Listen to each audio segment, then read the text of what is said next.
Welcome to the CCNA Voice ICOM 8.0 640-461 Certification Exam Training Video Series. This is Module 1, and we're going to be introducing the CCNA Voice certification track along with some of the tips and tricks you'll need to know as you pursue the Cisco CCNA Voice certification. Let me introduce myself. My name is Josh Kittle, and I will be your instructor throughout this series. I'm a unified communications engineer for a Cisco partner dealing with IP telephony and various collaboration applications on a daily basis. So this is pretty much what I eat, sleep, and drink. So voice is fun. I really enjoy doing it. I got my CCNA in 2002, moved up to the CCVP, which I've since renewed to a CCNP voice roughly 2010. And I've also been a Cisco Academy instructor for the CCNA class, and I am a CCAI. I've been working with the Cisco Unified Communications Solutions since just after the acquisition of Celsius, which was, I want to say, right around 2000. And I got in, pretty much the first call manager release, which was 3.0.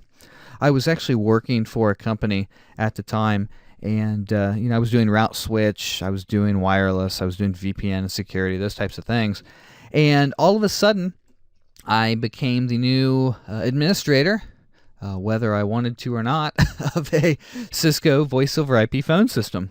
And I have to admit, at the time, I didn't really know anything about voice over IP. I didn't really know anything about sending audio across the data network, and I didn't know a whole lot about QoS, and really, I wasn't interested in the slightest. And it's kind of funny how the turn of events has gone. And, a decade and some change later, unified communications is how I pay the bills. So it's a lot of fun. I know that the bug certainly bit me early on, even though I had some, initial bias against the technology. But, I think that as you go through this certification track and as you work with unified communications in your job, hopefully you come to really enjoy it, to the same level that I do. So hang in, and let's go ahead and do this together. The first thing you should do, if you haven't already, is visit the Cisco certification homepage at www.cisco.com/go/certification. Cisco wants to, give you, certain objectives. They want you to meet certain standards as you study and complete your CCNA voice certification.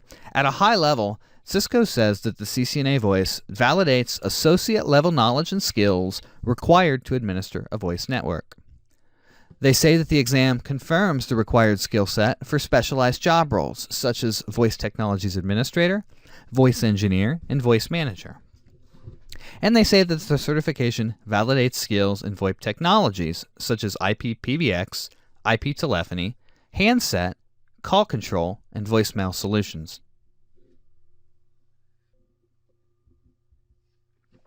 Here it is, the famous certification triangle.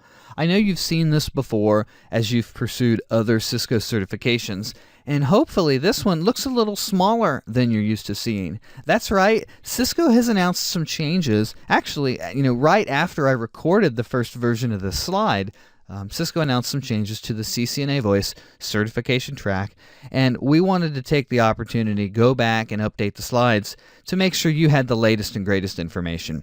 So up until recently, and I mean real recently, the process for getting your CCNA Voice certification was that you would take the CCENT ICND1 exam.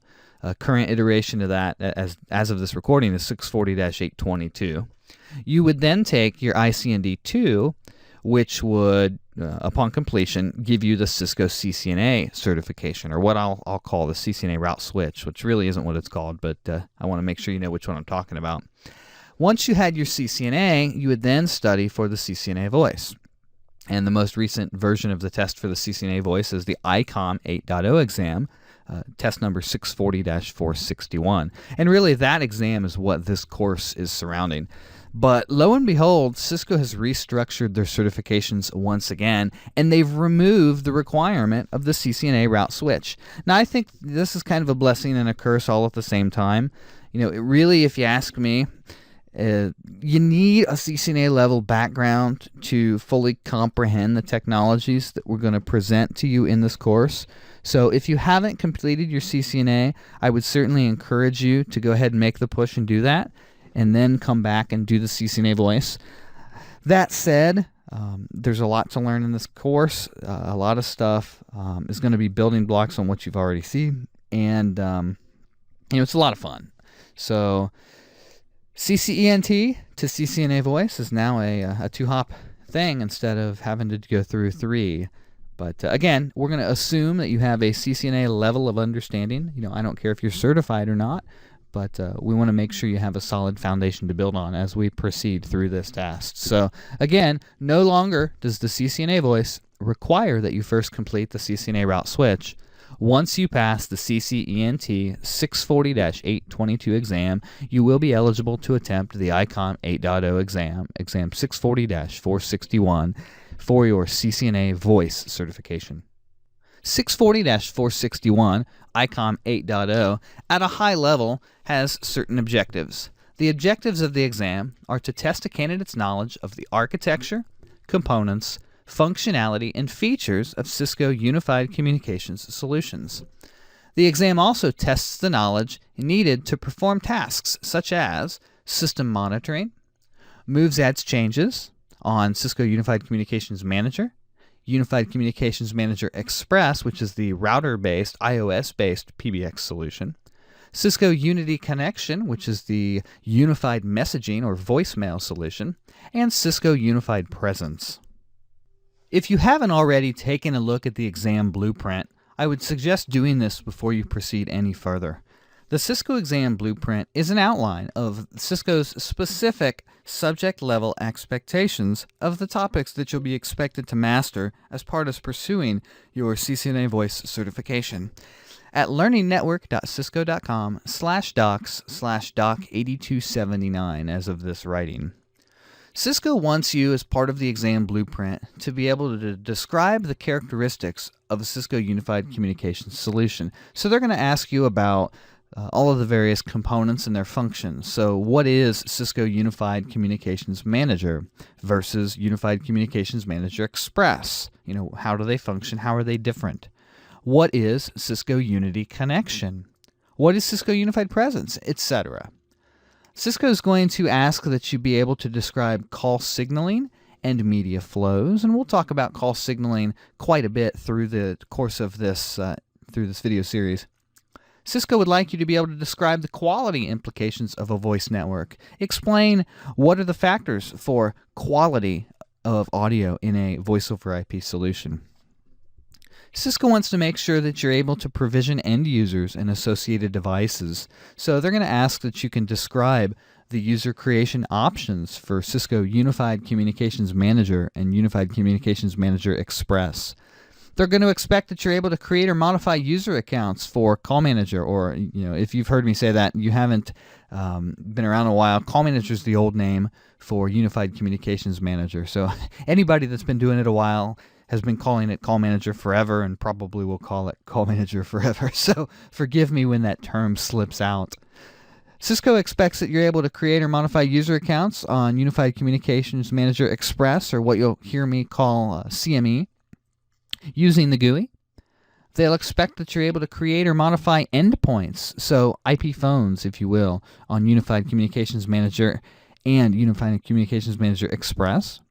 They're going to ask that you're able to describe how calling privileges function and how calling privileges impact the system features and capabilities. Cisco is going to expect that you're able to create and modify directory numbers, basic programming of phones type of tasks here. They want you to be able to enable user features and related calling privileges for things like extension mobility. They want you to be able to describe call coverage capabilities, Intercom, native presence, and Cisco's unified mobility remote destination configuration. They want you to be able to enable end users for Cisco Unified Presence. And Presence is one of those things that's kind of been an up-and-coming, new feature. This is now part of your standard phone system experience as of late. So you're going to hear a lot more about Presence as we go through this. And they want you to verify that user features are operational. Cisco wants to see that you're able to configure both voice messaging and presence. So you need to be able to describe user creation options for voice messaging. You need to be able to create and modify user accounts within Cisco Unity Connection. You need to be able to describe Cisco Unified Presence and configure Cisco Unified Presence. And Cisco wants to make sure that you're able to maintain the Cisco Unified Communications solution. So they want to make sure you can generate call detail reports and CMR reports. They want you to be able to generate usage and capacity reports. They want to make sure you know how to use the real-time monitor tool to monitor system activities. They want to make sure you can monitor voicemail usage and mailbox size, and remove unassigned directory numbers when a phone gets deleted from the system, and other types of housekeeping related activities. And finally, they want you to be able to perform a manual system backup. Obviously, backups are important. So that covers the maintain side of the house. And finally, Cisco wants to make sure that you're prepared to support the end users that you're servicing as part of this unified communications solution, and including verifying PSTN connectivity, so troubleshooting things like ISDN PRI and FXO lines, which is a foreign exchange office line. More to come on that. They want you to understand basic troubleshooting techniques. How do you define a fault domain? And how do you break a problem into manageable sections so that you can isolate and troubleshoot root cause of a problem? They want to make sure you can troubleshoot endpoint issues. How do I solve a phone problem that is being reported by my end users? They want to make sure you can identify voicemail issues and resolve issues related to user mailboxes. They want you to be able to describe the causes and the symptoms, and ultimately, what can I do about it? What are the resolutions, or at least the courses of action, for call quality issues? They want to make sure you know how to reset single devices so that you can perform device management. And they want you to describe how to use phone applications. Strategies for success. If you've gotten this far in the Cisco certification realm, you've taken a test or two, and you understand that there's a lot of information being covered at a fairly broad level of conversation in varying depths. So here are some tips and tricks to help you achieve your Cisco CCNA voice certification. First and foremost, you are the master of your own destiny. You can do this if you set your mind to it. I know that, from going through various certifications in the past on my own, there are some challenges in the studying and learning process. You're always going to find that there's a hole in your knowledge and need to go back, revisit the material, and fill in those gaps. And I think that that's a normal and acceptable part of the learning process. So set yourself up to succeed. Let's create some strategies that'll help get you there. And remember, you can do this. Here's how we're going to help you prepare for the CCNA Voice Certification exam.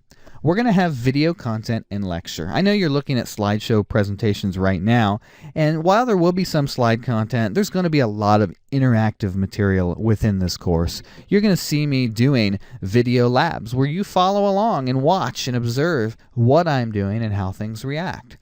You're going to be given independent labs that you can do on your own. You can duplicate what I've done, or modify the lab slightly, or a whole bunch, depending what you want to do, and change it up a bit, and verify that you've truly mastered the concepts of the technology.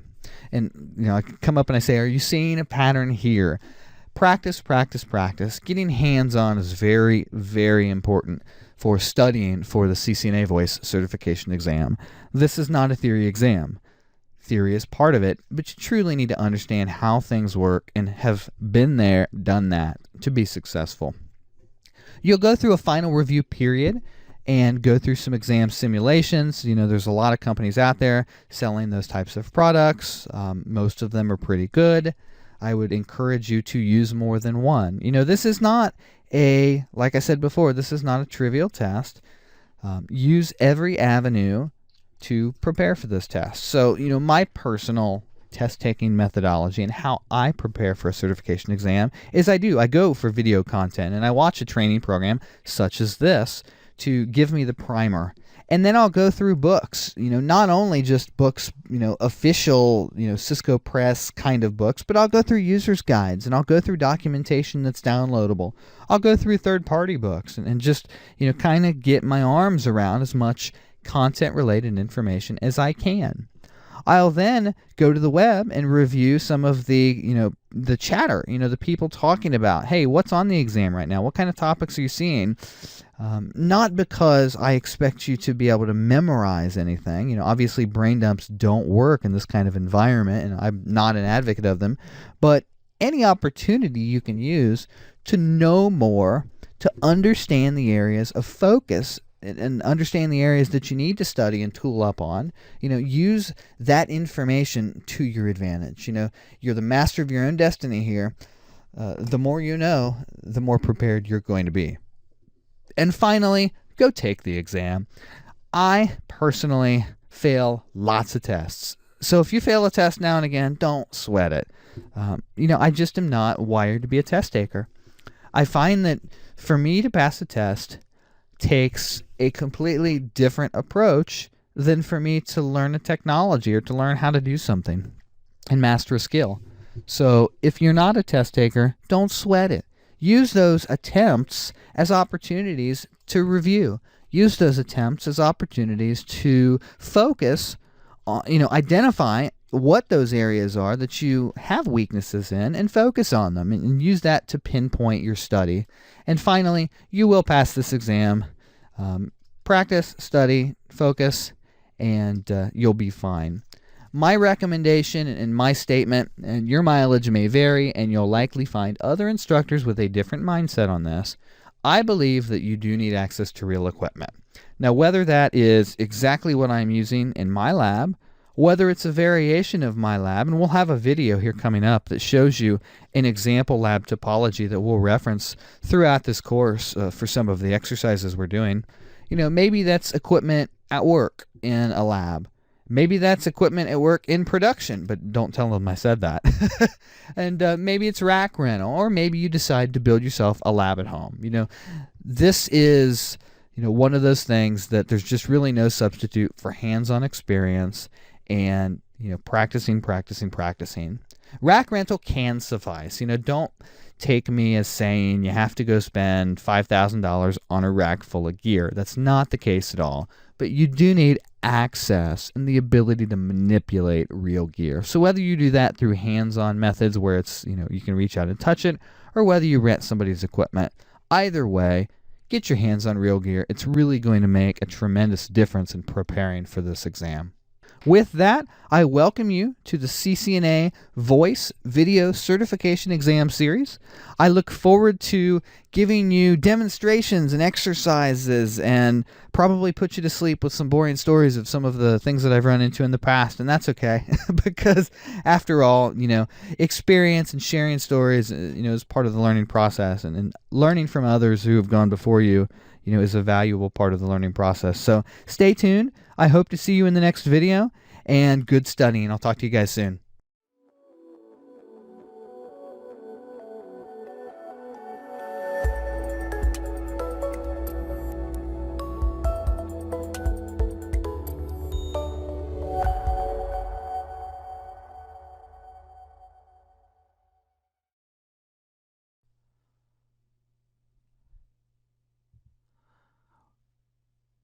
Welcome to Module 2.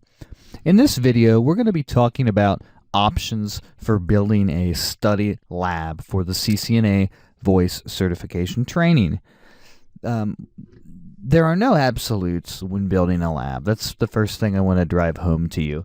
There are a lot of different pieces of hardware that are out there that are suitable for emulating a voice environment.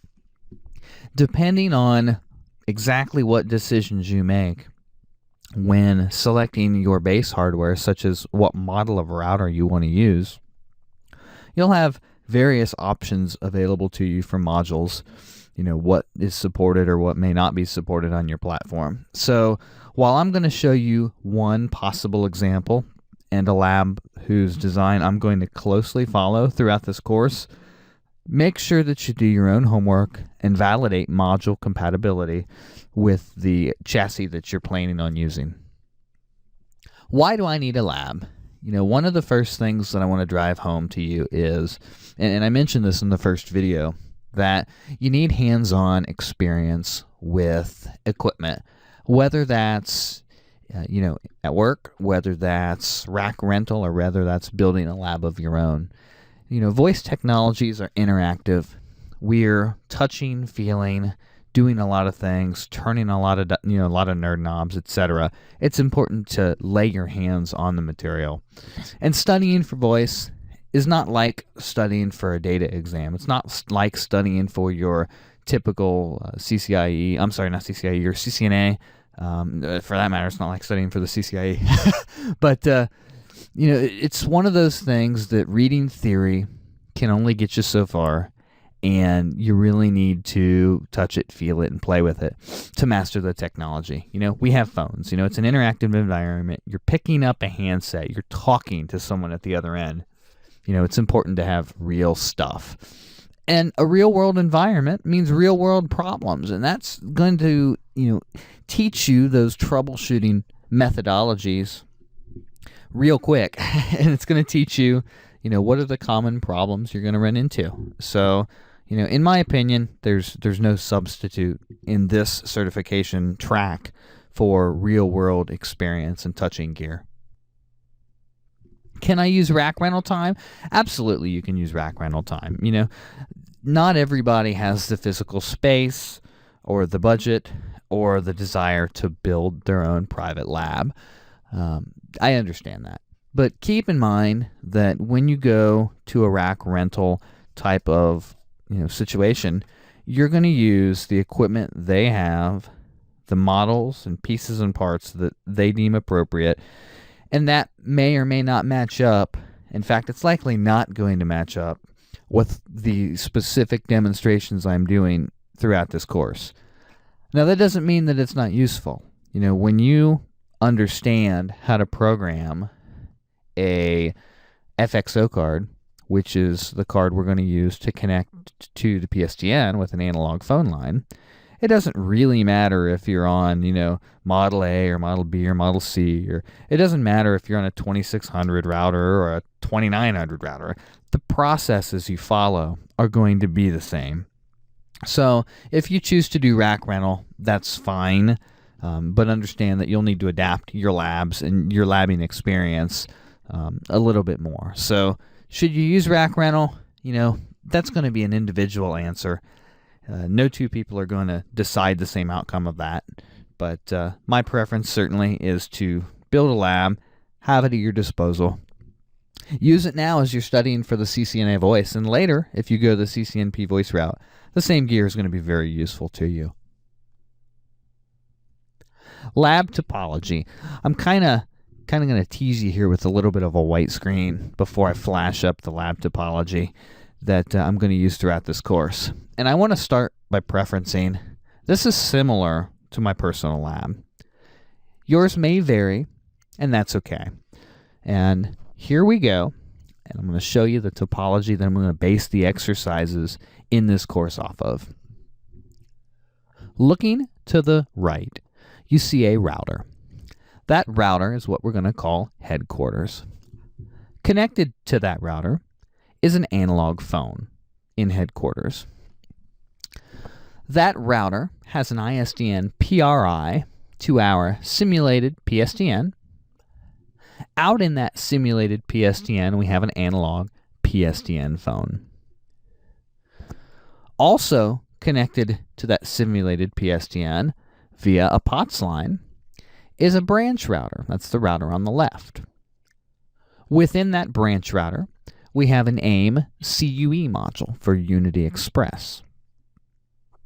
And fear not, you're going to see plenty of these modules and plenty about these modules as we get deeper into the labs. One of the things you're going to find out is in the voice world, a card looks just like any other card. You know, an FXO card looks the same as an FXS card, looks the same as an ENM card, and you can't tell by staring at a fuzzy faceplate what it is unless you can read the silk screening. I mean, it's not really that, you know, it's not that useful. But we will have some photos and go through identifying some hardware as we get deeper into this. We've got a simulated WAN between these two routers. In fact, I'm going to have a T1 connected via a crossover cable between the branch and headquarters router so that we can do some exercises with codecs, etc., and have that low-speed WAN in the middle. We've got a Cisco PoE switch. I'm going to be using a 3550. You know, there's other options out there, but I like the 3550, and I happen to have one sitting here. And the 3550, due to the magic, or thanks to the magic of VLANs, is going to be servicing both the branch and the headquarters sites. So we'll get into VLAN numbering and how we're splitting that up as we get into those lab exercises, but you can share one switch here. On the left, we've got a 7940 branch phone. That's a pretty basic Cisco IP phone, one of what I will call the core phones, you know, the ones that have been around, tried and true. And on the right-hand side, I've got two of those in the headquarters. And finally, I've got a VMware ESXi server that's running Call Manager, Unity Connection, and Cisco Unified Presence. Now, keep in mind, you may have old Cisco Media Convergence servers and choose to run the software on those. That's perfectly acceptable. You know, I drove it home at the beginning of the slide. I'm going to reiterate it. This is similar to my lab. Yours may vary, and that's okay. So what I want you to understand more when going through the lab exercises is how and why we're doing what we're doing. Don't get lost in the minutia of this is a 2901 or this is a 2811 or this is a 3660 for that matter. It doesn't really matter. So focus on the why, focus on the logical, and you'll be fine. Typical costs. I'm going to give you the eBay tour of, you know, an at a glance, you know, what might a possible lab look like, you know, based on prices from surfing the web today. These are by no means an all-inclusive shopping list that you just look at and go by. However, this is going to be the type of hardware that I'm using, and I'm going to deviate a little bit, you know, as it's convenient for me, but this is the type of hardware that I'm going to be using in the lab exercises throughout this course. So you'll notice for headquarters, I've got a Cisco 2801, and I've got a VWIC 2MFT T1, and that's a 2-port T1 card. And we can use that either for voice or for data. I've got a VIC 4FXS DID card, and that is a 4-port FXS, or a foreign exchange station card. In fact, if you look at the photos that I just threw up here, on the center, all the way towards the right, that's a FXS card, or a 4-port FXS card. And you see what I mean? You wouldn't know if that was an FXS or an FXO or an ENM or whatever by looking at it. I mean, ports are ports. So, and we've got a PVDM2 16, or a 16 channels worth of DSP resources in that headquarters router.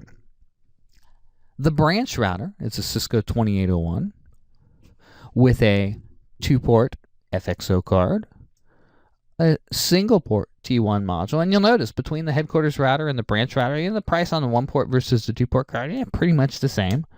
So, you know, buy what makes sense for you. I've got another 16-channel PVDM, and I've got an AIM CUE. Now, there's different flavors of the CUE module. Some of them are AIM modules. Some of them are NMs. There's also an NME CUE. It's not going to matter a whole lot about which one you use. In fact, truth be told, you could probably get away without adding a CUE to your lab and just looking at the theory on that one. It's not something we're going to go crazy deep on. But that said, I do have one in my lab, and I'll be doing some demonstrations on it. Now, you're going to need to do some PSTN emulation. And I've found two really good ways of going about that. Either you can do what I'm showing you in this chart, which is take another Cisco router and add similar cards.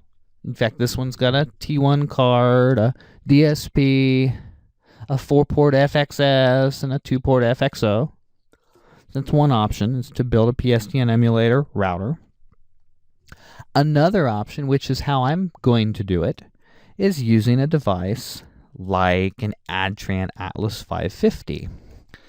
Now, what's cool about the Adtran Atlas 550 is, one, I have one laying around, but it gives me the capability to very easily build a PSTN emulator. I mean, and the box can do lots of other things, but the way mine is used is I've got a 4-port FXS card, so I can hook, I've got an 8-port FXS card. I can hook up to 8 PSTN POTS phones to the thing. And the other beauty is, because it's an FXS card, I can take a router with an FXO interface and plug the FXO interface into the FXS card and simulate a CO line. I can also plug a PRI into it and it'll simulate network side ISDN. So it's totally up to you whether to just build another router or whether you want to use something like an Adtran Atlas 550. Both are very good choices and will suit you just fine for the needs of this course. For the switch, I'm showing you a Cisco 3550 with PoE. There's other options out there, and it really depends on what you're trying to power.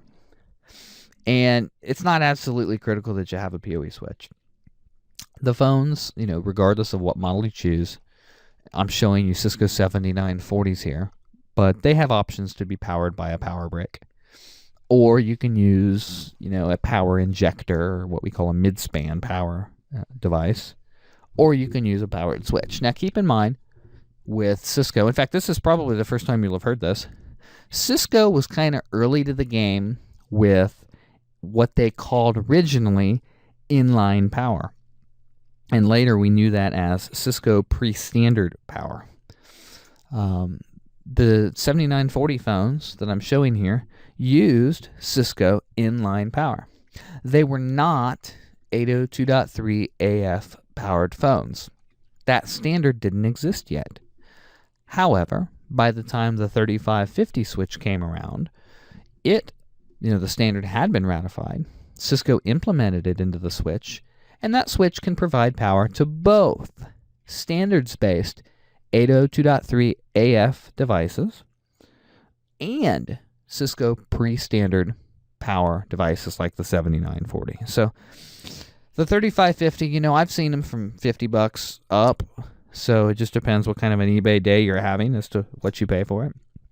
But as I added all this up, I threw a couple of analog phones in there from your drugstore or whatever. But I came in under $1,200. On a good day, you might be able to do this for half that. On a bad day, you might spend a little bit more. But this gives you an idea of what kinds of hardware and what components you might use. And, there's some reasons why I chose some of these things. For example, the PVDM 216. Why did I choose that specific DSP? One reason I chose it is because, relatively speaking, it's pretty inexpensive. It gives us 16 channels of DSP resources. That's not enough for a full PRI in a production environment, but it's a whole lot for us testing on a lab. So there was no need to go any larger. The VIC4 FXS/DID, why did I choose that? Well, because that's a dual-purpose card. You can learn about not only FXS with that card, but also analog DID. And there's some other FXS cards out there that you could choose, and they would all be equally fine. Don't get hung up on one particular model as far as what do I have to build in my lab. Do I care whether you get a 1-port or a 2-port, MFT T1 card? No. I don't care if it's an old, VWIC model or if it's a VWIC 2, we're able to do T1 and E1. It doesn't matter. Pick your router, figure out what router you're going to use, and then check module compatibility. The configuration, the exercises, and the labs we're going to go through are not going to be, made or broken by minor lab provisioning choices. So, feel around a little bit. I'm going to use 2811 routers here, even though I'm showing you a sample topology with the 2801 because it's a little more cost effective. I have 2811s here in my lab. And that's okay. It's, those types of changes are not going to materially change the lab, the content, or the material you're learning. So with that said, this is one example of what a study lab for the CCNA voice might look like. Yours may vary. That's okay. And don't get hung up on the small stuff. In the next video, we're going to start getting into PSTN basics. We'll give you an introduction to, some of the history of telephony and start introducing some more of those foundation concepts that you're going to need. And we'll go from there. So I thank you for watching this video and hanging in there with me for another lesson. And good studying, and I'll talk to you soon. Thanks, guys.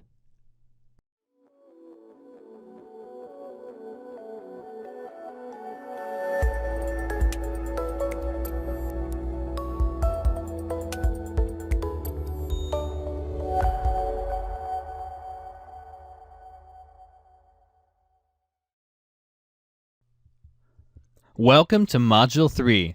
We're going to talk about PSTN fundamental concepts in this module here as part of the CCNA Voice Video Certification Training course.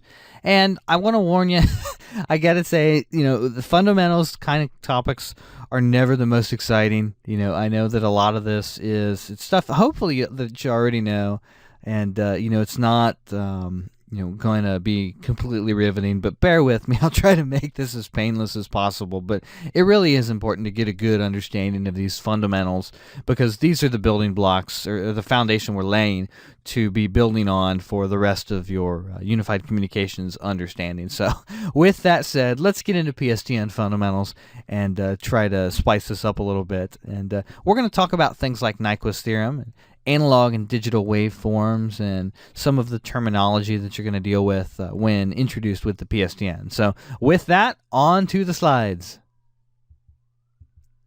In the beginning, there was analog.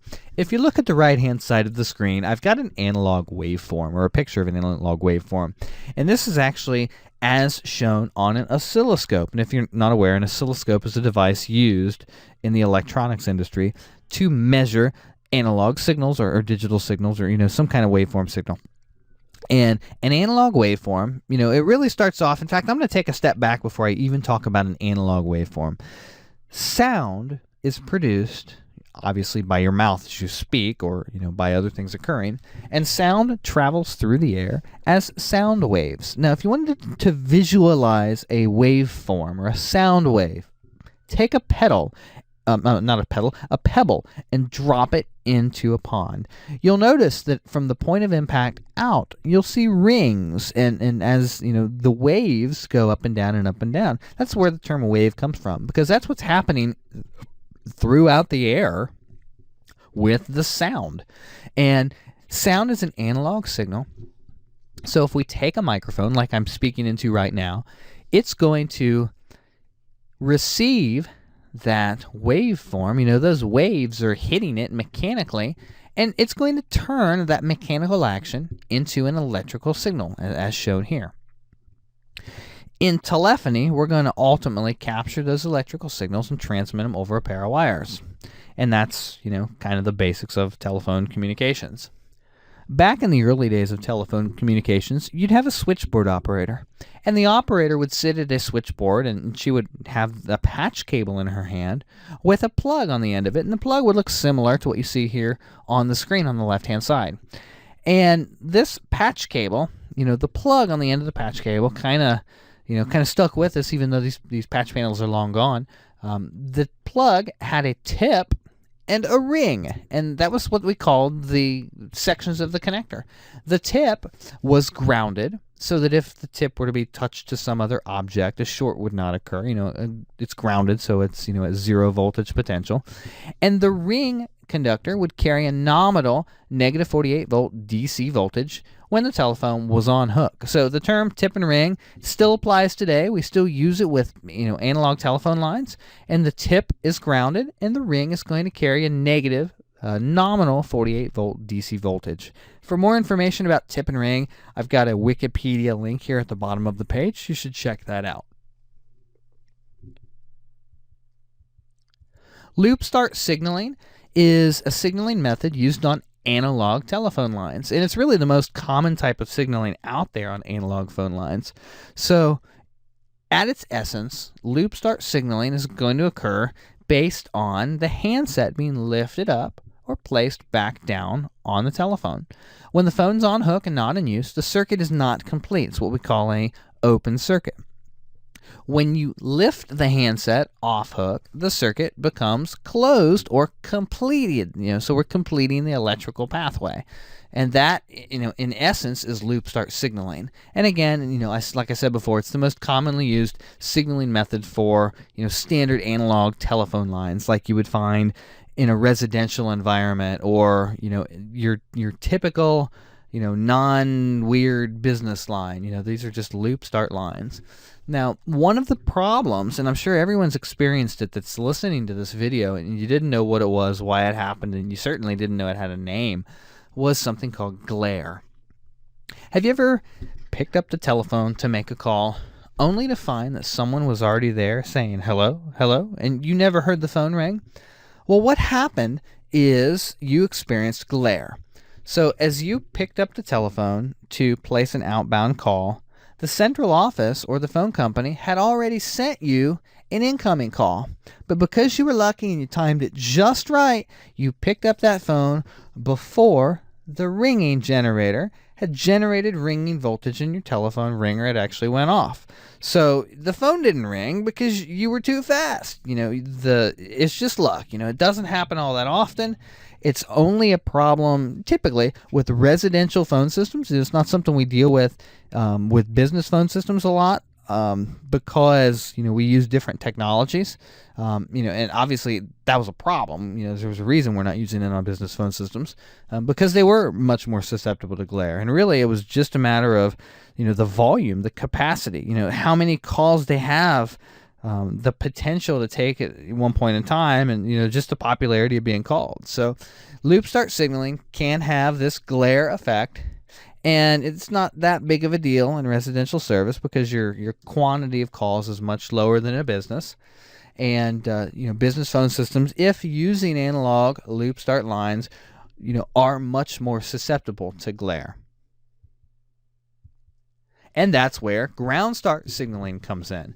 If you look at original pay telephones, the payphone, when a coin was dropped in the slot, the phone would ground the tip. So that would signal the telephone company to provide a dial tone. So it was a handshaking method, if you want to consider it that, where we would tell the telephone company, hey, I'm ready to place a phone call. Go ahead and give me dial tone. So, this would be grounded, and they'd send me back dial tone. These ground start circuits, they weren't susceptible to that glare problem because they knew that the line was in use or that you were trying to place an outbound call, so they wouldn't try to send an inbound call to you. So ground start signaling is one of the early ways that we could deal with this glare problem that was happening on business telephone systems. And then came digital. So analog signals can have some problems. And this is not just true of telephone signals, but this is true of analog, over a transmission medium in general. The farther you go, the weaker the signal gets. That's called signal degradation. In addition to the signal getting weaker, analog lines, the wires were susceptible to external electrical interference, or what we would call line noise. And obviously density would become an issue because every phone line required a pair of wires all of its own. And I don't know if you've seen this photo or not, and I don't remember where I saw it, but it was really, really cool, and it illustrated the point. But it was like turn of the century, some major city, you know, maybe it was New York, I don't know. But it showed the phone poles on the side of the road, and they were just plastered full of wires. I mean, there was more wires than you could count. And that's because there was one pair of wires for every single phone line. So you can imagine how quickly the number of wires, going around the world would add up if every single line had to have a physical cable pair. So how do we solve these problems of signal degradation and interference susceptibility and density? Well, the answer to that is digital. Zeros and ones. So if you look at what I show you here, this is just an arbitrary bit stream of zeros and ones as it would cross a transmission medium as a digital signal. And we show you in the graphic here an example of what a digital waveform might look like. Unlike analog, where there is a variable number of values, mathematical values, and really it's voltage levels, that an analog waveform can represent, a digital waveform can only represent, in this example here, a logical value of true or false, or 1 or 0, or, etc. You see that it's a logical type of thing. So instead of having to deal with these variable analog waveforms, we can take this digital waveform and we can deal with signal degradation, we can deal with minimizing interference, and we can deal with density issues as we start talking about time division, multiplexing, etc. So with that, on to the next section here, which is digitizing voice, or analog to digital conversion.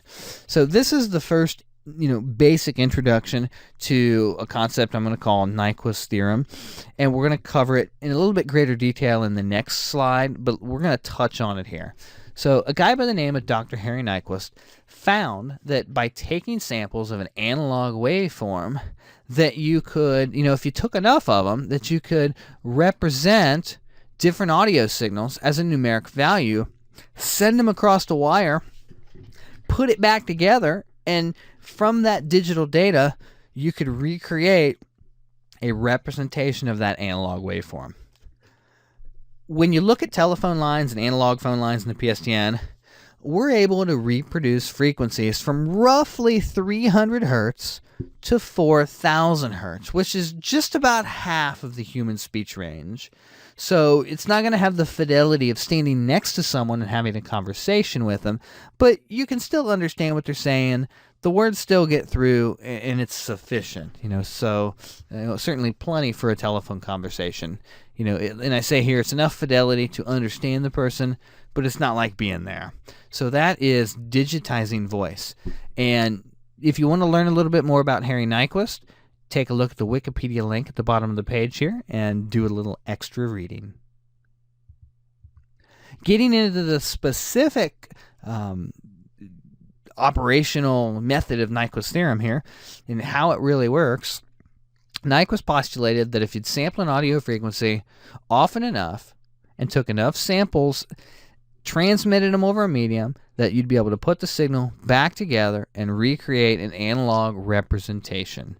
So, because the PSTN supports audio frequencies of roughly 300 hertz to 4,000 hertz, Nyquist postulated that if you would take 2 times the frequency, so if our highest frequency is 4,000 hertz, if you take 2 times the frequency, number of samples every second, so if we're sampling 4,000 hertz, we're going to take 8,000 samples per second, that it would be adequate to recreate and take this analog waveform, digitize it, send it across the wire, and recreate an analog representation. And we call this process quantization. So that's kind of a mouthful there in one slide. But if you take a byte of data, which is 8 bits, you've got valid values from 0 to 255. So if you divide this in half, because a waveform, as you saw before, a waveform is a sinusoidal pattern, up and down and up and down and up and down. If you cut that in half, right through the middle is 0, positive values on the top, negative values on the bottom. So from negative 127 all the way at the bottom to dead center, which is 0, through positive 127 at the top, those are the valid values that we can use. In fact, if you look at this byte of data and these 8 bits, bit number 1 is going to be a 1 or a 0. And by setting that bit, you're going to either say this is a positive number or this is a negative number. If it's 0, it's a negative number. If it's 1, it's a positive number. So that's what that first byte's used for. The remaining 7 bits, well, that's pretty obvious. 7 bits in binary allows you to count up to, and bingo, there's your magic number. So 0 through 127. Time division multiplexing, this is kind of where we merge Nyquist's theorem with, which is how do we make the stuff digital, with, okay, now how do we deal with some of the scalability capacity issues that crept up on us, and how do we keep 2 billion wires off the phone poles? So time division multiplexing, and this I'm expecting that this is not the first time you've heard about TDM. This is, a fundamental concept that's something that you've likely picked up on, through your CCNA or through your IC&D or, through those processes. So TDM is going to allow us to take multiple signals, allowing them to share a slice of time, and each signal can be then transmitted using those time slices. So back to Nyquist's theorem. If we apply this formula here and we take 8,000 samples a second, remember 4,000 hertz times 2 tells us we need 8,000 samples a second. We multiply it by 1 byte or 8 bits, so 8,000 times 8 for each sample. It gives us this magic number of 64,000 bits per second, or 64K. So I know you've seen that number before. Hopefully this is one of those light bulb goes on in the back of your head moments. This is where that 64K value of these TDM time slots on a T1 come from. And this is also where the 64K of bandwidth for a G.711 audio codec comes from. So, and we'll talk more about codecs later. I'm just kind of, scratching the surface here. But a G.711 audio call, which is, in essence, the standard toll quality audio, uncompressed, across the PSTN that we've had for forever, that's a 64K chunk of data. So basically, we take the 8,000 samples a second times 8 bits, and that's 64,000 bits per second. So boom, there's your 64K. And keep in mind that T1 is 24 time slots that are 64K each. Therefore, we could presumably, and I'm saying presumably because we're going to get into some signaling specifics here in a minute, but we could presumably have up to as many as 24 G.711 audio conversations on a digital T1 circuit. Steering back to signaling for just a minute, we talked about Nyquist's theorem, we talked about TDM, and we talked about, obviously, T1, which is kind of the building block of the digital circuits we use on the PSTN today. There are 2 types of signaling commonly used, CAS and CCS. So CAS is channel-associated signaling, and CCS is common channel signaling.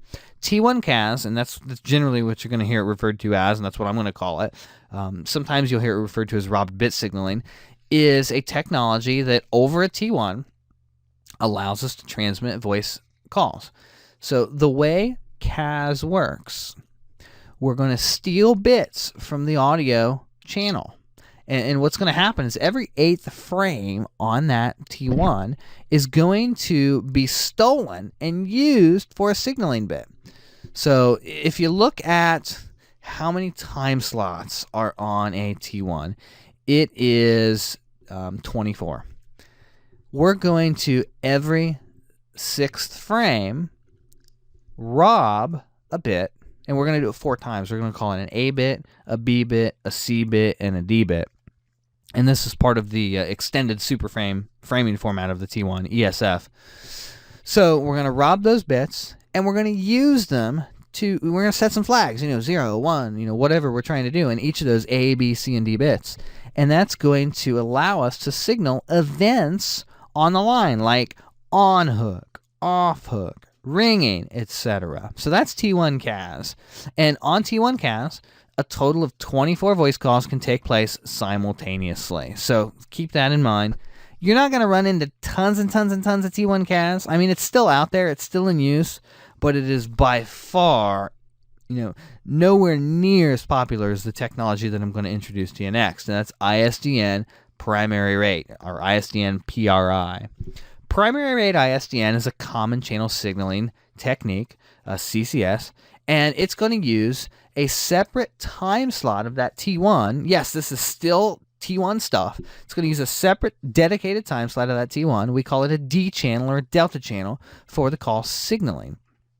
Because that 64K D channel is allocated for signaling, and we're not robbing bits anymore, we can only fit 23 voice calls on a PRI, whereas a T1 CAS can hold 24. Trust me, don't use CAS. That's not an absolute, but PRI is by and far much more popular, much more feature-rich, and way more prevalent than T1 CAS. But there's still plenty of T1 CAS out there because it was around for a really long time. So ISDN PRI versus T1 CAS, you're talking about, with CAS, channel-associated signaling, and with CCS, we're talking about common channel signaling. And we'll talk more about T1 CAS and ISDN PRI throughout this whole course. These are fundamental technologies that have been in use for a long, long time. And, we're going to cover them in depth throughout this course. A little bit of PSTN terminology real quick before we wrap up this slide series. The analog telephone is, obviously it's a phone. It's going to connect to the PSTN, and we call it an FXS device, or foreign exchange station. And we'll talk more about FXS versus FXO here later. You've got the local loop, which is the link between the customer premise, or the CPE, the equipment at the customer premise, and the central office. Sometimes you're going to hear this referred to as a last mile. We've got the CO switch. This is the switch at the telephone company central office that's going to provide services to the customers via the local loop. We've got, to contrast the CO switch, we've got a private switch. That's the phone system at your premise. That's the PBX at the customer location. So if you want to visualize this, you've got an analog phone connected to a local loop, connected to a CO switch. Trunk, thank you, Cisco, for using the word trunk in just about every technology that you've touched. Again, here's another trunk. So in this context, trunk is going to be either a connection between a CO switch or to a customer switch. So, between two different COs, there'll be a trunk connection. Between my PBX and the CO, there'll be a trunk connection, etc. So that's where trunk comes into play. A little bit more PSTN terminology. SS7, or Signaling System 7. This is a method of signaling that we use between switches, like between central offices.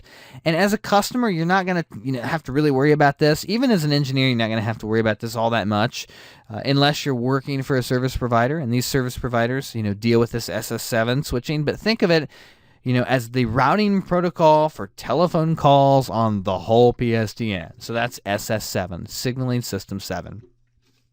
You're going to hear me refer to phone numbers as E.164 numbers. And E164 is just a numbering plan that has been adopted internationally, and it defines things like country code, national destination code, and subscriber number. And it's a formatting standard for telephone numbers. Here in the United States, we have what's called the North American Numbering Plan. So if you look at the number here, and we draw this out into an E164 format, we've got the country code, which is 1. We've got the area code where I'm at here, which is 614.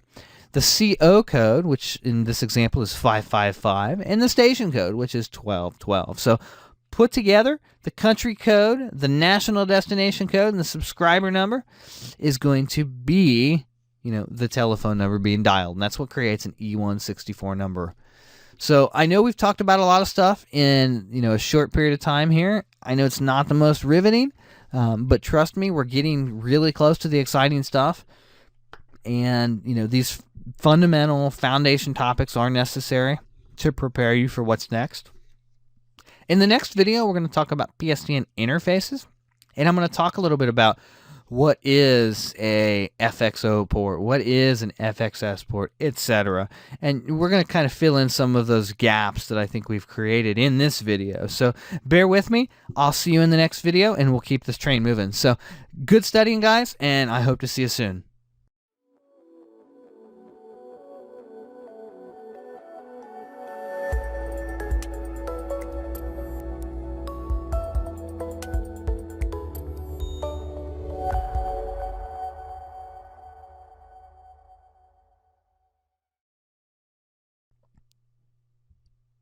Welcome to Module 4.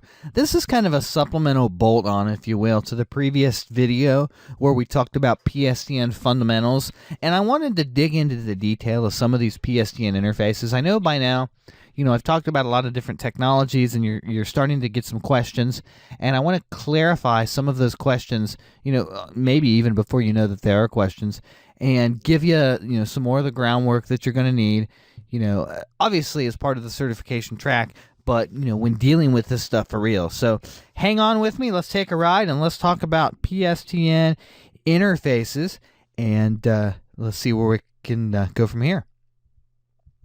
Connecting to the PSTN, there's lots of different ways that you can connect to the public switched telephone network. We're going to talk about, all the different types of circuits and interfaces you can use, and this is going to start introducing you to some of the hardware and kind of let you know what's out there, what options are available to you. So we're going to talk about the analog POTS lines, which are the FXO lines. We'll talk about DID trunks, which are also analog service. We'll talk about ISDN BRI, which is the 2B channel version of ISDN. We'll talk about T1 CAS and ISDN primary rate, which is the 23 channel version. And we'll talk about the up-and-coming SIP trunking services from the carriers. So just kind of a teaser slide here, and let's go ahead and get into it and start talking about analog services. So analog POTS lines and what we're going to call loop start connections, these are more than likely one of the first kind of PSTN connection that you're ever going to have experienced. I know when I was a kid growing up, we had a phone hanging in the kitchen, and lo and behold, that was a loop start POTS line. These were most commonly used in residential service. They could carry a single audio conversation at a time, and they used that physical copper wiring as the media that we have, come to love, the tip and ring that we introduced you to previously.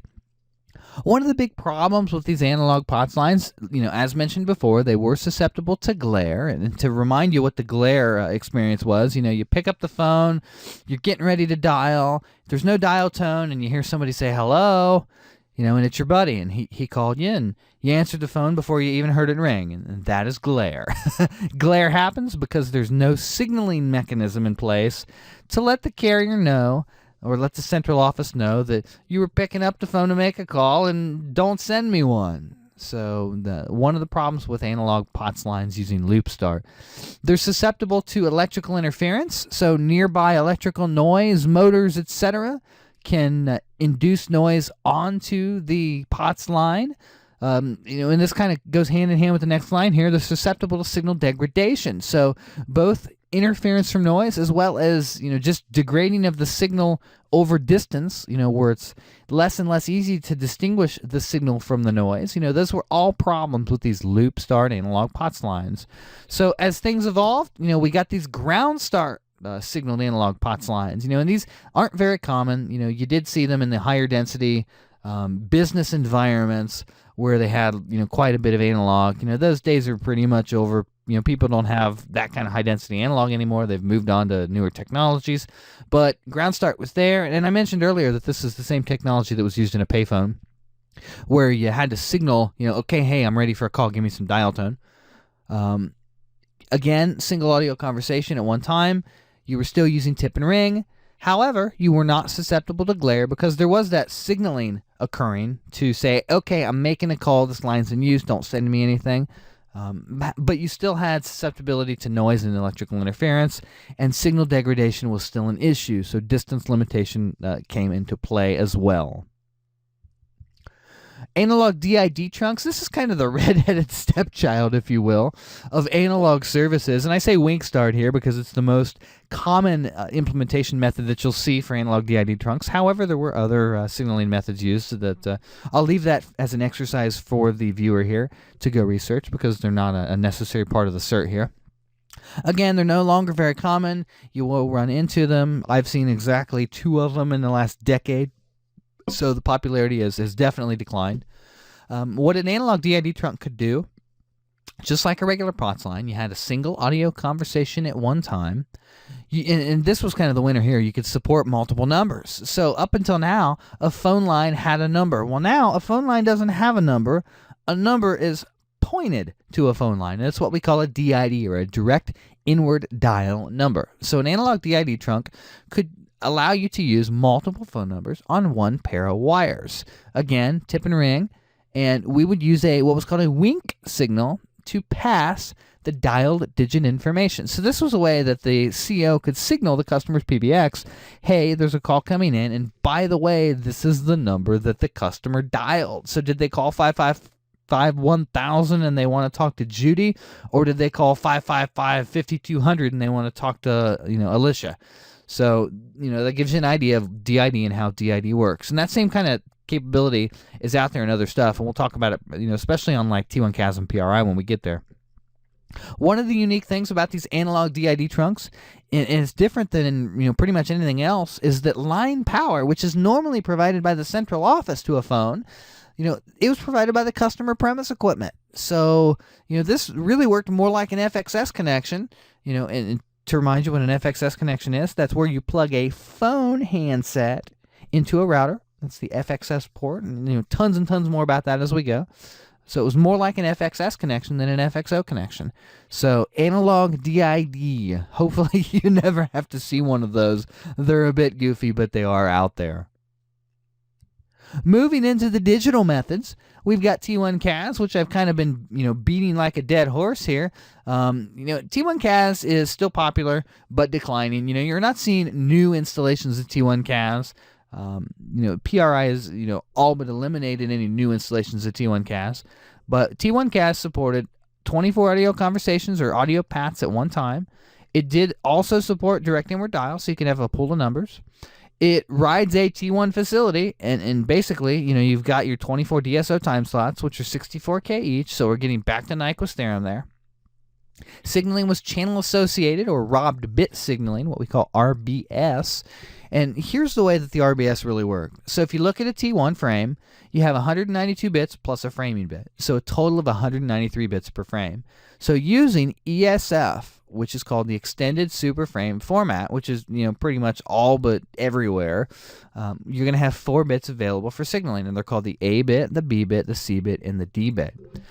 What's going to happen is every 6 frames, so in frames number 6, 12, 18, and 24, you're going to steal a bit, A, B, C, and D respectively, and use that to pass signaling information. And the types of information you could pass would be on hook, off hook, ringing, etc. T1 CAS supports loop start, ground start, and E&M signaling, and more on those as we go. And certainly if you're venturing into the CCNP voice, you're going to learn more about these signaling types in greater detail. CAS did support the use of DNIS, which is the dialed number information service, and that's how you know who called what, or more specifically, when someone called you, what did they call? And ANI, which is the caller ID functionality. And one of the things about CAS was it was implemented a little bit different. Different carriers had different implementations. There were some non-standard things going on. It could be a little bit goofy to troubleshoot at times, but it was a good method of transporting voice calls. It was out there plenty, and you will likely run into it eventually. Moving into the ISDN technology, you've got ISDN Basic Rate, or BRI, which is a common channel signaling technology. It's not very common. It still can be found. It can carry 2 audio conversations at one time, 1 per B channel, because remember, you've got 2 Bayer channels and 1 Delta channel. It supports DID as well, so you can have multiple numbers. And physically, ISDN Basic Rate was delivered on what we call the subscriber's U loop. And that was basically one pair of wires coming into the premise, and it would hit a device called a network termination device. And there were variations of this, how it was done. You may have heard the term NT1 or NT2, etc. I'm not going to get into the ISDN reference points because that's really not part of the curriculum here. But you'd break it out. It'd be one pair of wires. You'd hit a box. You'd turn it into a 4-wire interface with 2 pair of wires, and we called that the ST bus. And that would go to your terminal adapter or your ISDN modem, etc. And that's pretty much all that I'm going to tell you about the BRI physical. Again, 2 barrier channels, 64K each. So if you remember Nyquist's theorem, 4,000 hertz was your top end frequency. Double it and then times 8 bits equals 64K per second. You had one D channel, which is used for call signaling. That was 16K per second. And by far the most popular technology used, at least where I'm at and the era that I'm in, for terminating voice services was ISDN PRI, primary rate ISDN. Again, a common channel signaling methodology, very common, mainly a business termination. You're not seeing these at people's houses, but ISDN PRI could carry 23 audio conversations at one time, one per B channel, and then you had the signaling on the D channel. Again, supported direct inward dial. An ISDN PRI rides physical T1 facilities. A PRI is a T1 line that just happens to be plugged into an ISDN switch at the central office. So an ISDN PRI is a T1. 23 B channels again, and there's your Nyquist theorem math that we've talked about. Your D channel, unlike a BRI, the BRI's D channel was 16K. On a PRI, it's a full DSO time slot, so it's 64K. And, your common ISDN switch types, you had the national ISDN switch. You had the Lucent variants, which was like the 4ESS and the 5ESS. You had the Nortel DMS 100, DMS 250, etc. And one thing that's kind of cool, and I say it's cool, but don't use it because it can be kind of goofy at times, but it is out there and you should know about it, is non-facility associated signaling, or what we call D-channel sharing, NFAS. So what would happen is you can have one D-channel. So let's say you had a trunk group, and for this argument, a trunk group is a handful of trunks, a handful of PRIs. You can have up to 20 of them. One of them would have 23 bearer channels and one D-channel for signaling. And then the other 19 could have 24 B channels, and you could share the D channel on the first link to do the signaling for all of them. Now, the problem is, if that PRI went down, the other 19 are useless because there's nothing left to signal on. Now, yeah, there were ways of doing a backup D channel on the second PRI, and, there were ways of scaling that and adding some redundancy, but it ended up being just a little bit more goofy than it was worth. The juice really wasn't worth the squeeze, but I want you to be aware that it's out there. So non-facility associated signaling, NFAS, and ISDN PRI. Go ISDN, yay. In a footnote here, in Europe, the ISDN PRI uses E1 facilities instead of T1 facilities, and as such, we have, instead of 23 bearer channels, we have 30 bearer channels. So that's awesome. Got quite a bit of call capacity there. So yay, ISDN PRI. Finally, the last methodology, or the last means of transport, and by far what people are saying is the wave of the future, and SIP trunking. So it is relatively new compared to things that have been around for 50 years or more. SIP trunking is cool because it's an end-to-end IP transport, and it's medium agnostic. It rides anything. It can ride a T1 data line. It could ride a cable modem connection. It could ride DSL. It could ride an MPLS network. It could ride really anything IP-based. And what's cool about it is, because it's a network-based service delivery, if you've got a highly available network with multiple paths and intelligent routing protocols and self-healing this and that and the other, you can get crazy reliable voice service delivery. So I kind of get excited about that because I'm a network geek at heart. But SIP trunking is a network-based service.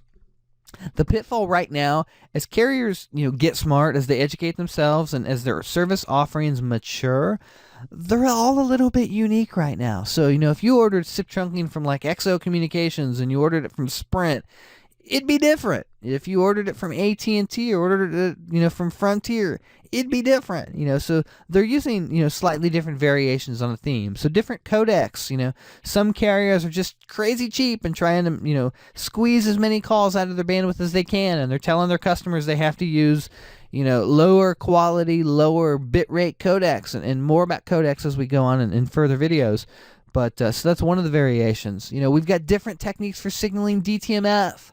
We've got different ways of restricting the number of call paths for a client. Some carriers are making it arbitrary, and some carriers are letting you grow on the fly. So really, lots of different variations out there. That's okay. It's maturing. It's still, it's a good offering. And, many predict that ultimately SIP-trunk will replace all other forms or most other forms of bringing voice into the environment. That's fantastic. I can't wait. It's going to be pretty cool. So, that's it for SIP-trunking. We've also covered the other major methods of PSTN interfaces and the types of circuits and connections you're going to use.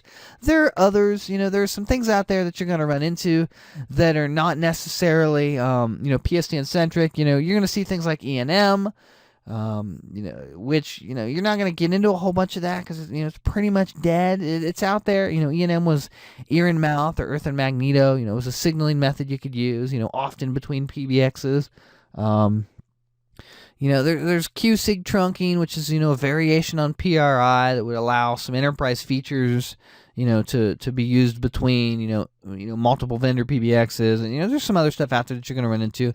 But I think we've hit the high points here. We've hit the stuff that you're going to run into, out there in the world. And we're hitting the stuff that certification is really going to expect you to have mastered. So with that, let's call it a day. And let's call it a video anyway.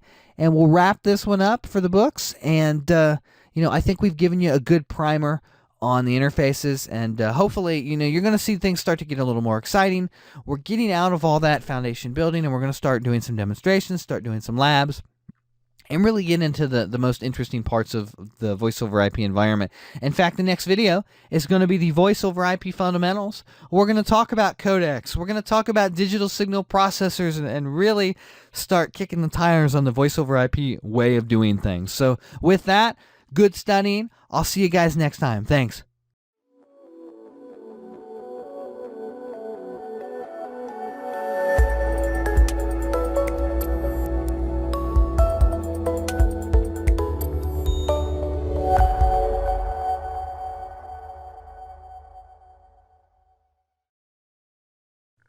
Congratulations, you've made it this far.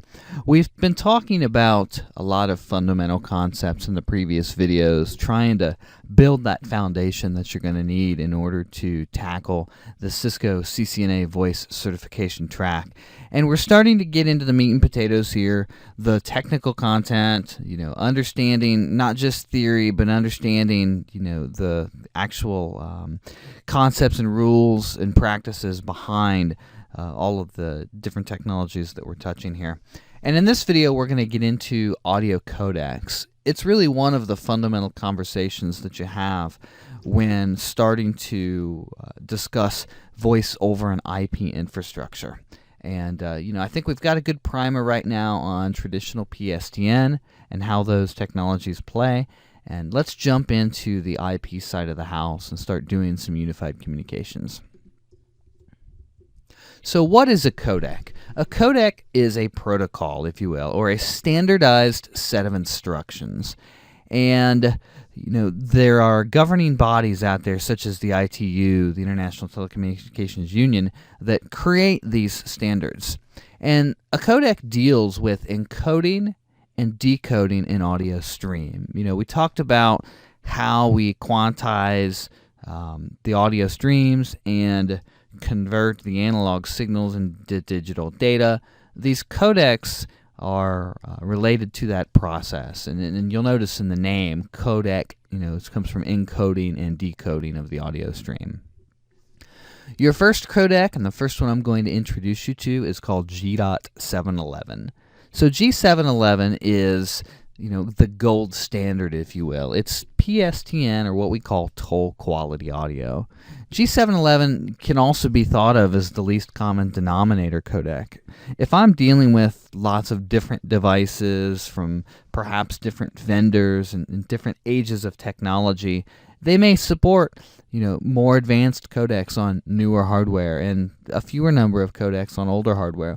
So G711 is the least common denominator. It's your uncompressed audio codec that pretty much everything that's doing voice over IP is going to be able to deal with G711. There are two forms of G711. There's G711 MULA and G711 ALA. G711 MULA is used in the United States and in Japan, and G.711 ALA is used pretty much everywhere else. So G711 is a 64K uncompressed audio codec. So you'll notice we're back to that 64K number again. So before I go any farther, let's take a step back and revisit Nyquist's theorem. We discussed previously that telephone systems are designed to support audio from about 300 Hz to about 4,000 Hz. And if you don't remember Hertz, it's a cycle per second, and it describes the analog waveform of the audio stream being captured. So human voice is bigger than that, obviously, but we capture enough of the human vocal range to suffice for telephone conversation. So that's that 300 to 4,000 Hertz range. Nyquist's theorem says that you take the highest bandwidth of the audio source that you need to sample. In this case, it's 4,000 Hertz. You multiply it by 2, and that's going to give you the required sample rate. So if we take 4,000 times 2, we get 8,000 samples per second, or 8 kilohertz. If we want to look at how this actually works, you've got 8 bits of data, okay? For each of these samples, we have 8 bits of data. And in this example, I've gone 100,00110. So let's break this thing apart and show you what we're really doing here. The first bit, the 1, this indicates that we have a positive or a negative value. So the first bit in the 8-bit pattern is either a 1 or a 0. If it's a 0, it indicates a negative value. If it's a 1, it indicates a positive value. The remaining 7 bits, or in this example, 0000110, this is going to give us a binary value of 6. So if you remember, if you start at the 0 on the right-hand side, that's the 1s column. If you move to a column to the left, that's a 2. So we have 2. Move to the column to the left, that's a 4. So 4 plus 2 is 6. So that gives us our binary 6. So this audio sample is a positive 6. Legal values are from negative 127, which would be a 0 followed by 7 ones, or a positive 127, which would be 1 followed by 7 ones. Compression, you say? So G711, as I said before, is considered to be an uncompressed audio codec, and it occupies 64 KB per second of bandwidth. There are other audio codecs out there that you're going to run into. Probably the most likely second codec that you'll ever deal with is G729, and G729 has an 8K per second bandwidth. So just right here, we're already seeing a major difference between the two technologies. So G711 across, let's throw a data T1 out there just for easy math. We've got a 1.544 megabit circuit. We've got 24 64K DS0s, and we can fit, obviously, if we're just running voice across it and nothing else, 24 simultaneous calls against that T1 worth of bandwidth. Now, that may be plenty, or that may be way too few. It depends what your business requirements are. G729 allows each call to take only 8K instead of 64K. And the way we do that is by applying a compression technique. So compressed audio codecs such as G729 can save you bandwidth. Let me show you some other codecs that you may run into. G711 and G729 by far will be the most common. G726, that's a 32 KB per second codec. There's a codec called ILBC, the Internet Low Bitrate Codec, and it uses 15.2 kilobits a second. So compression saves bandwidth, but with any one thing, there's a compromise somewhere else. So by saving on our bandwidth, we are sacrificing our fidelity. So the audio is not going to sound as crisp or as clear with, for example, a G729 call as it will a G711 call. So now that we've kind of broached the subject on quality and sound quality, we need to talk about how is voice quality measured. Now, there are a number of different techniques to measure voice quality, but I'm going to talk about the most common technique, and that is called mean opinion score, or MOS score, M-O-S.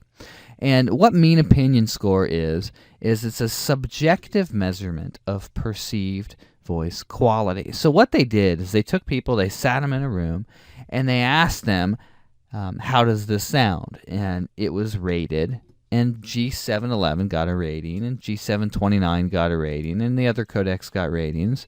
So we use those as a perceived voice quality number. Nowadays, a chicken leg is a rare dish. That's a Harvard sentence. There are actually a number of different sentences that are used in voice quality testing.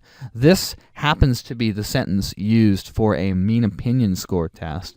And what's interesting about the sentence is the words that are in the sentence and the way that we speak it is a good, broad a representation of how the human speech patterns exist. So it's a really, really good test for measuring voice quality. So nowadays, a chicken leg is a rare dish. So mean opinion score, it's a scale of 1 to 5. Nothing ever hits a 5. 4.5 is the highest practical rating for all intents and purposes. So again, keep in mind this is subjective. G711 can be referred to as a MOS score of 4.1. ILBC is also a MOS of 4.1. G729, not terribly far behind it, with a MOS of 3.92. G728, we're kind of slipping here a little bit. We're down to a MOS of 3.61. And when these mean opinion scores were originally out, those were pretty much the codecs in use. And we've had a new contender come out here, in the last few years that's really starting to change the way audio is perceived across a private network anyway, and that's G722. G722 uses comparable bit rate to G711, but because of the techniques used within that standard, you get a much higher fidelity audio quality. And it's going to give you a MOS of 4.2, thereabouts. So we're actually exceeding the quality of G711. Now, it really depends who you ask, and again, that's why I say this is a subjective measurement. If you sit me in a room and give me two phones, one of them's G711 and one of them's G729, and you ask me to describe the differences, I'm going to tell you that there are very significant differences in audio quality, and the one sounds fantastic and the one sounds pretty bad. Now, there are a lot of people, in fact, the vast majority of people I would say would disagree with me on that. It has been said that there is, a large portion of the population that can't tell the difference. Personally, if I'm listening to G711 versus G729, I believe that I can tell the difference, and I think it's pretty significant. However, MOS scores and what people have been polled and asked their opinion says that they're in fact quite close. So, everybody's going to perceive this a little bit differently. People are going to have a different opinion of call quality. But keep in mind, mean opinion score is how we measure it. Now, there are other scoring methods out there, but MOS is the one that Cisco wants you to have the best understanding of. So that talks about audio quality. That talks about, the basics of Nyquist's theorem, again, as a review. And I think you've got a good primer now to start digging into a little bit more advanced topics on codecs, and we're going to start talking about the hardware that actually does the job of taking this audio and turning it into a data stream. So what's actually doing this A to D conversion? And those modules are called digital signal processors, DSPs. But more about those in the next video. So thanks for tuning in, and hopefully this has been informative to you, and I'll see you on the next video. Thanks, guys.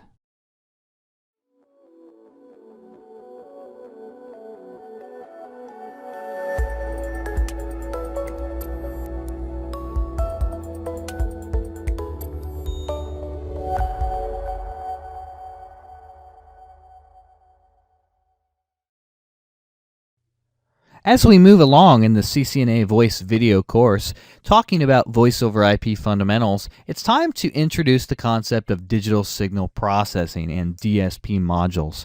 I'll be your instructor, and I think you're starting to understand my style by now, so we're going to jump right into this. We're going to talk about DSPs, how they're used, and we're going to do a demonstration of the Cisco DSP calculator. So the modules that you see on the screen here are DSPs, digital signal processors. So what is a DSP and what do I need it for? Well, it's a hardware device whose primary role is to convert analog signals into digital signals, to do that sampling that we talked about, back with Nyquist's theorem, provide compression and encoding functions. So these DSPs are the A to D, D to A converters, essentially, that are in your router, taking care of turning that voice into packets. They're installed into a router that is being used as a voice gateway, and they take the processing load required for doing those conversions off of the CPU, and they do it in hardware. The module you see here is a network module. This is a NM-HDV. This is actually one of the first modules I was ever used. It's a high-density voice network module that you could put DSPs on. You'll see 4 of them there populated in it. And it had a voice WIC slot, and you could slide a interface card, and that's probably, from the look of it, a VWIC 2MFT T1, which would give you dual T1 interfaces. But I kind of digress here. I'm going off on a tangent. There are different sizes of DSP modules that Cisco has. In the PVDM2 series, some of the modules you'll run into is the PVDM2-8, 16, 32, 48, and 64. And what's different about these modules is the number of actual digital signal processor chips that are on the module. And the PVDM216 is what I would recommend for a study lab. It gives you plenty of capacity to do a few phone calls, but not go overboard. And others are available. The PVDM3 is out now. They can do a lot more, both quantity and capabilities. But again, check your hardware for what's supported in your equipment. What will work in a 2811 may not work in a 2911. So, fair warning. DSP modules can be installed either on the main board of your router, or they can be installed in a network module, such as this NM-HDV. And how do I figure out how many DSPs do I need? So DSP calculations. This is kind of a loaded question. Some of these calculations are really, really easy. Others can get to be quite interesting. So when you're trying to plan for DSP resources, don't just plan off the top of your head. Go to cisco.com and use the DSP calculator. In fact, I'm going to jump out of the presentation right now to show you the DSP calculator and give you an idea of what all is involved in doing this calculation process. Here's the Cisco DSP calculator from the Cisco website, and I'm going to go in and I'm going to do a really, really simple example here. I'm going to tell it I've got a 2801 running 1512T. I'm going to tell it that I have a VIC 2FXO. So I have 2 voice channels. It's a 2-port analog module. And I want to actually outline something here for you. In various iterations of Cisco's training and lots of the old print material, Cisco referred to voice codecs as either medium complexity or high complexity. Well, things have changed recently, and Cisco has started referring to G711, Cisco fax pass-through, Cisco modem pass-through, and clear channel as low complexity codecs. So make sure when you're in the calculator that you understand that G711 is now considered a low complexity codec. So I'm going to tell it I want 2 audio streams, basically full capacity of this 2-port FXO, and I'll hit next, and I'll leave the rest of this blank because I'm not going to do anything else with it. And it's going to tell me what I require. It says you need a PVDM2-8, and you need 1 of them. It tells me that there is an allocation of 2 DSPs, or 2 DSP channels, I should say, for voice. And there are 6 available, so 6 plus 2 equals 8. So now you know how they're sized. If I wanted to do this for a PRI, let's say it's a 2811, and we've got a VWIC 2MFT T1. That is a 2-port PRI module. I'm going to tell it that I want to do 46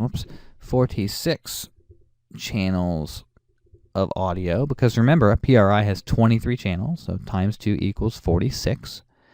And we'll hit next, and it tells me I need 46 for voice, and I have 2 available, and it put me in a PVDM 2-48. Now, if I were to use a more,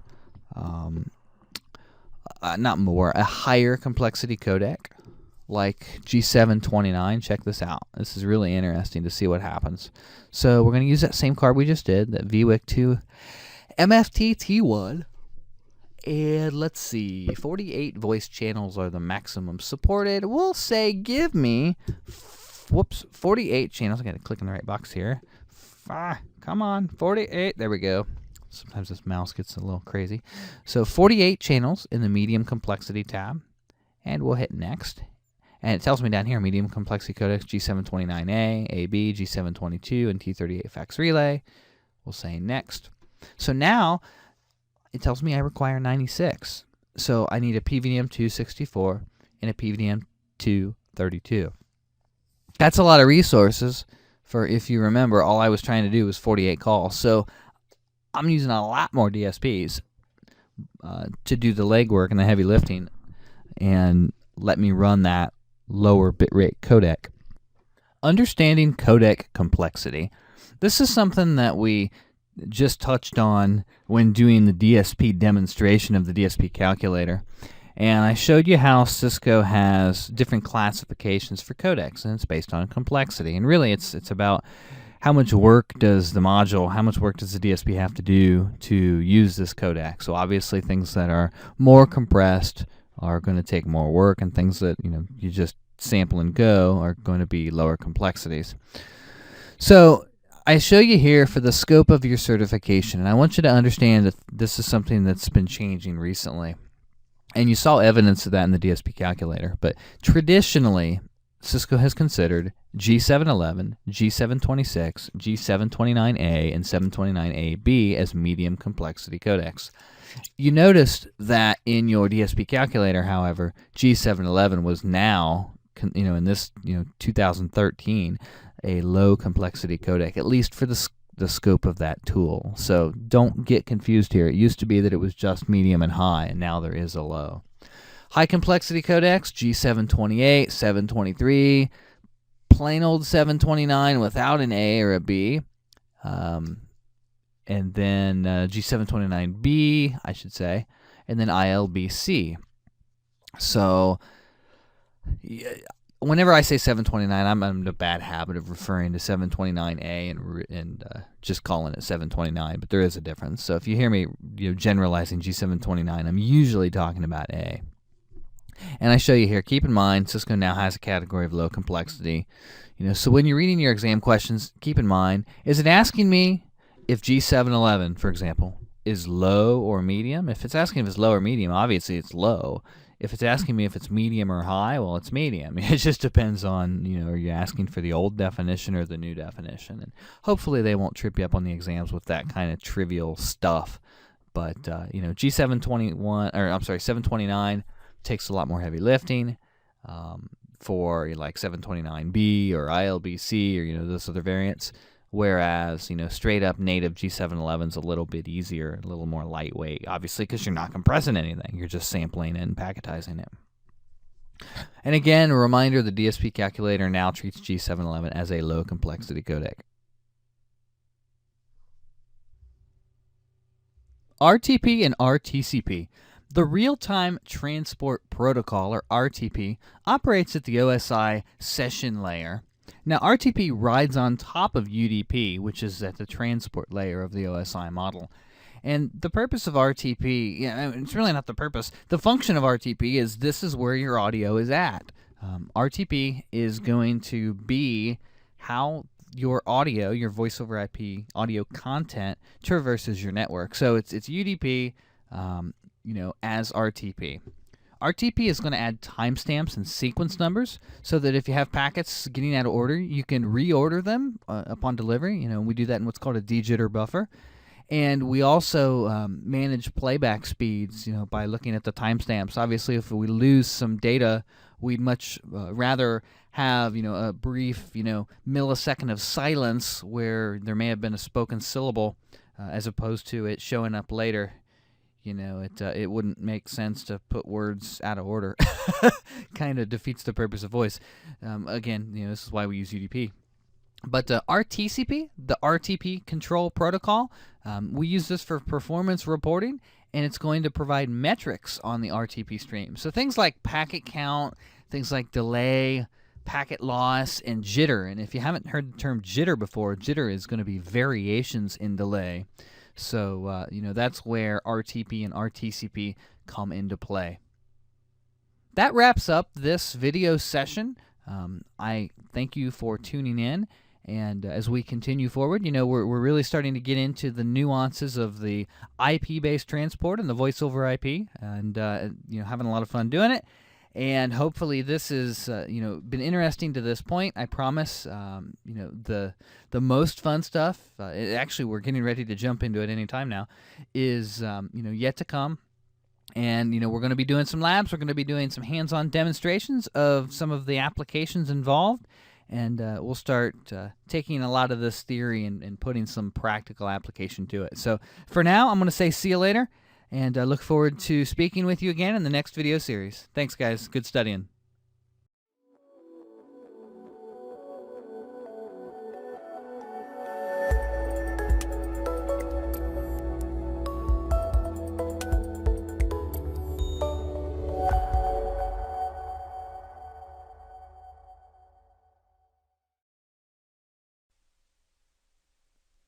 Welcome to Module 7.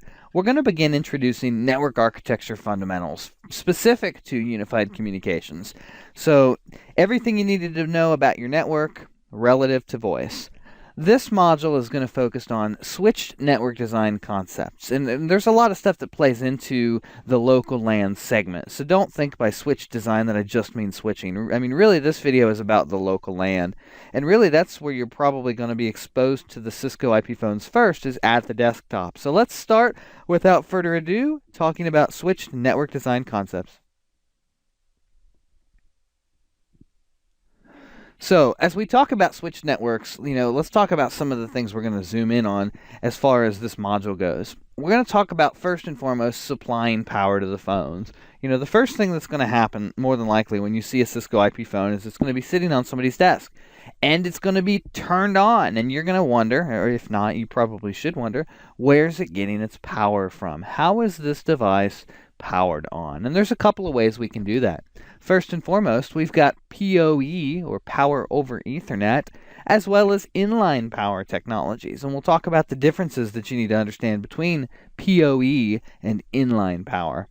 We'll talk about mid-span power, or what we call injectors, or powered patch panels, and how those can be used within your infrastructure. And we'll also talk about power bricks. How do we use low volume, low density power bricks to avoid having to do anything with the switched infrastructure?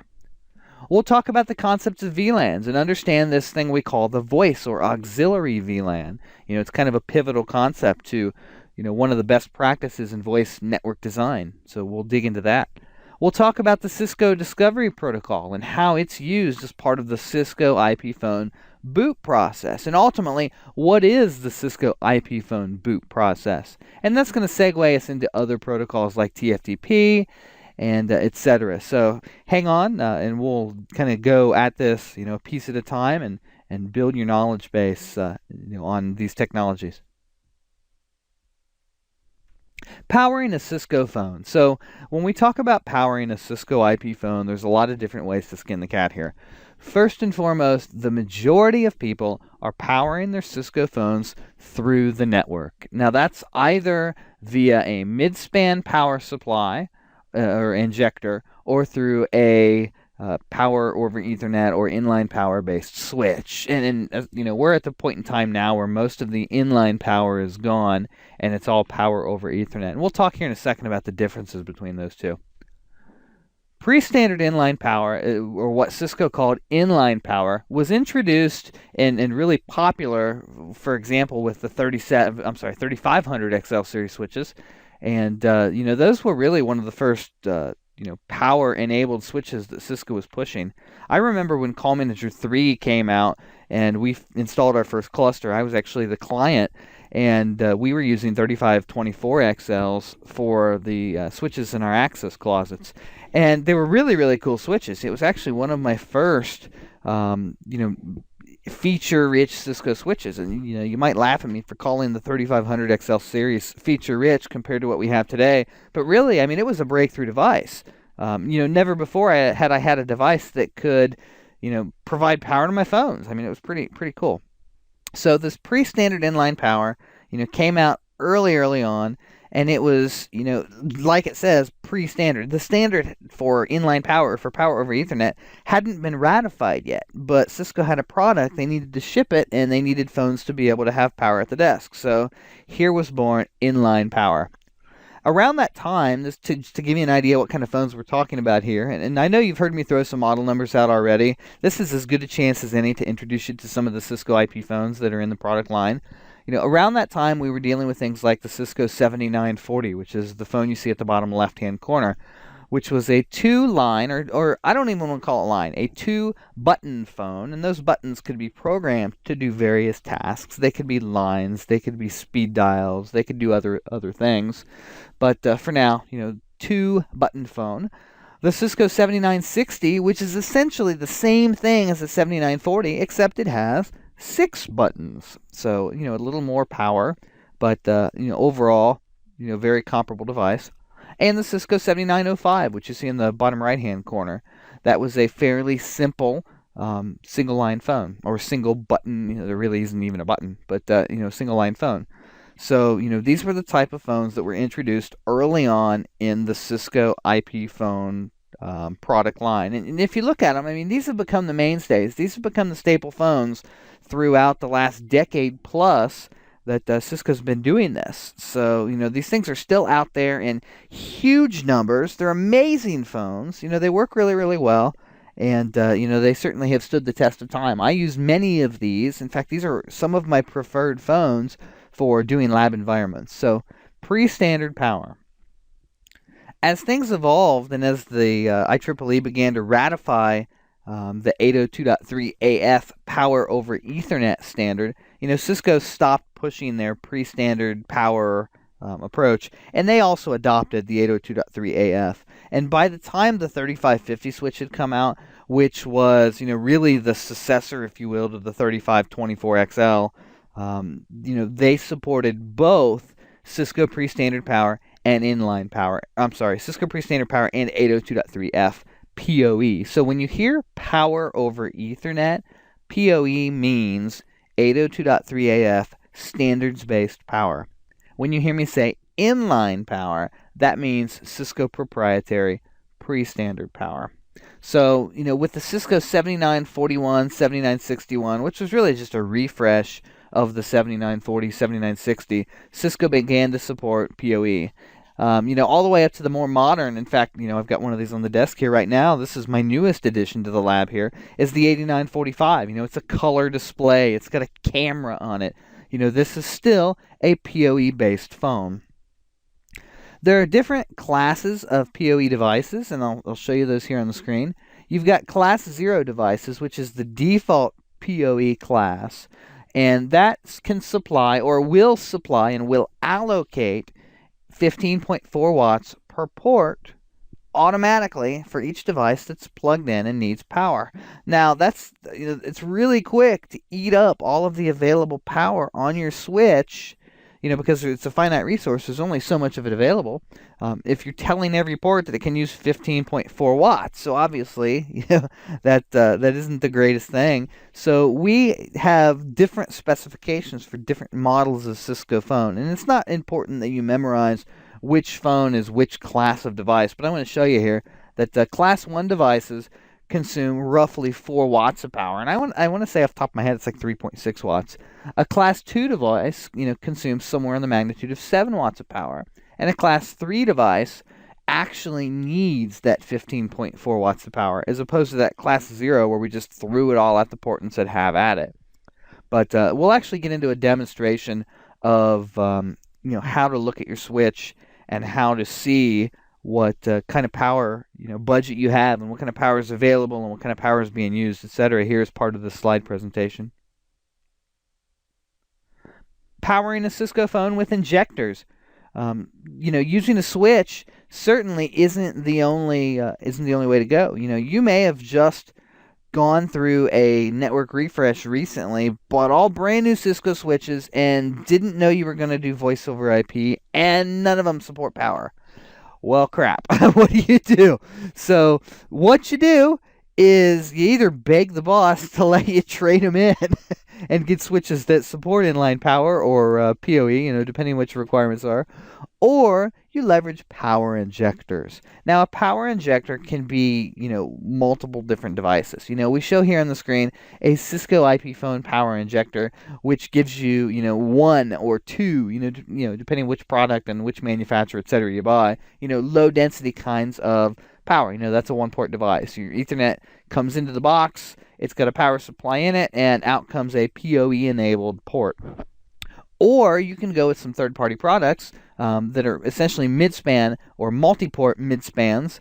Sometimes you'll hear them referred to as powered patch panels, and you'll use them to go in line with your existing switch. So if you close your eyes for a second and visualize with me your wiring closet, you've got a Cisco switch, you've got patch cables going to the patch panel, and the patch panel goes to the horizontal cabling throughout your environment. Well, what you'll do with a powered patch panel or these mid-span devices, if you put them in the closet, is you'll take that network cable out of your Cisco switch, and instead of plugging it into the patch panel, you'll plug it into this mid-span or this powered patch panel. It'll go in one side and come right back out as a 802.3F enabled supported port, and you'll plug that into the traditional patch panel. So really, it's just a multi-port power injector. So a good option if you want to leverage existing switching infrastructure that you've got, but need to add PoE. It's a really good option if you've only got a handful of devices. Maybe I've got an office that has 48 drops in it, and I only need like 24 of them to support power. Well, I can either go buy a new switch that has all the ports supporting PoE, or I can just plug this powered patch panel in between them and light up the ones that need power with power, and the rest of them don't need it. That's fine. So it's another option for you. I'm not going to say what's best. I'm going to say that most customers and most deployments are PoE switches, but I have done plenty with mid-spans, and as well as the next solution that I'm going to show you here. Power bricks. When all else fails, you've got the option of using a power brick. Now, the Cisco Power Cube, as Cisco likes to call it, and they've gone through a couple different iterations, is nothing more than a power supply that plugs into the wall and has a cord that plugs into the back of your phone. It's good when you have low density, or it's useful when you have low density. It can be very cost effective. If you can't justify doing PoE throughout your entire environment, doing a power brick it makes sense. It lets you still have, Cisco phones and put the power where you need it. So if you're in a warehouse and you've got, a 24-port switch and there's only one phone there and everything else is going to computers, then that's fine. Don't put a new switch in. Don't put a mid-span power injector. Just get a power brick or a power cube and plug the thing in. So lots of different options, you can go with. Either switches with if you're using some legacy stuff, inline power, which is the Cisco pre-standard, or PoE, the 802.3AF. And keep in mind that as with any standard, it's always maturing. So I know as of this recording, there's PoE plus, it can go up to, off the top of my head, somewhere like 24 watts of power. So, it keeps getting bigger and bigger and bigger, and it wouldn't surprise me if it keeps going crazy. I know some proprietary deployments out there, are even double those kind of numbers. They're up in 50 watts plus. So, we're going to see the sky's the limit, I think, on the power, PoE type stuff. But, so three options. You've got your switches with PoE, you've got your mid-span power injectors, and you've got your power bricks. Now we're going to go through here next before we jump into anything else, and I'm going to give you a little demonstration. I've actually got a Cisco 3550 switch here in the lab, and I want to show you the I've got a couple of phones connected to it. I've got a Cisco 7940 IP phone, which was pre-standard power. I've got a Cisco 7941, which would support 802.3 AF, at a similar power class, and I've got an 8945 that's using quite a bit more power. So with that, let's jump into the Cisco 3550 switch and give you a quick little tour.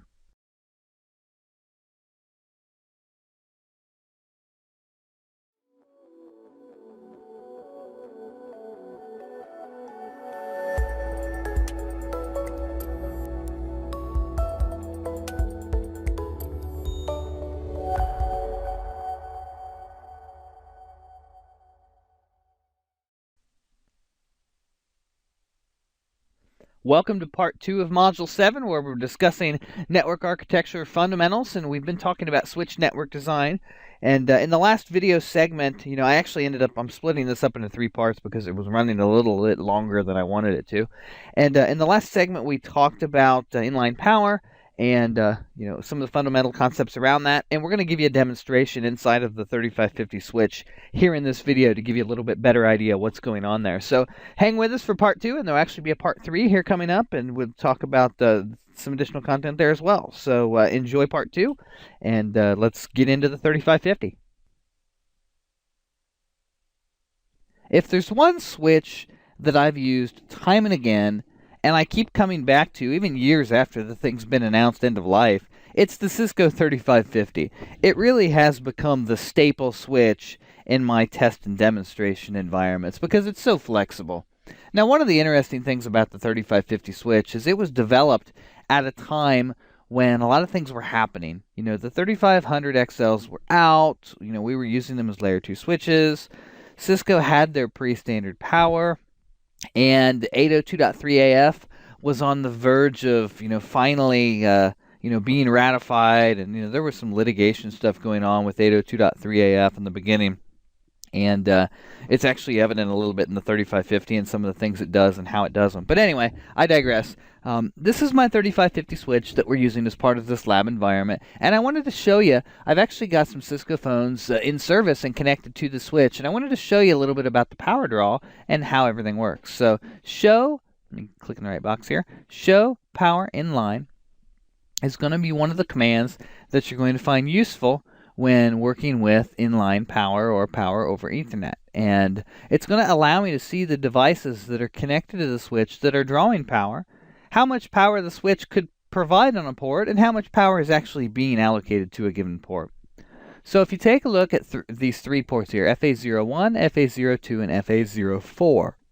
FA01 has a Cisco 7940. In fact, under the device name, you can look here, and it'll tell you IP phone 7940. And you'll see that the port is capable, in fact, all of the ports on the switch are capable of providing 15.4 watts of power. Now, the 7940 was a pre-standard only Cisco IP phone. So this is inline power. This is not 802.3 AF. This is the inline power standard. And you'll see that under power, 6.3 watts is all this puppy is pulling out of the available 15.4. Now, the port below it, we've got a Cisco 7961. That's the next generation device. Cisco did a little bit of a refresh. They made some improvements in the phone and called it the 61 instead of the 41. I'm sorry, called it the 61 instead of the 60, or the 41 instead of the 40. I've got a mix of them here in the lab, but just a little bit newer.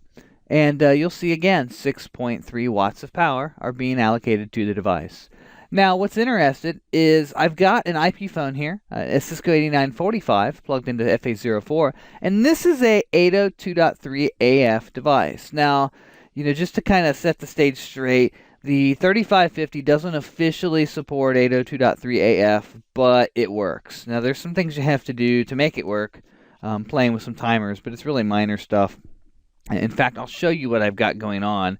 FA01, show run, int FA01, I've got the thing. It's a really, really vanilla basic configuration. I don't even have this thing in the voice VLAN yet. We haven't even talked about voice VLAN yet, so forget about that as even being important. This is a basic bare vanilla port. Now, for that FA04, where I've got that 3550, that's the 802.3 AF device, I added this little command here: power inline delay, shutdown 20, initial 300. Now, this isn't something you need to know for your CCNA voice certification, so don't stress about it. But this is a command I use to allow this phone to be able to work on this 3550 switch. So it is an 802.3 AF device. It is being powered by my Cisco 3550, so those people who say it can't be done are wrong, because this one's up and in service. Now let me show you something kind of cool about this. And this is something that's useful to know. We'll go to int FA04, and we'll say shutdown. And we'll just turn that port off for a second. And now I'm going to do a no shutdown. Now check this out. Show power inline. You'll notice that as this port is initially coming up, it's recognizing this phone as an IEEE power device, and it's giving it 15.4 watts. It doesn't know. In fact, we'll do this. Pipe include. We'll say FA04. So we'll just show that one line. It doesn't know what that device is yet. That phone hasn't finished booting.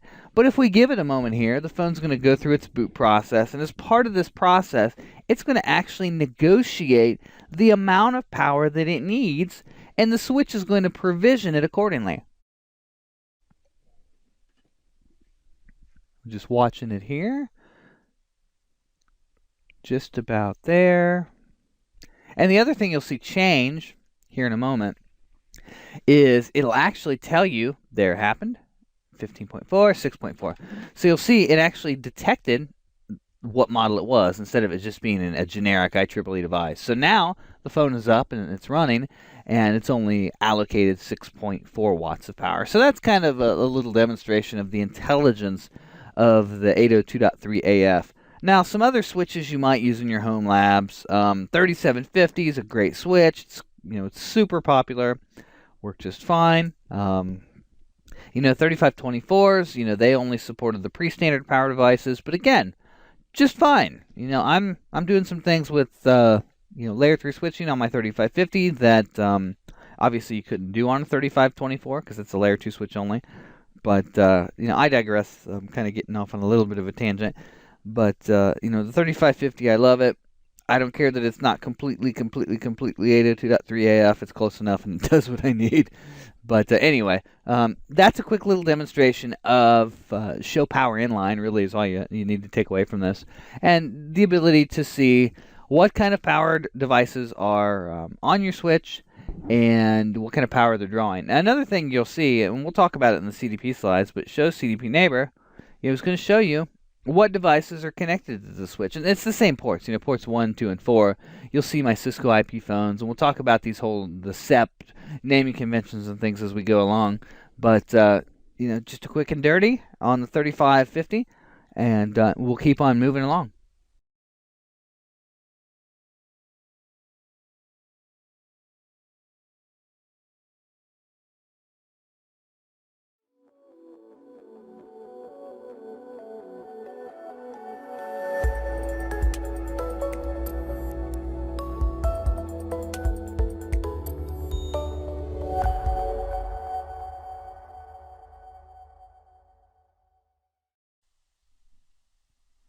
Welcome to part 3 of Module 7, and we'll be wrapping up this module in this video, talking about network architecture fundamentals, and we've been talking about switched network design, and more specifically, stuff in your switched network segments, i.e.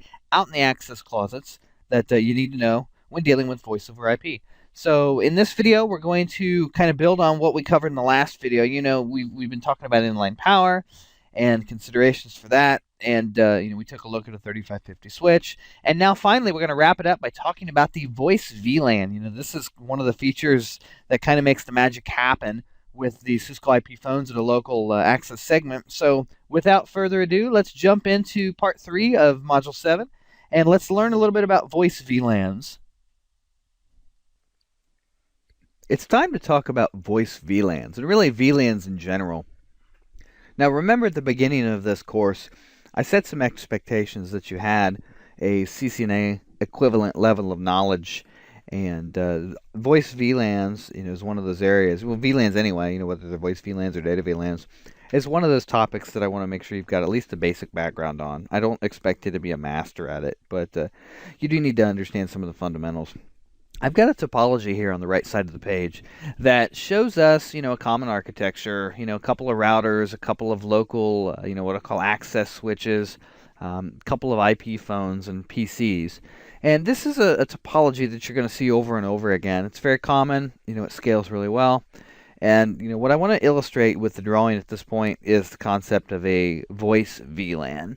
Now, back to the CCNA conversation, the VLAN, or the fundamental concept of a VLAN, is that it is used to separate broadcast domains. So we're going to keep broadcasts from devices on the data segment, or the data VLAN, from having an impact on the performance of traffic on the voice VLAN. And when I hear, or when I say the word VLAN, I want you to think VLAN equals subnet. Now, that's not an absolute rule. VLAN does not have to equal subnet, but in the context of what you're going to run into, in most occasions, VLAN is going to equal subnet. There's a lot of different advantages to using VLANs, and these are the same in the voice world as they are in the data world. Some of the high points, if I want to hit them here, is we're going to have increased performance by reducing those broadcasts. We're not going to have broadcast traffic from the data network overwhelming the voice segment. It increases security. I can put devices on one VLAN or on one subnet that can only talk to certain other devices, through an access list on a layer 3 device somewhere, like a router or a layer 3 switch. We get an abstraction from the physical topology. So if I'm, on one switch and I move to another switch that's in a different geographical area, I could still land on the same subnet, based on how I trunk those VLANs around my environment. Specific to the voice world, when we say the word voice VLAN, you may also, from time to time, hear it referred to as an auxiliary or an aux VLAN. And this is an early term that it didn't really stick for very long. I remember hearing this back in the early days, and then, all of a sudden everybody started calling it a voice VLAN. So that's what I've called it forever. But when you hear voice VLAN or aux VLAN, it's the same thing.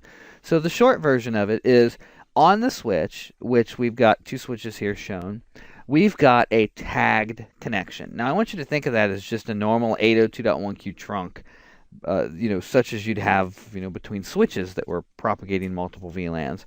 And what's going to happen is the traffic that is untagged on the switch is essentially the data VLAN traffic that you want to pop out the back of the IP phone.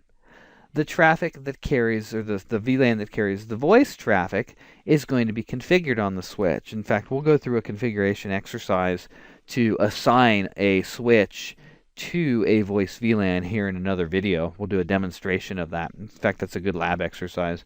But, really short and sweet here. We're not trying to, get into anything too crazy complex. Just understand that there's a concept of separation of traffic using voice VLANs and data VLANs, and that both types of traffic cross, it's effectively a trunk to the IP phone, where the data VLAN traffic is not tagged, and the voice VLAN traffic is tagged with 802.1q, and out pops the data VLAN on the back of the phone. So nothing too earth-shattering here, but I wanted to give you this basic understanding of the voice VLANs. And it's not an absolute mandate that you do this. However, it is a Cisco best practice. If you're in your lab at home and you have 3 phones and 2 computers, does it really matter? No, it doesn't really matter. But, in fact, I've done IP phones at remote locations, a telecommuting employee or things along that line, and I've just put them on the same VLAN, and that was fine. But if you really have a volume of traffic, if you're dealing with a floor of PCs and you got enough stuff that it makes sense to separate it, you definitely want to do the voice and data VLAN separation. It's going to make sense for a lot of different things down the road that we're going to cover. So fundamental concept for designing a switch network to support voice is voice VLANs. As we move past voice VLANs, I want to talk about CDP. And again, going to the CCNA equivalent knowledge, CDP is the Cisco Discovery Protocol. And the short version is we use it as a device discovery protocol so that one device can discover who its neighboring device is and what some of its capabilities are. Well, CDP plays a pretty cool and pretty unique role in the voice world in that what we do is the Cisco IP phone listens for CDP packets being sent out by the switch.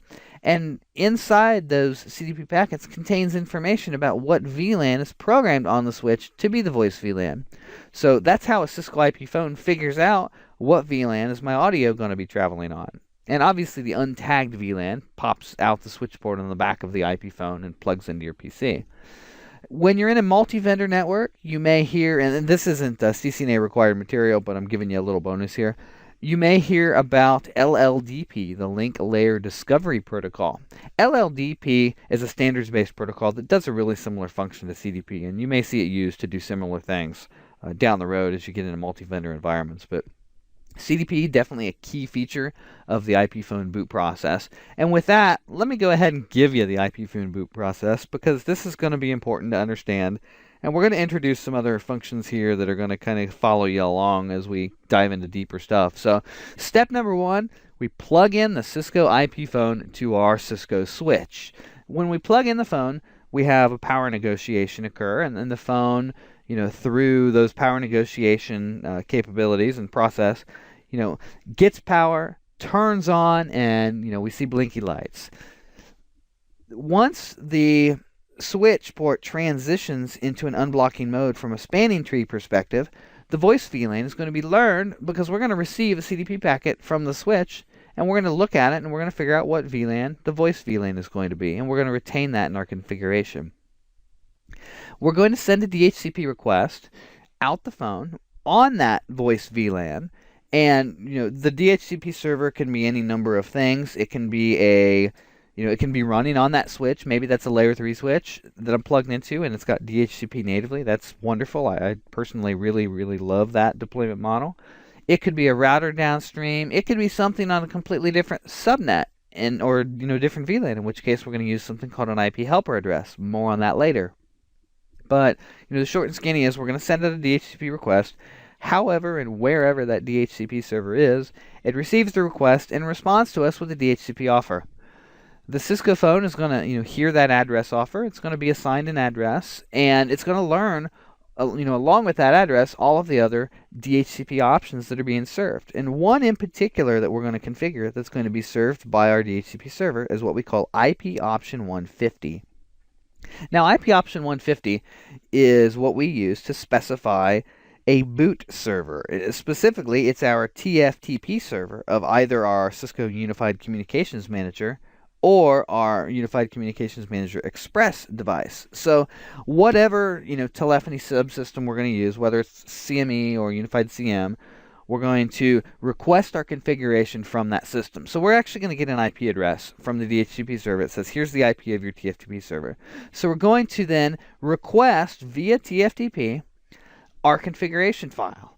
And the TFTP server is going to send us the configuration file. We're going to learn what we need to learn about our provisioning.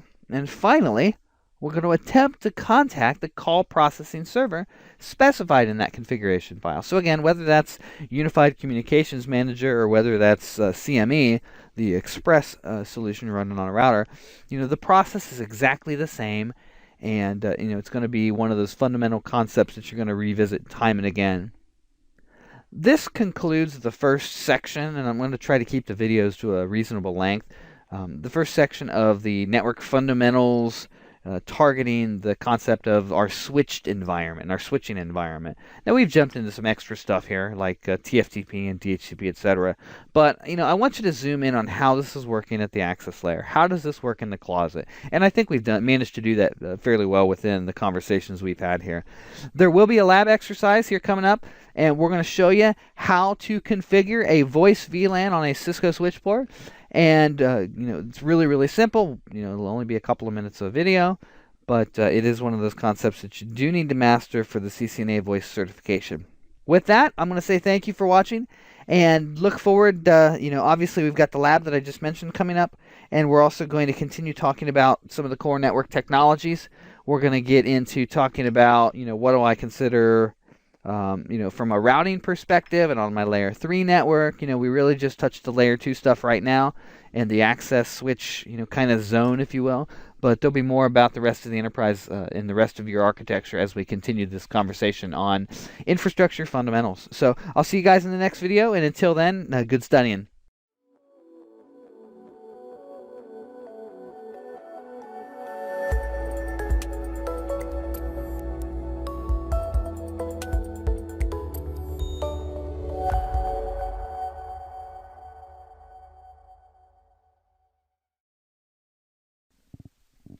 In this mini lab, as I'm going to call it, we're going to give you a basic overview of how to program a Cisco switch port to support the connection of a Cisco IP phone. So we're going to look back at the voice VLAN configuration and the data VLAN configuration and walk you through the process. So you're getting off easy with this lab. It's really, really quick. And, a couple of minutes and this will be over and you'll be an expert. So without further ado, let's talk about switch port configuration for voice. In this video, we're going to give a little mini demonstration, or I'm going to call this, kind of a mini lab exercise, if you will. And we're going to talk about basic configuration of a switch port for use by a Cisco IP phone. Now, again, this isn't going to be exactly the process you'll follow every time because every environment is a little bit different. But this will give you the general concepts behind, what are you doing, why are you doing it? And then you can apply this to your own environment. I'm on a Cisco 3550, again, one of my favorite switches of all time, and you're going to see me use this quite a bit.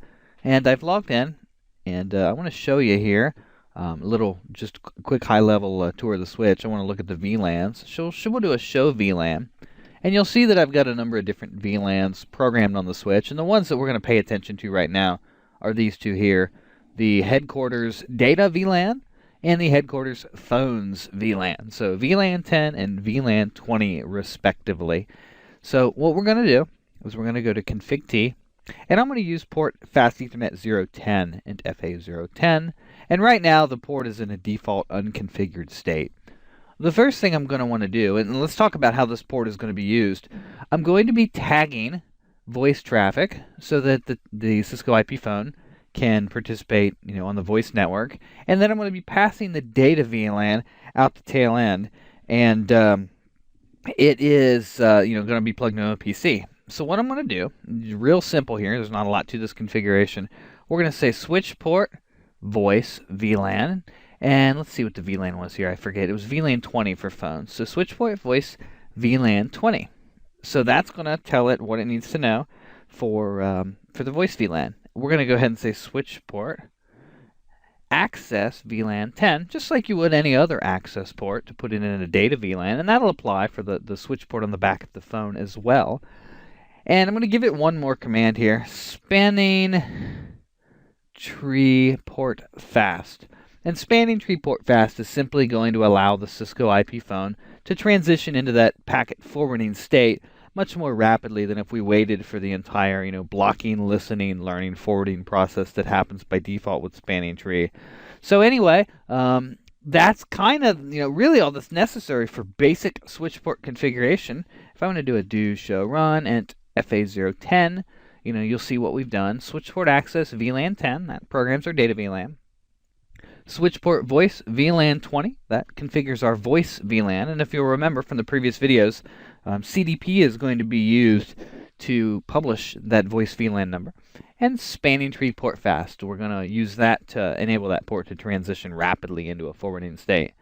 That right there is all that's necessary for basic switch port configuration. You'll see why I call this a mini lab. We're just over 3 minutes and you've already seen what you need to see. So, a lot more lab exercises coming as we go, but that's a quick tour of how to program a access port on a Cisco switch for a voice VLAN to support a Cisco IP phone. Thanks guys, and I'll see you on the next video.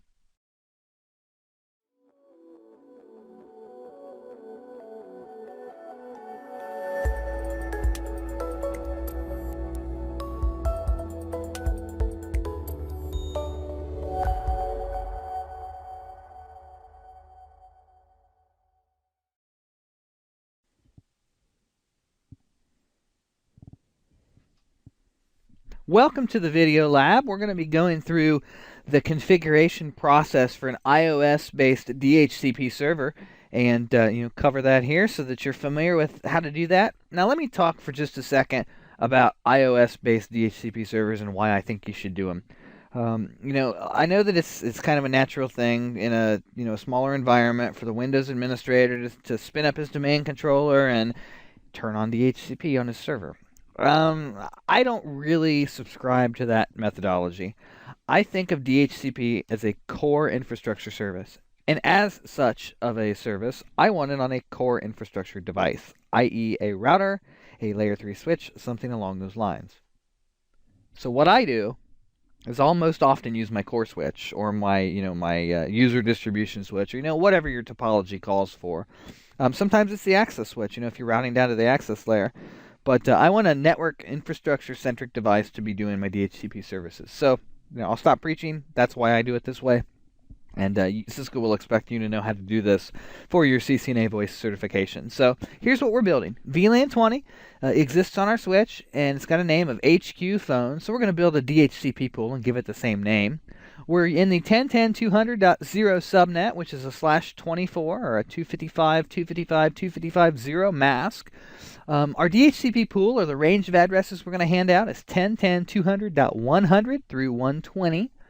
And we're going to, as part of our DHCP pool, hand out the TFTP server IP address. This is my call manager publisher. So let's go through this. And in fact, port FA04, I've got a phone hooked up, and I've got the port currently in shutdown mode. We'll turn him on, and so you can see a DHCP request and the whole process take place. So without further ado, let's build a DHCP server. So config T on my switch, and I forgot to say, you want to do this on a router, that's fine. I'm doing it on a switch. The process is the same, so don't worry about that. So config T, and I'm going to, first thing I'm going to do, and you don't have to do it in this order, but I like to do the excluded addresses first. We'll say IP DHCP excluded address 10.10.200.1 through 10.10.200.99. Remember, our pool is going to start at 100, so we want to exclude everything up to 100. And then anything after 120, so 121 through 10.10.200.254. So basically we've carved up 100 through 120, and we've created the exclusion ranges to do that, which is, if you're a Windows administrator and you've done DHCP on a Windows server, you'll realize that on a Windows world you define the pool. In Cisco you define the exclusion ranges, and the pool is anything you haven't excluded. So let's create the pool. IP DHCP pool HQ _ phones. We will tell it what our subnet is, network 10.10.200.0, and you can either do a slash here or the network mask. So we'll say 255.255.255.0, and we'll say, let's just pick I don't need it, but I'll show you how to do it. DNS server 4222. That happens to be a public DNS server. If you had one in your enterprise, you'd point to that. We will say default router, which is the default gateway we're going to advertise as 10.10.200.1. And here's the one that matters. Here's the voice command. Option 150 IP 10.10.210.10. That's my publisher. So if I do a show run, we'll show you what we've got going on here. And you can ignore the other pool I've got going on. But we've got IP DHCP excluded address for .1 through 99 and .121 through 254. So we've framed around this pool that we're looking at. And we've got the pool down here, IP DHCP pool, HQ phones. We've defined the network. We've defined a DNS server to hand out. We're going to hand out a default router, and we're going to hand out that option 150 IP.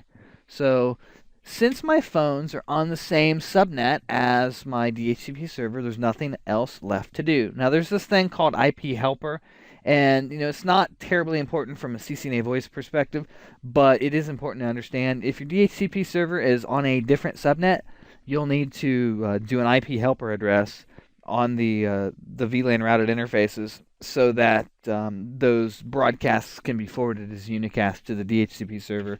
But I'll leave that as an exercise for the reader to understand. It's not something I'm seeing a lot in the field anymore. People did it kind of in the early days, and now people are kind of siding with me and saying, let's keep the DHCP server closer to the phone. So I'm not going to go off on a tangent too much there. So we've defined our excluded addresses here. We've created the pool, and let's do a clear IP DHCP binding, and we'll say, actually, you know what? I don't have any bindings for that subnet. I'm going to look at them, show IP DHCP binding. I shouldn't have any 10s. No, I don't. So since I don't have any 10s, this will be the first one. We'll say, first I'm going to turn debug on. Debug IP DHCP server, and I think it is events. Yeah, we'll use the events debug. You could go packets, but it's a little more granular than you need. And you may see another device, asking for DHCP out here. It's kind of hard to time it. This is a network that's live. So we've created the DHCP server, and you can see something actually asking for 10.10.2.10s.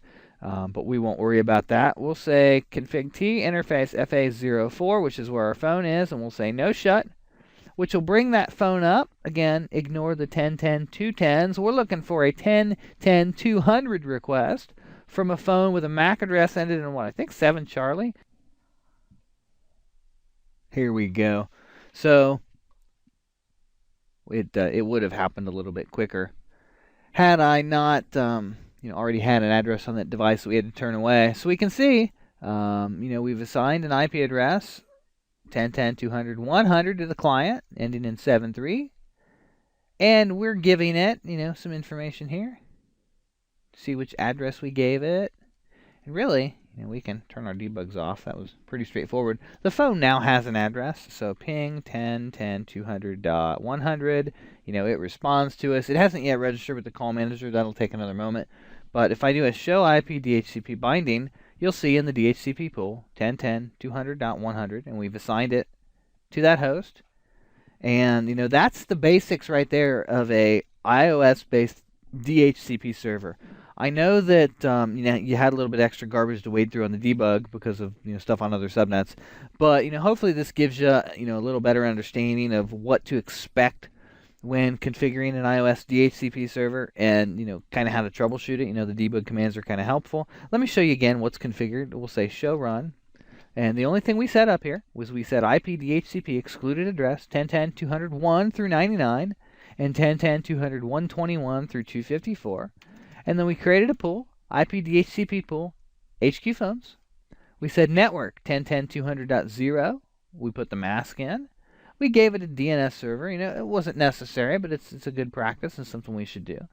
And we gave it the default router, 10.10.200.1. If we didn't give it a default router, we'd have a little bit extra ARP traffic going on there. That's not something we want. And we gave it the IP option, number 150, pointing to the boot server. And actually, as I look across the desk here, I can see that the Cisco phone is up and in service, and everything's happy. So with that, you now know how to configure an iOS-based DHCP server. And the next video, we're going to talk about how to configure NTP services on a Cisco device.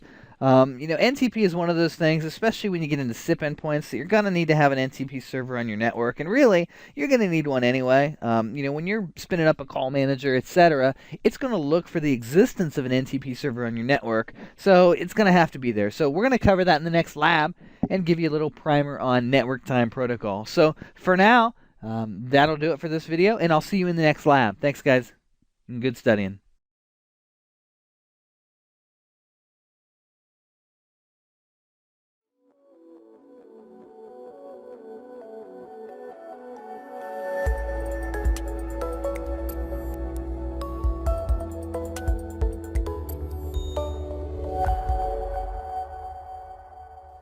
Hey guys, we're going to do another video here and talk about a protocol that is very important to keeping the clock right and making sure that you go home on time every day if you're using the clock on your phone as a way to account for your time.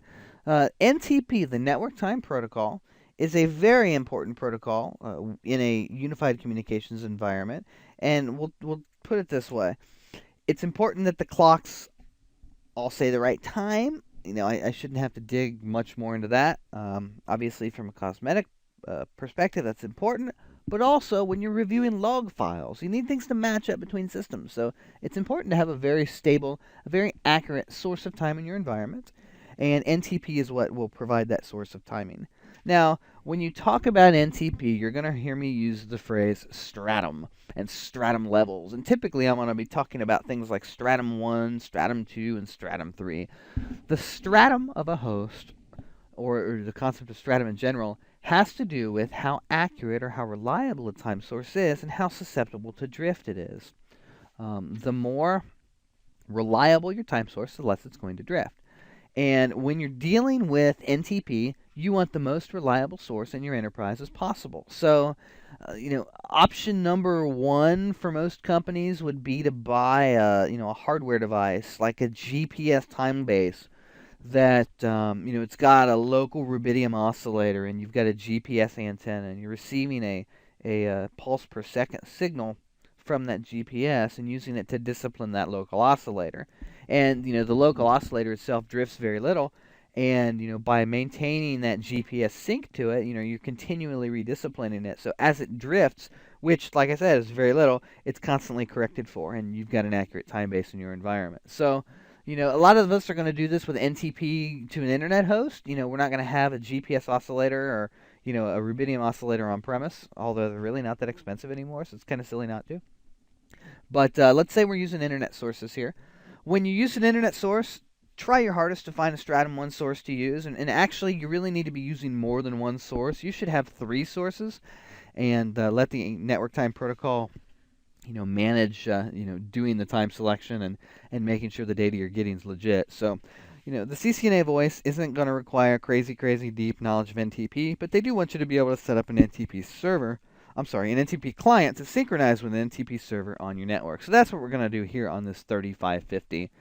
If you look at the show clock, we've got, it's pretty close. We're within seconds actually because it's been recently synchronized. But, the clock on this switch is what we call free running right now. It's not, being updated or disciplined by anything. And it will drift over time. If I want to synchronize this device, and really I want to do this to all devices on my network, we're going to point it to an NTP server. To do that, I'm going to say NTP server, and I'm going to give it the address, 173.13.85.5. This is just one of the public NTP servers in the pool.ntp.org project. You feel free to use any NTP server you want, but try to keep the stratum level high. Now, check this out. It may take a moment. We're going to do a show NTP association, and actually that happened really fast. We'll see that the source, see that asterisk at the beginning? That means that we are synchronized to that. That is our NTP master. And we can see a little bit of information about it. We can see that its reference clock is a pulse per second signal, so it's probably being disciplined off of a GPS, and that's just kind of where it's getting its time base. But we see that it's a stratum 1 host, and that's going to mean that it's highly reliable. And, by me using a stratum 1 reference, if I were to become a clock, and I can't do that on a 3550, but, your routers can do it, like your 6500s can do it, etc. I can provide time to people by using a feature called NTP Master, which I'm not going to go into because it's not part of the curriculum. But I can become a server and pass this information along just like I can be a client. So, show NTP association. Powerful command there for you. There's one more NTP related command I want to show you, and then is show NTP status. And this is just another view at the same kind of information.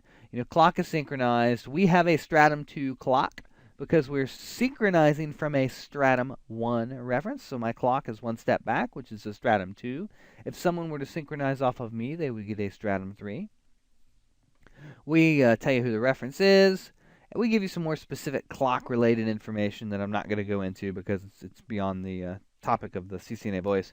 But, use NTP.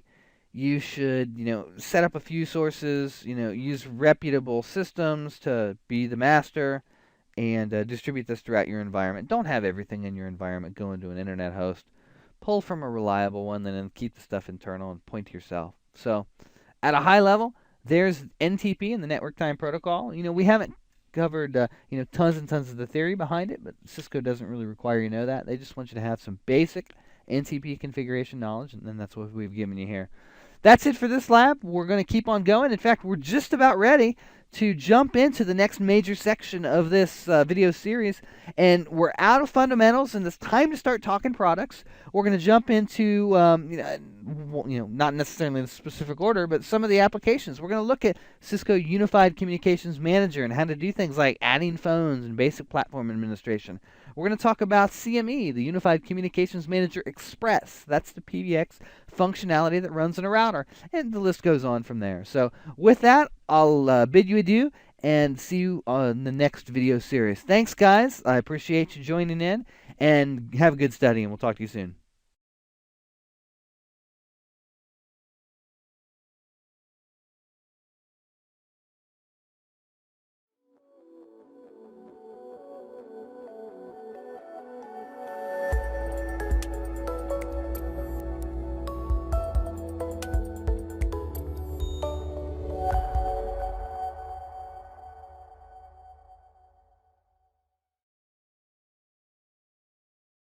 Welcome. We are in the GUI. You have finally made it. I know this has been a long time coming, but we have made it to the Cisco Unified Communications Manager Web-Based Administration Interface, also known as the GUI, or for those of you who've been around Call Manager a while, CCM Admin. It's really where we're going to start the tour here. Cisco Unified Communications Manager, Call Manager, whatever you want to call it, is the core, the foundation of all of the Cisco Unified Communications solutions. It's kind of the head of the snake, if you will. And getting familiar with the interface is very important. You're going to spend a lot of time in this application as part of your Unified Communications career and doing your certification. And it's kind of interesting. When I first got started with Call Manager, as I mentioned before, I had a bit of an aversion to voice, and the whole concept of a web GUI, kind of turned me off. I was a router guy. I'm used to, doing router switch config, and here I am having to play around on a web page. But I promise you, the CCM admin page, the whole interface, really is, quite nice.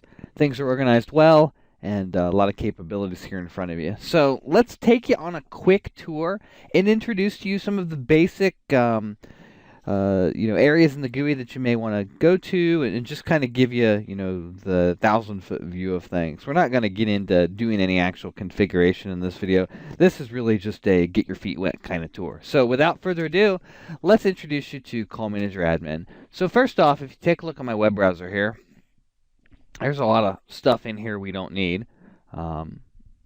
Cisco likes to redirect you a lot. So I'm going to put in just HTTP to the IP address of my server, and I'm going to be greeted with the installed applications page. Now, depending on what version of Call Manager you're on, this behavior might vary slightly. This is an 8.6, I want to say it's 8.6.2 server that I'm on now. 9 is out, 10 is in beta right now, so you're going to be seeing a lot newer things in the field. But 8.6 has been around a while, and it's kind of one of the staple versions, so I thought I would take you through it on 8.6. And keep in mind, again, depending what version you're on, this may vary slightly. So on this machine, I've simply got Unified Communications Manager installed, so I'll click it, and I'm taken to the login screen. Now you'll notice it's done a bunch of redirecting up here to me, but just keep in mind, /CCM admin. You can certainly get there by typing that in as well, but this is the CCM admin interface. I'm going to log in as the platform administrator, or what I'll call the application administrator, really is what I should say. The platform administrator is something different, so I'll avoid that term. But the application administrator, this is a local account on the box, and depending on whether or not you're LDAP integrated or whether you're just running local accounts, this might also be an Active Directory account. But in my case, actually, I don't know whether I've got LDAP on or off at the moment. As I mock various things up, that changes. But we'll go ahead and assume it's a local account for now. Administrator is what I'm going to use. And Cisco Systems, I love using the default passwords, or the easy to remember passwords.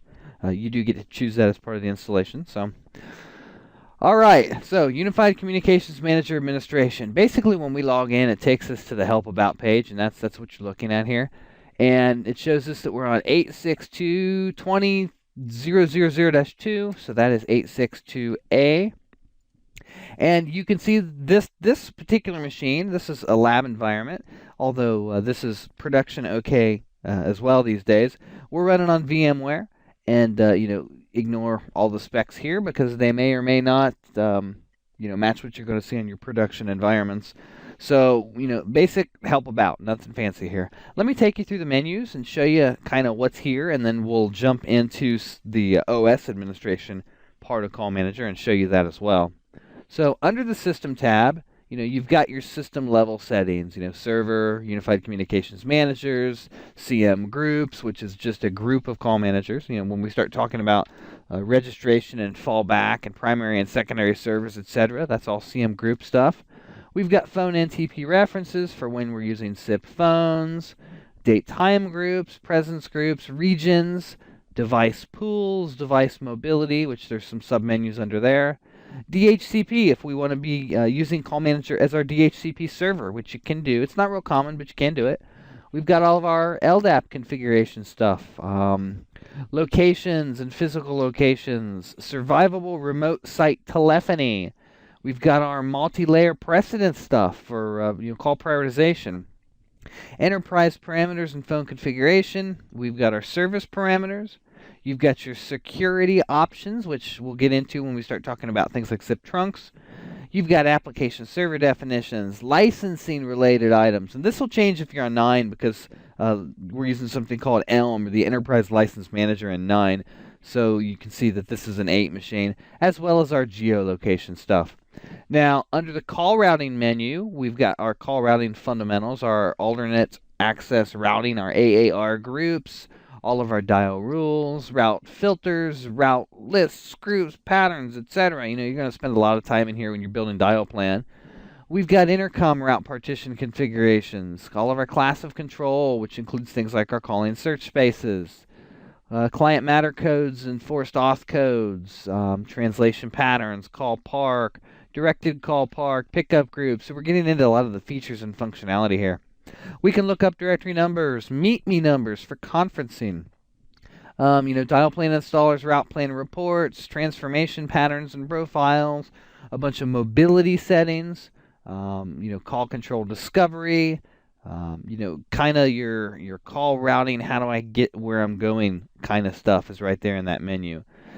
Media resources, this is where we're going to configure things like conference bridges and transcoders and enunciators and all of those voice, media related services. And I'm not going to read them all to you, but they're all kind of grouped together here. If we get under advanced features, this is where we do our voicemail integration. We do things like SAF, and we'll talk more about SAF just, at a high level. It's not a big CCNA voice topic, but we will get into SAF just at a high level so you know what it is. EMCC and cluster views and fallback and VPN and, some called party tracing. So some pretty cool bells and whistles there in advanced features.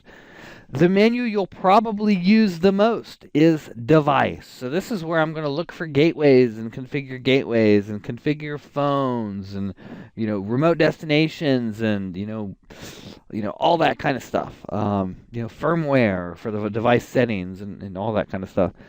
The application menu, there's not a whole lot here, but the key piece here I want you to know about is plugins. In fact, I'm going to click plugins and show you here.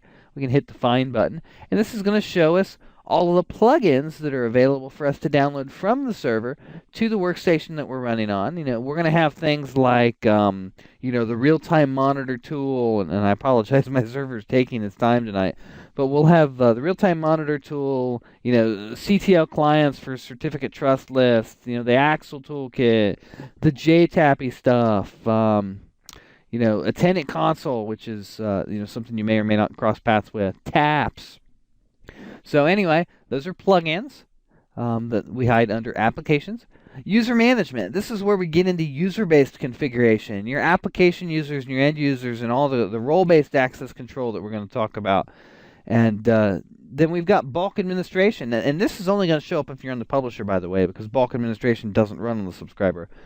This is where we can do a bunch of different, like it sounds, bulk admin. So I can bulk import, tens of thousands of phones or, make modifications to large groups of users. And really, anything you do, in large quantity is going to happen as part of BAT in the bulk administration toolkit. And then you've got the help menu. And I want to show you something cool about the help menu. There's something called this page. So let me go somewhere. I'm just going to randomly go into a menu here's a phone. So I'm in the configuration for a phone. I'm going to say help this page. And what's going to happen is the Cisco Online Help is going to load, and it's going to give me information about things I can do, in the area I'm in. So tips about resetting a phone, tips about deleting phones. It's going to talk to me about each of the configuration settings and give me a description of what these settings actually mean, and tell me about some of the default values. So device name, enter a name to define the device. It can contain this number of characters, and etc. So really cool. The help this page menu is very, very valuable. So this is the basic CCM admin interface page. Now, I'm going to show you a couple of other places here. Cisco Unified Serviceability is the next section that I'm going to show you. Serviceability is used for system-based services. So when you think of things like activating services or restarting services, application layer stuff, not so much, moves, adds, changes type of stuff you're going to do in serviceability. So let's give you a quick tour of serviceability. We can do alarm configurations for various alarm scenarios. We can configure our trace levels for the system. So when we're capturing logs, we can get into that. We've got service activation and feature services for, network services, and we can control and stop and start and restart and all that good stuff. Service activation will activate them and deactivate them. We can get into call detail reporting and dialed number analyzer. We can do our SNMP based configuration for setting your network management platform up to interface with Cisco Call Manager. We've got call home configuration, and then again, we've got the famous help with the this page. We like the this page option. So that's unified serviceability. You'll be in there, every once in a while, but not near as often as you'll be inside of CCM admin, which was the first place that we went. The OS administration, in fact, this is going to ask me for a different username and password because this is the platform administrator account, which I'm using the same thing for, administrator Cisco systems. And this is where we do things like show platform, type stuff. So hardware and network settings and software and, tell me about my cluster. We can go to the settings menu. This is where you configure IP addresses and your NTP servers and, time and under version. It sounds really confusing, but this is where you go to actually tell the server that you want to reboot or shut down. I know they've hidden that quite well. You've got your security menu, which is where all your certificate stuff happens. You can do software upgrades or minor releases through this. We'll do it via TFTP. I'm sorry, not TFTP. We'll do it through, SFTP. And, we can do management of our TFTP files. So, maybe there's phone loads that are out in the TFTP server and we want to look at what's there and do some stuff with it. We can do that from OS administration. We've got a couple of things here. Remote support. This can be used for TAC. If they want to get into your system, you can grant them some access. So you do that from OS administration. And once again, help about this page is very, very useful information. So let's take a peek at that one real quick. For this page, switch versions and restart. So how to do a reboot or a shutdown, etc. Restart current version, shut down the server, etc. So good stuff, good stuff. And one more thing I want to show you. Actually, two more things I want to show you. There's DRS, which is the disaster recovery system. And DRS is what it sounds like. This is where I go to configure and run my backups. So I can configure my backup devices and my schedule and look at the backup history. And the same thing for the restore, run through the restore wizard. So DRS is all about backups. And one more place to take you here is unified reporting. And this, I believe, is going to want the application administrator again. So administrator, Cisco systems. All right. There are various system reports you can run. And to be honest, I don't use this very often. Not because it's not useful, but because I come from, older versions of Call Manager, and this came later. So it's one of those tools that's there that I don't leverage probably as much as I should. But, you can go in here and run various reports, and it generates them, on demand. So I just said run a system report, and this will probably take way too long to run because I'm not on the fastest hardware here. But, there's all kinds of device summaries and phone and feature lists and extension lists and phone load type reports, and you can just get all kinds of really good data out of things here. So anyway, these are the main interfaces that you're going to use as part of your Unified Communications Manager experience. So I wanted to give you a quick little tour. In videos coming up, we're going to start going through the Cisco Unified Communications Manager application, mainly CCM admin, and we'll start talking about how to do basic provisioning. So how do I create a phone? How do I add a user? How do I do the normal moves, adds, changes type of activities that you are going to be expected to be able to do as part of the CCNA voice? And we'll get into more in-depth call manager knowledge. Keep in mind, this is not specifically a call manager class. We're teaching you the general high-level stuff as part of the CCNA voice. There are, separate training sessions dedicated to just the call manager administration, the application call manager. There are classes dedicated to just Unity Connection and dedicated to all the other pieces and parts. So you're not going to get everything you need to know to build a system out of this, but we do want to give you the high-level day-to-day type of admin exposure. So with that, I'm going to say thanks for watching, and I hope to see you guys soon in the next video, and happy studying, and we'll talk to you soon.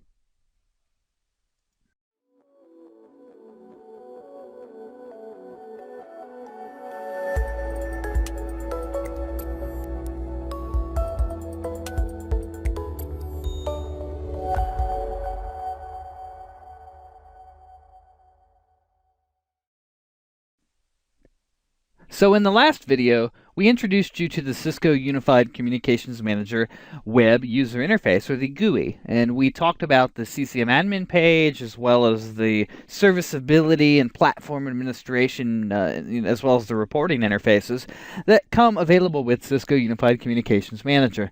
Now, I would be cheating you if I didn't show you the other side of the coin, and that is the Unified Communications Manager command line interface. Now, you can't do full system provisioning and programming and those kinds of things from the CLI, but there is a fair amount of administration that you can do, and most of it relies around platform specific stuff. So let's just jump right on into it and show you exactly what's available to you in the CCM CLI and give you an idea of what's going to be expected of you on the CCNA Voice certification exam. So we'll just log in here. Nope, I got the password right. Fantastic. I always screw that one up. It's kind of long. All right, so you can see I've logged in with SSH into my Cisco Unified Communications Manager. And actually, let me go ahead and make the screen a little bit larger here so we can give you some more details. And right when I log in, you can see it tells me about the platform I'm installed on. We're running on VMware, and it tells me about my disk and my memory, etc. Now, there are a lot of different things you can do from with the call manager CLI. You can shut down and restart the system. You can initiate what we call a switch version. So if you've just done an upgrade, you can switch from the newly installed version, or switch over to the newly installed version from the active version. You can do service manipulation, such as starting and stopping and restarting services. You can make changes to network configuration. You can run basic network connectivity tests. You can launch the DRS backup and restore tool. You can do some account manipulation for the platform administrator and check various server statistics. So let me just hit on a couple of high points here. There's not tons that Cisco is going to expect you to be able to recite for the CCNA voice exam from the CLI, but I do want to show you some of the features that I use the most. And first off, let me tell you, this works a lot like a router. So if you have a command and you're not sure what it is, hit the question mark and it's going to show you what's available to you.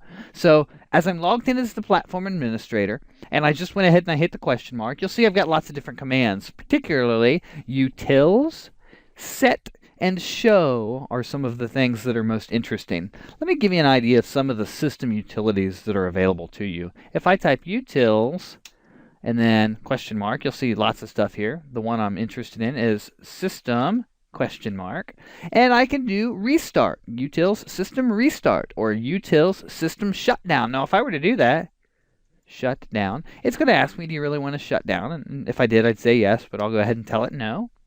I could do utils system switch version if there was a freshly installed version on the inactive partition and I wanted that new upgrade to take effect. I could initiate the switch version from here. There are different service manipulations that you can do. Utils, service, question mark, and you can see I can do a list or a restart or a start or a stop. So if I do a list, util service list is going to show me the various services that are currently running on my Communications Manager node. And you'll see things like Cisco TFTP is started, Cisco Tomcat is started. If I scroll up a little bit, you'll see the Cisco Call Manager service is started. So the same kind of things you'd see from within the serviceability page, you can see here from the command line interface. Another really cool place to go here is utils network question mark, and you'll see I can run various connectivity tests such as ping. Utils network ping 10.10.210.1 would be a good example. That's an available host on my network, and I went ahead and control-C'd that. I can run a trace route. I can do other basic kind of connectivity tests. One final area that is kind of handy, and I have to say I've never had to use this, but I've been really close to having to use it because sometimes the GUIs will flip out, and this is the disaster recovery interface. If you need to cut a backup or run a restore, and the GUI is acting squirrely, well, you can come in here and do it as well. So utils, disaster recovery, question mark, you can see I can do a schedule or a restore or run a backup or cancel a backup, or we'll just do a status. Mine's relatively unconfigured here, so you're going to see, whoops, it looks like it wants a parameter for me here. We'll say status operation, which there isn't one. Invalid operation. Apparently I can't use the keyword operation. Let's say backup as the operation type. And it's going to tell me that there's nothing running because there's nothing running. But you see the point. So yeah. So no backup status available. Well, that's because we're not running one. And I haven't configured any targets or anything like that. But you can see that the CLI gives you a lot of different stuff. And you can do some configuration too. If I wanted to do a set network question mark, I could change my domain name. I could change my default gateway or, mess with my routing. Keep in mind, depending on what version of Call Manager or Unified Communications Manager you're doing this in, some of the newer versions, when you change key parameters, it will change what we call the license MAC, and that's the MAC address the key is bound to. So you'll have to go to TAC and open a case and say, I need to rehost my license because I've changed my DNS server or I've changed my NTP server. So, don't just arbitrarily change values, or you may find that your perfectly functioning system is no longer perfectly functioning. But anyway, this is a quick little tour of the CLI. There's not tons and tons here. I mean, there is tons here, but there's not tons that you're going to have to know for your CCNA voice certification exam. So we've kind of hit the high points. And with that, I would encourage you to, if you haven't already built a Call Manager virtual machine, go ahead and spin one up in VMware. I use VMware ESXi. But there are ways to load it on VMware Workstation, VMware Fusion, etc. Just search the Googles and you'll see what I mean. It's pretty straightforward.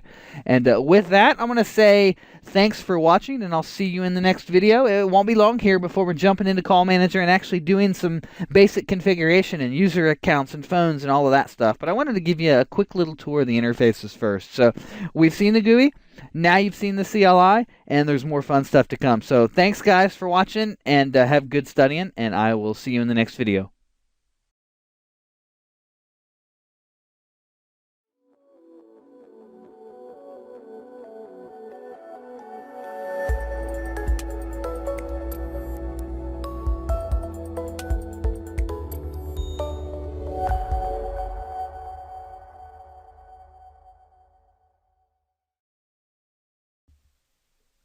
In this video, we're going to discuss one of the methods that you can use when configuring an endpoint in Cisco Unified Communications Manager. And by configuring an endpoint, I mean, quite simply, programming a phone. Now, the method we're going to discuss in this video is manual configuration. So, straight to the point, there's lots of ways to program phones. Manual is one you're going to do a whole lot of, especially when you get into moves, adds, and changes. In the beginning, when I'm deploying a phone system, with 8,000 endpoints, I'm not doing it manually. I'm either using BAT, Bulk Administration Toolkit, or I'm using taps, or I'm using another bulk method, but I'm not doing it one by one. But during the course of business, when you're just doing normal administration, more than likely most of what you do is going to be one at a time and one-off type of configuration. So it's important to become familiar with this method of configuring a Cisco IP phone.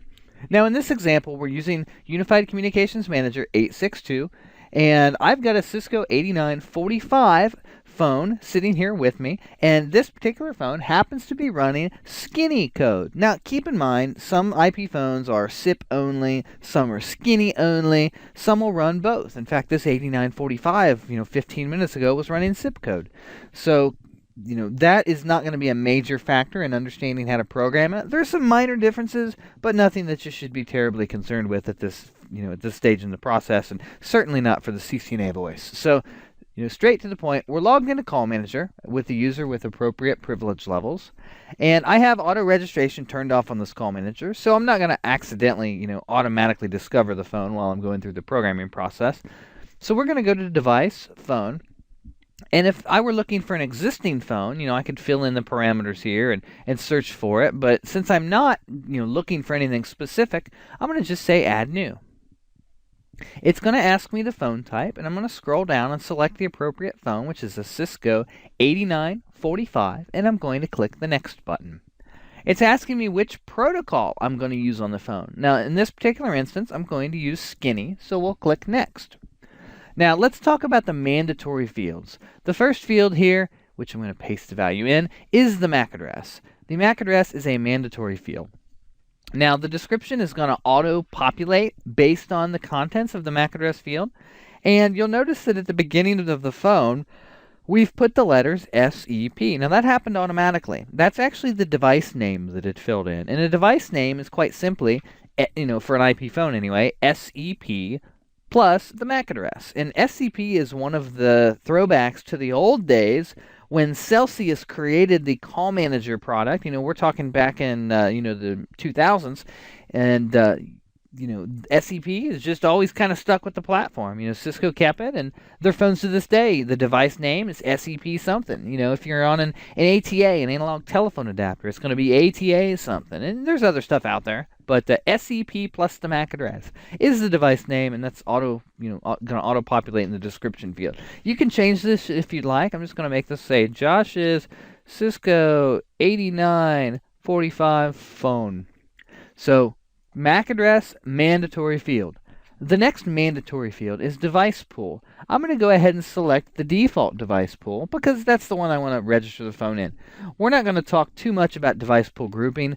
You'll naturally pick some of it up as we go through the course, but it's not a key topic of understanding CCNA voice level Call Manager stuff. But in short, it's just a grouping for phones. It could be relevant to a physical location, or if I was in a hospital, it could be the OB nurse's device pool, or it could be the ER device pool. It's just a logical way of grouping things together. The next mandatory field is the phone button template. Now, the phone button template, it's a pretty short list. I've got the default standard 8945 skinny phone button template in the list, and that's the one I'm going to pick.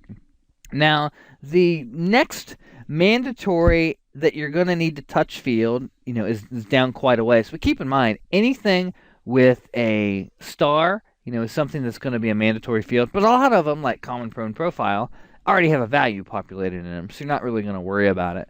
So if we scroll down to the protocol-specific information section here, you'll see the device security profile. We're going to select the Cisco 8945 standard skinny non-secure profile.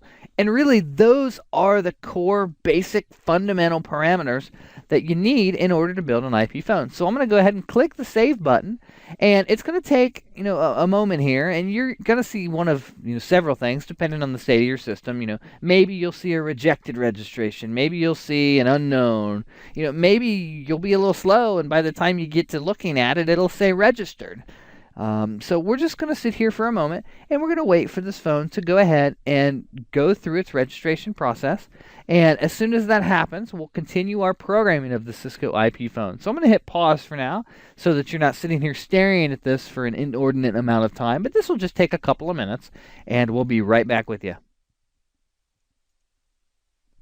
All right, and we're back. That only took a few more moments, so we'll show you now that if I go up here and say go back to my list, I'll see at the top of the thing, because it's the only phone in the system, the phone that I created. And if I click on it and go back into the phone configuration, you'll see that it is now registered with Cisco Unified Communications Manager. You're going to see the IP address of the phone, and you're going to see the active load that is running on the phone. That's the application firmware, if you will, that's on the telephone.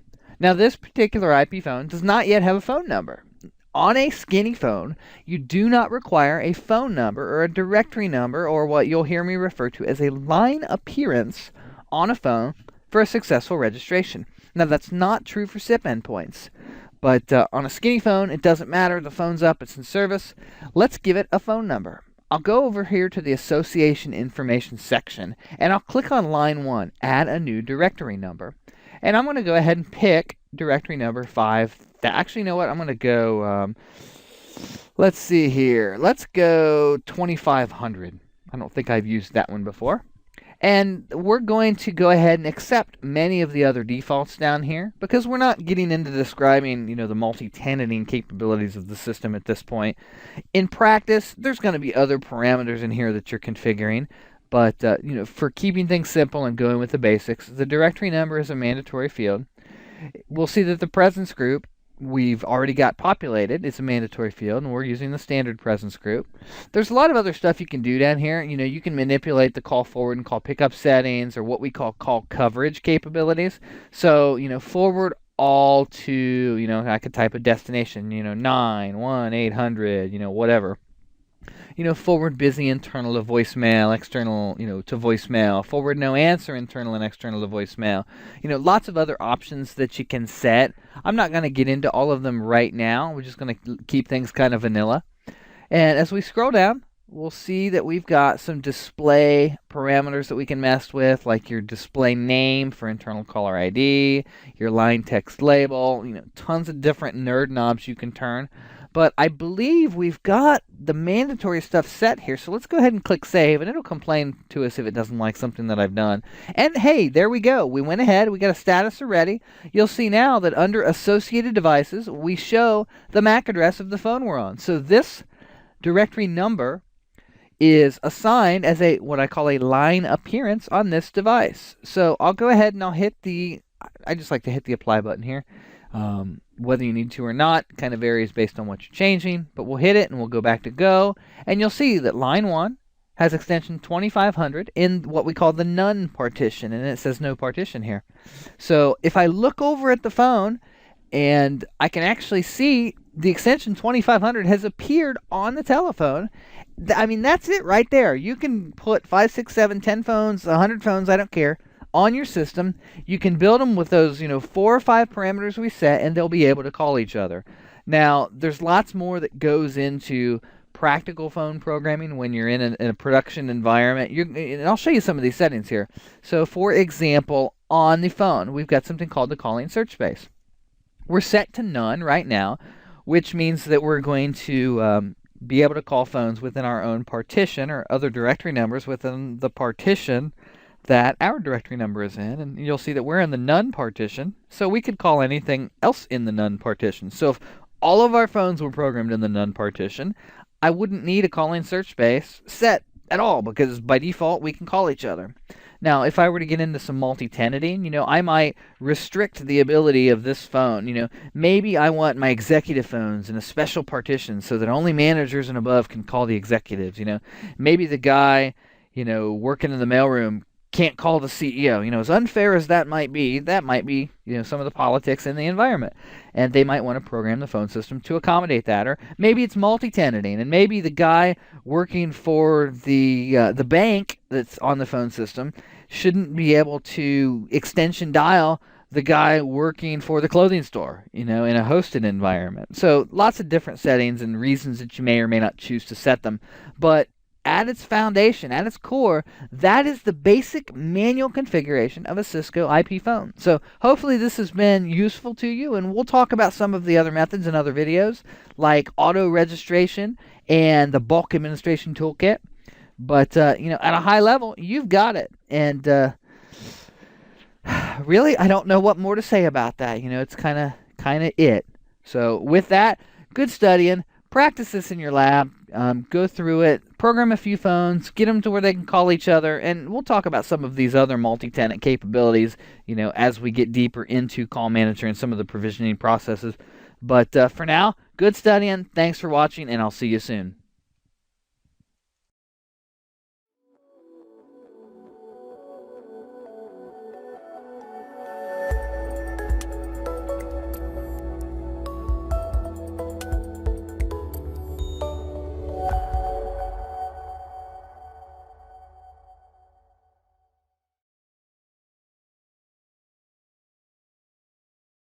Another method of handling the phone provisioning process is called the Bulk Administration Toolkit.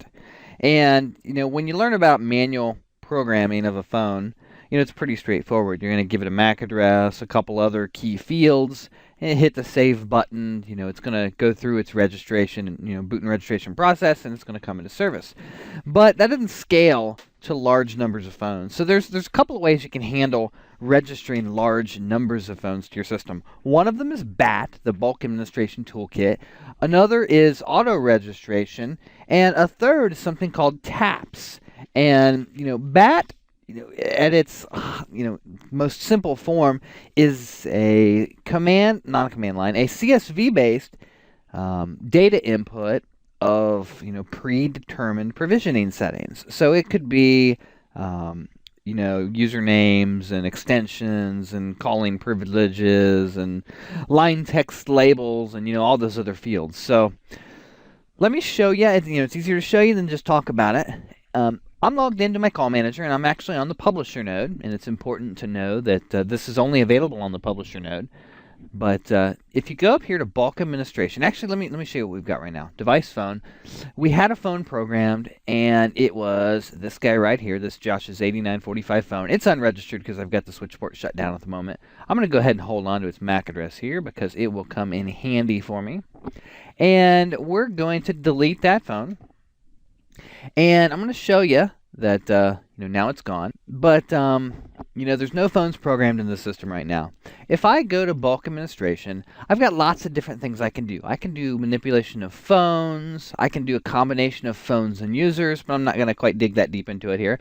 Let's say I wanted to bulk import a bunch of different phones. Maybe I've got 1,000 phones. I could go Bulk Administration, Phones, Insert Phones, and I would be able to look at a template file that I've uploaded, either with specific details, which is specific fields, and reference a template for all the other fields, or a file that contains all details. Now let me show you. I'm going to click View Sample File and give you an idea of exactly what this format looks like. So this is a CSV file, and it contains all of these comma-separated fields.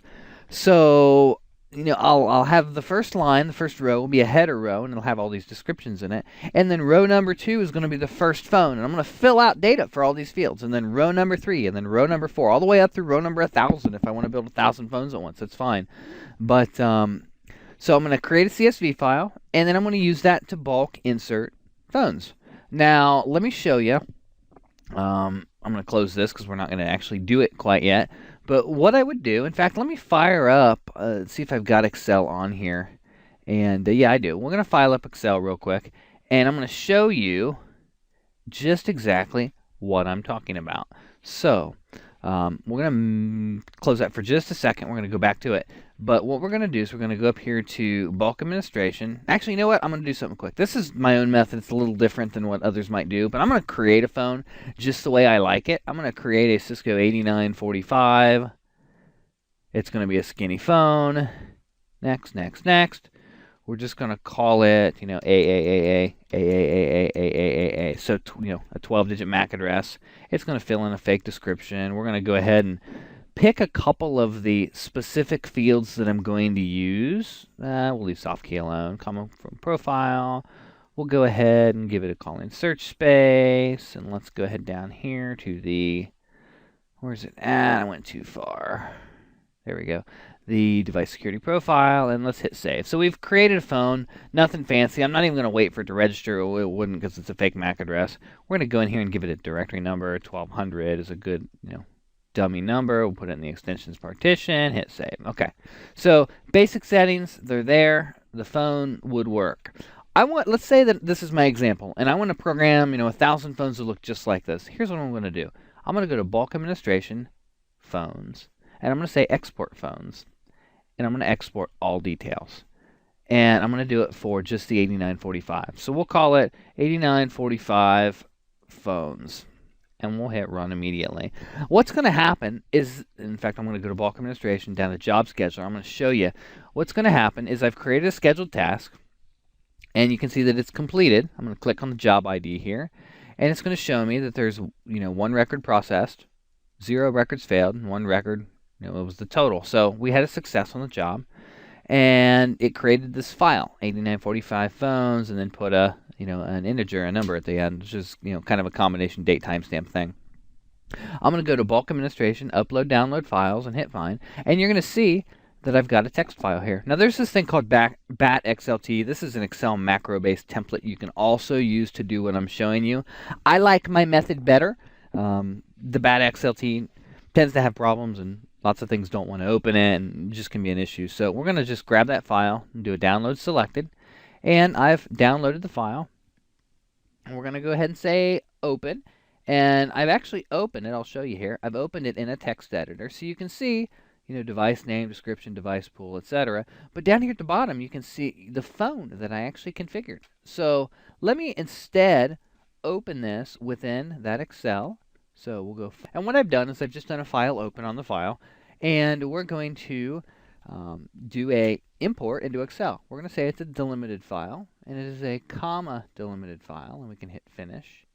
And what you're going to see here is that each column has the value that I want to use. So if I wanted to build a phone, I could, copy, let's say they all have the Josh CSS. I could copy that down. Let's say they're all in the device pool, and we copy that down and fill out the spreadsheet for as many different phones as I wanted. In fact, what I'm going to do is just that. I'm going to copy, paste special, values. I'm going to copy that field, and we're going to create a phone based on that MAC address that I have. So SEP, and then what was my MAC address? Okay, so we've got its MAC address. Here it is.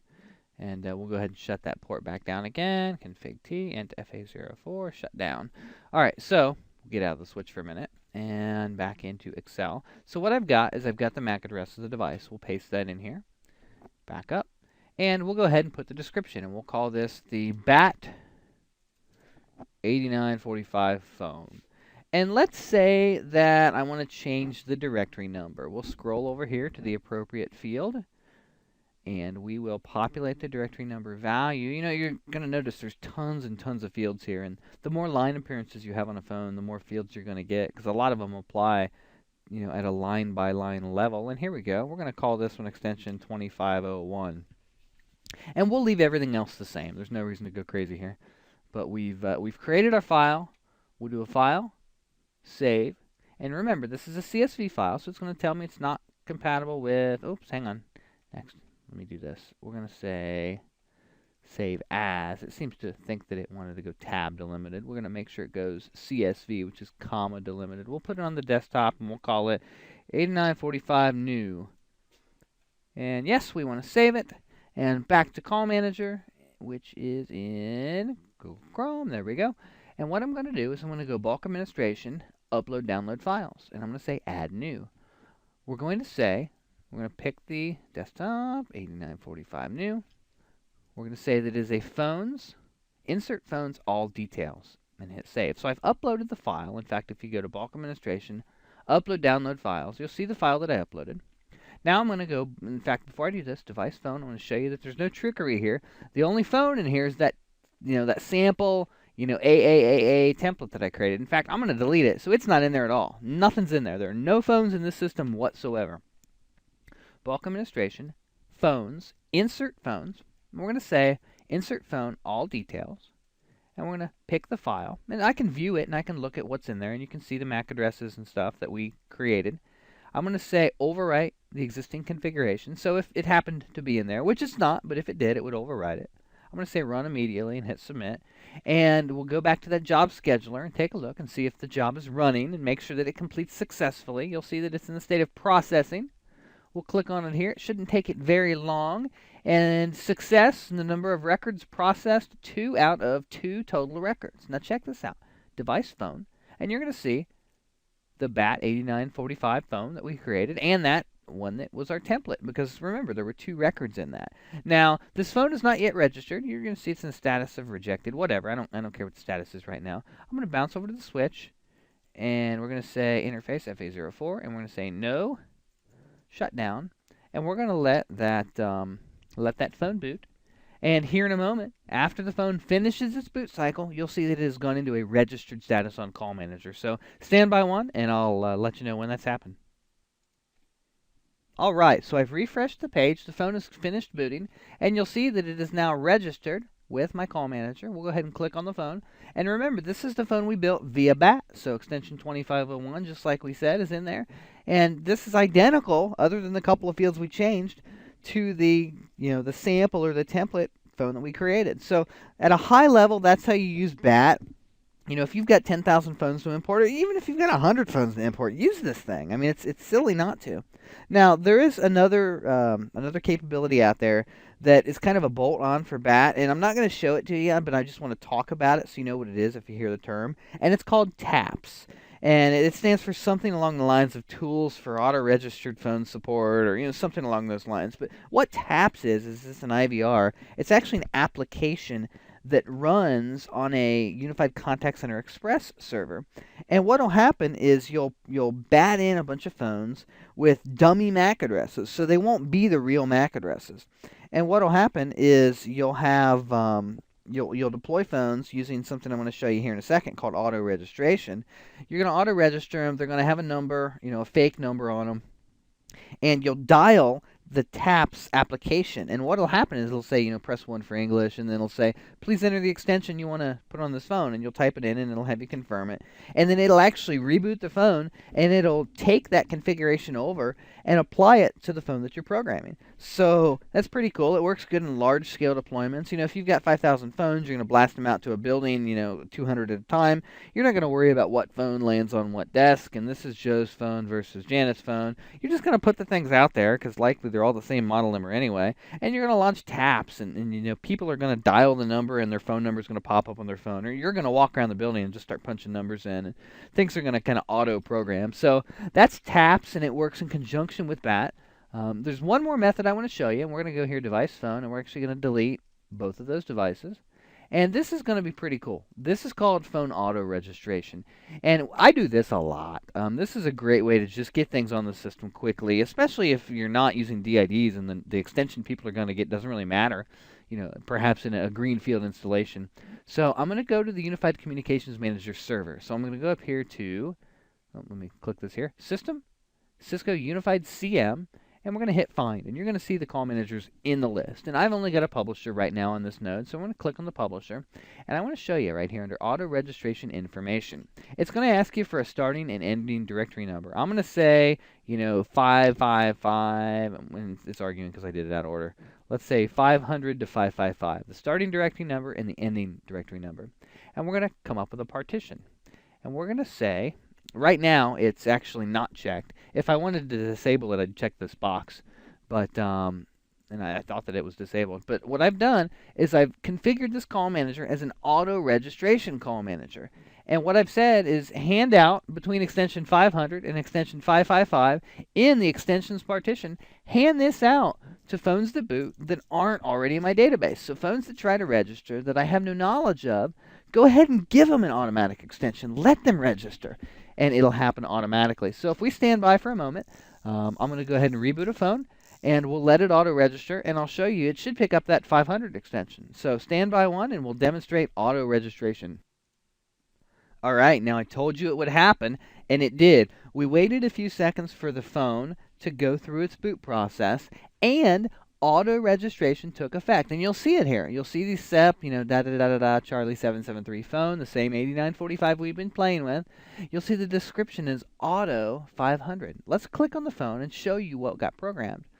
It gave it extension 500 and extensions partition, just like we said that it should do, and it gave it the description auto 500. So we know that the phone was auto registered, and we know what extension was on it. So if you had 1,000 phones, you just plug them in, auto registration's on, you get tons of numbers. They all get phone numbers and they can call each other. You know, it's really quick. It works great. You may use this as your deployment model. You know, and there's nothing wrong with saying, okay, now that it's auto assigned, let me go in here, and oh, that's not really extension 500. That's extension 1402. You know, save. Okay, good. Save. Apply. Okay, back to the phone. We'll let it reboot, and it'll have extension 1402 on it. But so now you've seen manual registration, you've seen BAT, the Bulk Administration Toolkit, and you've seen auto registration. So those are the main methods we use for programming Cisco phones. Now, there's a lot of other things that go into programming a phone when you're dealing with large-scale deployments. You know, obviously, when I ran through BAT, it was pretty short, sweet, and to the point, and you know, I only configured, you know, like 3 parameters or something. You're going to care about a lot more fields. You know, you're going to want to set things like calling search spaces. You're going to want to set things like ring no answer settings and call forward no answer to voicemail checkboxes, and all those things can be handled within BAT. And you know, to some extent, you can do, you know, a few different types of default parameters with an auto registration as well. But you know, ultimately, the method you use is up to you, and you'll end up using all of them, you know, as time passes and based on the deployment at hand. So there's no one tool that's the best. There's no one process that you should always use.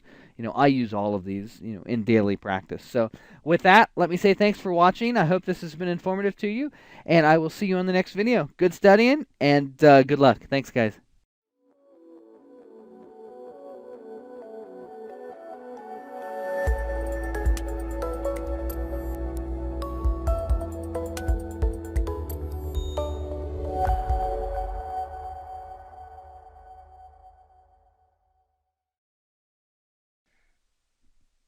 Now that you've mastered the concepts of provisioning endpoints within Unified Communications Manager, we need to talk about provisioning users. So, could I walk up to a Cisco phone, sit down, pick up the handset, talk, and never think twice about end users? Absolutely. In fact, we did for a long time, and then we started to integrate these, you know, phone systems with other things like presence capabilities, unified messaging, etc. So, you know, it became important to identify the end user of a device, and in fact, it's becoming more and more important as time goes on. You know, Cisco's basing a lot of licensing models around users, and you know, just take it, you know, take my word for it. It's important to, you know, consider users, not just phones and extensions. So there's 2 kinds of users in Unified Communications Manager. There's the end user, and there's the application user. Now, back in early versions of Call Manager, you know, like around version 3, version 4, when I was first, you know, getting introduced to things, there was, you know, just users, and you created them, you used them, and you forgot about them. And, you know, somewhere, you know, I don't know if it was version 5 or 6 or where exactly they introduced it, but they split this up and they started calling them application users and end users. So let's talk about the differences between application users and end users. An end user is an interactive login user account. You know, it's an account that you might use to log into an extension mobility profile. It's an account you might use on a CCM user web interface to, you know, configure your speed dials or your personal address book, or, you know, remote destination profiles for, you know, something like Cisco Mobile Connect. But you know, it belongs to a person. An application user typically does not belong to a person, and at least it doesn't belong to a person, you know, in the context of a person with an extension. You know, maybe it's an administrator account, but it's not a phone user. So end users, let's walk through the end user configuration process here. You'll see that I've already got some of them, you know, configured here. Let's go ahead and add a new user. We'll say add new. User ID, we'll say iGaz is going to be the user ID. And his last name will be Gazordenplatz, and his first name will be Igor. So Igor Gazordenplatz is going to be our test user. And really, the only mandatory fields that I have to set when creating this end user is the user ID and the last name. Everything else is either optional Or there's two more that are mandatory that have a default value, so you don't really need to mess with them. And I'll scroll down here and I'll show you. Presence group is mandatory, and everybody's in the standard presence group by default. And the remote destination limit for mobility, and it's got a default value of 4. So those are all the required parameters. I can go ahead and hit save, and the end user has been created. Now, you could start using it now. You could go in here and set passwords, set pins. You can add some additional information if you need to make it useful for you. But this will populate the corporate directory. This is what it is. It's end users. Now, application users are a little bit different. If I go to User Management Application User, you'll see some accounts already in here, and some of these are accounts that are created as part of system installation, and others are things that I've created to do different things. Now, I happen to have a Cisco Unified Contact Center Express system integrated with my call manager here, and UCCX uses various application user accounts for service accounts for the platform. So for example, the RMCM account has a password, it has some permissions assigned, and it's a service account, and it's used for the application UCCX. It doesn't have an extension, so that's kind of the difference. It's not a person, it's a service account. So those are the two types of accounts that you can have. And right now, the way my system is configured, these are local accounts. But Unified Communications Manager also supports LDAP integration. And more specifically, it supports Active Directory, it supports Open LDAP, and it supports not Novell, it's the Sun.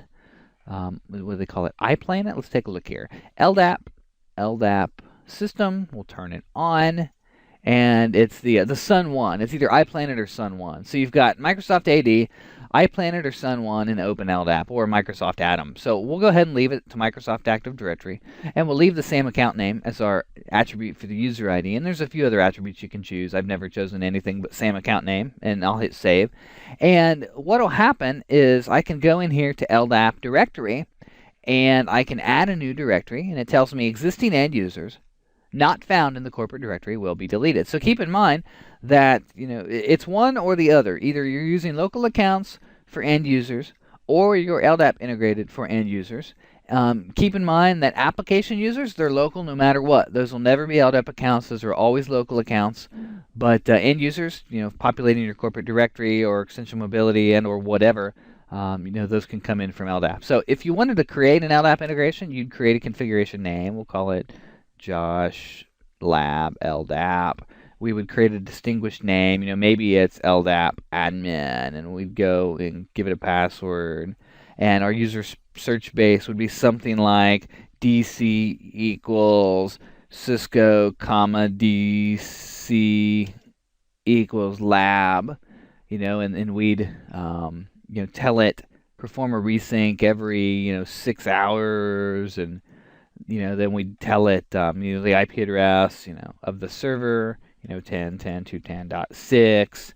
We'd give it the port, and we'd hit save, and it would go and it would try to do a test connection, and we would then be LDAP integrated. So what would happen is Unified Communications Manager would look at the users in the LDAP directory, based on this user search base, and you want to get that as close to the root as you can most times. And we would populate the corporate directory and our end users from LDAP, and then every 6 hours we'd do a resync. So that's pretty cool. So now I can have the same username and password in Active Directory as I do in Unified Communications Manager. So that's a real popular way of syncing things up. Now, I'm not going to actually enable this. In fact, I'm going to go back to the LDAP and turn it off, because it'll create some problems for me later if I don't, using local accounts. But pretty cool stuff. Pretty cool stuff. Also, it's important to understand that there are also credential policies that you can use within Unified Communications Manager. And basically your credential policy is going to define preset passwords, end user pins, passwords for your application users, and there's a default policy in here. In fact, if we go to User Management, Credential Policy Default, we can see what credential users and what credential types exist, and these are things that you can mess with and create custom policies, and you can do things like strong password definitions. Make sure people can't use password over and over again. Lockout parameters, a lot of stuff surrounding typical password enforcement. So we've also got user locales, which are languages, and if you get into multi-user systems, you've got languages that you can set up. We get into device associations, with these end users. So if I wanted to go down to an end user here, and we'll pick on Harry Houdini here, he could have a controlled device. So if I go to device association and hit find, and we pick a phone here, let's find a phone. There's a phone. Add save selected changes and go back to the user. We could tie him to this phone. Right there it is. And now we could go down here and pick his primary extension. That phone has 1402. So now his end user has a device association. And these are things that we'll use when we get into contact center integration. They're things that we may use when we get into Unity connection integration.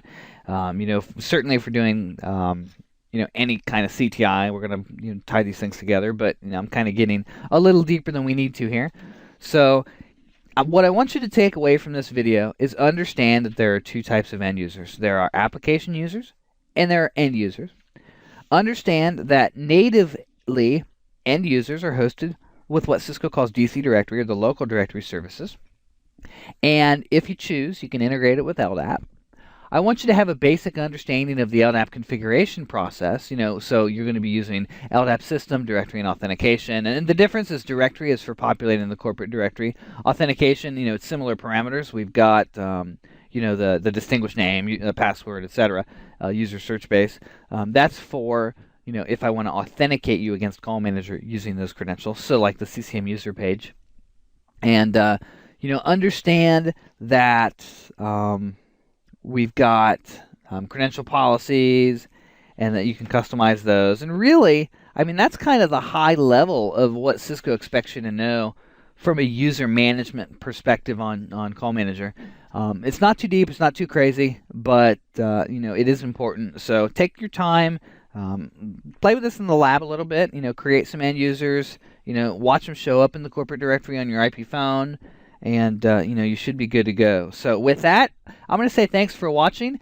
And we're getting ready to jump into some of the Call Manager dial plan and start talking about, how dial plan functions and, how call routing actually works within Unified Communications Manager. And it's a lot of fun. So I will see you soon. Thanks for watching. I hope this has been useful, and good luck with your studying. I will see you in the next video. Thanks, guys.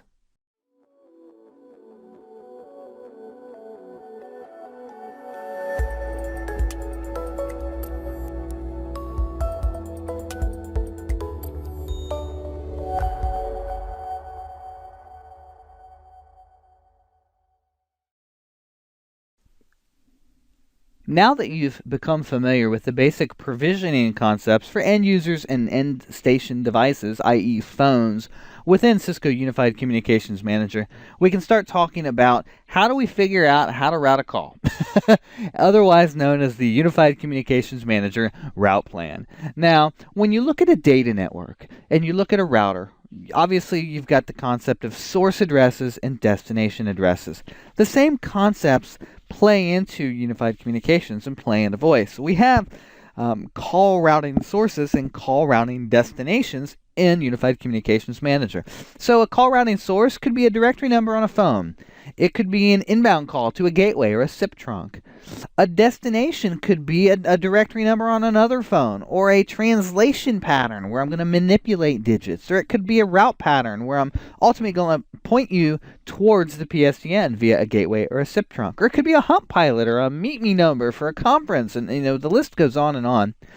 As we get into the Unified Communications Manager dial plan, we're going to talk about a couple of different things. We're going to talk about basic functions and features, and we're going to kind of mix that in as we go. And we're going to talk about route patterns and route selection, and then we're going to talk about hunt groups and hunting behaviors within Call Manager. So let's jump straight into it. I mentioned to you that just like a router, Unified Communications Manager has a route plan or routing table. And let me show it to you here. If we go to Call Routing and run a route plan report, this report is going to show me all dialable destinations within Unified Communications Manager. Everything it knows about. Whether it's a directory number, whether it is a pilot number for a hunt group, whether it has to be a route pattern for the PSTN. You'll see some of these here at the bottom of this page. And Call Manager deals with all of these things. And as it's evaluating its dial plan to make a match, it's looking for the most specific match. Now, this is something you should commit to memory. Within Unified Communications Manager, when evaluating the route plan, if multiple matches are found, the best match or the most specific match will be the match that is selected, or will be the result that is selected. Unlike a router, when we get into talk about voice gateways and Unified Communications Manager Express and other iOS voice concepts, you'll find out that those devices, they match they act on the first match, whereas Unified Communications Manager acts on the best match or the most specific match. So, for example, you'll see two route patterns here: a 9 with 7 X's and a 9 with digits 2, 3, or 5. And 6 X's. So if I were dialing 9 and then 222-1000, I would match this entry because it is more specific than this entry. So let's jump into the route pattern configuration and talk about how all of this works. Within the Route Hunt option of the call routing menu on Unified Communications Manager, you'll see that we have route patterns, route lists, and route groups. Now, Cisco lists these backwards because this is the order you need to program things in. And you'll see that as we talk about the hunt groups next, they mimic the hierarchy and the logic behind the route pattern. So let's talk about route patterns first, and then the hunt group stuff will be really, really quick. So keep in mind, first and foremost, to leave your system, to send a call somewhere else, you have to have a trunk or a gateway. In this system, I have a SIP trunk. In fact, I'll go to Device, Trunk, and I'll show you, there is my SIP trunk. This SIP trunk happens to point to a voice gateway that is, it's just an iOS router. It's a 2811, and that is what it is. Now, let's say I want to program, and you'll see that they're already existing in the system, a route pattern to send calls to the PSTN. In fact, I've got 3 of them in here now. 9000, that's my hunt pilot, or my route pattern to reach my voicemail system, which is also accessible via a SIP trunk, albeit it's a different SIP trunk. I've got 9 with 7 X's for 7-digit local calls. And then I've got 9, we'll say that this is a 7-digit local call beginning with a 2, 3, or 5. We'll save that. Save. No, I don't want to delete it. I want to hit save. There we go. Perfect. So what I've done is, let's look at this 7-digit local call one here. 9 is my external access code. So we've got the 9. I then put a dot. Now, what's this dot all about? The dot is simply a delimiting character. It allows me to do things with this pattern. Ignore it for now, and I'll show you how it can be used here in just a second. So after the dot, we have 7 X's. So presumably, this is going to match any PSTN 7-digit local call. So I'm pressing 9 for an outside line, and I'm typing in the number. This route pattern points at a route list called the Enterprise Route List. Now, remember, these things are configured in the opposite order. So I'm starting with the route pattern first.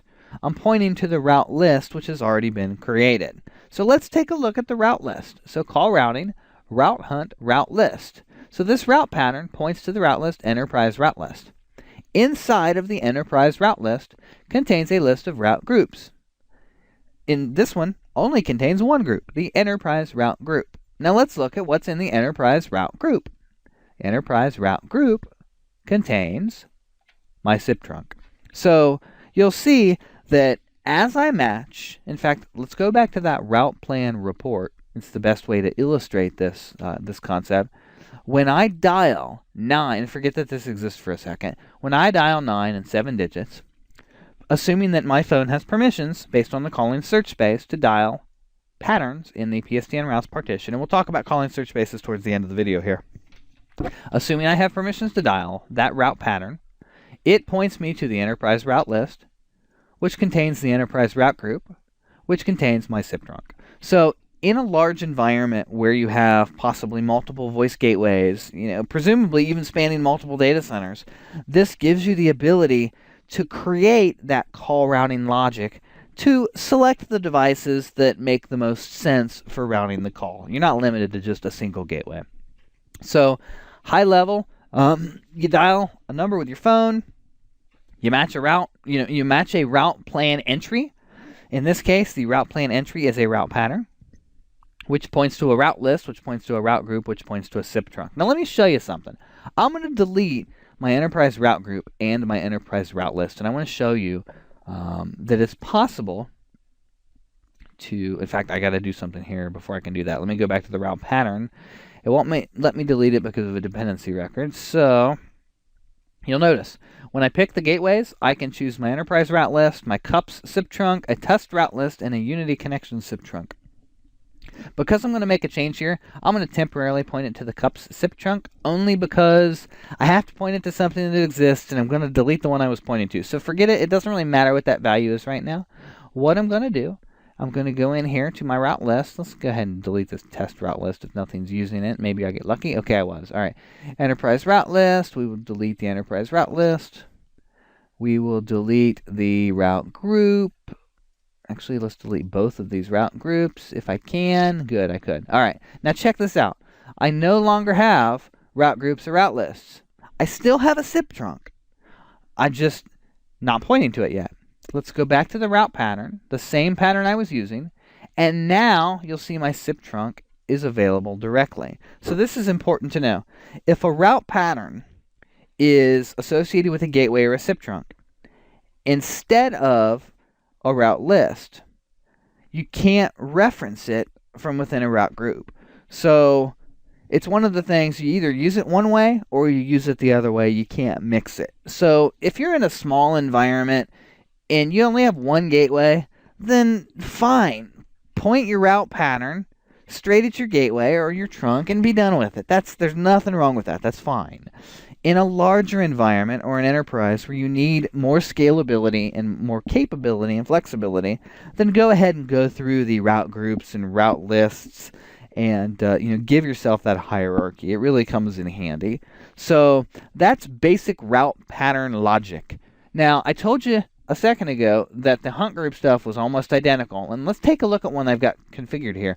You'll see we've got line groups instead of route groups.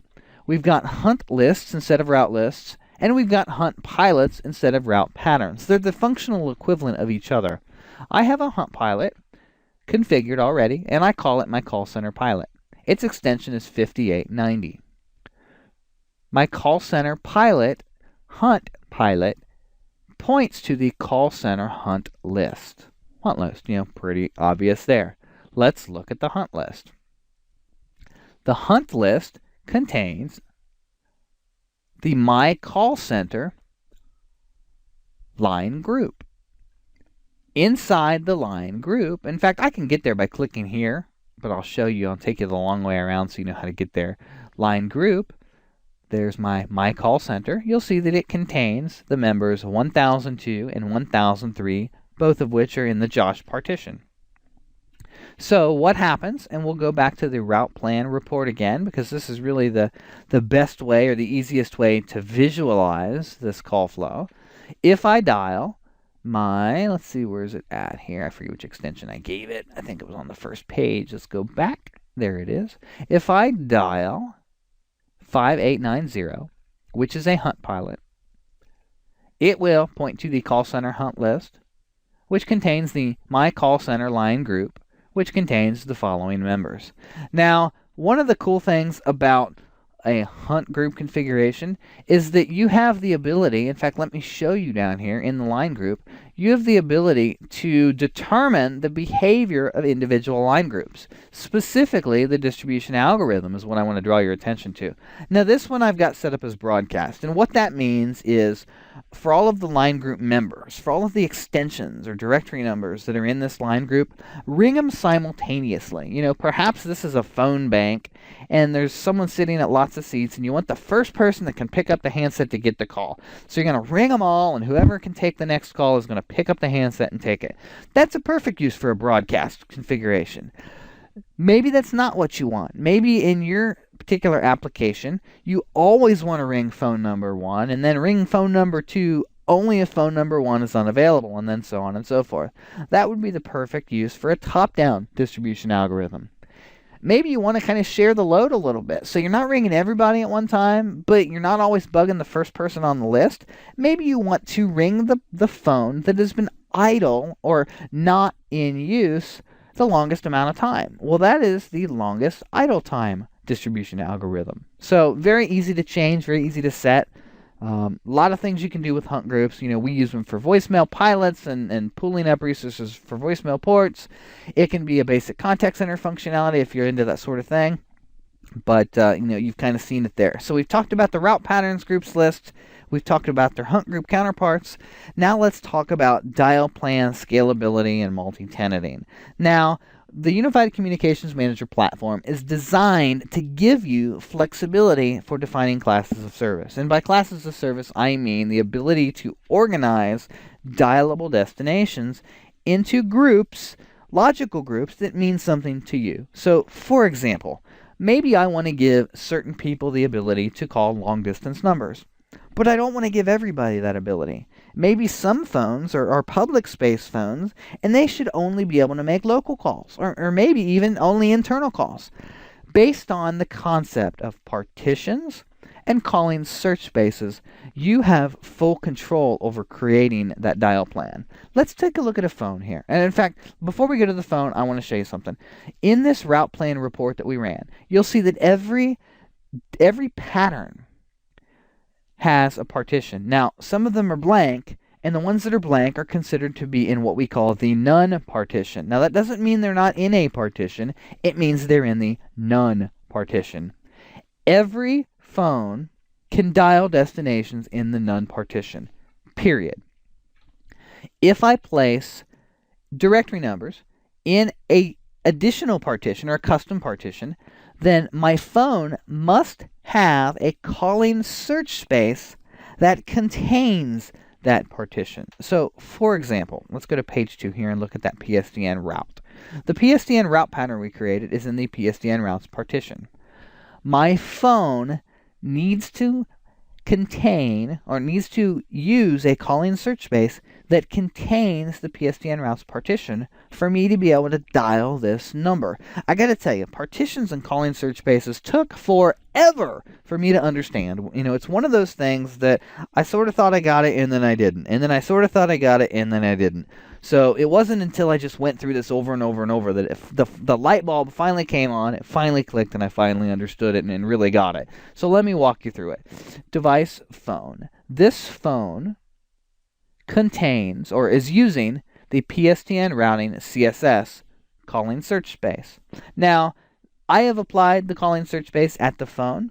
You can also apply calling search spaces at the line, and if you apply one at the phone and you apply one at the line, they'll concatenate, so they'll combine. Now, if I were, for example, the way I like to do it, I'll give every phone the ability to dial 911, and then I'll give more specific permissions, if any, at the line level. So I'll have a CSS for 911 only, and then I'll have a CSS for everything else. And that's totally fine. But we'll keep it simple in this example, and we'll just apply it to the phone. So the phone is the PSTN routing calling search space. So a calling search space contains an ordered list of partitions. Let's take a look at that calling search space. If I go to call routing, class of control, and calling search space, let's open up the PSTN routing CSS. The PSTN routing CSS contains the extensions partition and the PSTN routes partition. Now you'll remember that 9 dot and then 7x's pattern that I created that points to my SIP trunk is in the PSTN routes partition. So since my phone is using a calling search space that contains the partition that contains the pattern, I'm able to call that pattern. So this is an easy way to allow those common area phones to call local calls and order a pizza but not make a long distance call. This is what allows you to give certain rights and privileges to certain destinations, but not, all calling devices. So, we kind of cover almost all of the essence of the call manager dial plan with those concepts. So if you understand partitions are simply groups of numbers, groups of dialable patterns. So if you want to think of it this way, partitions control who can call you, because they have to use the CSS that contains the partition that you're in. Calling search spaces control who you can call. Has no basis on who can call you. All right, one more thing I want to talk about with call routing within Unified Communications Manager, and that's the concept of call emission control. You've seen when provisioning IP phones the option to configure this location. In fact, system location is where you define these locations. Cisco gives you the ability to limit based on the amount of bandwidth consumed between locations. Remember, these are virtual definitions of the location. It allows you to limit the number of calls that can take place between locations or within a location. Call emission control is used to prevent excessive numbers of calls from saturating WAN links. Let's say I've got only enough bandwidth for 10 calls and that 11th call happens. What do? Well, obviously you can't let it happen, because if it happens, then all 11 calls are going to sound like garbage because there's not enough bandwidth to support 11 calls. There's only enough bandwidth to support 10 calls. So we'll use locations-based CAC to configure audio bandwidths within locations. And what's cool about CAC is it will let you leverage something called alternate access routing. And you may have seen AAR configuration mentioned in Call Manager. And Cisco's not going to require you to be able to configure this as part of the CCNA voice, but I just want to talk about it briefly so you understand what it is.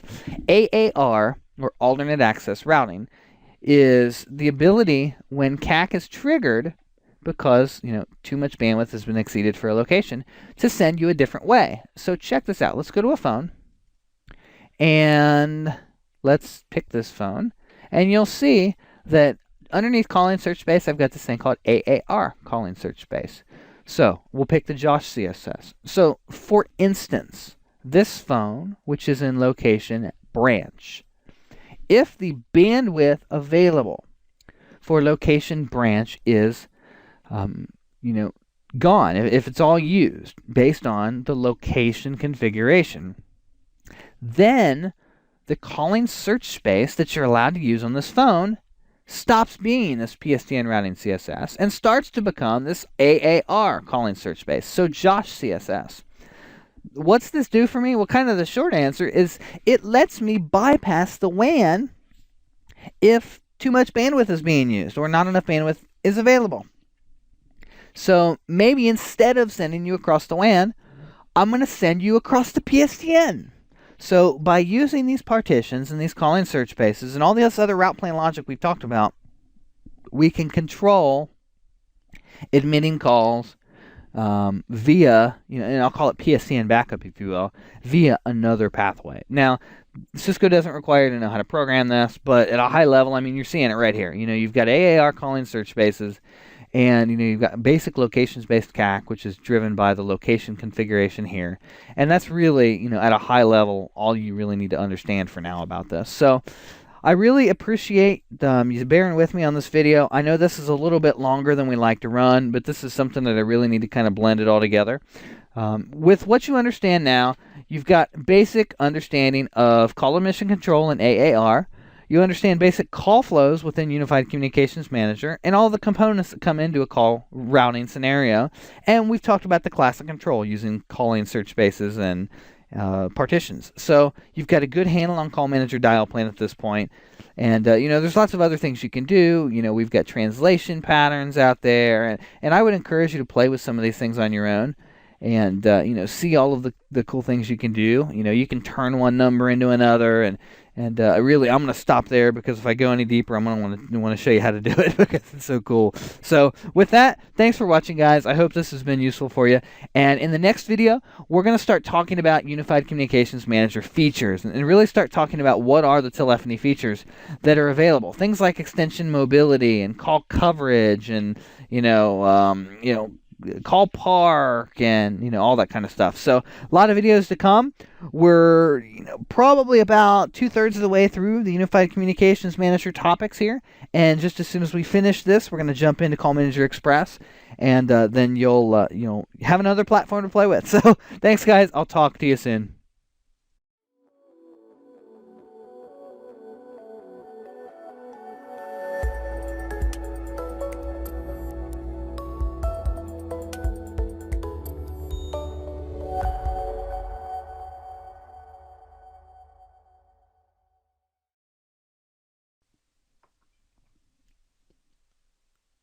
So you've learned to configure IP phones, and you've learned to configure users. And we've talked about basic dial plan concepts and route plan concepts relative to Cisco Unified Communications Manager. Then we're ready to start talking about features, and there's one feature that naturally comes to mind pretty much in the forefront of the solution, and it really relates to what we've been doing with users and with directory numbers and devices. And that feature is extension mobility. And I've got to admit, I was initially, when I saw the extension mobility feature, I thought, gee, this is cool. And then I didn't use it for like the next 10 years. It's one of those things that you're either going to use it a lot of places, or you're probably not going to use it at all. It it fits certain business models, and it completely has no use in others. So if this is right for you, great. If it's not right for you, that's okay. But we are going to walk you through the configuration process of extension and mobility. So this is going to be a multi-step kind of thing. And in fact, I'm even going to call this a lab, because we're going to demo the actual process specifically step by step. So we're going to call this the Enabling or Configuring Extension Mobility Lab. Keep in mind, or one of the things that you need to understand about extension mobility is this is a really different way of operating a telephone. From a 1,000-foot view, extension mobility allows you as the user to roam from phone to phone, logging in and having that specific phone that you're using at the moment inherit the capabilities, inherit the directory numbers and programming that you want to use. So instead of that programming being tied to a specific device, we're going to use something called a device profile. So keep in mind, when we program a device profile, it's all the phone stuff without being tied to the specific device. So, when you create these device profiles, and we're going to show you, that whole process here, you're going to configure things like, audio sources for music on hold, your soft key templates, and privacy settings, and phone button templates and locale and all those kind of things. But and then when you're not logged into a phone, you're going to inherit this thing we call a default device profile. So really, let's give you the high level rundown. Step one, we're going to make sure that extension mobility services are enabled. So what I'm going to do is I'm going to go up here to System. I'm going to go down to Service Parameters, and we're going to select the Cisco Extension Mobility Service from the particular node. So Cisco Extension Mobility. Now it tells me that it's active, which is fantastic. Obviously, we want it to be active. We're going to scroll down to the section here for cluster-wide parameters, which is right here. We're going to either, there's a couple options we can do here. In fact, let me show you here. The intra-cluster multiple login behavior. So what happens if I try to log in with my profile to more than one phone? Now, by default, multiple logins not allowed. Now, you can set that to allowed, or you can set it to auto log out. So that's pretty cool. So if you set it to not allowed, what's going to happen is, if you try to log into a second device, you're going to get an error message. If you select auto log out, if you try to log in to the second device, it's going to automatically log you out of the first device. So that could be pretty cool if you're roaming and don't want to really track where you've been. You only want to track where you're at. So we're going to go ahead and leave it at the default, because that fits the demonstration here quite nicely. So we've made sure that the service is enabled. And, by the way, there's other stuff you can set here, maximum login time, etc. We're just going to leave this stuff, alone for now. But feel free to play with those options within your own exercise here. We need to now go to Phone Services and add an extension mobility service. So we're going to go up here to Device. We're going to go down to Device Settings, and we're going to go to Phone Services. And up to this point, we haven't really talked about phone services, but I went ahead and I clicked Find, and we'll see the extension mobility phone service. So we're going to go ahead and open this up. And you'll notice, and this probably won't exist on your cluster because it's something that you have to create. I've added it here just to make showing it to you a little bit easier. So you'll go through the Add button, and what I've done is I've named the service Extension Mobility. Now I've got this thing called a service URL, and the service URL is going to be http:// the IP address of your publisher node. It's important. If you've got a publisher and a subscriber, you need to point them to the publisher node. And then port 8080 / EM app, and you should treat this as though it's case sensitive, / capital EMA lowercase pp, and then servlet with a capital S, question mark, so we're going to start passing parameters, device equals pound device name pound. So that's the service URL. We're going to make sure that the enable checkbox down here is checked. And you can do enterprise subscriptions if you want to here. And this is one of those things that may vary with the version of Unified Communications Manager you're on. I'm not going to talk about enterprise subscription from this perspective because I'm not going to be using it here. So let's go ahead. I'm just going to hit save, and we'll save this one. And now that we've added the extension mobility service to the Unified Communications Manager, we're going to go ahead and create what's called a default device profile.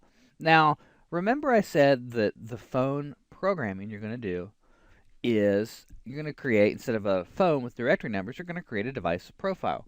Now, we're going to create one that is a default device profile. So we're going to go to Device, Device Settings, Default Device Profile. And you'll create one of these for each model of phone in your system. I've already got one set up for a 7941G GE on Skinny, but we're going to go ahead and create one for an 8945 to show you what the process looks like here.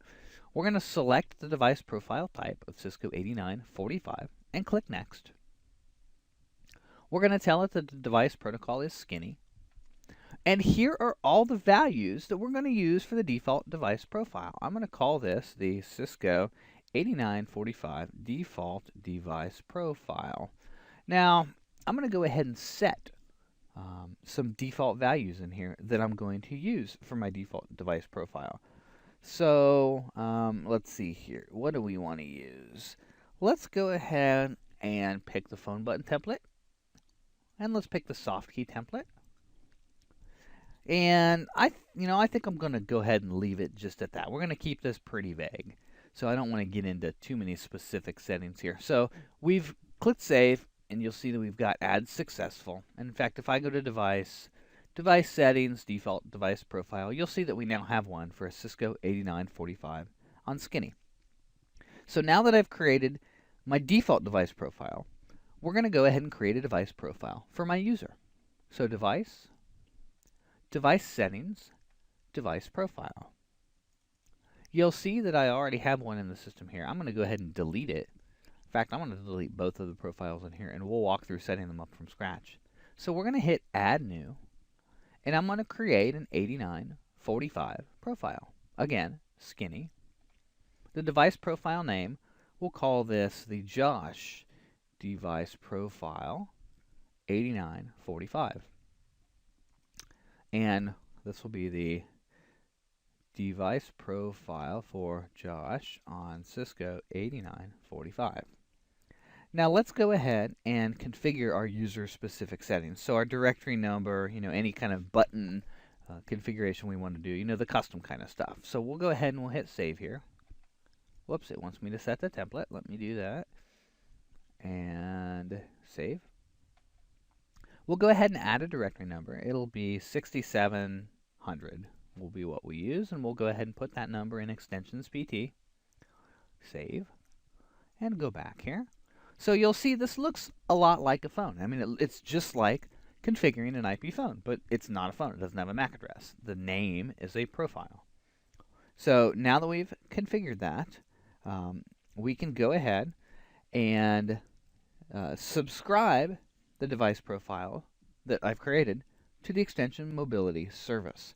So we're going to go to the device profile page, device settings, device profile, and we're going to go up here to the related links section. Actually, you know what? I got to pick the profile. I got to go up here to the related links section, and we'll do a subscribe, unsubscribe services. So keep in mind, if you're deploying this to a large number of people, this is something you'll do for each device. I'll select the extension mobility service and hit next, and I'll hit subscribe. Now, this service is subscribed to the extension mobility service.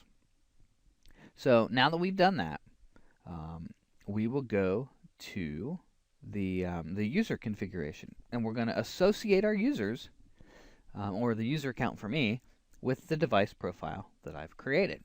So we'll close this, and we'll go to user management, end user, and let's take a look at the end users. Now I don't have a Josh account, so I'm going to go ahead and create a Josh account, Josh, and we will give it a pin of 12345, 12345. Last name, Kittle.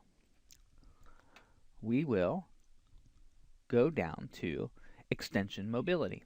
You'll see available profiles, and it lists all the profiles in your system. So if you've got 1,000 users with profiles, you're going to see them all. I'm going to select that profile, and I'm going to leave my default profile as not selected. Now, we can get into, let's say here, if I wanted this user to have, actually I changed my mind. I am going to select the default profile for the user. It's possible to allocate multiple profiles to a user. We're not going to cover that here, so let's just keep it straight and keep it easy here.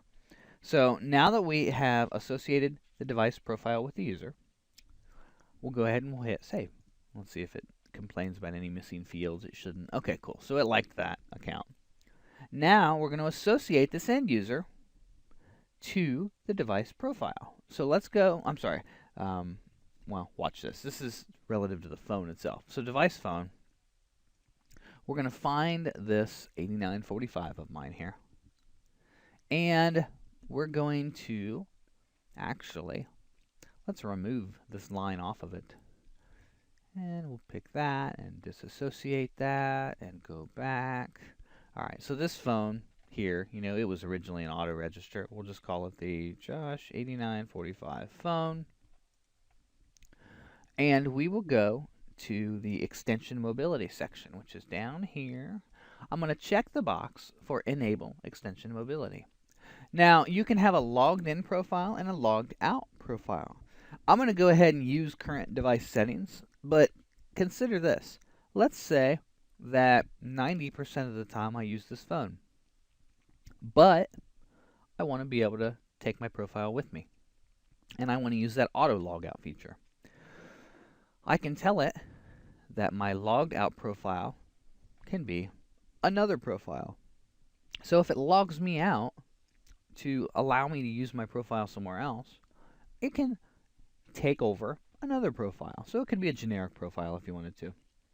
So we will go ahead, and we've checked the checkbox, and let's see here. Let's go ahead and hit save. And up here in related links, we're going to subscribe, unsubscribe services, just like we did for the device profiles. We're going to subscribe the phone to extension mobility. Subscribe and close. So the phone is now subscribed to extension mobility. And we have, really, that's the high level there. So let me give you a little demonstration. We're going to power on a Cisco IP communicator that is configured just like this 8945, and really the only reason I'm going to use the communicator is it's going to make it a little easier to demonstrate on the screen. And we'll do this same exact thing for the IP communicator, and I'll show you the login logout process. So I'm going to go ahead and hit the pause button here for a second. I'm going to get the communicator spun up, and then when I'm ready to demonstrate this, we'll be right back. So it's really quite simple. We'll just use this 8945 profile on the other phone. So real easy to do, and I'll show you here in just a couple seconds. Now, to give you an idea of how the extension mobility is going to look and feel to the end user, I've went ahead and I've set up this Cisco IP communicator soft phone. It's a little bit easier than pointing a webcam at the 8945 on my desk, but the function and features are going to perform exactly the same. So this phone here is in its normal everyday state. We're actually an auto-assigned phone in this example, and we've got extension 501. Now, if you recall, we subscribed the phone that the user was going to use to the extension mobility service. And what that does is it makes, just like it sounds, it makes a service available to the device. So if I go down to the services button on the phone and click the services button, you're going to see the services listed, and you'll see extension mobility. I'm going to press the select soft key since option 1 is highlighted, and it's going to ask me to log in. So I'm going to go ahead and use that user account that we created and use the PIN that we programmed and hit submit. And this will log me in. In fact, let's see, I must have used the wrong PIN. Let's see here, submit. There we go. It tells me login successful. It says resetting, please wait. Now you'll notice the phone's going to reboot, and it comes up, it reboots, and it comes up with extension 6700. So you'll see that the phone has inherited that device profile that we configured. So no longer does the base configuration of the phone take effect, but the device profile is now taking effect. So that's really as hard as it is. I mean, that's the whole thing right there. That's extension mobility. Now, if I want to log out, we'll just go back down to that same soft key menu, and we'll click on extension mobility, and it says log out, Josh. I'm going to say yes, and it's going to log out. It says again, resetting, please wait. And it's going to reboot, and it's going to bring that default profile back, that 501. So right there, that is how you configure and test extension mobility. So keep in mind, any phone that you want to be able to log in from needs to be configured for extension mobility. And as long as you've followed these directions and followed this process, you'll be good to go. And that should take care of it for you. So thanks for watching. I hope this has been informative, and we're going to get into some more features and functionality of Cisco Unified Communications Manager. But I wanted to get extension mobility out of the way since it was the most related to device programming. So thanks for watching, guys. Good studying, and I'll see you in the next video.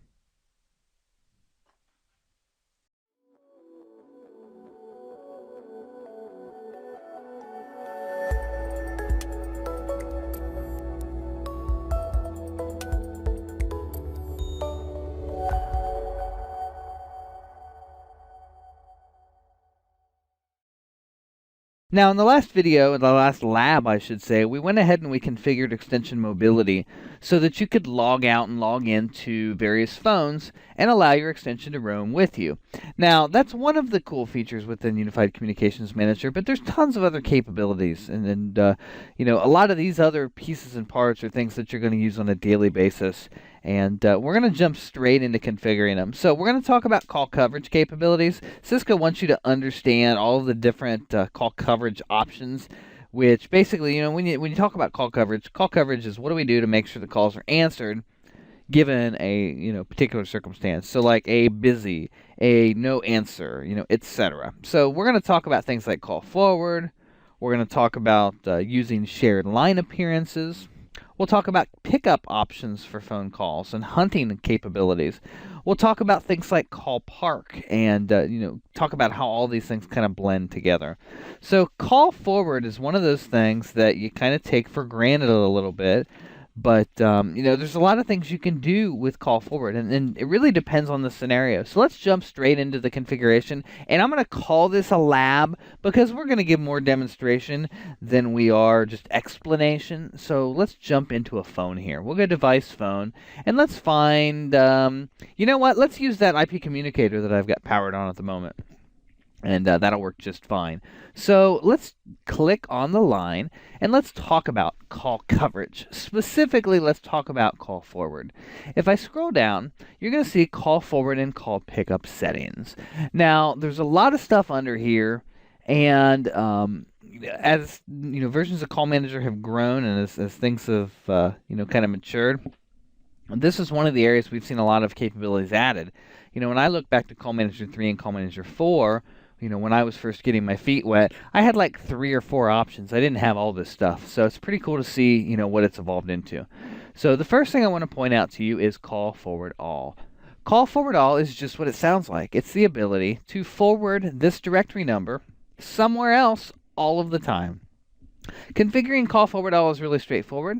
And in fact, let's talk about the checkboxes for voicemail. A lot of times when you're forwarding a call, you're forwarding it to voicemail. So instead of having to type the pilot number in for voicemail, Cisco's made it easy, and you can simply check the checkbox. So if this directory number has been configured with a voicemail profile, then we can check the voicemail button or the box here, and that'll take care of forwarding calls to voicemail, whether it's for a forward all or one of the other conditions. Now, let's talk about the destination. If I didn't, necessarily want to send the call to voicemail, but I want to send the call somewhere else. Let's say I want to send it to 91-614-555-1212. I would simply type in the number as I want to forward it, or as I want to dial it, and when the call hits this extension, if this field is populated,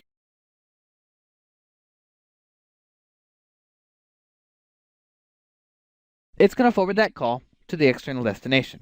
So you can actually manipulate the calling search spaces that are used as well for these forwarding settings. So you're getting a lot of granular capability here. Not only can you control the call and where it goes, but you can control what calling search space is used when the call is attempted to be placed. Now, forward all is cool, but I can do the same thing. In fact, more often I'll be doing the same thing for busy conditions. So you'll see I've got forward busy internal, forward busy external, forward no answer internal and external, forward no coverage internal and external, forward on CTI failure, forward unregistered. So lots of different, what if this, what if that. And that's really what call coverage is all about. It's what if this scenario happens, then what do I do with this call? So using these call forward settings, it's very easy to manipulate, the answer to the what would happen if question. So really, that's what you need to know about call forward. Now, when we talk about these no answers, you'll see a field down here for no answer ring duration in seconds, and that's customizable. So if you want things to ring a little bit longer before we've determined or decided to classify a particular call as no answer, you can do that. Now, other types of call coverage and things you want to consider when dealing with call coverage is the effect of shared lines. Now, we haven't really talked about shared lines, but let's kind of hit the high point on shared lines. A shared line appearance is when a singular directory number in a singular partition. So for this example, directory number 501 in the extensions partition, when it shows up on multiple phones. And we don't have that scenario right now, so let me go ahead and pick another phone, and we'll put that number on it, and we will create just this exact scenario where we've got shared lines. So there we go. So we've got 501 in the extensions PT. Let's hit refresh. I don't think I remember to hit the save button there. And I didn't. Hang on, let me get there. 501 in the extensions partition and save. Perfect. Now check this out. This directory number, in fact, I can go call routing directory number if I want and look up the directory number 501. Now check this out. I can see that it's associated with multiple devices. So I've got 2 different devices here that have that directory number. So very cool. Keep in mind that if 2 phones are configured with a shared line appearance, when you call this number, both phones are going to ring simultaneously. Whoever picks up first is going to be delivered the call.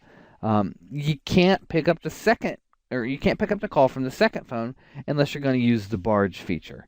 So, barge, it's one of those things that is available to you.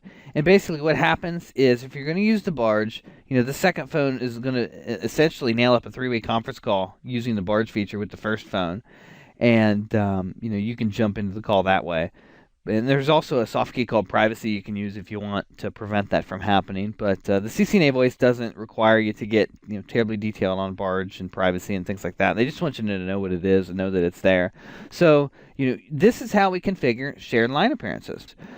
Call park is another critical feature for coverage, and that's really, when you think of call hold, I always tell people that call park is just like hold, but you're putting somebody on hold that you don't want to talk to again. And that's not necessarily exactly true, but when you think of call hold, you're putting somebody on hold momentarily, and you're expecting to pick the ringing phone or the phone call back up again pretty soon.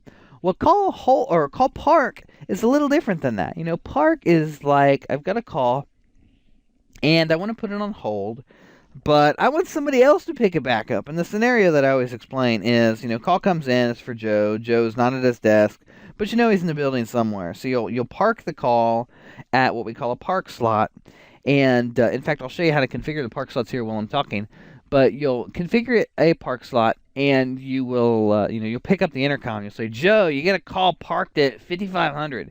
And Joe will walk over to a phone. He'll type in 5500, and he'll pick the call up. So if you want to create these park slots, you'll just go up here, call routing, call park, and you'll do an add new, and it's going to ask you for a number or a range. I'm just going to say, 7891 is going to be my call park number. Or I could, 789X if I wanted all of them to be park slots. And we'll just call it the call park slot. And we'll put it in a partition, and we'll tell it which communications manager we're using, and boom, right there you have call park. So if I were on a call and I wanted to park the call, I'd simply press the park soft key. When I pressed the park soft key, the phone is going to give me feedback and say call is parked at 7891. I can then go to any other phone that has permissions and a calling search space that can dial into the partition where the call park slot is, and I can, dial that number and be connected to it. So, that is call park, and it's one of the features that you're going to use a lot. And we talked about call hunting. Really you could consider that call coverage as well. But, in the other video, we really talked about line groups and hunt lists and hunt pilots, so I don't think we need to reiterate that here. But keep in mind, that is a call coverage feature. Is hunting and trying to get a call to a destination. Now, really, I'm going to stop right there for this, for this video, and we're going to go into some demonstrations of these things and continue going. So we're going to call this, part 1 of Lab 5, and there will be a part 2 here next, but try to keep these videos a little on the shorter side. So we'll see you in part 2, and we'll continue this lab exercise on call coverage. Thanks, guys, and I'll see you in the next video.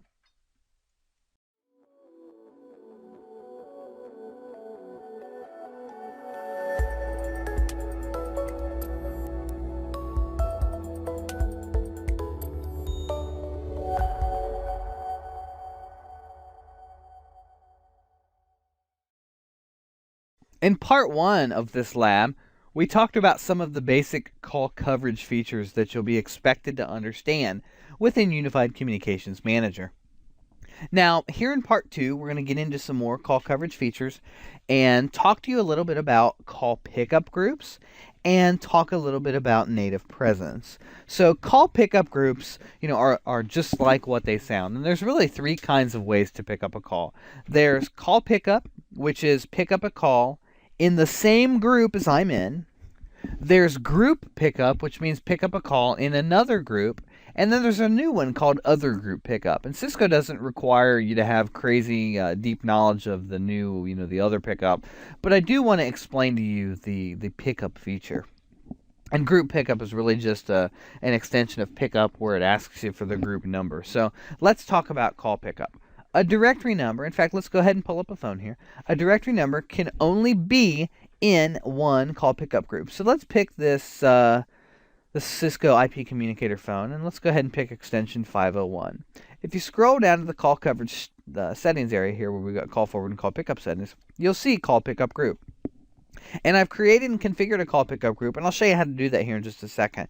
But I've configured this phone or this line to be in the Josh's new amazing call pickup group. which happens to be in the extensions PT. So if I wanted to create a call pickup group, we go call routing, and we go to call pickup group, which is here, right there.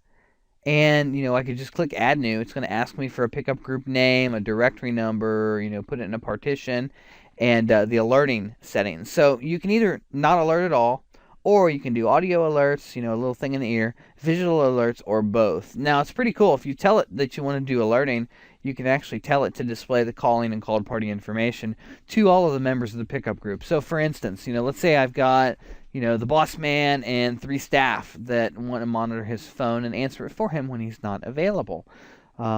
If I were to check those checkboxes, all 3 of those staff members would know who is calling the boss, when they're calling the boss, and that the person they're calling is the boss. So he may want to restrict that. So these checkboxes may end up being left blank, but that capability is there, and you can assign that accordingly to your needs. But so call pickup, you've got a soft key. In fact, you want to make sure that your soft key template has the right, or your phone, your soft key template. Your soft key template has the right soft key defined. So if we take a look at my soft key templates, I've got one here that I use for extension mobility that I've tweaked a little bit. So we'll go ahead and open it up and hit the configure soft key layout option. And you'll see that I've got pickup, other pickup, and group pickup, so that I can fully leverage any of the call pickup capabilities. So if a phone is ringing and it's in my call pickup group, and let's just say for the sake of argument that I'm not getting notification, I hear the phone ringing, I press the pickup button on my phone, and boom, I'm connected. So we have, established a call, or we've intercepted that call that was going to, let's say, my boss, and he's out to lunch, so let me go ahead and take that call for him and take a message. That's basic call pickup. When you get into group pickup, it's really the same thing, but you're going to be typing in the directory number of the group you want to answer. And you remember when we built the call pickup group, or I showed you where you'd build one, there was a directory number, and that's really what that extension is all about, is, what would I dial? Because you don't really care about what that number is otherwise. So group pickup and call pickup, definitely a good call coverage feature to understand. The next one I want you to really understand is called native presence. And Cisco isn't going to be crazy about you understanding all the ins and outs of configuring native presence, but I do want to give you kind of the high level. When I talk about native presence, I'm talking about BLFs, or busy lamp fields. Now, busy lamp fields are a way to keep an eye on, if you will, the status of another extension. So let's say that my boss is on the phone, and I want to know that he's on the phone. I can create what's called a BLF speed dial. Now, a BLF speed dial, a busy lamp field speed dial, allows me to monitor the status of his line on my phone. And the button is actually going to do a couple of things. One, obviously, it's what it sounds like. It's a speed dial. But 2 is it shows me his line status. So I've created one here. And on this phone, I've got a busy lamp field speed dial. In fact, that was programmed as button option number 3 on this particular phone, was BLFSD. And what I'll do is I'll go in here and I'll click on the add a new BLFSD, which is what you see down here on number 9, but it happens to be in my position 3. And I've selected the directory number, and I've given it an extension. So what'll happen is button 3 on my IP communicator in this example, or maybe I'm on an 8945, or whatever model number, I don't care.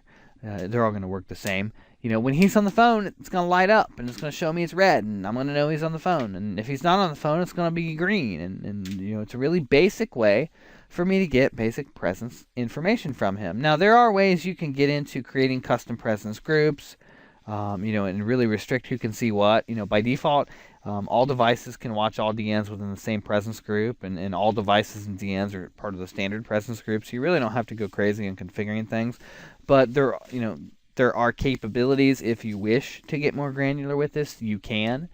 But Cisco does want you to have a basic understanding of BLF speed dials and how to program them. Do I use them often? I use them every once in a while. I wouldn't say that they're excessively common. these days, if people want presence information, they're going full-blown, unified presence server, CUPS, and they're going Cisco Jabber at the desktop. So are you going to do a lot of BLF? Probably not a ton of it. You're going to do a little bit of it, and Cisco wants you to understand it for the certification exam, but don't stress out about it all that much, because in production, there's better, smarter, faster ways to do this, and those are the things that we're typically deploying. Things like Jabber. Things like, CUPS. So don't sweat it. You've seen pretty much what they expect you to know on the exam. So that's native presence. So let's see. We've talked about call pickup and call pickup groups. We've talked about presence.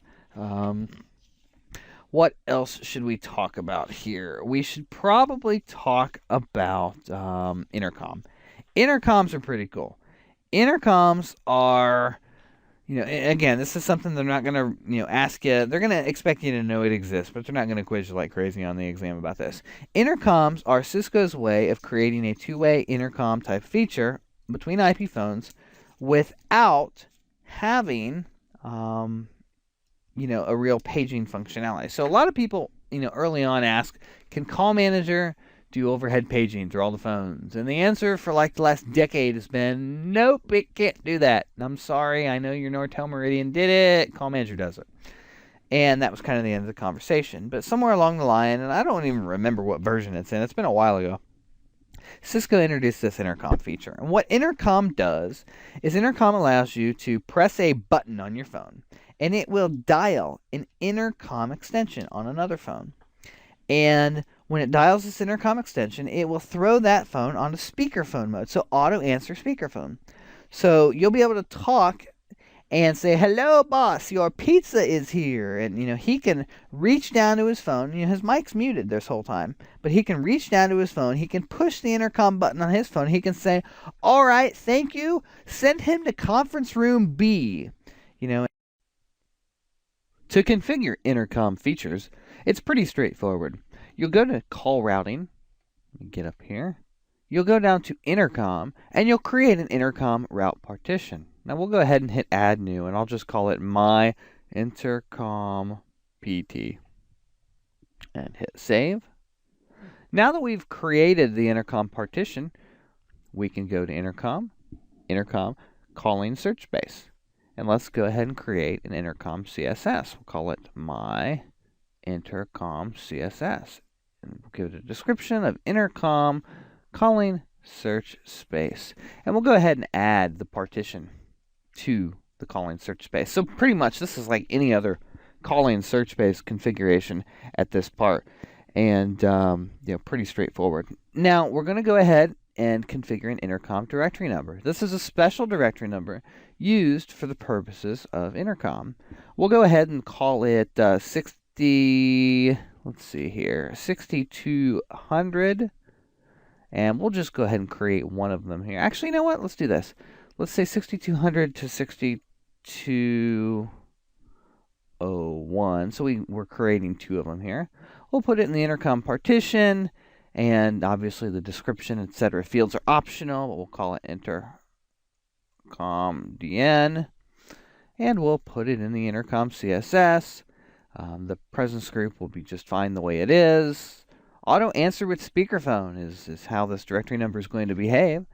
And default activated device. We can go ahead and set a default activated device for this directory number. So let's go up to my phone here, device phone, and hit find, and we'll find my 8945. And you'll see right now the way my phone is configured, if you know the 8945, you'll know that it is a 4-button or 4-directory number phone. So 1, 2, 3, and 4, they have add a new directory number. Now that won't work for an intercom DN. So what I'm going to do, and there's a couple of ways to do that. Either you can modify the individual phone button template, for a specific phone, which is what I'm going to do. Or if you wanted something that scaled a little bit larger, you can mess with the phone button template, at the device level. But we'll go ahead and we'll just pick line 2 here. Whoops, that's not what I want. We want to go ahead and modify the button items and go to line 2. And we will, let's see here where it's at, intercom 1. We'll drag it over here. Whoops, it wants me to remove one first. That's fine. No problem. We'll go ahead and bring it over, and let's move it up, and hit save. So now this phone has Intercom 1, and we can go ahead and select the Intercom directory number that we previously configured. We'll go ahead and use 6200 in this example, 6200. And you'll see that it automatically filled in the My Intercom partition for us here. Now, I'll cut to the chase, and we won't go through all the other options here. But we've hit save, we've created this Intercom directory number, and we've assigned it to a phone. So with this, you've pretty much created, or you pretty much understand the fundamental concepts of the intercom numbers. I would encourage you to set this up and play with it between a couple of phones, and it'll really make sense, or a little more sense than just watching me do it as far as how this feature actually works. But give it a try and see what you think. So that's it for intercom features. I always feel like when we go through call coverage features that, I've missed something. And really, we haven't skipped anything major. There are just so many options and so many cool things you can do that it's easy to want to explore them all. And I've tried to focus on the things that are most important for the certification exam. But let me leave you with this. Call coverage is one of those fundamental concepts within, any solution. And there's so many different things you can do and so many different spins you can put on the basic configurations we've shown you that I'd encourage you to go back and play with those options and then see what other possibilities exist by, slightly modifying this or slightly modifying that, or, taking a different approach on something. So with that, thanks for watching, guys. In the next set of video, we're going to be talking about some of the mobility features and going through the configuration steps for mobility. And I'll see you there. So good studying. I wish you luck, and we'll see you in the next video. Thanks.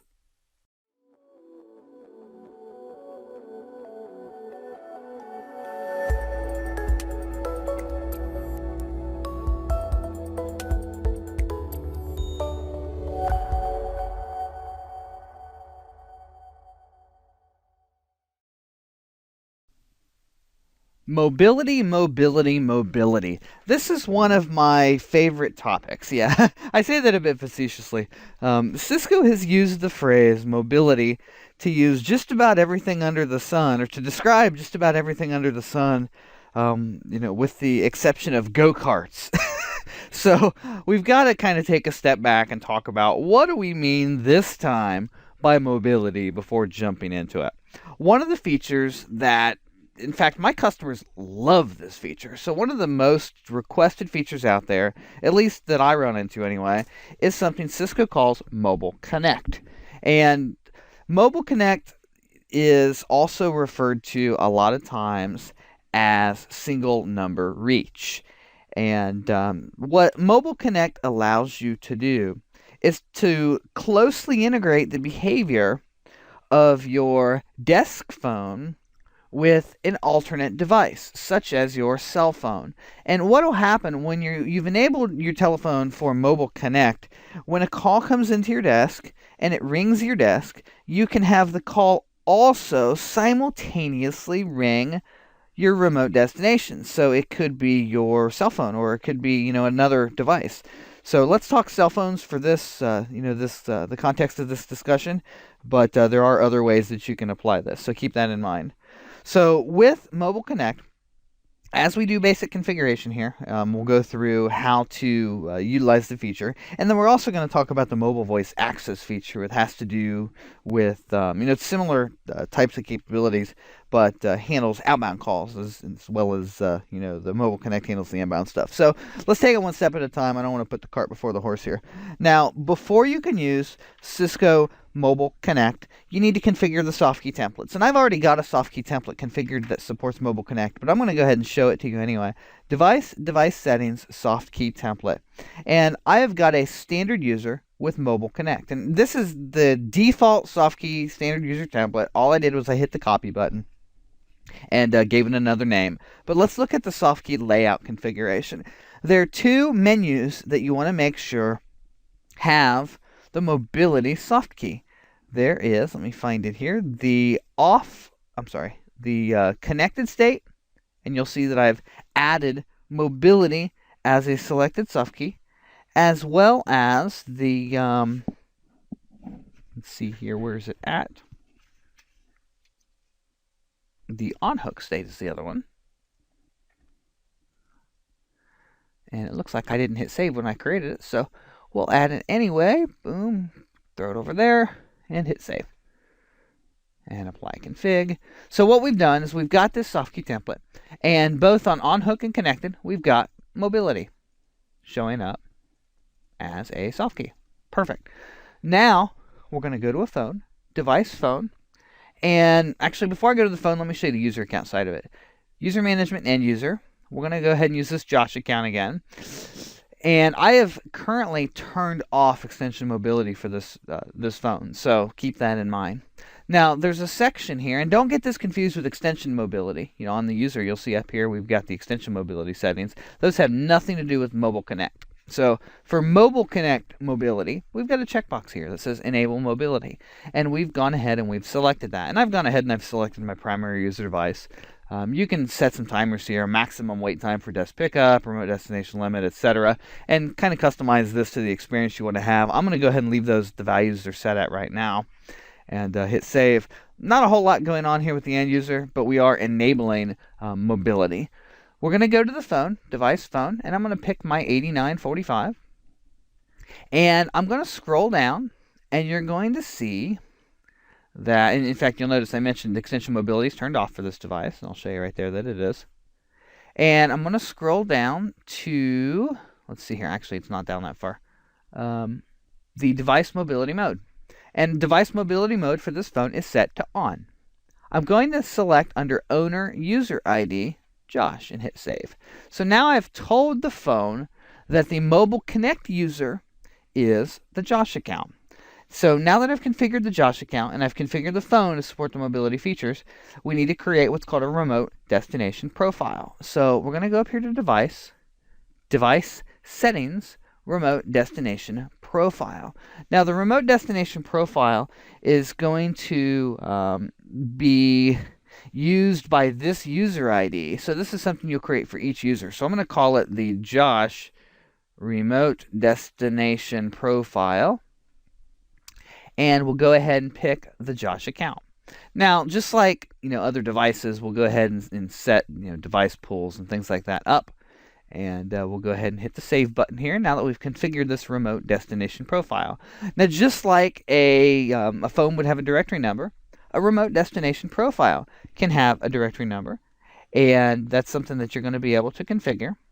So now that we've configured the remote destination profile, in fact, what I should probably do is go ahead and set my rerouting calling search space as well to give me something that has a PSTN routing access, and we'll go ahead and we'll hit save.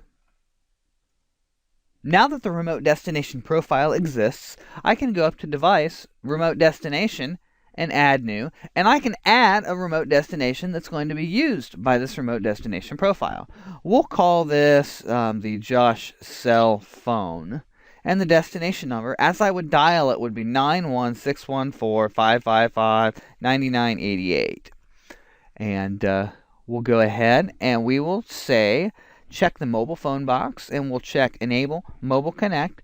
And we'll go ahead and we'll set the remote destination profile that we just created. Now, I can manipulate ring schedules and get into time of day, etc. And I'm going to kind of leave this as an exercise for the reader to play with some of these various options. But we're going to be fairly permissive. We're going to let it ring all the time and always ring the destination. So we'll hit the save button. Now that we've done that, we need to make sure that our service parameters have been set. And this is something you'll do globally. So we're going to go up here to System, Service Parameters, and we're going to pull up the cluster-wide parameters system for mobility. And I'm going to search for mobility. There we go. Inbound calling search space for remote destination. We're going to choose either trunk or gateway inbound CSS, which is currently the setting that we've got, and that is the default. You'll notice by the value on the left. Or you could choose remote destination profile plus line calling search space. But I'm going to go ahead and leave the default trunk or gateway inbound CSS set for mine. You've got a matching caller ID with remote destination. You can do a complete match, or you could manipulate that to suit and do partial matches. I'm going to go ahead and leave mine to complete match. And we're going to scroll down to the feature reroute remote destination. So we're going to search for reroute. There we go.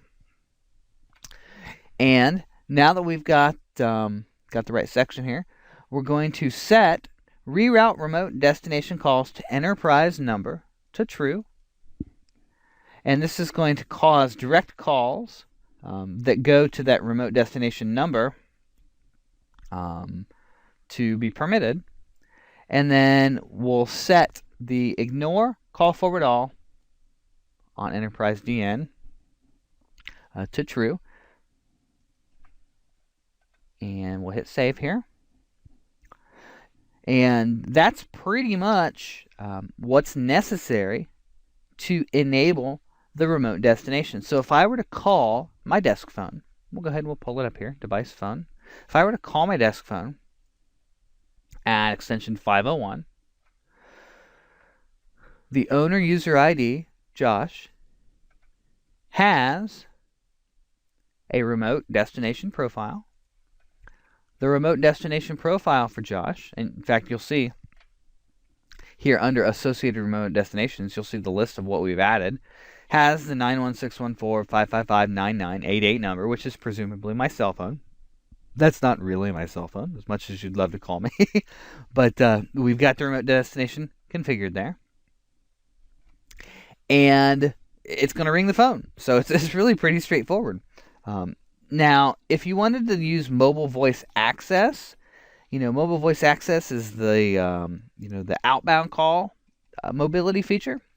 It's just a couple of steps here.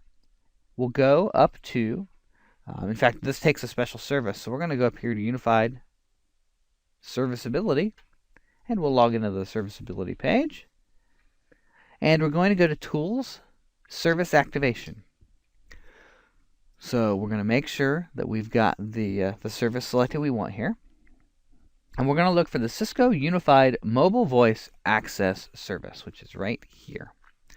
I'm going to hit Save to activate that service. And now that we've activated the service, it'll go ahead and start it.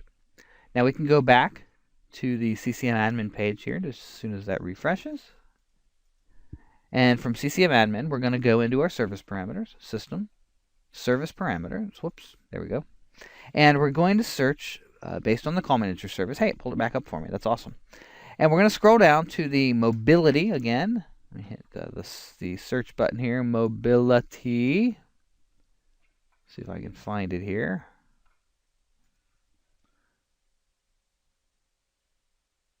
All right. Cluster-wide parameters, system mobility is the one we're looking for. Where is it at here?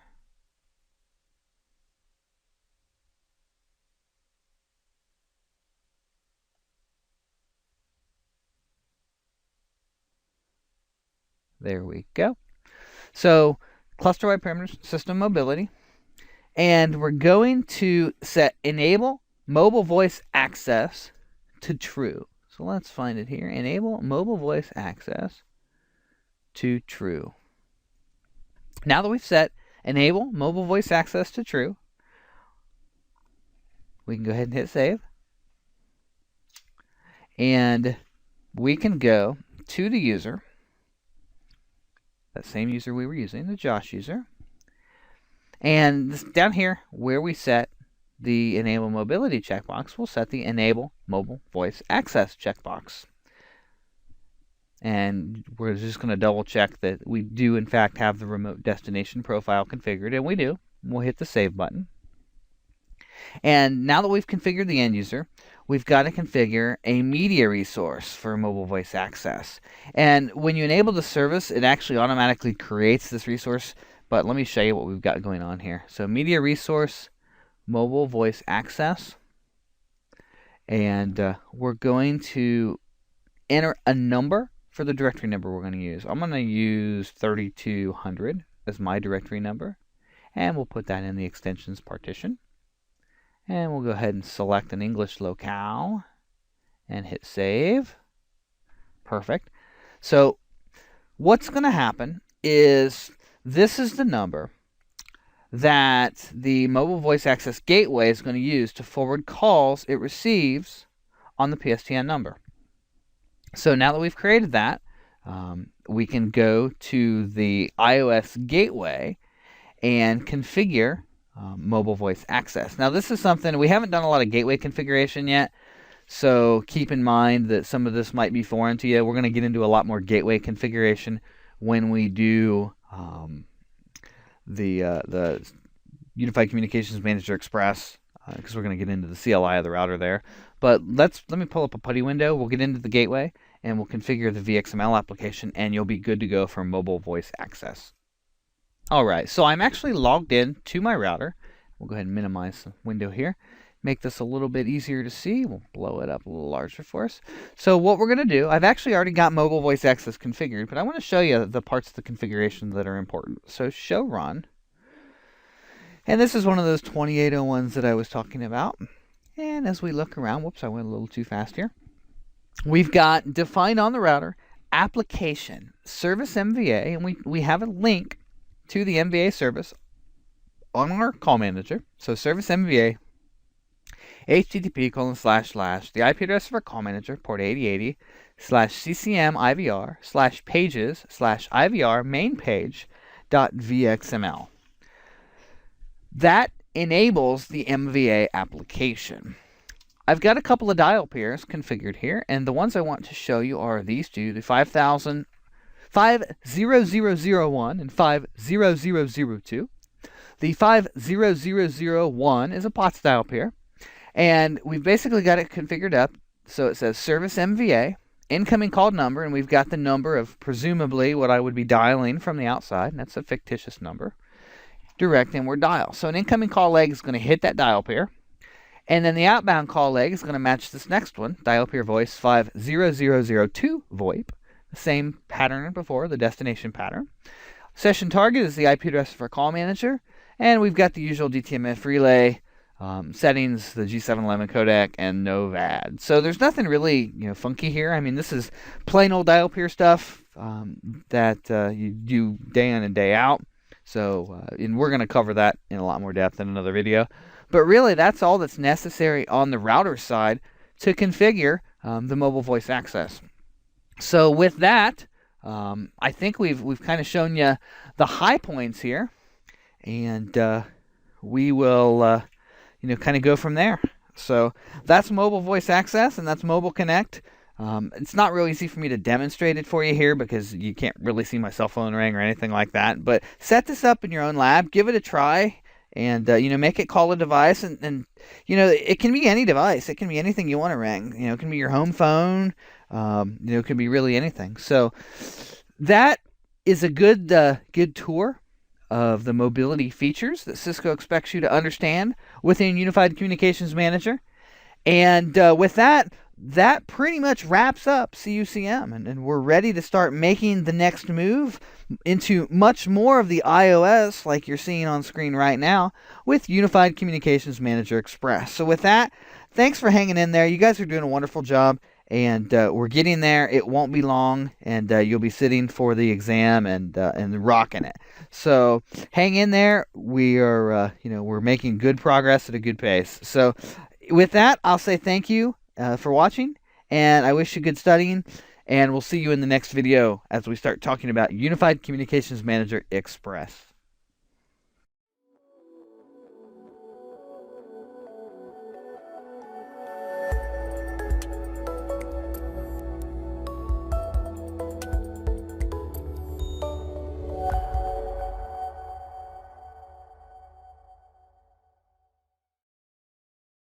Alright, so Cisco Configuration Professional. This is the GUI that Cisco has been trying to push on people as of late as a configuration interface for CME. And I gotta tell you, it's a lot better than some of their other failed attempts. Or I shouldn't call them that. That's not really fair. Some of their other attempts at interfaces for Call Manager Express. So, and I won't beat them up too much about that. But enable to allow CCP to configure the device we're going to have to do some basic device configuration on the router. So what I want to do is I'm going to make sure the device has an IP address, which I've already put on it, so we're not going to go and duplicate that work. I'm sure everybody here knows how to put an IP address on an interface. We're going to create a user account, username, CCP, privilege 15, so we're going to give it a lot of rights, secret, CCP. So we've created a user account. We're going to turn on the web server, IP HTTP server, whoops, spell it right, IP HTTP secure server, there we go. I'm going to say IP HTTP authentication local, because we're going to use the local credentials. Now I'm going to say line VTY04, login local, and we'll say transport input SSH telnet. So we want to make sure we can do both. And really, that's pretty much it. I'm going to pop back over to CCP, and I'm going to say 10.1.210.1. The username is CCP, the password is CCP. That's what we've just configured. And if I wanted to, I could connect securely, but I'm not going to. And it's going to go through a discovery process. So we're going to click the discover button, and it's going to reach out to the router, and it's going to attempt to establish a relationship so that it can configure that router. And CCP will let you configure a lot of different things about the endpoint. It'll let you configure, interfaces and, router type of stuff, and I'm going to leave it at that. Or it'll let us configure the unified communications pieces. So we've done a discovery. You can see the discovery status says discovered, and we now have a community member. That's the device we added. So I'm going to pick the community member. It's already selected here, and I'm going to hit the configure button. Now check this out. If I can click on unified communications and go to unified communications features and hit edit, we can select the different types of functionality we want the device to have. And obviously we're going to turn on CUCME. This is going to, on the back end, generate some configuration that you might otherwise do by hand, but it's going to turn on CME. So we'll just go ahead and hit the OK button, and it shows you the config it's going to write. So telephony service, which is the configuration menu we're going to use for most of our CME related tasks. Turns off ePhone auto registration, sets a max redirect value, goes ahead and sets an administrator account for the web admin, and really, really basic stuff. We'll go ahead and hit the deliver button, and it's going to push that config out to the router. So now I'm here in the router, and I'm going to do a show run pipe begin telephony, and that should take us there, and it did. So telephony service, and you'll see the stuff we just saw in the browser, it pushed to the command line interface and push to the configuration. So CCP is a way for you to get in and manipulate the configuration of the router through a graphical interface. And I mean, we can configure tons and tons of stuff here. I can go to users and phones and extensions, and I can create an extension and create a phone, and I'm not going to go through all these things yet. Those will be tasks we do in other videos. But a lot of stuff you can do here. And will I use this? Yeah, probably not. I'm a CLI guy. I like CLI. It works for me. I know when I type a command exactly what I'm turning on, and I'll probably stick with that. But this can be an alternative for you if you need to share the administrative load with someone who's not necessarily a CLI jockey. So with that, you've seen the interfaces for Unified Communications Manager Express, and I promised I'd quit calling that. So CME. And we're going to talk about some fundamental concepts of CME and, what the file system looks like and how to do manual configuration. And from time to time, we'll pop back here to Configuration Professional and show you how to do things in a GUI that we would be doing in a command line interface. But by far and in large, we're going to be doing this at the CLI. And, welcome to Cisco. If you're not used to the CLI by now, you've been hiding under a rock. So anyway, thanks for watching, guys. I really appreciate it. I wish you the best of luck with your studying, and I'll see you in the next video, and we'll start going through some lab exercises for CME, Communications Manager Express. Thanks, see you.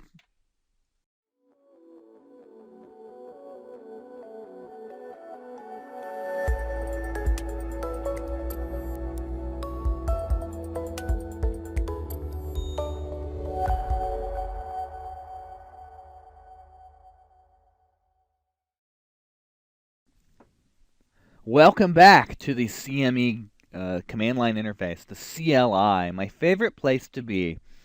We're going to be talking about configuration of phones and directory numbers in this lab exercise. Now, when you're in Call Manager, and you configure phones and directory numbers, you typically configure the phone first, or you create the phone device, and then you create and apply the directory numbers to the device. What we're going to do in CME is actually opposite that. We're going to configure a directory number. We call it an ePhone DN. Once we have a DN, we will then create a phone called an ePhone, and then we will apply that DN as a button on the phone. So more about that in a moment. Let's give you some basic configuration rundown of the router that we're on. Again, this is one of the 2811s in my lab, and we've got a DHCP pool set up, and you'll see IP DHCP pool phone. You'll see that 10.10.200.0/24 is the network that we're advertising, and we don't need to exclude anything in that range. We're going to go ahead and let phones just kind of live there. And I happen to be using .3, and I'm not going to hand out more than 2 addresses to phones at this point, so we'll just leave things the way they are. But the interface on my Ethernet port is 10.10.200.3. So default router 10.10.200.3 and option 150 IP 10.10.200.3. So default router is pretty obvious. We're telling it I'm your next hop, and the option 150, as you've learned previously, is that we're specifying the TFTP boot server. So where does the phone go to fetch its configuration?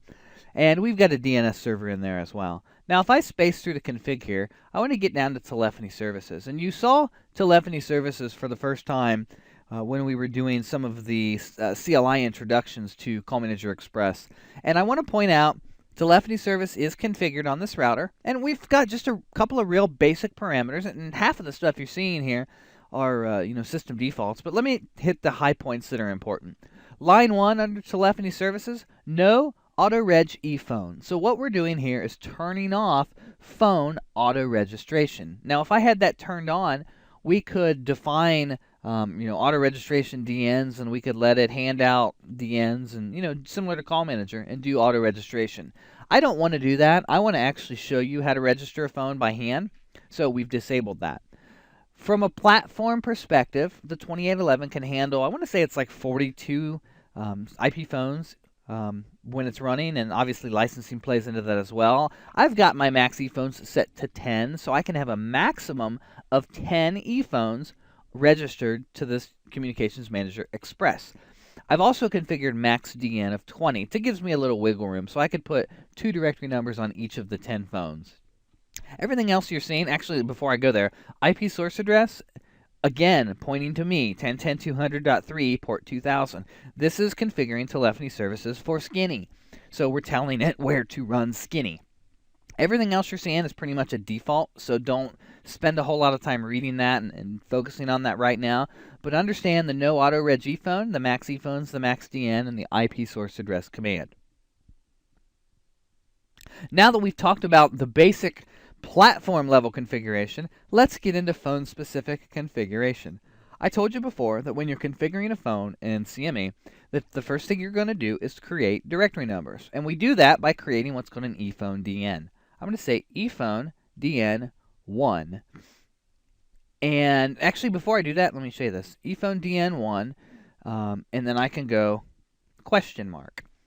I can create a dual or octo line ePhone DN, and I'm going to go ahead and create dual line. If I had already configured it. Well, no ePhone DN1, ePhone DN1 dual line. Okay. We have a choice. We can either leave it single line mode, which is what I did there the first time, or set it up as dual line, or in certain configurations, octo line. And basically, this tells me how many calls can I have on a button or on a directory number. I want to be able to support call waiting, so obviously it has to be more than one. So I went ahead and chose dual line. So now that I've configured the ePhone DN as a dual line directory number, I'm going to give it the number 1001. So that's the directory number for ePhone DN1. Now, I've got an ePhone DN, and I need to configure a phone. So I'll say ePhone 1, and then we'll say MAC address, and then we'll type in the MAC address, which I thought I had handy, but I don't. So show IP DHCP binding. Let's look at the phone, and there's the MAC address. So we'll go back to config T, and we'll say ePhone 1, MAC address 001D457E, and better put a dot there instead of a slash. Boy, I was all kinds of off on those keys, wasn't I? 011D. Do I have that right? 001D. There we go. 001D, 457E, and then 2341. There we go. I knew I would get that right. So we've put in the MAC address, and check this out. We're going to say button 1 colon 1. Now, here's what this means. Button 1 corresponds to just what it sounds like, the button on the phone. So now that I've done button 1 colon 1, the second one is the directory number, or the ePhone-DN. Now, it's not the extension, it's the object. So if I created ePhone-DN 762, this would be button 1 colon 762. So we've gone ahead and we've associated the ePhone-DN and the ePhone, and I can go ahead and reset the phone. So I can say restart, enter, and we'll go ahead and that'll tell that phone to restart. And we should then have the phone come up and register to the CME. Now, there are other configurations that you may need to do. Depending on the model of phone, you may need to specify a type, and we'll say type, and you'll see, a bunch of different ones. This is a 7961, so we'll just go type 7961. And if I do a show ePhone 1, oops, I'm going to throw some details there. Show ePhone 1. Oh, I can't do it that way. Hang on. Show ePhone. Enter. It's going to show me ePhone 1, and it's going to show me what's going on. I thought I could list up my number there, but I guess not. So show ePhone, and it shows me ePhone 1. It shows me the MAC address, and it shows me registered via Skinny. So that's fantastic. So this phone has actually booted, and it's in service, and it says 1001 on the first button. So, it's programmed, it's up, and it's working. I could do the same thing with a second phone, and they'd be able to call each other. I could create another ePhone-DN, assign it to another ePhone, and reboot the phone. It's going to register, and they're going to call each other. So really, at a high level, that right there is what you need to know to configure an ePhone-DN, to configure an ePhone, and to have it register with CME. Now, if I wanted to put, in fact, look at this, button 1, DN1, number 1001. It says channel 1 idle. I'm going to go ahead and pick the phone up and show you this command again. And check it out. You'll see that it says active call on DN1 channel 1. I took it off hook. Now, there's no packets or anything going on. In fact, you'll see 0. It's not like I made a call, but it recognized the fact that I took it off hook.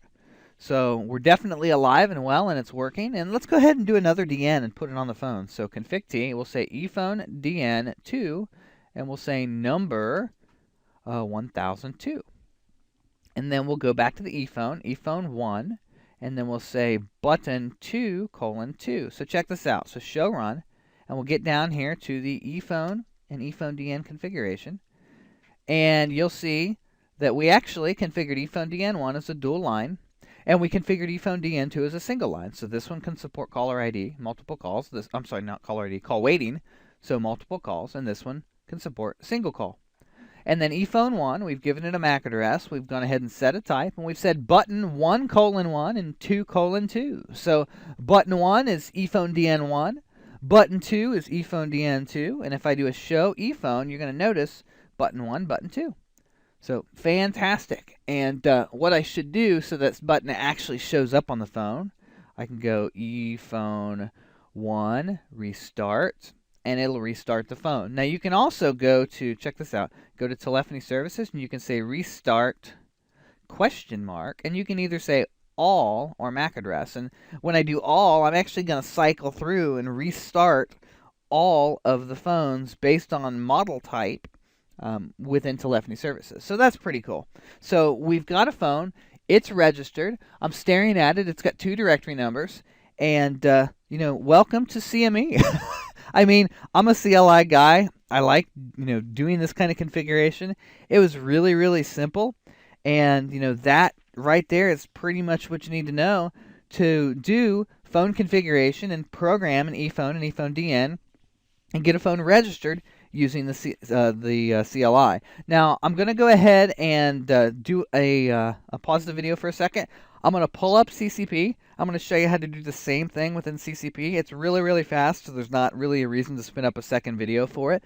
But we'll go ahead, we'll do that, and we'll be right back. And keep in mind, there's a lot of other options you can program on phones and DNs. Just like in call managers, there's tons and tons of options, and there's a few of them that are essential. Here you've seen the essential options. So stand by one, and we'll have CCP up, and we'll go from there and show you how to do this all in the GUI.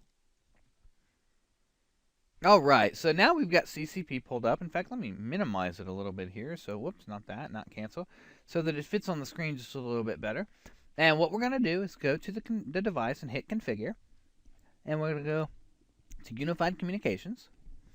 And we've got users, phones, and extensions. Now check it out. If I click on phones, you're going to see the phone that we just configured. I mean, it's right there. So we did it in the CLI. It's showing up in the GUI. Now check it out. We can do another one. Let's create another phone. And this is a fake one, so it's not actually going to register. But let's pick a model. Let's say that it's a 7975. And the MAC address would be 01AB 1201 5601. You know, totally fictitious. Do not expect this to register. We're going to say, let's go ahead and put that extension 1002 on here. And hit OK. And we'll say yes. And check this out. We've configured, or we've generated, I should say, the configuration for ePhone 2. We've got a MAC address and a type, and we've done the buttons, and essentially we configured a shared line appearance is what we did. But isn't that pretty simple? I mean, really, it's just like the CLI, except a lot slower. I mean, wouldn't you rather just type the thing? But then I could hit deliver, and it'll go ahead and push that. In fact, if we chop out to the router, show run pipe begin ePhone, you're going to see there's ePhone 2, and then button 1:2, so the same thing. But you can use CCP, and it is, pretty easy to do. We can go to extensions, and we could, do a create, and, primary number 6543, and, we can go ahead and hit OK. And, same kind of thing, number 6543, deliver. So, in fact, you'll see it says shared on that other one. Pretty straightforward stuff here. So, go ahead and close. And deliver, and we'll push that. So, show run, pipe begin ePhone. You'll see the ePhone DN stuff again. And, really, that's really all there is to it. In fact, it's going to take a minute to push that. But 6543, and I actually said clone, but you get the point. It's there it is, ePhone DN3 dual line. CLI or GUI, use what makes sense to you. I kind of like the CLI better. We'll delete those, deliver, and show run, pipe begin, ePhone. And now we're back to ePhone DN1 and 2 with ePhone 1 and ePhone 2. So that's kind of what you need. And I'm going to go ahead and close CCP. But, it's basic. It's easy to do. If you need to share, share the configuration duties with someone that's not real technical, you can do that. So it's all good. First names, last names, pins. There's all kinds of things you can do. I'm hitting the basics here. I expect that you're going to explore and play a little bit with these things, as you should. But, basic phone configuration, that's kind of it. So keep in mind, I'm going to be doing most of this within CME from the CLI, but Cisco does expect you to understand CCP. So we're going to from time to time jump in there, but nowhere, as far as what we're going to do in the CLI. So play with it. Do this on your own. Do this in your own lab. Get a few phones up and registered. And once you do that, you're going to start jumping into the next phase of this, which is dial plan. So phone registration is really simple. Dial plan isn't bad. In fact, dial plan in CME is going to teach you a lot about normal voice gateways as well, and what we do with a call manager when we're using a gateway. That's like a SIP gateway or an H323 gateway. So I don't want to give too much of a preview into that. We'll do that in the next video. But for now, I'm going to say thanks for watching. I wish you good luck with your studying, and I'll see you in the next video lab. Thanks, guys.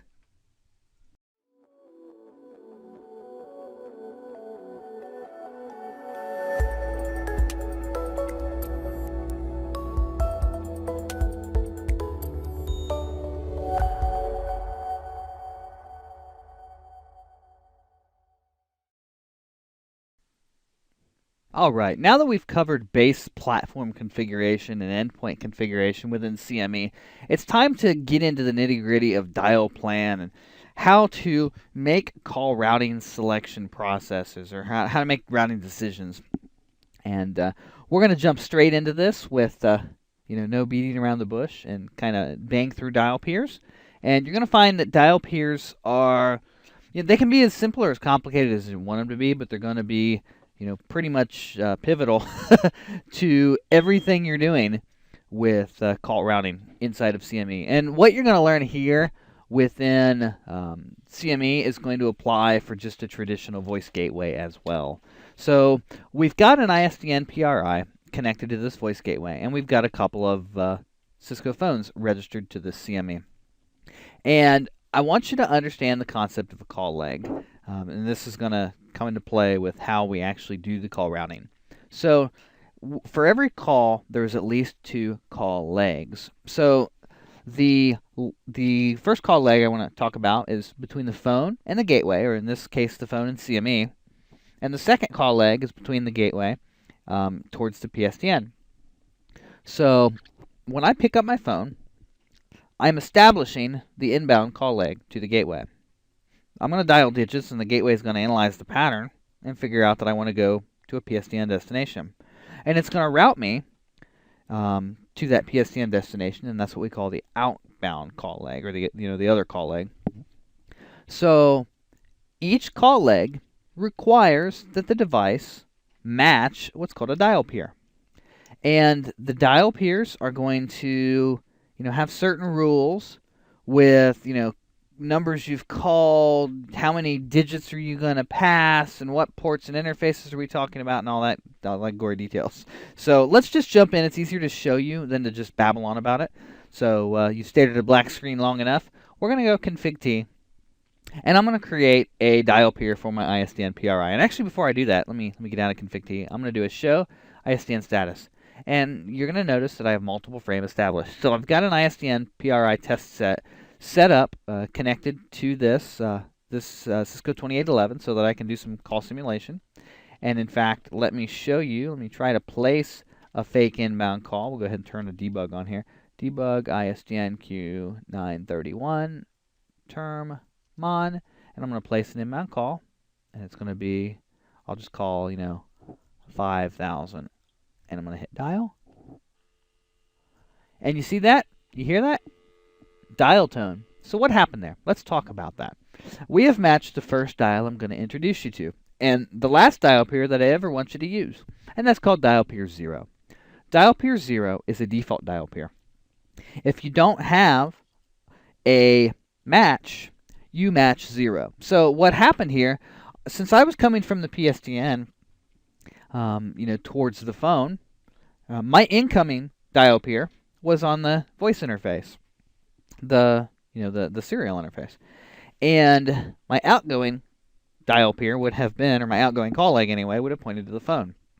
Now dial peer 0 was matched because I don't have any other dial peers programmed. So you're always going to match dial peer 0 if you match nothing else. So now that I've shown you that, let's create some basic logic to allow the calls to intelligently flow through this gateway. So we'll say config T, and we'll say dial peer voice 100 POTS. Whoops, I got to spell it right. POTS. So we're creating a POTS dial peer. Now a POTS dial peer implies that I'm connecting to a PSTN type of interface, so either an analog port or a digital port. Voice over IP destinations, like for example, if I was going to send this to another SIP gateway, or if I was going to send it to call manager with H323, that would be what we call a VoIP dial peer. But for the sake of this configuration here, we're creating a POTS dial peer. I'm going to bind it to a port. We'll say port 000:23, because that's my ISDN PRI's signaling channel. I'm going to say incoming called dot. I'm sorry. I always want to put a hyphen there. Incoming called dot. Incoming called dot means match any incoming call that's at least 1 digit long, regardless of what the DNS is. So if I wanted to be more specific and evaluate DNS, dial peers give me the flexibility to specify the incoming called number. But for this example, and what Cisco wants you to understand for the CCNA voice, we're just going to go ahead and stick with incoming called dot. So the other thing I'm going to do is called direct inward dial. Now the command direct inward dial allows the gateway to make its next routing decision utilizing the values specified in the DNIS. So if I call 1000 and the carrier passes me the digits 1000, the gateway's not going to do anything with it unless I'm using direct inward dial.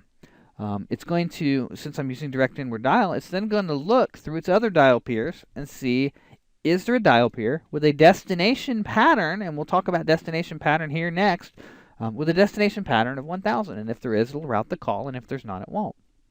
So we're enabling direct inward dial to allow that second stage of call evaluation to take place.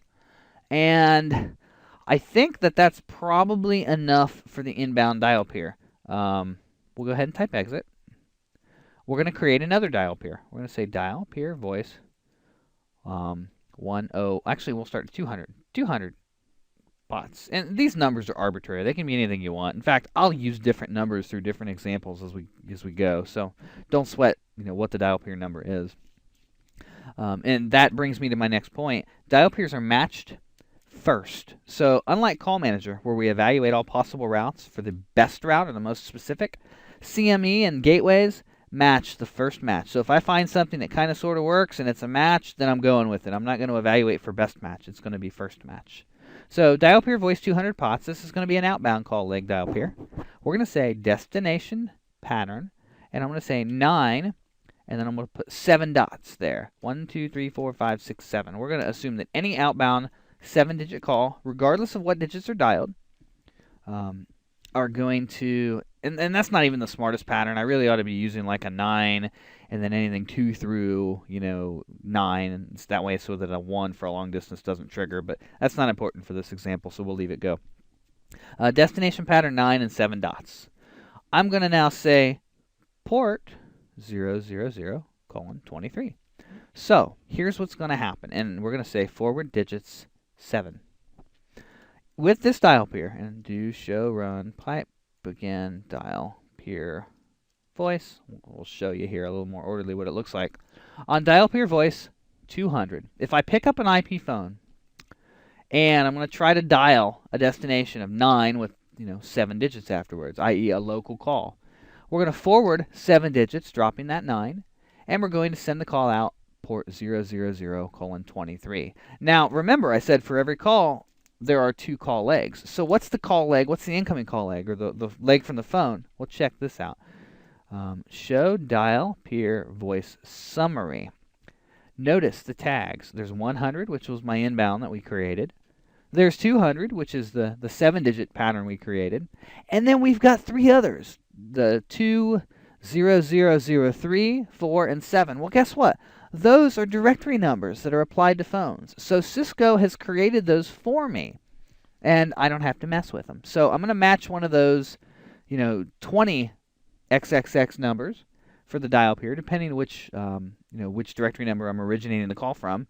And then the outbound dial peer is going to be, 200. So let's go ahead and make a test call, and I'll show you this in action. So I'm going to go ahead and make an outbound call from my IP phone on extension 1001, and I'm going to say 955511212. There we go. Now it's ringing. So calling party number 1001, called party number 5551212. And if I were to answer that call, we'd be talking and there would be a phone call there, but I went ahead and just hung it up. So that's an example of matching an outbound dial peer. Now, if I want to match an inbound dial peer, I'll do basically the same thing. I'm going to dial, just the 4-digit DNIS, the 1001. Because you'll remember, show dial peer voice summary, that we have a destination pattern of 1001. We'll go ahead and match that, and I'll call it from my test set. So we're going to go 1001, going to type it here, 001, hit send, and my IP phone is ringing. You'll see the called party number was 1001, and we can answer the call here. Hello, hello, hello. And we'll go ahead and hang that call up. So that's an example of basic dial peer configuration. Now, there's tons of other things you can do. There's, smarter ways of writing dial peers than what I did. There's all kinds of different wildcard patterns you can use. We just kind of scratched the surface. So let's try to make another one. Let's try to make a little more intelligent one. Let's say dial peer voice 101 POTS, port 00023, destination pattern 9, question mark. And you'll see, shame on you, Cisco. I wish you would let me show me the wildcards. Let's see 9 and then 2 through 8. I will go ahead and go 2 through 9. So that's digit 1, 2, 3, 4, 5, 6, 7. Enter.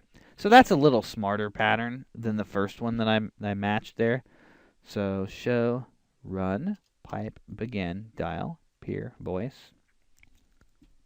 So that pattern, instead of just having blanket, 9 and then any 7 digits, this is going to be only local calls. So 9, 2 through 9, ...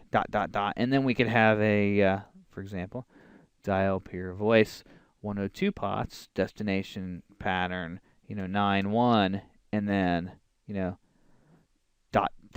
Let's see, I got to count them. 1, 2, 3, 4, 5, 6, 7, 8, 9, 10. So there's an 11 digit, a long distance number. And again, port 00023. And again, you can use your forward digits. We're going to forward digits 11 on that one. So show dial peer voice summary. It's going to give you a rundown of what you've configured. So, don't, assume one pattern is optimum. I find myself constantly tweaking the patterns and, doing things, like the 9, 2 through 9 option down here. Certainly a little more, polished. But, some people, go, quite simple, and they just go 9T, which means anything that starts with a 9 and everything else, and you'll have one dial pair. But you can do that. It's not the smartest thing in the world because you're going to then rely on the expiration of the interdigit timeout, which means you end up waiting like 10 seconds before the call routes. It works okay in a lab, but it's not pretty. So, do yourself a favor. Think through your dial plan. Think through how you want those patterns to look and exactly what you're trying to accomplish. So let me give you one quick rundown of what we've got here. Again, just an example. Show, run, pipe, begin. Dial peer voice. A quick example of what we've configured. Certainly not, the rule or the only way to do it. Play around with these things. And the more you play around with dial peers, the better understanding you're going to get. And, I've been doing this for like a decade now, and I'm still finding things on dial peers that I didn't know you could do, or I'm finding better ways to do things. So continuous improvement is the name of the game here. So with that, I'm going to say thanks for watching this lab. In the next part of this, we're going to talk about more CUCME dial plan considerations, and we'll get into PLAR, which is private line automatic ring down. And eventually, we're going to wrap up CUCME dial plan talking about translation rules and classes of restriction. So all of the equivalent stuff for what we talked about in the call manager section. So thanks for watching, guys. Good studying, and I'll see you soon.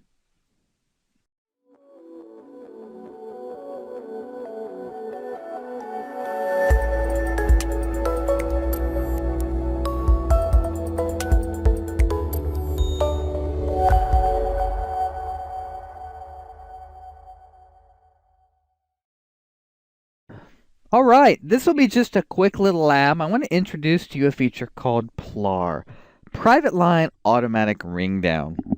And we're going to hit a couple of other things here, but PLAR is kind of one of the big points here. And this can be utilized with both analog ports and digital ports. And I'm going to show it to you on a PRI here in an inbound call scenario. But I want you to know that this could also be applied to an FXO or an FXS port in different configurations. So let's talk about the PRI example, and then I'll give you some more details about how this could be used to do some other things. So let's say that I have lots and lots and lots of numbers, and I don't even know what all the numbers are, and they're coming in on this PRI, and it doesn't matter what you call. I want all your calls to go to an auto attendant, period. That's just the way we do business. Well, I've got this cool feature called Private Line Automatic Ring Down. And what PLAR does is you assign PLAR, or you program PLAR relative to a voice port. So the PRI, represent in all of its channels and all of the numbers coming on it, everything is bound to and associated to a voice port. What PLAR will do is it will allow any call to a voice port to be redirected to a specific destination. So I'm just going to jump straight to it and show you how this works. We're going to go config T. And actually, before I do this, let me show you a debug. I'm going to say, I'm going to place a call from the ISDN.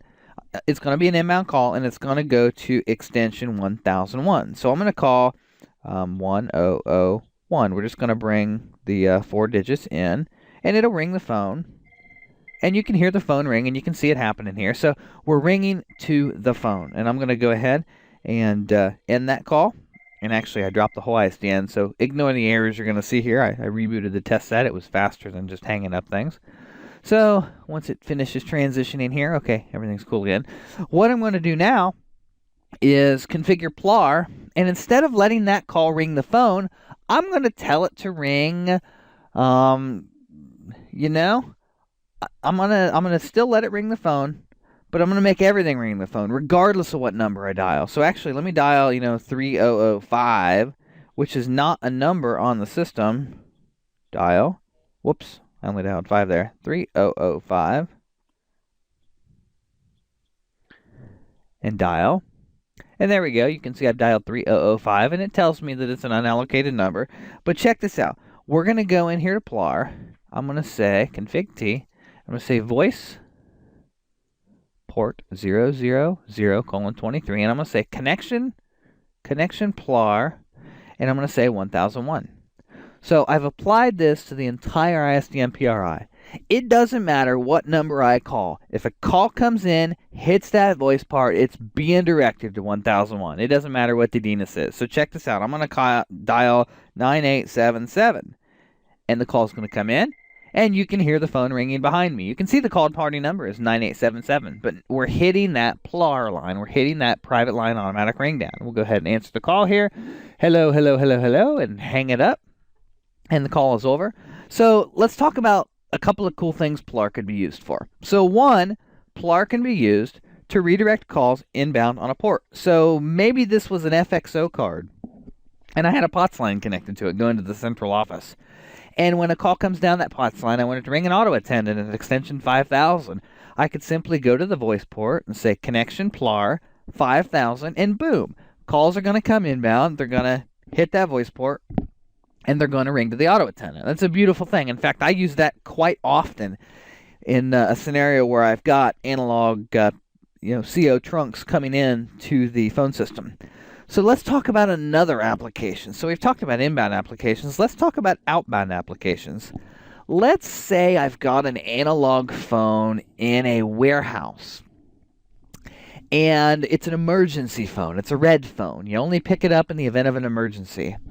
I can configure that voice port as connection PLAR and put a destination in it, so that when you pick up the phone, it will automatically call that number. So it's kind of an inbound, well, it really depends on perspective. The whole inbound outbound thing, it's hard to visualize.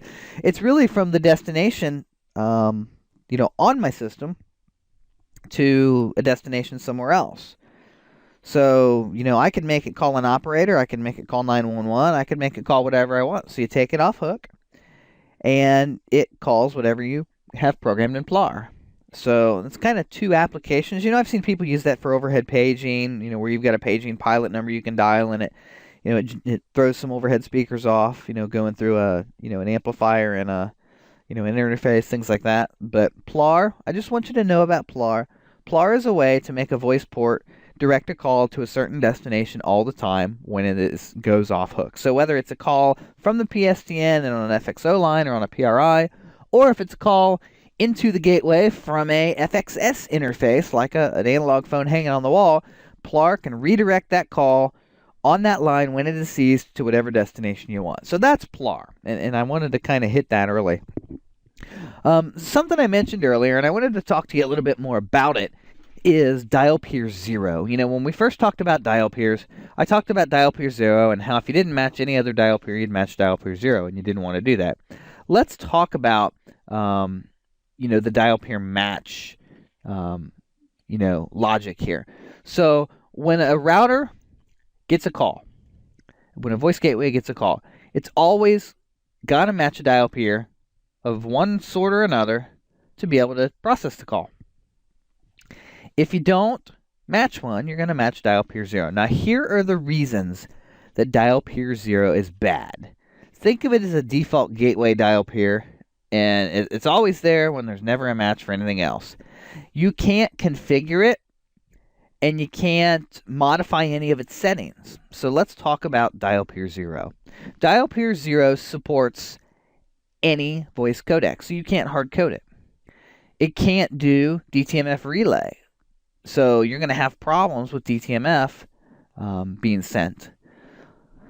It doesn't support VAD, or what we call voice activity detection, which is a bandwidth saving technique. It doesn't support RSVP for QoS.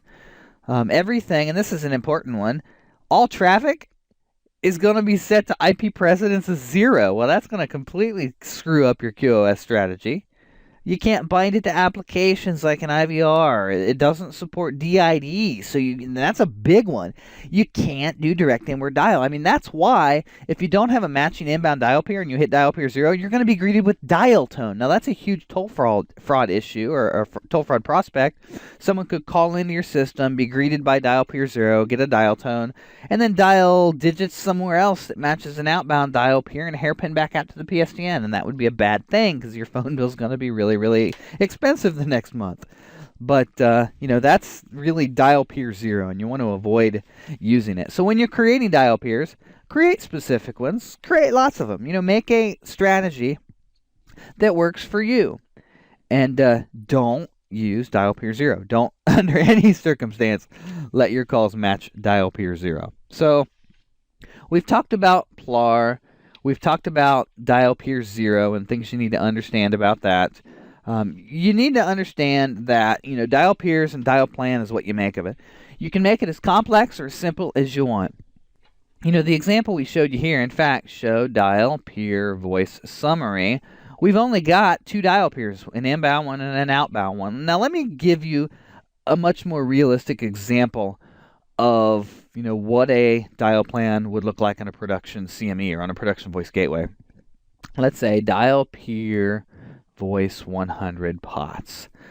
I'm sorry, not 100. We're going to do 101 pots. Let's say destination pattern 9, and then we'll say XXX, XXX, X. So 7 digits. And that's not even right. I want dots.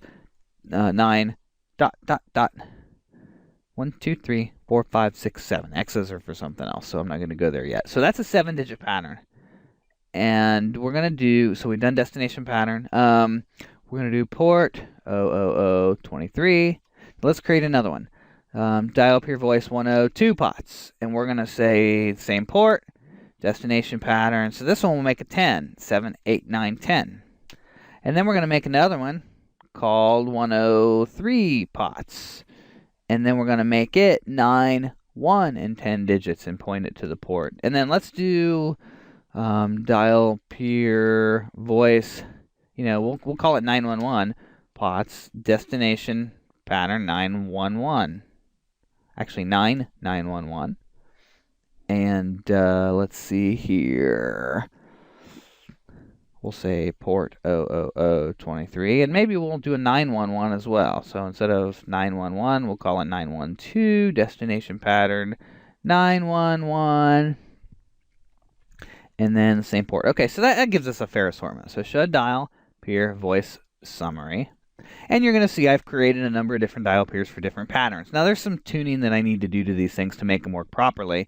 Obviously the forward digits, I'd need to make sure that the forward digits was set right. So like on dial peer voice 101 pots, which is a 7-digit pattern, we'd say forward digit 7.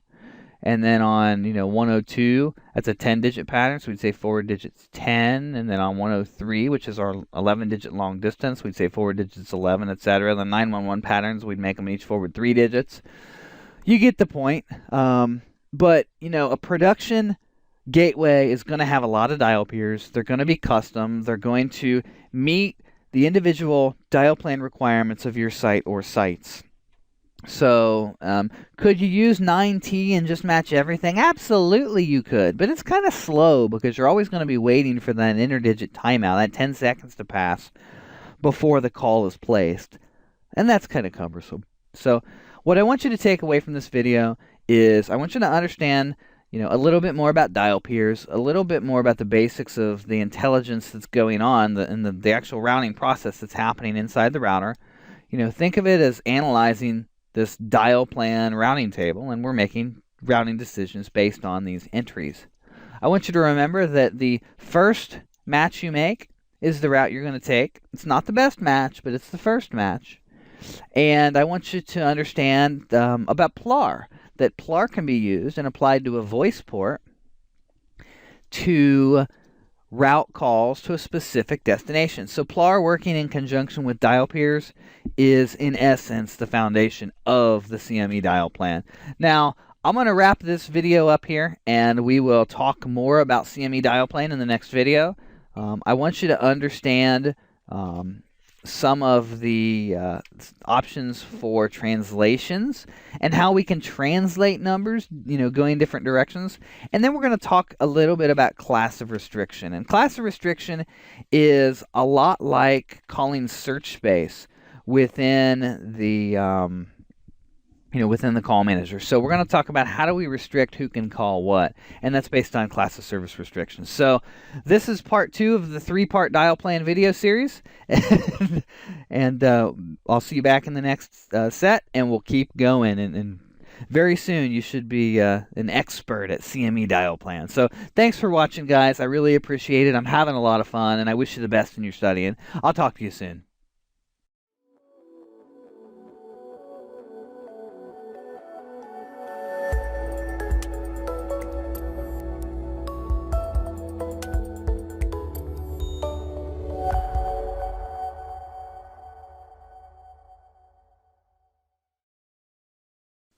Alright guys, we're going to talk about translations, and this is one of those subjects that we're just going to scratch the surface of as part of the CCNA voice, but when you get into, well, 1, doing this for real, and 2, into the CCNP voice curriculum, you're really going to dig a whole lot deeper into this. And in fact, what you can do with translations and dial plan manipulation really can blow your mind. So let's take it kind of from the top and walk through a simple example. Let's say, for instance, that I want to change when incoming calls come into the system. I want to change systematically where they go. Now, this could be something as simple as, playing with patterns. This could be, I have a 10-digit call coming in, and I want it to go to the extensions with the last 4 digits of each number. That's a very popular example. Or it could be something as simple as if a call comes into 1001, I want it to go to 1002 instead. So let's do a really simple example of a voice translation rule and show you how all the translation pieces come together. Now, I want you to keep in mind that over the evolution of iOS voice services, Cisco's changed how this has been done and made some enhancements to it, and it's really gotten to a mature point where it's just amazingly flexible. So don't take this as the only way you can do it. This is just one method. So we're in our 2811, and I'm going to have an inbound call to extension 1001.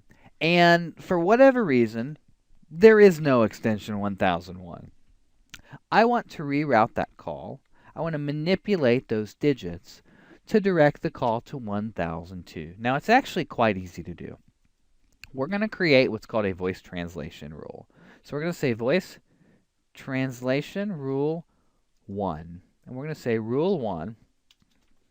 And put a /. Now, this is what we call the match. I'm going to match on 1001, and this is what we call the set, and I'm going to change it to 1002.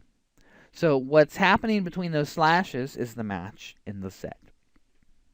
So if I match calls to 1001, and I change the destination to 1002, And really, this doesn't have anything to do with source and destination. This just match and set. So I'm going to match it and set it to the other value.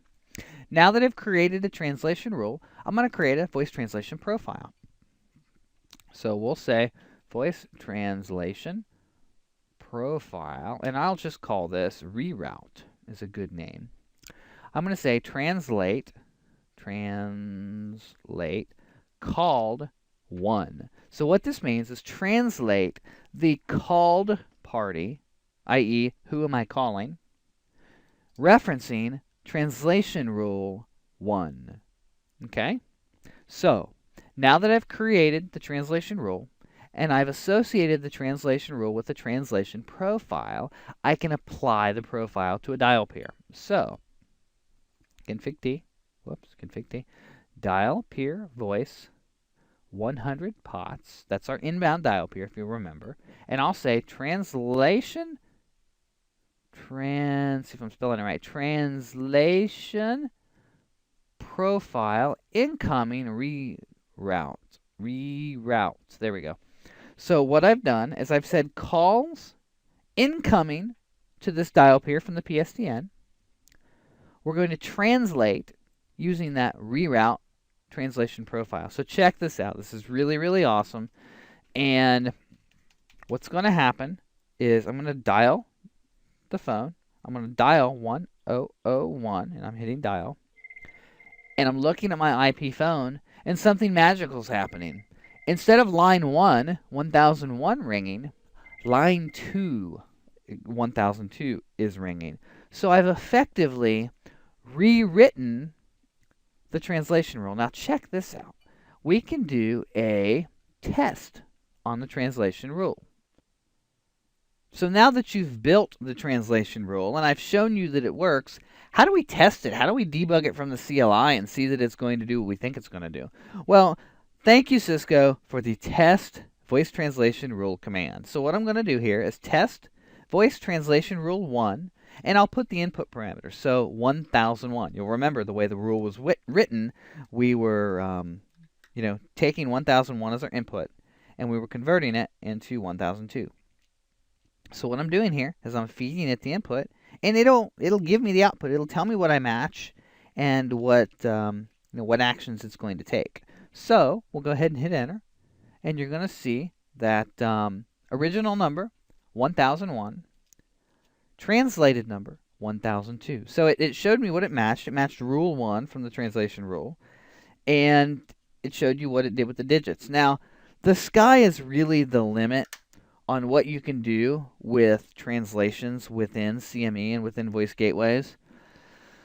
I mean, you can translate DID ranges to numbers. You can make certain number of digit numbers turn into other digit numbers. So you can strip and you can append and you can just do insanely awesome things.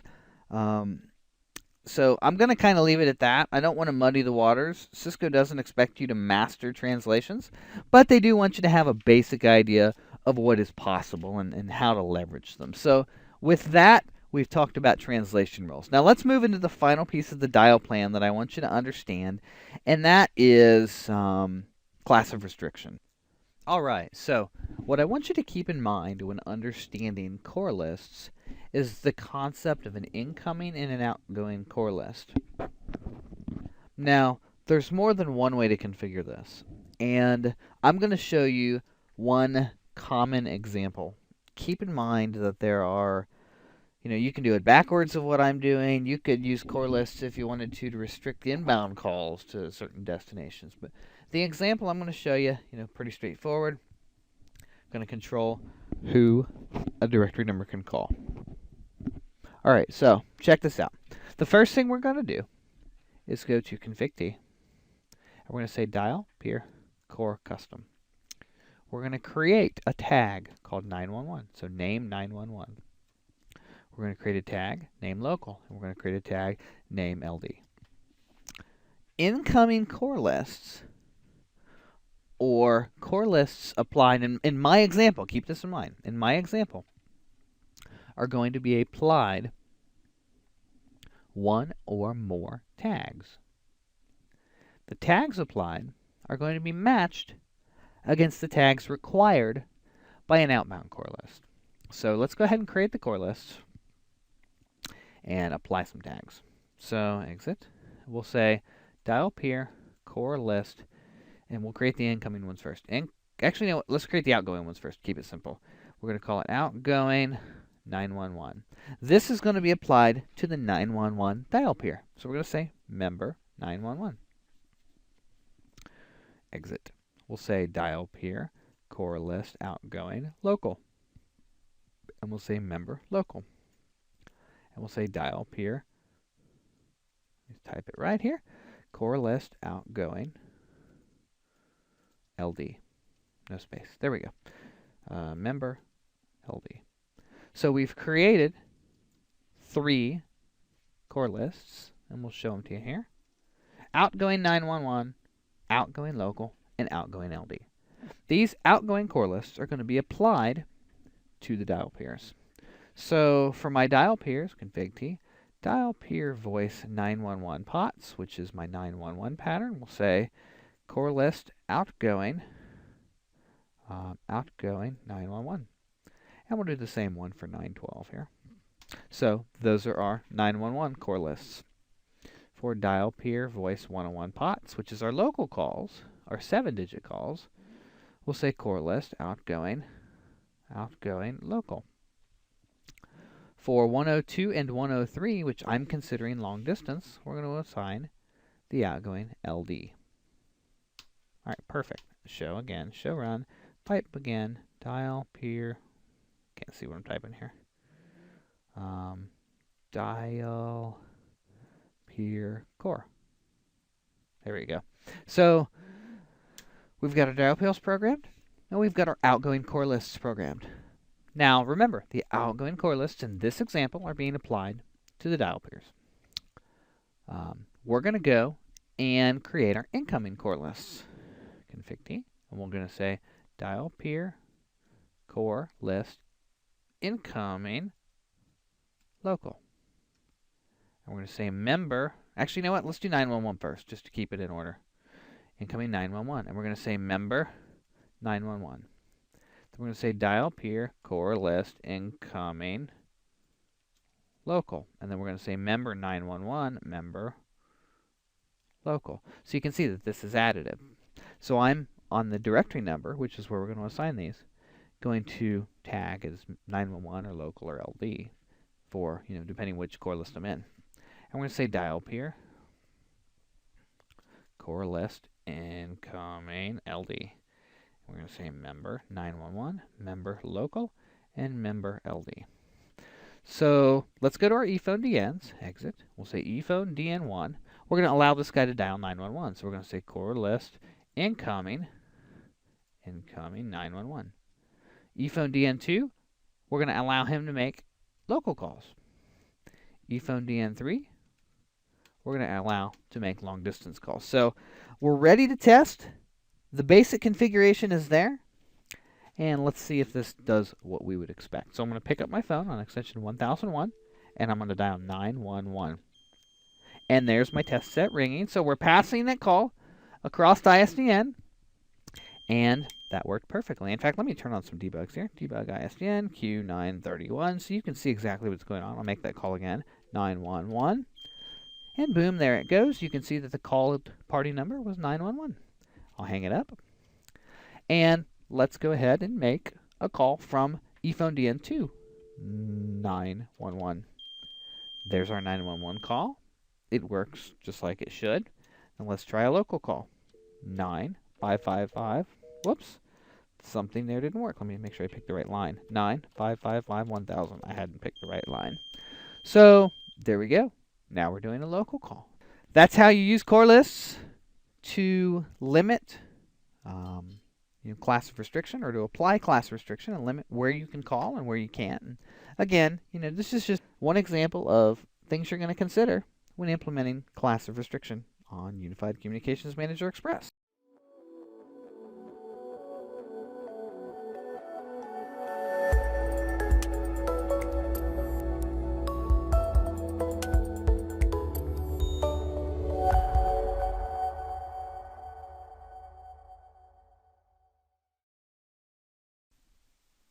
Now, in addition to some of the basic configuration that we've already covered relative to CME, there are some other features that Cisco would like you to be familiar with as part of your study for the CCNA Voice Certification Series.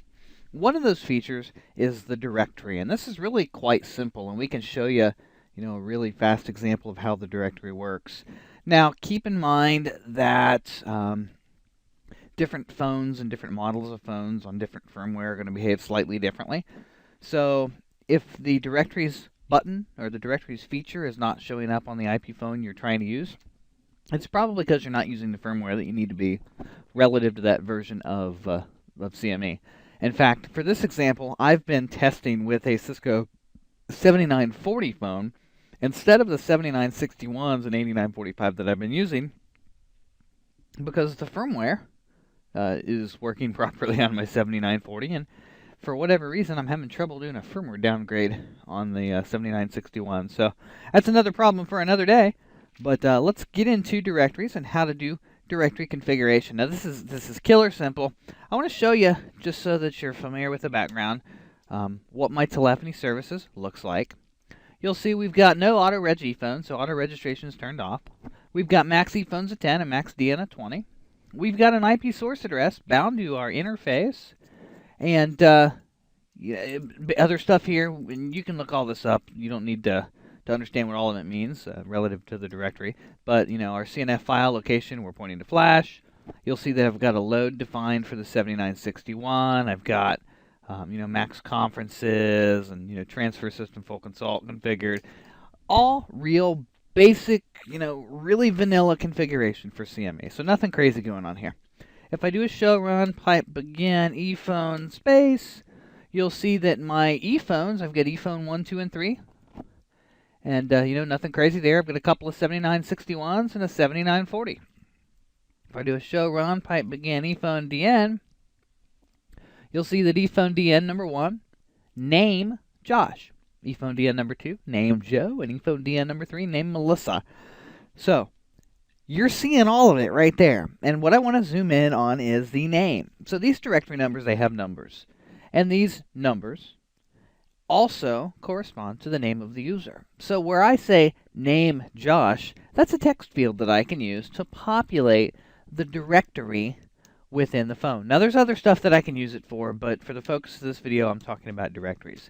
So when I go to my Cisco 7940 and I press the directories button, it shows me local services. It shows me things like missed calls and received calls, placed calls, and it shows me local directory. And on this phone that I'm staring at, it's option number 4. If I press 4, I'm prompted to do a local directory search. And I can type in last name, first name, etc. I'm just going to hit submit. And lo and behold, the entries that are programmed with those name fields on CME show up in my directory. I've got 3 records, Joe, Josh, and Melissa. And it's showing up in alphabetical order. So pretty cool. And obviously you can select to dial those. But that's all that's necessary to configure the directory on the IP phone within CME. So by the fact that you've created ePhone DNs, people are going to show up and populate in the enterprise directory. So that's the directory feature, and that's really all you need to know about it. You can do the same kind of configuration inside of CCP. And again, CCP is one of those things that we're not going to cover in explicit detail because it's so silly that you're going to just type and go. Now there's some other stuff you can do with telephony services for directory if you wanted to. And we'll show you here. We could go directory, and let me show you some of the options here. We can do entry, and we can create static entries. So let's say that there's a number on a different system, something off-prem that you want to be able to dial. You can simply type it in here. We consider a directory entry, and we'll say building to receptionist. Hang on, I'm sorry. I'm missing my syntax up here. 1, and we'll say the entry is, 95551,000, and here's the name what I want, name, and we'll say building to receptionist. So that would now show up in the directory for me. So you don't have to just populate it with DNs. You can also do some custom stuff here, but nothing you're going to do tons and tons of. You can also change the sort order. You'll notice that we've got first name first or last name first, so you can do some customization there. And really, that's pretty much all there is about directories.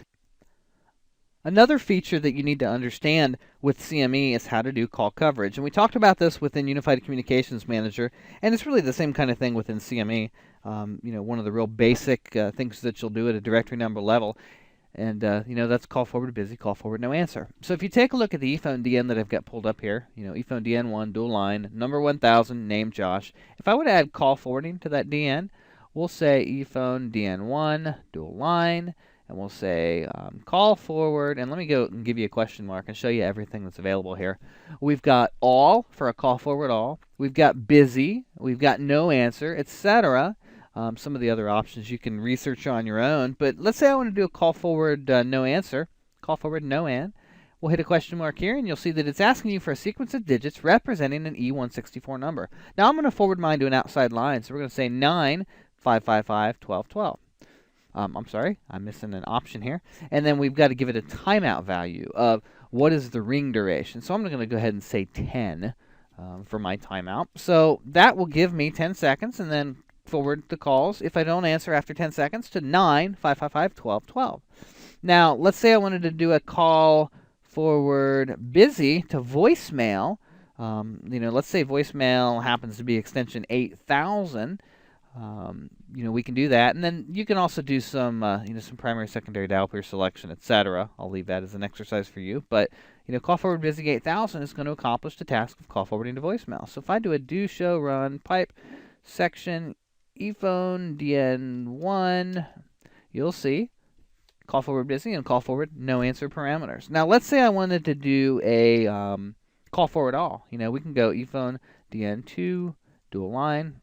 I wonder if that was a dual line. That may have not have been. We'll just say ePhone DN2. We'll say call forward all, and again, a sequence of digits, 8000. Call forward all to voicemail. So it's that simple to implement call forward. Now, if you're familiar with a technology called H.450.3, you can configure H.450.3 and basically define call forward patterns, etc. And this has to do with hairpinning. Cisco's not going to go crazy deep into this technique within CME. They want you to know it exists and have an idea of what it's about, but we're not going to go through the actual configuration of it. But it is supported. The next feature that we want to talk about is call transfer, and this is really easy as well. If we want to go, and we'll exit here, and we'll go telephony service, and let's say we want to restrict. Well, before we get into restrictions, let's talk about the two transfer types. You've got blind transfers and consult transfers. A blind transfer is when you send a call to someone, you don't know if they're there or not to answer it, and if they don't, you're going to hit the no answer behavior. If you do a consult transfer, that's where you're going to ring the party, inform them that you have a caller, you're going to connect to them, and then finally establish the connection. So those are the two types. Now, when you go to telephony services, you can say transfer system, and you can specify full blind, full consult, or local consult. So if I want to do full blind, we're going to do it without consult using SIP refer or using H450.2, and full consult is going to be H450.2 or SIP. Using the second line. So, pick one. Which one are you going to do? I'm going to use full consult within my system. And there we go. Now full consult transfer has been programmed. You can also specify patterns that you will allow calls to be transferred to, and that is done, whoops, let me get right in the window here, using the transfer pattern command, and you'll see transfer pattern and then word, the digit string pattern for permitted non-local call transfers. So let's say I wanted to only permit to, 5, 1, ... so permit to destinations that would match that pattern. Or I could say 9 and then 1, 2, 3, 4, 5, 6, 7. Allow transfers to a 7-digit pattern, with a leading 9. So pretty straightforward. Just like Call Manager, transfers are transfers. So there's not a whole lot of rocket science here. The next feature that we want to talk about is Call Park, and we covered Call Park and Call Manager. And park is park. You're going to put someone into a park slot. The phone's going to tell you where they've been parked. and you can pick them up from another destination. So to configure a park slot exit, I'm having trouble typing today. We will create an ePhone DN, and this is like the park slot, if you will. So we'll say ePhone DN, 20, and we will say park slot, and we will go ahead and hit the question mark just to show you what's available here. You can configure the park slot for directed call park, or you can set some reservation options. So we're just going to go ahead and take the enter here. I'm sorry, I didn't give it a DN yet. We have to give it a directory number. We'll say number, what's a good number here? 7801, and then park slot. And remember, you can configure multiple park slots. You can specify the timeout value, which has to do with the reversion timer. So, if you put someone in park, you forget about them. When do they come back? So that'll be timeout, and we'll go ahead and say 60. Whoops, forgetting my options here. Limit, and then we'll say the number of parks timeout cycles, and we're just going to go ahead and say 1. So you can configure that. You can also do, like I said before, you can do directed call park slots, etc. But basic call park is what you're expected to understand, and it's not a bad idea to go ahead and set up multiple park slots. So that's one of them. Let me do a show. Do show run pipe section ePhone DN. What did I call that? 20. So there's the first park slot. We'll go ahead and create another one. ePhone DN 21, and we'll say number 7802. Whoops. Max DN's 20. Well, I can call it 19. We will say number 7802, and we'll say park slot timeout 60 limit 1. So now I've configured 2 call park slots on the system, and we'll do the show run pipe section ePhone DN, and you'll see 19 and 20. I had to pick 20. Go figure. My lucky number, I guess. So you'll see we've got 2 park slots, 7801 and 7802. The next feature that you need to be aware of is how to configure call pickup groups. Again, we talked about this in Call Manager, and call pickup activity and behavior is very similar between CME and Call Manager. So let's go ahead and create a call pickup group and walk through that example here. In this example, we'll let ePhone DN 1, 2, and 3 participate in a call pickup group, and we'll give the call pickup group an extension of 6000. So we'll say config T, we'll say ePhone DN 1, and then we will say pickup group, and then we'll say, what did I say, 6000. We'll use 6000. So ePhone DN 1 is in a pickup group of 6000. ePhone DN 2 is in a pickup group of 6000. And ePhone DN 3 is in a pickup group of 6000. So just like Call Manager, you're grouping things together. And we support directed call pickup. We can do group pickup or within the group pickup, and the other group pickup. So just like Call Manager, you've got the G pickup buttons that you can utilize on the phone as well. So call pickup, again, very, very similar to what we're doing within Call Manager. Another feature, again, similar to Call Manager, is called Intercom. And that's the intercom lines that we talked about, allowing the two-way audio streams back and forth between the endpoints. And what you're going to do is you're going to create an intercom DN, just like in Call Manager. We'll go ahead and we'll say config T. We'll say ePhone DN. I'm forgetting what my numbers are here. We'll go ahead and say 5. And then we'll say number, and we'll give it an intercom number. Let's go ahead and say 55. And then we'll say intercom. Let's see here. What do we want to configure for the intercom? We'll go ahead and give it a sequence of digits saying what to call. We'll say 56. And we'll say label. And we'll just say neighbor. If I can spell neighbor. There we go.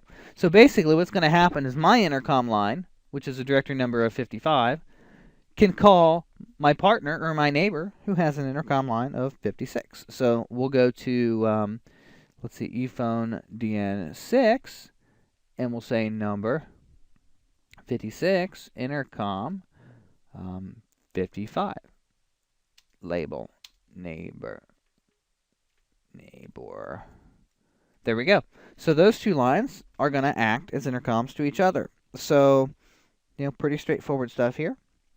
You've also got some options available to you. You can do some barge in capability, and you can set up some no auto answer and no mute features alternatively on that.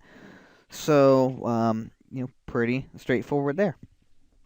Finally, paging. Now, this is where we actually get into something a bit different than Call Manager. So, lots of phone systems over time have supported paging capabilities. Call Manager was not one of them. Cisco's idea of paging and the rest of the industry was a little bit different. Now, in CME, they've kind of corrected that, and they've given you the ability to do the typical, page all phones kind of behavior. And it's a one-way audio path, so it's similar to Intercom, but it's a one-way. It's broadcast. It's not, a two-way stream. So what I'll do, let's go ahead and create a paging configuration here. We'll say ePhone DN, 15. And we'll say number 4000. And we will go ahead and say paging. So we've created a paging DN. Guess what? That was pretty easy, wasn't it? Now that I've configured a paging DN, when I call, that I can subscribe members to it. So let's talk about membership. Let's go back to that ePhone 1 and 2 we were using, or ePhone DN 1 and 2. I'm sorry, ePhone 1 and 2. We'll say ePhone 1, and then we'll say paging DN 15. And then ePhone 2, paging DN 15. So the combination of these two pieces, bring it all together. So what's going to happen is when I page extension 4000, which is ePhone DN 15, the members, ePhone 1 and ePhone 2, will go off hook in an auto answer style, and you'll hear the audio stream. Now this is unicast paging. You can also do multicast paging, and we'll talk just really simple about how multicast setup is going to differ. When you create the paging DN, we'll go ahead and say ePhone, I'm running out of ePhone DNs here. We'll say ePhone DN 12. I don't think I'm using that one yet. And then we'll say paging IP. And then you're going to define the audio paging multicast address. So let's go ahead and assume, 239.11, 100, port 2000. That's a common paging address here. And, now that we've, must use set the end phone number first. I keep forgetting to set the phone number. Let's say number, what did I set the last one to? 4000. We'll call it 4100 and set the paging IP. And now we've got that set up to use multicast. So that's pretty much what Cisco expects you to know.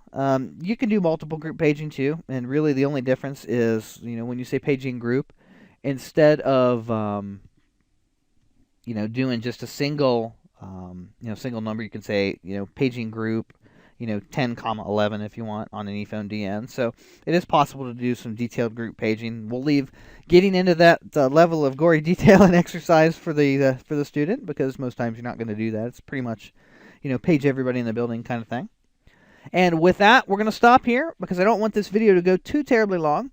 And we're going to give you one more video, and we're going to talk about the remaining features that Cisco wants you to understand. And that has to do with call, time of day call blocking. And we're going to talk about call detail reporting with CME and what they've got. We'll touch base on music on hold and what we call Cisco Mobile Connect, that single number reach capability. And that should really take you through pretty much what you need to know about CME. And once we wrap that up, we're going to start jumping into some of the next sections and talking about, you guessed it, voicemail. So I know we've hinted to it along the way, but now we're finally going to get into that. So without further ado, let me stop talking, and we'll wrap this one up. We've got one more coming. And you'll be through the call processing section of the video course. So thanks for watching, guys. I really appreciate it. I'm having a lot of fun doing this. Hopefully this has been helpful and educational to you and is helping you work towards your certification process. That's certainly our goal here. And we'll see you in the next video. Thanks. Good studying.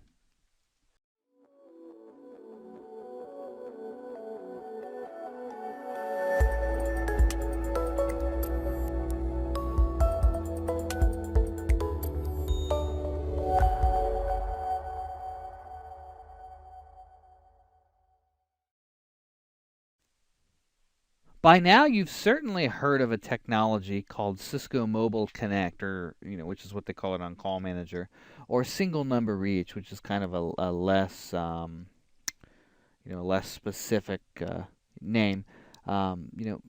We've got the capability on CME, and they're actually calling it SNR on CME, so that's kind of cool. But Single Number Reach, quite simply, is going to allow ringing of a remote phone to allow you to answer the call as though you were in the office. So, for example, ringing your cell phone when your office phone is ringing and being able to pick up the call from your cell phone. So you can be reachable anywhere given a single number. So to configure this on CME is crazy, crazy simple. And again, a lot of this stuff can be done in CCP, but I'm going to show you the CLI here. We're going to go to our ePhone. Let's go config T, ePhone DN1. And then we're going to say SNR question mark, and I'm going to show you some options that are available to you here. The first option, obviously, that's the word. That's the number that we're going to set as our destination. So we're going to say, 91614555122. And then we can give it the delay. And if you look at delay, it's going to be the ring no answer delay. We'll go ahead and set that to 8. We'll say timeout for the ring no answer duration. Timeout, we can set that to like, what's a good number? 25. And then C forward no answer to the E164 number that we want to call forward no answer to. So, like 8,000 for voicemail, if you will. So what you're going to have happen here is call's going to come in. It's going to hit the ePhone DN, and along with ringing your extension, you're going to ring the remote destination that you've programmed. So I've got 91614555122. If it doesn't get answered, we're going to set the no answer ring duration and the call forward no answer feature to forward the call to voicemail. So obviously you want to make sure that the timers line up so that your cell phone voicemail doesn't pick up. But that's really all there is to configuring single number reach. If it only were that easy on Call Manager, we'd do it all the time. But it's a little more involved on Call Manager than it is on CME. But that's single number reach. Now, another feature that is dead simple to configure, and you're going to do on pretty much every system you use, is music on hold. Now, you can do both unicast and multicast music on hold, and really the one you're going to choose is going to be dependent on model of phone device that you're using. To configure MOH, we're going to go to Telephony Services and type MOH, and it's basically going to ask you for the file name. So if I've got, onhold.wave, sitting in Flash, that will turn on music on hold using that source. Now, if I want to do multicast, I can say multicast MOH question mark, and we can define the multicast group address if we were using that. So, both options are available to you. Music on hold, pretty simple on CME. Now, block patterns. This is kind of a cool feature, and Cisco pitches it as an after-hours block pattern. However, in my experience, it's used more for like a 24 hours block pattern, simply by setting the hours limit to apply all the time. And what it allows you to do is to define patterns that you can't call, like prohibited patterns, prohibited numbers, and assign them to time ranges. So let's go ahead and create a time range. So let's go config T, and let's say after hours. I'm sorry, I'm in the wrong place here. I go to Telephony Services first. After hours question mark. So I can create date or day. So let's just say day, and then I'll show you the options here. We'll say Monday. Time to start. Let's go ahead and start at 00:00. And stop at 23:59. So basically all day long. So Monday, all day. Tuesday, all day, etc. You're seeing the pattern here. And then I'm going to create the pattern. We're going to say after hours block pattern. We're going to give it a number. We'll go ahead and say 1. And let's say, 91900 dot dot dot dot dot dot dot enter. So there's a block pattern. So during the time range of Monday and Tuesday all day, because I've specified the 24-hour range there, I'll block calls to those numbers. So pretty straightforward there. And you can actually do some exemptions as well. If you want to go to an ePhone, you can say after hour exempt. We'll show you here. Let's say exit. We'll say ePhone 1. We'll do ePhone 2 actually. We'll say after hour exempt. And then, that phone will be exempt from the after hours. You could also do some pins. So, lots of different flexibility there. But, given that's enough to understand how to do the call block after hours exemptions. Places that I've done this, we'll have, 15, 16 different patterns that will block all the time. So pretty normal stuff there. Call detail reporting. It always comes up, and, it's one of those things that, CME exports CDR data, but you're not really using the CDR capability of the platform natively because it's not really meant to do that. We're going to send data to a billing system, but what we're going to use something called GW accounting. So if I type exit here and I say GW accounting syslog, and then I say logging. Whoops, I got to type right here. Logging. 192.168.1.50. We're going to send syslog records out to a logging server. And, that's going to take care of, sending the data out to a server that we can then parse and, run reports on. That really is pretty much what we're looking for.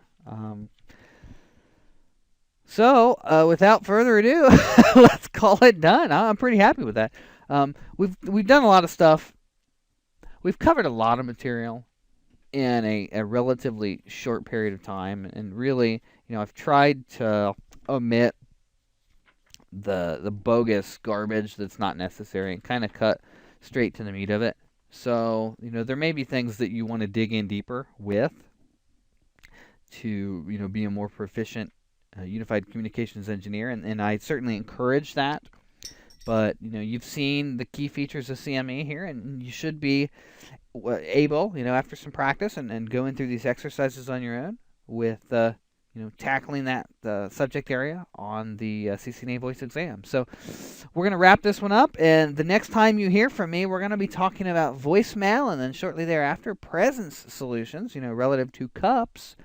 And, start wrapping up the final topics, the final topic areas anyway, for the CCNA voice and get you on the road to take in your exam. So thanks for watching, guys. I really appreciate you bearing with me, and we will see you in the next video segment. Thanks, guys. See ya.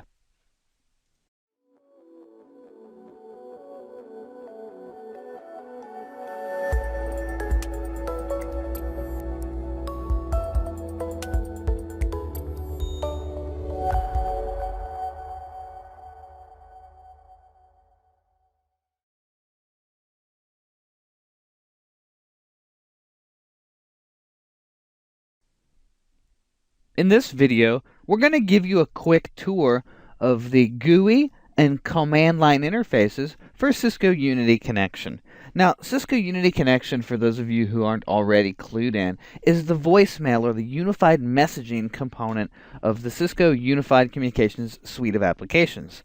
So what's that mean to you? It means it's your voicemail platform. And, we're going to have some tie-ins to email to give us the unified messaging capability. So, without chatting a whole lot more about it, let's go ahead and log in. Let's take a look at the user interface and give you a brief introduction to Unity Connection. Now, one thing to keep in mind is Unity Connection actually, if you go through the history of things, back from Unity, Cisco Unity was an evolution of a product by Active Voice, which was a voicemail platform used on used by different manufacturers.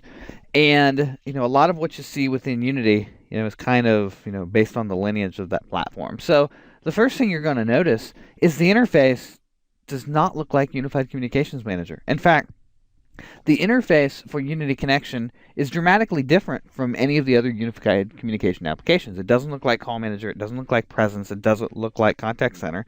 It's kind of its own thing. And what it does look like is Cisco Unity. So if you go back to when Cisco first got into unified communications, with Call Manager 3, etc., we had Unity.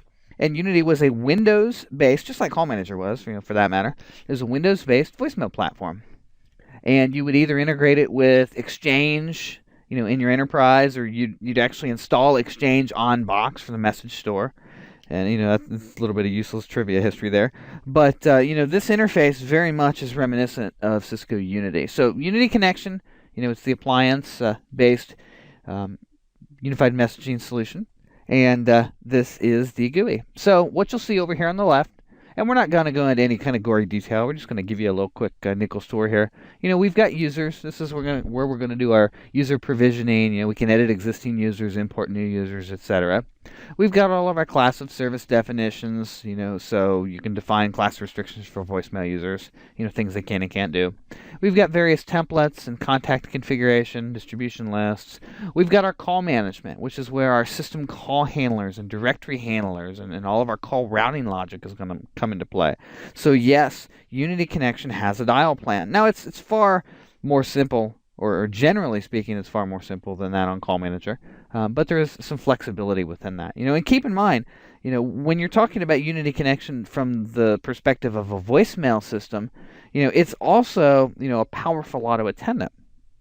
So a lot of the things you'd see in an IVR solution or an auto attendant system, plays into this. So that's where, your call handlers and your call routing stuff comes into play. We've got our message storage, settings, networking configuration, unified messaging. So Unity Connection can work both in kind of a standalone mode, if you want to think of it that way, or it can tie into a mail system and do unified messaging.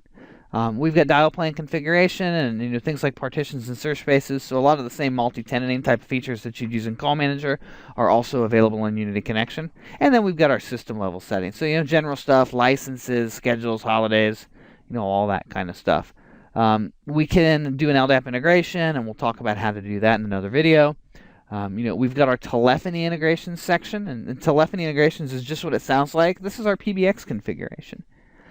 We've got various tools that we'll use for diagnostics and administration of the platform. So, that is the Unity Connection administration page. We've also got Unity Connection serviceability, just like we have, in Call Manager. So a lot of the same stuff is out there. In fact, the browser I'm using here isn't going to be really useful for that. So let me hit pause for just a second and pull it up in Firefox, and we'll go from there. So one of the things you're going to find out, in fact, this is a good time. I'm not even going to clip this out. I'm going to leave it in there so I can explain it to you. Various Cisco applications seem to perform with varying levels of success in different browsers. Firefox is pretty friendly, but Chrome and IE, it's kind of hit or miss. So stand by one, and we'll bring this up in Firefox and give you the tour of serviceability. All right, so we're back here, and this is the serviceability interface for Unity Connection. We're in Firefox this time, but it's a lot of the same kind of configuration, a lot of the same menu structure that you're going to have in Call Manager. So service management, cluster management, alarm configurations, all of your trace configuration, all that kind of stuff. So look and feel a lot like what you're used to on Unified Communications Manager. And the same kind of things are there. Cisco Unified Serviceability, OS Administration, Connection Admin, Connection Serviceability, and DRS, again for backup. So, very similar. Unity Connection also has the same type of CLI interface that we have within the other UC applications. In fact, let me go ahead and open a PuTTY session here, 10.10.210.12, and we'll go ahead and we'll SSH into the system and show you the CLI as well. So let's see here, login administrator, and I'll see if I can remember the password that I used here. All right, we've successfully logged into the Unity Connection command line interface, and we're letting things come into service here. It's starting up, and you're going to find out that this is pretty much the same as all of the other UC application platforms. It's the normal Cisco shell with inside the Linux operating system. We're going to have the same type of command structure. So really, you've kind of seen what you need there. So we've given you a basic tour of the GUI interface for your Unity connection, and we've shown you the the pages that you're going to care about, Unity connection administration, serviceability. We've touched on the CLI, which again is a repeat from the Call Manager videos, so you should be familiar enough with that at this point. And really, that's really what we've got for this video. So hopefully this has been helpful in your study process, and I would like to invite you back in the next video. We're going to start talking about basic end-user configuration and Unity connection, and really we'll go over some platform fundamentals as well, and start covering integrations, local users versus LDAP users, and how it all really plays out. So that's it for this video. I'll see you guys next time around. Good luck with your study process. We're just about there. This is a lot of fun stuff here. So hang in there, and I'll see you in the next video.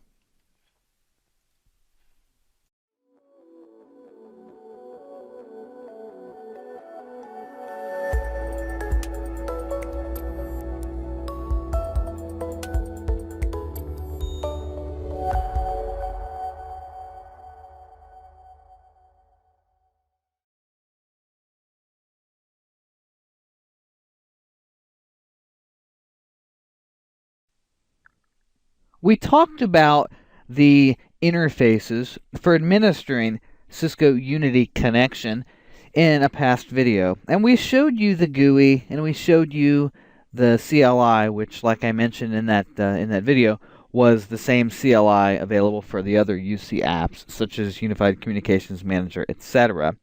Let's talk a little bit about Cisco Unity connection, beyond just what is the GUI and what do things look like. Cisco Unity connection is the most enterprise class, I'll call it, voicemail platform that Cisco offers, and it integrates with Unified Communications Manager. And what we do when tying the two together, there's actually a couple of different integration methods. There's the more traditional method, which was a skinny integration. And then there's the new way of doing things, which is a SIP integration. And actually, the example that I've got going on here in my integration is the SIP integration, but a skinny integration is also possible. So let me give you a quick little tour of how the integration works and talk about what your options are there. So first off, let me try to convince you to use SIP wherever possible, whenever possible. Now, that's not me saying SIP is better than anything else, or skinny's no good, or anything like that. So I don't want to come across that way.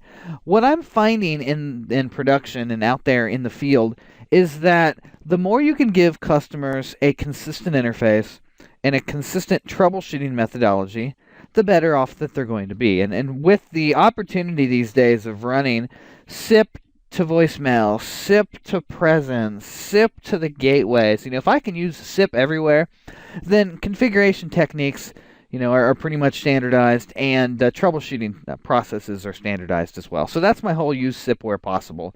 And the other thing I want to talk about, and in fact, let me jump into the skinny integration, tell you a little bit about it, show you where you go in Call Manager to configure it, and then I'll tell you why I think SIP is better. So in Call Manager, up under Advanced Features, you've got voicemail. Now, just like other sections in Call Manager, when we're configuring things, you kind of do it top down. You're going to create voicemail ports. You're going to define message waiting on and message waiting indicating off numbers that Unity connection will use to turn lights on and off. You'll create a voicemail pilot number, or pilot numbers, depending on how your configuration is going to be. And then you're going to set up voicemail profiles for people to use. So the first thing that you're going to set up is voicemail ports, and you're going to notice I don't have any, and that's because I'm running a SIP integration. This is one of the things that really sets apart the SIP versus skinny integrations. If I'm running a skinny integration, I'm going to create a voicemail port. Now, this is just like a directory number, if you will, on a phone, and I'll create a bunch of these. In fact, there is this thing here, and we use this all the time, called the Voicemail Port Wizard. And it walks you through the configuration. In fact, I would say, go out on your own, run this wizard, and get a feel for what type of questions it asks you.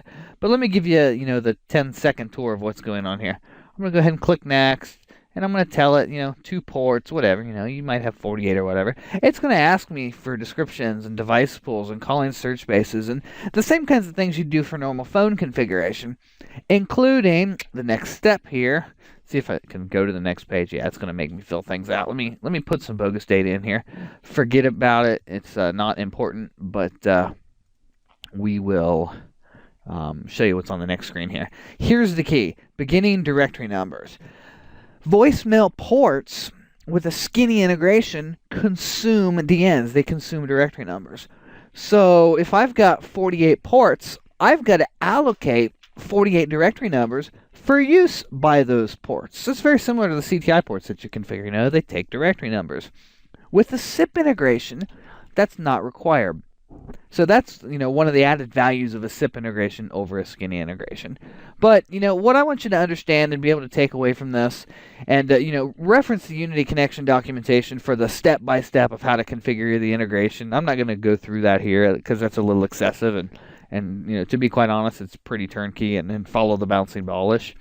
Run through the integration wizard, set up some voicemail ports, set up, the directory numbers and the line group and, all of those things, and you'll have the integration working in no time. So that's kind of the SIP versus skinny thing. Now check this out. If I'm doing a SIP integration, which is how this system is set up, and really, this is the methodology that you should really consider for using in your production environments. What I've got going on is I've got a route pattern, and this route pattern, we'll hit find, this route pattern is 9,000. And 9,000 is going to point to my Unity connection SIP trunk gateway or route list. So I've got out here a trunk configured called Unity connection SIP trunk. And this Unity connection SIP trunk has an IP address for my Unity connection server. And again, just like gateways and other SIP trunks that we've talked about in the past, you're going to have things like calling search spaces and partitions and all those kind of things come into play. So who can dial what and what can go where and all that stuff. And you should have your good handle on that by now. But really, once you set this SIP trunk up, and you're going to go into voicemail and create a voicemail pilot number. And, the pilot number is going to basically tell it, what is the pilot number for the voicemail system. And, you're going to point the profiles to that. That's it. I mean, it's really, really easy, and I don't have to assign all those directory numbers for all those voicemail ports that I'd have with a skinny integration, and it's just like the best of both worlds. So it's really, really cool. I encourage you to set up both, go through the Unity connection setup guide, and go through both. But at a high level, when you're doing a skinny integration, you're going to create these, a voicemail profile. And the profile is going to be what you assign to users. And the profile is going to point to the voicemail pilot number, and that's going to point to a hunt group that you configure, with the hunt pilot and a hunt list and the line group. It's the same hunt group configuration that you've seen elsewhere. And then ultimately it's going to point to the voicemail ports.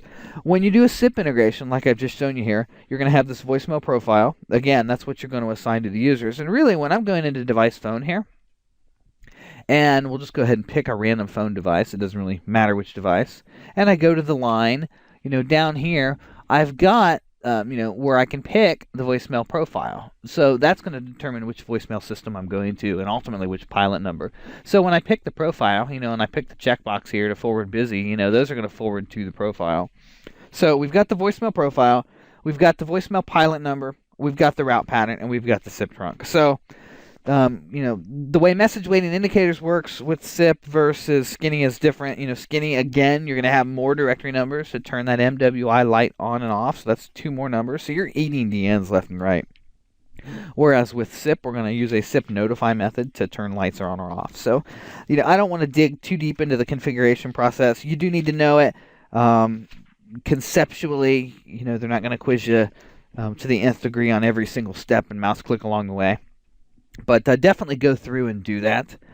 Another thing I want to talk about before we get into too much more about Unity Connection is types of user accounts. So you can do this one of a couple of different ways, and I want to try to persuade you to do it my way. So LDAP. I am a firm believer that you should be using LDAP integrations for everything you can. Everybody's got, Active Directory these days. And if we're doing this whole thing we're calling unified communications, then shouldn't we kind of be hooking things together? That's my take on it. User accounts within Unity Connection can be either local accounts or LDAP integrated accounts. And let me show you one here. I've got users. We'll pull up the J. Kittle user. And you're going to see that he is right now integrated with a Unified Communications Manager end user. And this is what we call an Axle integration. So he's, for all intents and purposes, not an LDAP account. In fact, you'll see down here, do not integrate with LDAP directory. So Axle users, that's one way you can do it. Another way you can do it is simply omitting the Axle integration and just creating a standalone on-box account. The differences between the two being minimal. The third is using LDAP. Now, what's cool when you do an LDAP integration, and I'll show you how to set one up in another video. We're not going to try to cover that here. But with an LDAP integration, I can simply go to import users. I can say find users in, and I'll actually create an entry that'll let me pick my LDAP directory, and hit find. And anybody that's out there available for me to provision, I can simply click on them. It's going to import their information. It's going to pull in their user ID and their directory number and their first name and last name and their email address and all that other stuff I care about, and it's just going to do it for me. So I highly encourage you, and I want to strongly suggest and beg that you do LDAP integrations for these things. Integrate Call Manager with LDAP whenever possible. Always, always, always integrate Unity Connection with LDAP. Are there other ways to do it? Absolutely. Can you, should you, would you? I really think you should go the LDAP route, but obviously that doesn't fit every environment. So that's me trying to twist your arm just a little bit. But a couple other things I want to show you here within Unity Connection is when we start getting into auto attendant type of functionality, we've got these things called call handlers. And you'll see that we have system call handlers, goodbye, opening greeting operator. We've got these things called directory handlers that are basically enterprise directories we can look people up in. And you can actually voice enable those, and we'll go through some of that. We've got interview handlers, which we can basically provide the caller with some pre-recorded information and ask them some questions, collect some data. Tying all of it together, we've got call routing logic, and you can configure call routing rules within Unity Connection based on direct calls and forwarded calls, and you can set up all kinds of logic to this. If I was a direct call and I dialed extension 5007, send me to this particular call handler so that I can play an auto attendant menu. All those types of functionality are there. And, Unity Connection can use all kinds of fields to make its decisions. The calling and called numbers, information on the forwarding station, the phone system schedule, other stuff like that. So really, really cool. And again, you've got these direct routing rules and the forwarding routed rules. And we'll get into all that as we start configuring some of this stuff. And we'll walk through some basic call handler setups. You've got some distribution lists in here. And I don't find that we really use this all that often, but it can be handy if you need to send messages to groups of users. So keep that in mind, that it is in there. We've got authentication rules that we need to consider in here. And that has to do, let me see if I can remember where they're at, right here. The authentication rules for both web and voicemail. So web, that's going to be me logging in, through the web browser interface, the GUI, if you will. And the voicemail on authentication rule is going to be logging in through my phone, or the TUI, the telephone user interface. So that's a new term for you if you haven't heard it before. That's TUI. Now, we're going to get into, configuring users, and I'm going to do that as a separate video, but, just like programming phones within Call Manager, obviously creating voicemail boxes and users is one of those important topics, so we're going to probably do that in the next video or two. But I wanted to give you kind of a basic rundown of Unity Connection, what it is, what it's capable of, and what some of the integration models look like. So with that, I'm going to call this one a video, and we'll wrap it up, and I'll see you guys next time, and we'll start talking about configuring users and mailboxes within Unity Connection. So thanks. I hope this has been helpful to you, and good luck with your studying process. Thanks, guys.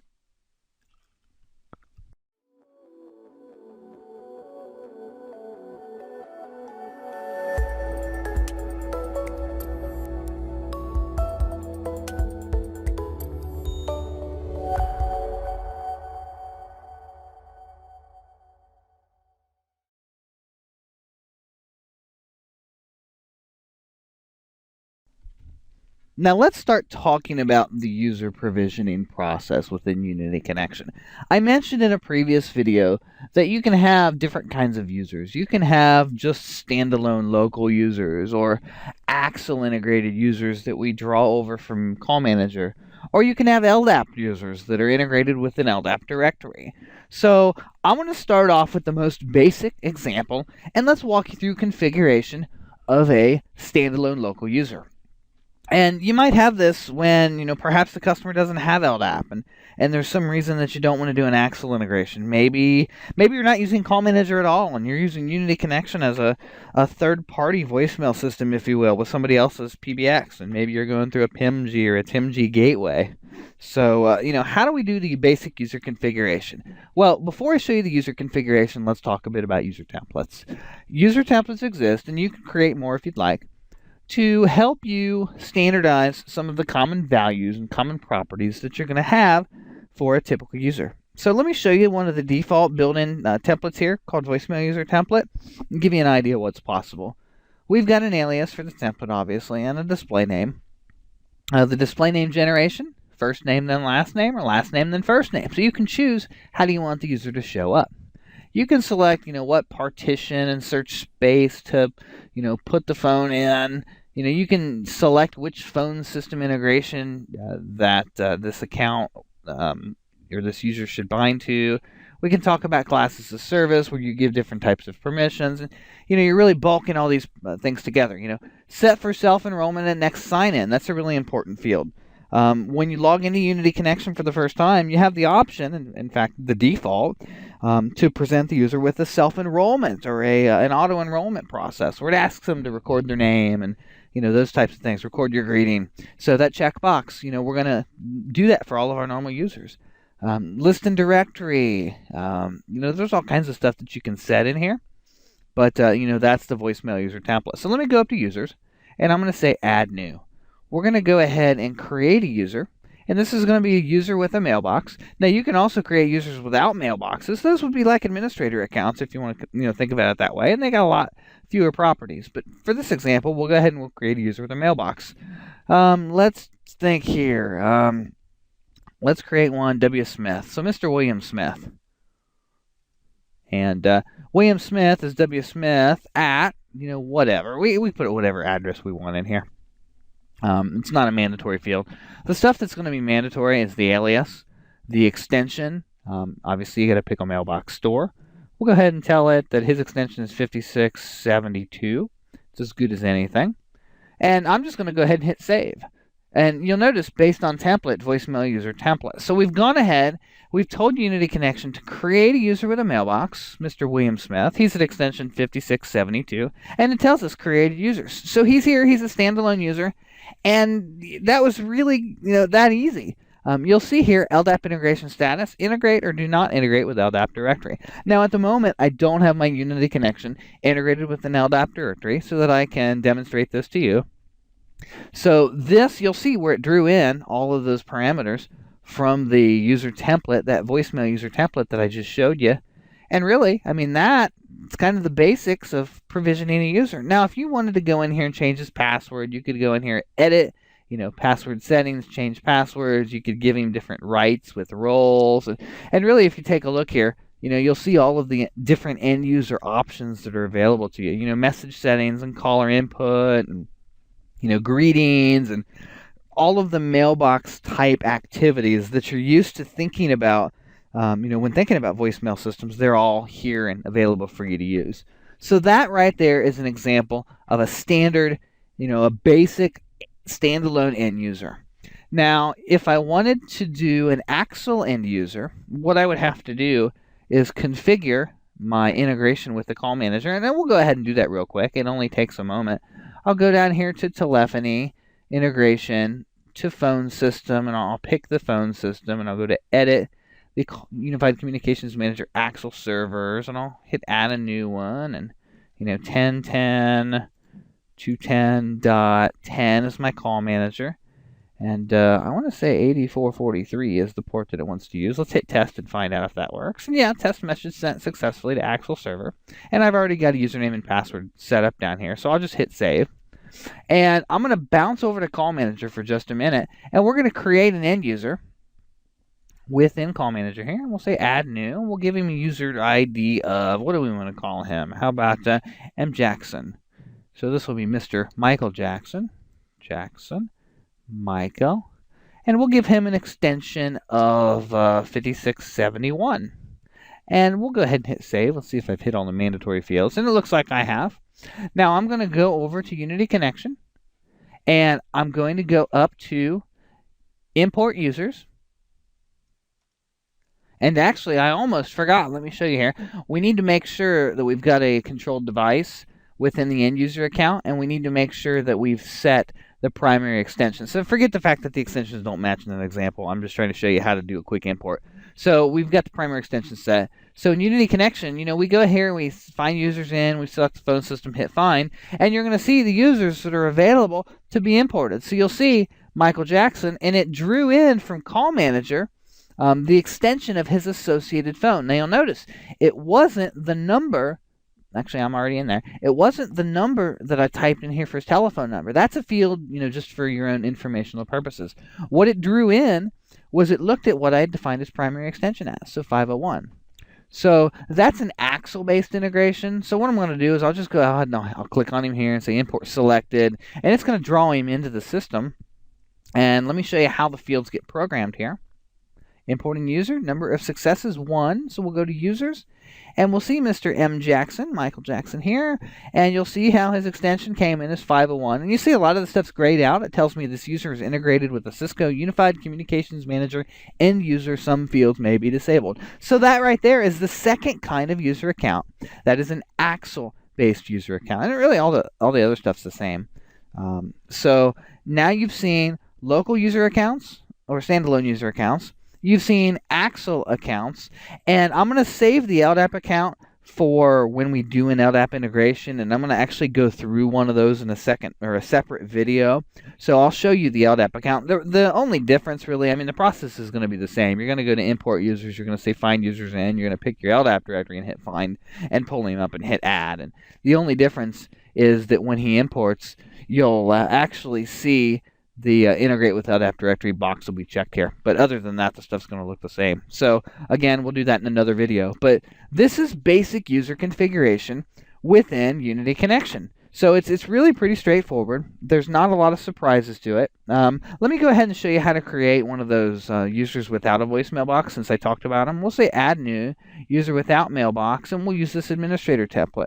We'll call it my sysadmin, first name, system, last name, admin, and we'll hit save. And we've created the user.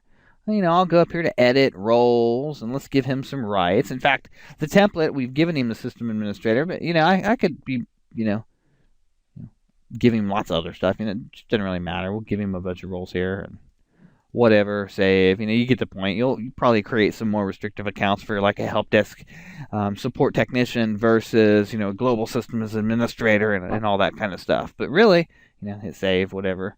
But, so it's just that easy to create users. So local users, or the standalone users, you've got Axle users and you've got LDAP users. And, we've got users with mailboxes and users without mailboxes.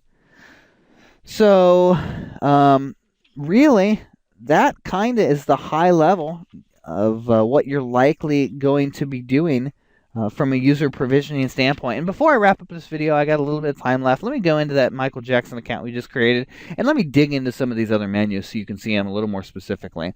So under user basics here, we've got password settings. So I can either change the voicemail password, which is the PIN number that they use when logging in through the TUI, or the web application password. I can set flags like user must change it next sign in or does not expire, the normal kind of stuff that you'd do. Well, we can go to edit, change password, and I can actually do the password changes here. We can go into roles like I showed you a minute ago, and we can assign different rights to the user. We've got message waiting indicator. I can actually go in here and manipulate the status. We'll go ahead and click on it here, and I can go ahead and turn on or off the message waiting indicator, and we can go into transfer rules, and I can basically say my standard greeting or transfer rule, if you will. Transfer calls to extension 501. I could say transfer it to a greeting instead, or I could, use supervised transfer instead of a release to switch transfer, or, there's just all kinds of different things you can play with in here. Message settings, I can, set it so, callers can't edit the message. So once you've recorded it, you've recorded it. I can play with maximum message length and urgencies and, after the message action. So, after the message action, where they leave me a message, send them to a call handler where I say, thank you for calling, Acme Parts or whatever. I mean, there's just so many things you can do that, lots and lots and lots of flexibility here. We can do caller input. This is pretty cool. I can set it up so that if you press 0, I'll send you to an operator. So it's like an opt-out. So you're listening to voicemail, and you press 0, and you can go to the operator instead of waiting to leave me a mailbox. There's just so much in here. I can't possibly show you all of it. Greetings. You've got your standard greetings and your alternate and internal closed holiday and blah, blah, blah, blah, blah. And, you can go into the greetings. Like there's the standard greeting, and I can tell it to ignore caller input, so don't let him push a button, or I can change. And again, this is just for this one user. I can change the the call action. I can say, hang up after I play the greeting. Hang up, so don't take a message. But I encourage you to go in here and play around with this a little bit. The number of settings that are out there are really quite amazing. They'll kind of blow your mind. But, that's really, where I'm going to wrap it up in this. We've shown you the basics of provisioning an end user and creating, both the user with a mailbox and without a mailbox within Unity Connection. So for now, let's call that good. And we're going to go ahead and jump into the next section and talk a little bit more about Unity Connection and some of the things that you might do. And we'll go through that LDAP integration and some of the other stuff that I've talked about. So thanks for watching, guys. I've had a lot of fun. I think we were really banging through Unity Connection. You're going to find there's not as many videos on this because, quite simply, Unity Connection is just amazing, and it's so simple. So, there isn't this gargantuan amount of stuff that you need to know like there is in Call Manager. So thanks, guys. I'll see you in the next video.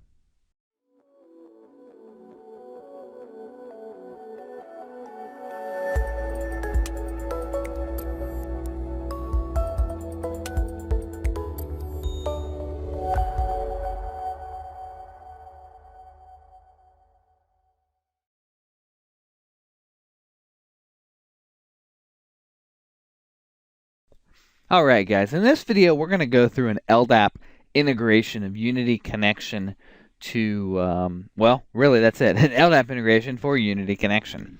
So I've got a Windows, Active Directory 2000, I think I'm running 2003 in the lab here, and we're going to go ahead and log into Unity Connection. We're going to tie these things together. So username, what have I got here, administrator, and let's log in, and I'm going to go down here to System Settings, LDAP Setup. So the first thing I'm going to do is check the box for Enable Synchronization from LDAP User. Our LDAP server type is Microsoft Active Directory, and our attribute for user ID is the SAM account name. So all, pretty standard stuff here. We'll go to Directory Configuration, and there are no directories configured, so we're going to create one. Configuration name, I'm just going to call it LDAP. The distinguished name is LDAP. That's the user ID. The password, go ahead and put it in there.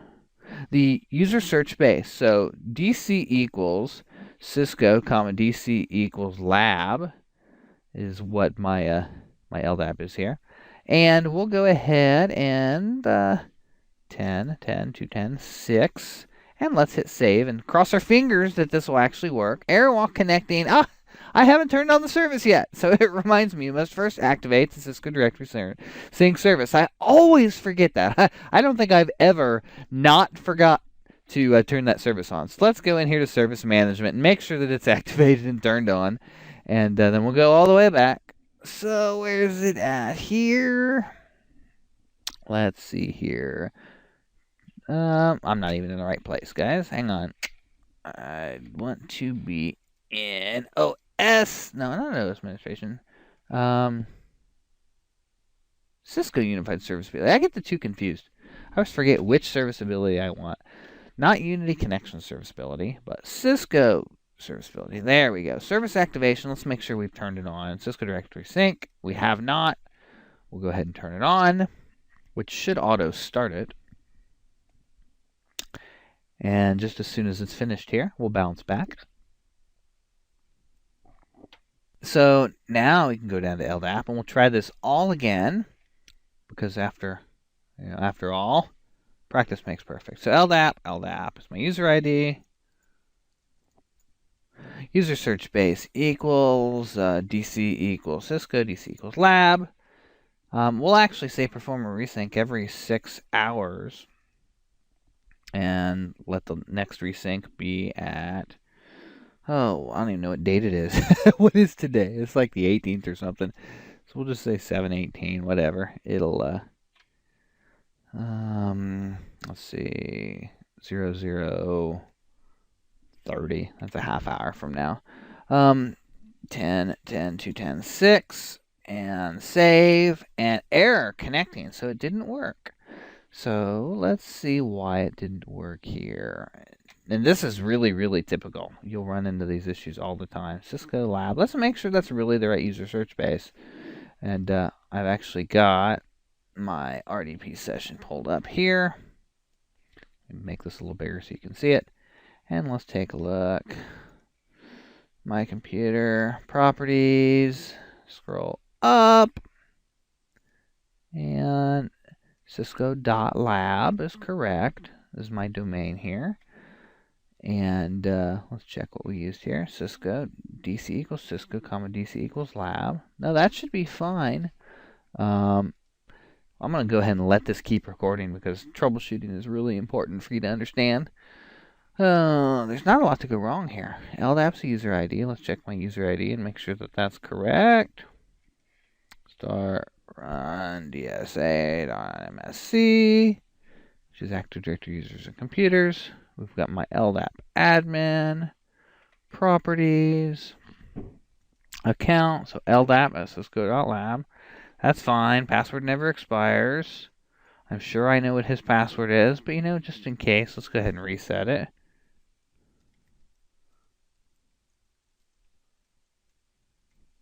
And hit OK. So we've changed his password. Go ahead and put it in here. And hit save. Error while connecting to LDAP. No. Let's make sure that that service actually started. Which one is it? Unified Serviceability. I remember saying that it should automatically start, but I didn't actually check to see if it had automatically started. So it did. Okay, so we're started there. Let's go back to Unity Connection Administration.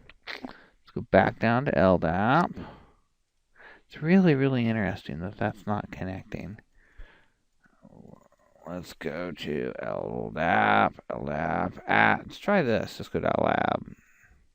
LDAP password. LDAP user search space, DC Cisco, DC lab, no custom filters, every 6 hours. Whoops. Hour. And we'll just ignore that for now. I don't even care when. 7, 19. I don't even care. 10 to 10, 6. Save. Bad value, 6 hour. 7. No, not 7. Quarter 19, 7-19. Save. Must have been a password problem. That's all I think. So oh no, I take it back. It wanted my DN in the @cisco.lab format. So again, your specific integration may vary. It's like every one of these I touch is a little bit different. And I am not an LDAP guru. So if anybody understands that better than me, more power to you. But anyway, so we've got our LDAP integration set up. Now check this out. We're going to go ahead and do a, let's see here. We've got that configured. We'll go ahead and, let's see. We've got the directory config. We ran that. There it is. Perform full sync now. We'll go ahead and perform a sync, and it's going to draw in my users. So check this out. If I go up here to import users, and like I said before, we'll select LDAP directory and hit find. Now I'm going to see users in my LDAP directory that are eligible for import into Unified, I'm sorry, not Unified Communications Manager, into Unity Connection. Now, there currently are none that are eligible for import, but we'll quickly fix that. There we go. Now we've got some eligible users. We just had to wait a minute. It was still doing its sync. And you'll see we've got Eddie Money and Dirk Diggler. They're out there ready to be imported, and actually they don't have all the required information. You'll see that extension's blank, and we want to make sure there's a value in there. So I'm going to pop over to AD real quick and go to Mr. Diggler here, and let's give him a telephone number. 5678 sounds good. And there's different fields you can use. In fact, before I go back in there, I'm populating the telephone number field, but there's also, let me see if I can find it. I don't ever remember where it's at. There it is. This field called IP phone. You can use that as well. And when you set up the LDAP integration, it'll ask you which phone number field you want to use. And I'm using the telephone number field, but if you're using the IP phone field, that's okay too. So back to Unity Connection. We'll do that discovery again because we've made a change, and obviously we're not gonna wait 6 hours for this to happen. So let's pick our integration, go down, perform full sync now. While that's running, we'll go up to import users, find users in LDAP directory, hit find, and now we're going to see Mr. Diggler has an extension 5678. So I can literally check the box. Whoops, I always forget that too. You gotta pick the template, pick the voicemail user template, check the box, and hit import selected. And Mr. Diggler is going to be imported. So now we have users, we have Dirk Diggler, and he is active user imported from LDAP directory. So, and you see the checkbox, integrate with LDAP directory.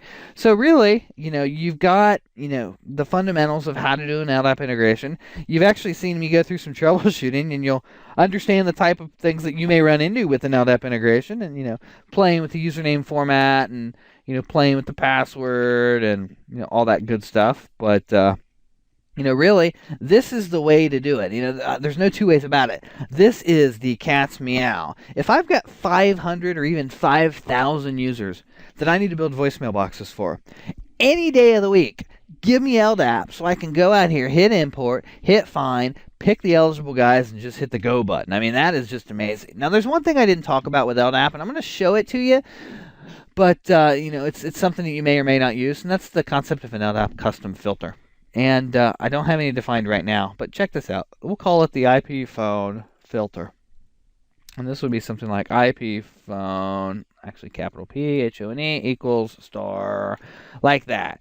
What this filter is going to do is it's going to allow me to select users, or to filter by users that only, I don't think I hit the save button there, that only have some value in the IP phone field. So remember I said I'm using the telephone number field, but other people may be using the IP phone field. So let me do this real quick. Let me go to the users. Let me delete Mr. Diggler that we just brought in. Delete selected. That's cool. So he's gone.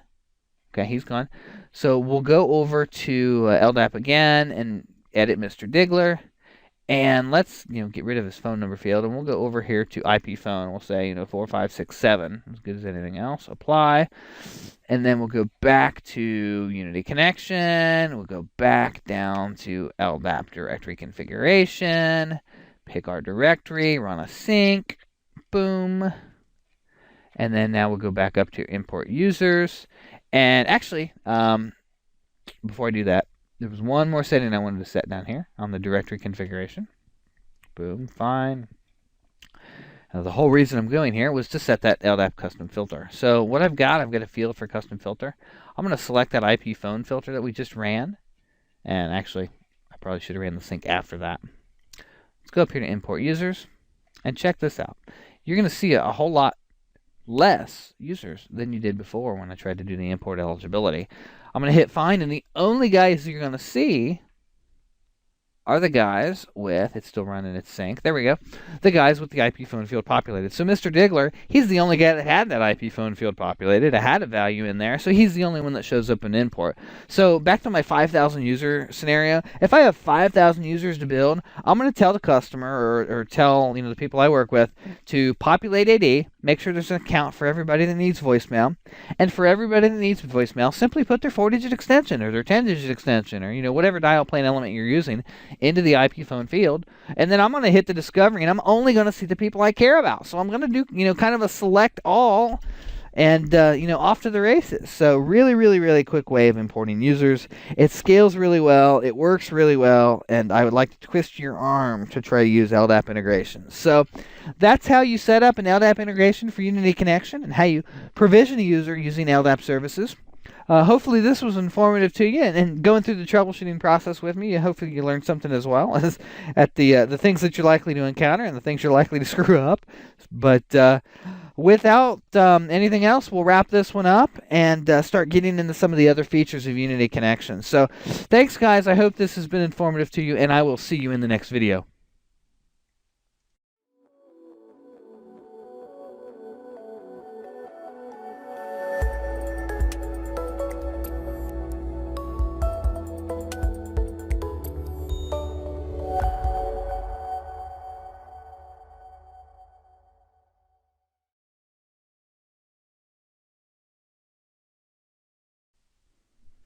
In this video, we're going to cover some of what I call the extras or the leftovers, the things in Unity Connection that Cisco does touch on in the certification exam, but doesn't put quite the emphasis on that they do other areas. But they're things that I feel are important, and I want to give you a better level of understanding about. And then we're going to talk, some features and functions, and then just some details. In fact, one of the things that I'm going to touch on that they really don't get into all that much in the CCNA voice is the call handlers. So more about that here in a moment.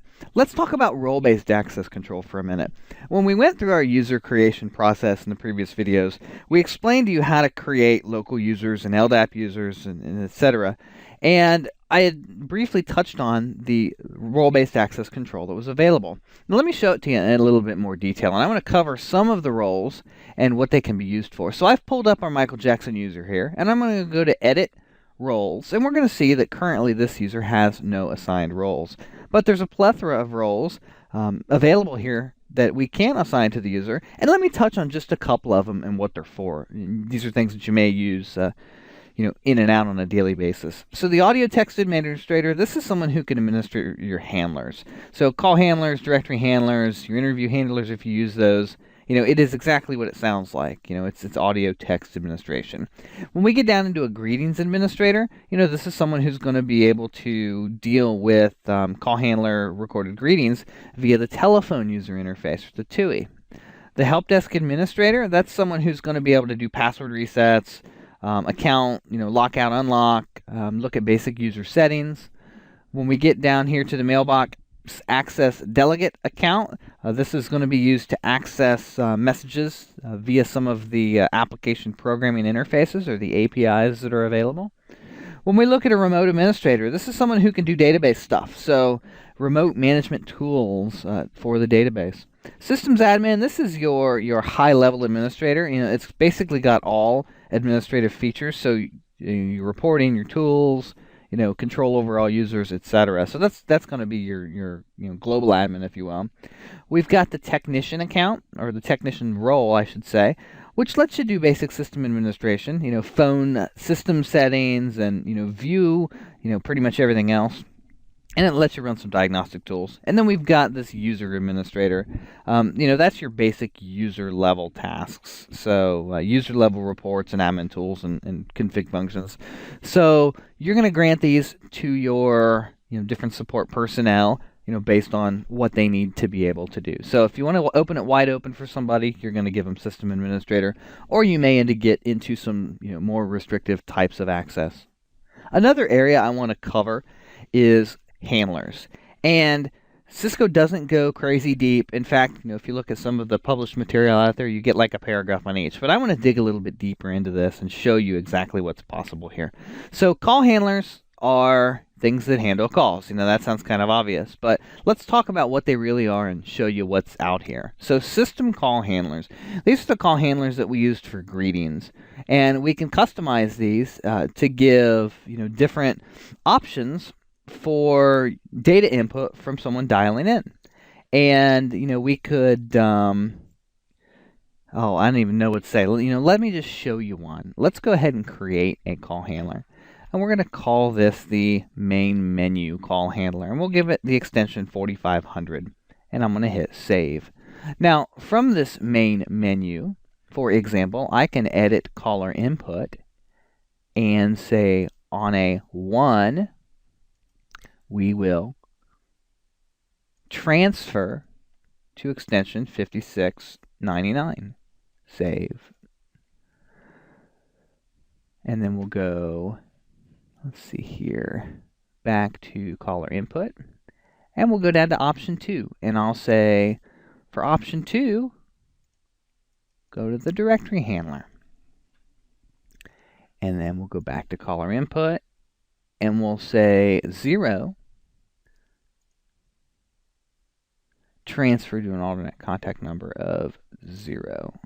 So here's what could happen. I could call this handler, this system call handler that I've called main menu. This call handler could have a greeting, a standard greeting, and it could be something like, "Thank you for calling the auto attendant." That's my radio voice, by the way. And if you wanted to, you could say, like a menu, press 1 to speak with someone in our sales department. Press 2 for a corporate directory. Or press 0 to be transferred to the operator. And you'll see that, the call handler can facilitate for all these different types of behaviors. And obviously, if you get multi-level auto attendants where you've got different menu levels, you'll end up creating system call handlers for each of these menu levels. And there's tons of things you can do. You can go in here into greetings and, after the standard greeting, maybe I just want to play a message and ignore caller input. So it's going to be a message only. And after the greeting plays, we're going to restart the greeting. So this might be, I could have a main menu that says, for business hours and directions to our building, press 4. And you could press 4. It would take you to a handler, which would play a greeting. The greeting would say, our business hours are 8 to 5, Monday through Tuesday, And, if you want to find our building, take exit 5 and hang a left or whatever. And then I just go down to call action and I restart greeting and I play that same message over again and over and over and over again until the person gets tired and hangs up. But lots of different types of things you can do within system call handlers. And, auto attendants are pretty much what people are going to do. But again, just scratching the surface, play with these. There's lots and lots of features in here that you'll find useful and, go from there. Directory handlers are pretty cool. We've got a system directory handler, and basically what's going to happen is this is going to allow you to search for users that are provisioned within Unity Connection. So this is great for access off of an auto attendant, but sometimes I'll program these just in as a hot number, 9,000, 8,000, 7777, whatever makes sense for your customer, and it'll send them to the directory. Now, this is pretty cool. I want you to see this checkbox, and this isn't on by default. This is something that I enabled here. But it says voice enabled.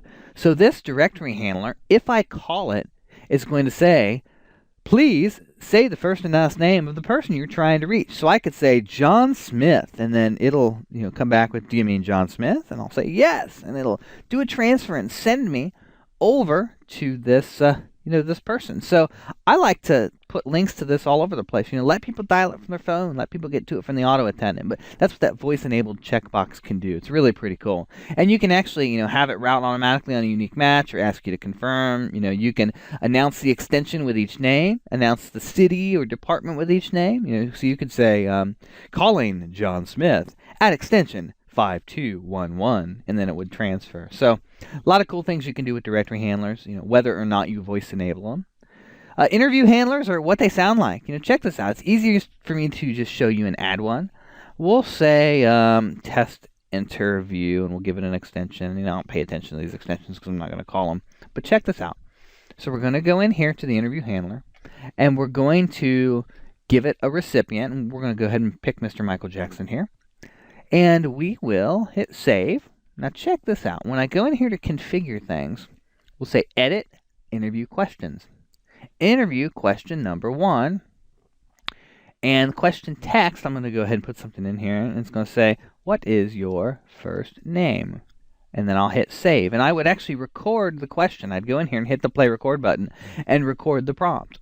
Now let's go back to the edit interview questions. And then question 2 would be, what is your dog's name? Save. And I would ask them the questions, and I would enable what I care about.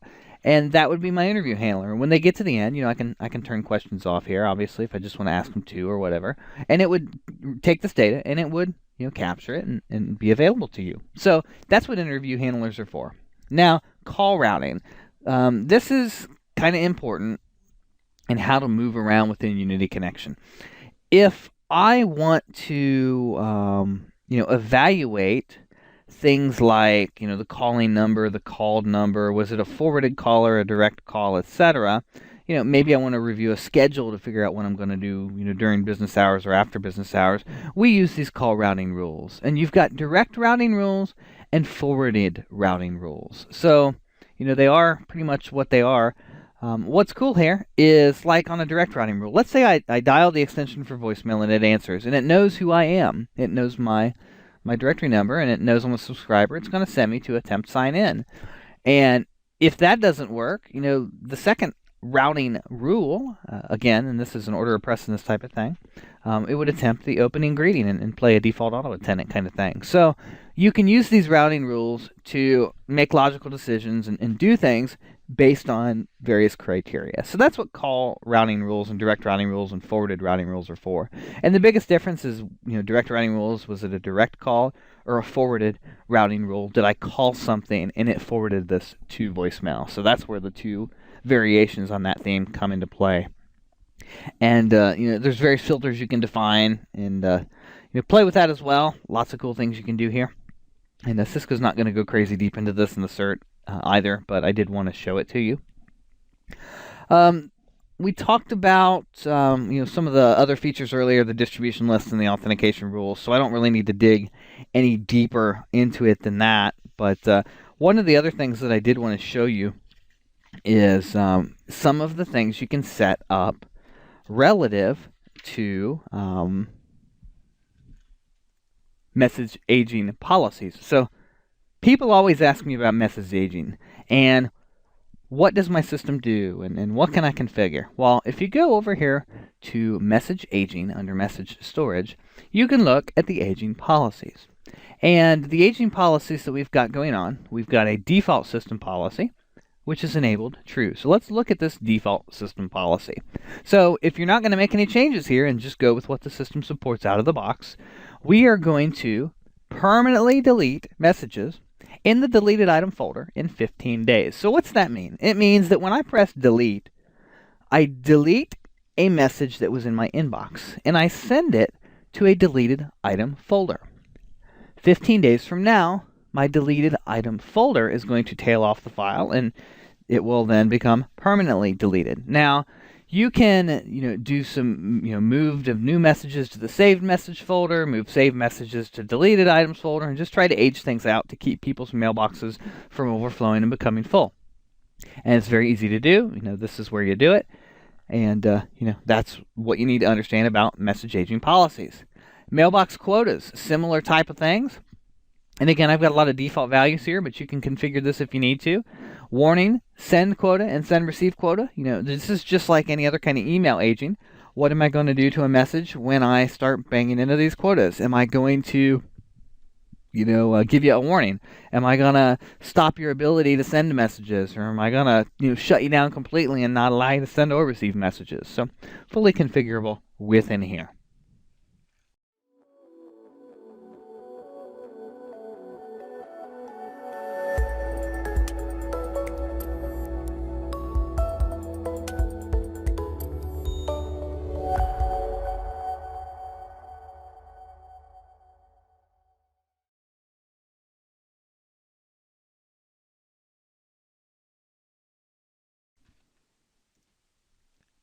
Cisco Unity Express. Now again, I mentioned previously that this is not a major section. In fact, it's not really covered at all as part of the CCNA voice, but I wanted to at least give you a little sneak peek of what to expect if you ever run into a Unity Express system, because believe me, there are plenty of them out there. And typically whenever you're running into it, it's paired up side by side with a Call Manager Express. So I just wanted to show you the GUI and give you a little basics of what to expect under the hood. And we're looking at a CUE running version 7 out here. You'll probably either be running version 7 or version 8. So if you take a look here, in fact, a lot of this type of stuff, dips into some of the CME stuff as well. So I'm not going to get into how to configure this or anything like that. So I'm just going to show you the GUI. But you've got configuration of users, and I could go into voicemail and mailboxes, and go into message notification configuration, and go into the auto attendant, and just lots of different voicemail type tasks. If I go to voicemail auto attendant, for example, you're going to see that we've got an auto attendant configured with the aa.aef is the name of the script. Now these scripts, these are the same scripts, or relatively similar anyway. It's the same tool basically used for them that we use within Cisco Unified Contact Center Express. Now it's kind of interesting. I learned Unity Express long before I ever touched Contact Center, so it was cool to see that what I learned here in CUE was valid for me when I started doing things within Contact Center. So you'll see this script file, this is created and edited with a script editor that's outside of this application. And then it's uploaded, and you configure the application here. But what's cool is you've got these things that are called script parameters. And all these parameters are basically variables that are in the script that I'm taking and passing into the application so I can configure them in the application. So, I could change a prompt, or I could, change a directory number, or, an integer variable, or any kind of other, variable that was inside of the actual script file itself. So that's pretty cool.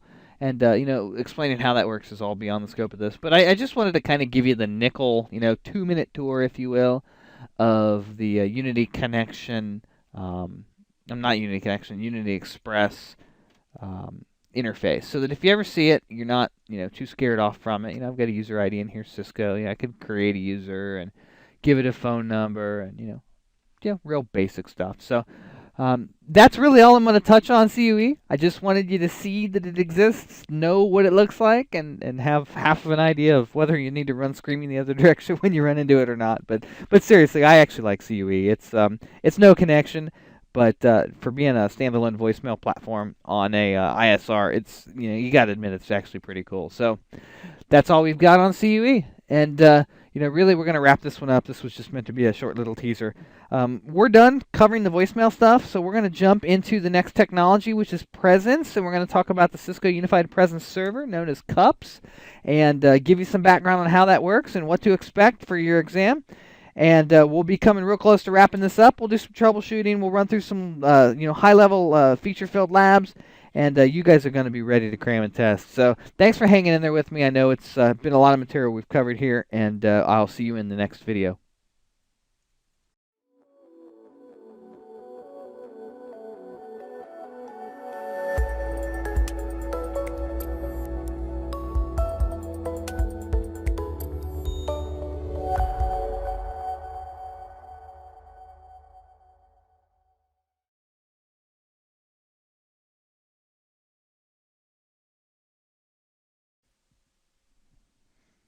Alright guys, so check this out. I love presents, and I'm not talking about Christmas presents, I'm talking about Cisco Unified Presence. Unified Presence is a add-on, or an adjunct, if you will, to Cisco Unified Communications Manager. And when we were talking about the original native presence within Call Manager, we were looking at things like busy LAMP fields and on-hook, off-hook status, and really we stopped there. Well, what Cisco Unified Presence does is it bolts onto that capability, and it gives you more advanced features. So let's just jump right into it, and we'll kind of talk about what those features are and how it works. So Cisco Unified Presence, or CUPS, is the server-side component of everything. Now, there is a client-side component, and actually there's two of them. And one of them, for all intents and purposes, is dead and gone, hopefully to be long forgotten, and the other one is here to stay. So what I'm referring to is CUPC, the Cisco Unified Personal Communicator, or Jabber. Jabber is, really the up-and-coming, and Cisco Unified Personal Communicator is gone dead and out of here. Now, we're going to talk about both because the certification exam wants you to understand CUPC, but I want you to understand Jabber because CUPC is dead. So when we start talking about presence and using a client, some of the capabilities we're going to get are the ability to do contact lists and look at the present status of contacts in a list. We're going to get the ability to do instant messaging, and we're going to get the ability to, kind of customize the experience along the way. So what you're staring at here is the Cisco Unified Presence Administration, and this is, the same kind of GUI as we're used to with Unified Communications Manager, and it's also got the same kind of CLI. And let me just show you, kind of at a high level, the tour of Cisco Unified Presence. So we've got, cluster topology. We've got where we define our call manager publisher, and this is an excellent integration with call manager. So if I click on the call manager publisher, you're going to see, the host name and IP address and the security passwords and, an actual username and password. And it's actually going to pull some status information here if I let this page sit here long enough, and it's going to tell me, it's basically doing like a health check of the communication back to call manager. And if it pops up as I'm chatting, great. And if it doesn't, I don't care. I'm not going to sit here and wait for it. It's not critical. But we're doing this Axle integration, and as we create end users on call manager, they're going to propagate. In fact, there you go. You can see the reachability. They're going to propagate over into Cisco Unified Presence. And if I go to user management and end user, you're going to see the users that are configured within CUPS. And, some of these are the call manager users you're used to. Some of these are some users or accounts that I used to have that I don't anymore. I just haven't done any housekeeping. But you'll see, the Michael Jackson account that we were testing with. We've got the Baby Ruth account. And what I want to show you here is I've got some checkboxes that are enabling features. So you'll see licensed CUP and licensed Jabber. So what's happening here is in Call Manager, I'm giving the users capability for presence. In fact, let me just open Call Manager in another tab here real quick, and 10.10 to 10.10, and I'll show you exactly what we're doing to enable that functionality. So administrator, I always forget the password I'm using here. Cisco Systems, I think is what I'm using on Call Manager. Perfect. So if I go up here to user management, and we go down to end user. Not actually, you know what? I'm not going to go there. We're going to do this first. We're going to go to System, Licensing, and Capabilities Assignment. And I'm going to hit Find, and you're going to see the users in my system. We're going to click on Mr. Michael Jackson, and we're going to enable Cisco Unified Presence and Cisco Unified Personal Communicator, and hit Save. Now, when I go over here to the Presence Server and hit Find, you're going to see those two checkboxes pop up. That's what's going to enable the integration to work. Now, I've got the other kind of device association stuff set up, like we've covered in other videos.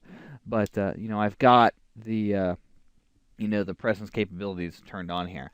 Now, what I do is I'll actually use the Cisco Jabber client or the Cisco Unified Personal Communicator. I'm going to log in as this guy, and it's going to be associated with my phone. So when I go off hook, you're going to see off hook. And when I'm on hook, you're going to see on hook. And, you'll be able to do those things like IM and chat, etc. So standby one, I'm going to go ahead and fire up Cisco Jabber and show you what Jabber looks like. And CUPC looked really similar, so there's no need to backpedal into the old stuff. So standby one, and I'll show you Jabber, and we'll talk about these presence features. All right, so this is Cisco Jabber. And again, like I mentioned before, Jabber and the CUCME client, look really, really similar to each other. So if you've seen one, you've seen it all. And we're not going to go into a full configuration fit here, but I wanted to give you kind of an idea of what's going on. So what Jabber and what CUCME give you, and again, I'm going to cater this towards Jabber, is a software interface that allows you to add contacts to a contact list and view their presence. So actually, you can see my presence here using the Michael Jackson account.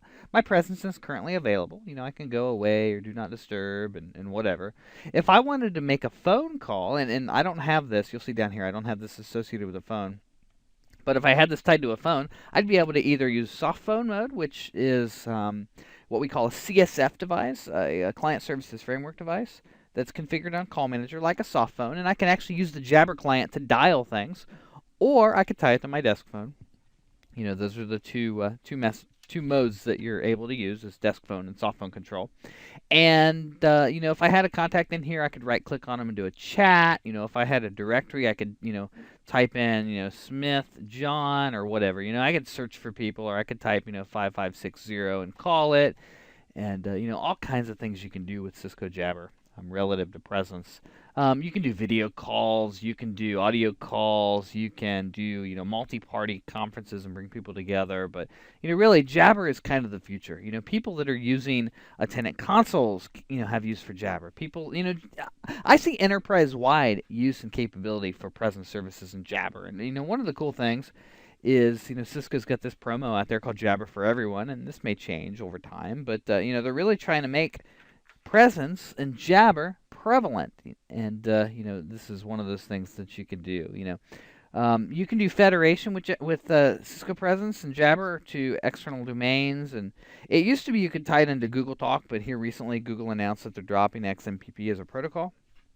But it's one of those things that there's still some options out there. You can do integration between environments, and you can so like Cisco.com, my Cisco rep, is running Presence, and I'm running Presence, so we can chat with each other and see what's going on. But let's talk about enabling Presence and how we do some configuration of that. Obviously, what I showed you first here in Call Manager, you've got to assign those capabilities, which is what blasts these check boxes out there. So if I go to System, Licensing, Capabilities Assignment, I'm going to find my user. And, I'll pick them. There's Helen Keller. She's already got it. And I'll make sure these checkboxes are there. Now, the next thing we'll do is we'll configure the end users in Call Manager. So User Manager, End User. And we'll go into Miss Helen Keller here. And we'll make sure that she's got a controlled device for CTI purposes. We'll make sure that she's got a primary extension configured. And, those things are great. And we're going to make sure, if we wanted her to do a soft phone, we'd create a CSF device. And really, a CSF device, we'll go ahead and we'll create one here. Device, phone, and actually I'm going to do it for Michael Jackson for that 501 extension. We'll go add new, and the phone type is going to be a client services framework. Let's see if I've got what I need in here. There we go, client services framework. And we're going to call it CSF Mike, description MJ. We'll put it in the device pool, and most of this isn't going to really matter here. We'll give him a CSS, device security profile, and SIP profile, save. So just a standard device, nothing kind of crazy here. We'll give it a DN. Again, like I said, it'll be 501 in the, well, I wonder if I was in the non-partition or the extension PT. That's the extensions PT. Good. We'll hit save. Now check us out. We'll go to User Management, End User. We'll go over here to Mr. Michael Jackson, and we will associate that CSF device that I created, boom, add selected, to that user account. Now, when I go over to Jabber Client, I can go, in fact, I'm going to close out of Jabber Client and log back into it here. M. Jackson, I think his password was Cisco. You're going to go Setting Phone, and you'll notice down here, use my computer for calls. So if I want to make a call, I'll go up here and I'll type 502, which is another extension in my environment. And there it goes. Well, allow access. It's actually calling.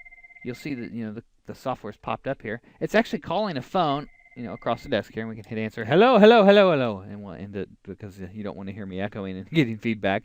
But that shows you the soft phone capability within Jabber. So that's how you do basic provisioning of a CSF device and enable the end users for that.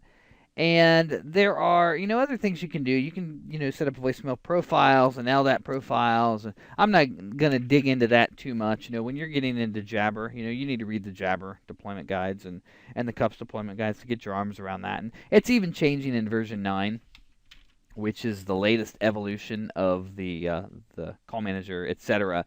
family of products. So we're not going to get into some version-specific stuff here, but I just wanted to give you a high-level introduction of Cisco Unified Presence and what it can do and what it looks like and what Jabber Client looks like, and it's really going to open up a whole new world of opportunity for you in a collaboration perspective. So hopefully this has been intuitive and informative and useful to you, and I would encourage you to set this up, play with it, do a lot of cool things with Jabber and with Presence. So we're going to wrap this video up, and we're going to jump into some troubleshooting type of concepts. And once we're done with troubleshooting, we're going to jump into some full-blown lab exercises and actually go through and build a call manager and build some of these features from the ground up and show you kind of what's involved in the entire process, soup to nuts, and kind of bring all of this stuff we've talked about together. So for now, we're going to say thank you for watching. I really appreciate it, and I'll see you in the next video.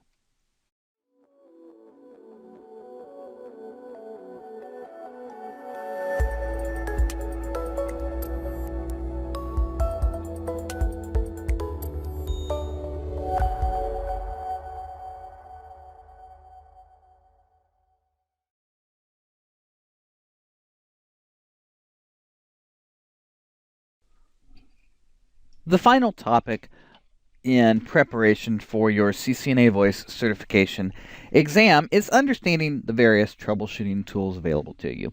Now, as we've gone through the lecture and demonstrations in this course, I've gone through many of the troubleshooting components and debugs and gateways and reports within Unified Communications Manager, etc., kind of as we've introduced those topics to you. So instead of doing them in a separate section, we've kind of combined them together.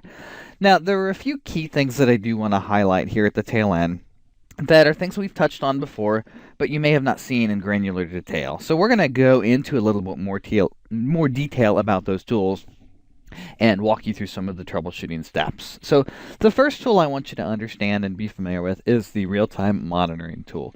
And this is a tool that's good with Call Manager, it's good with Unity Connection, etc. And it, as well as other products in the Cisco suite of UC apps, and it, it really can dig in to lots of different details about the system and help you go through that diagnostic process. So let me go ahead and log into Call Manager here, Administrator, Cisco Systems, and show you how to install the application. If you go to Application Plugins, and this is true, from platform to platform. We'll go ahead and Applications Plugins, and we'll hit Find. And we're going to look for the Cisco Unified Real-Time Monitoring Tool, and depending which platform you're using, either for Windows or for Linux. I'm running Windows 7 on this particular machine, so that's what we'll choose just as soon as the web page comes up here. And we'll go ahead and we will click on the download link, and it's going to go ahead and save it. So the download is running, and just as soon as the download completes, we'll go ahead and launch it, and I'll walk you through the installation. I've launched the installation for RTMT installation tool, and we'll go ahead and show you what the process is like. It's pretty much a follow the bouncing ball kind of thing, but go ahead next, accept our license agreement. And it's a good idea, actually, to pay attention to the folders. If you have, for example, if I've got real-time monitoring tool for Call Manager, and I've got real-time monitoring tool for UCCX, I'm going to put them in different folders. The reason I'm going to do that is because the versioning is very specific on RTMT. So you may have multiple apps within the UC environment that each take their own unique version of RTMT. So that's something that I wish that Cisco would deal with, but they haven't as of yet. So we've installed RTMT, and we're just waiting on things to spin up here, and we'll go ahead and launch it and log in and show you exactly what's involved with using RTMT. So I'm going to type in the host address 10.10.210.10, which is my Call Manager, and hit OK. And it's going to ask me to authenticate. So as soon as we get the login dialog box here, yes, we'll accept the certificate, and we'll log on with the Administrator Cisco Systems account. And just as soon as the app finishes loading here, we'll show you kind of what's going on. You're going to be asked to select a configuration. I'm just going to take the defaults and hit OK. And let me actually go ahead and change kind of the layout of the app here a little bit to make it fit our window. And then we'll take you through it. All right, cool. So here's the real-time monitoring tool. When it opens up for the first time, you're going to see the system summary page presented to you. And you'll see, what I'm staring at here, virtual memory usage, CPU usage, common partition usage. You'll see alert histories. This is kind of the real-time snapshot of your system health. Now, I can look at server performance and tools relative to the system. So if I want to click on server, I can look at CPU and memory utilization. In fact, we'll open that up. You can see virtual memory utilization and CPU usage. And it gives you information, about swap and etc. We can go to processes. So it loads up here, and we can see the various processes running on the system.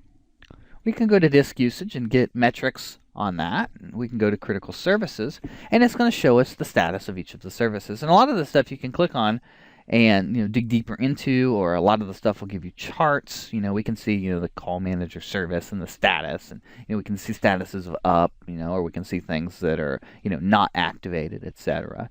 So lots of useful information here for you. We can look at performance metrics, and this is probably the area that I like more than anything.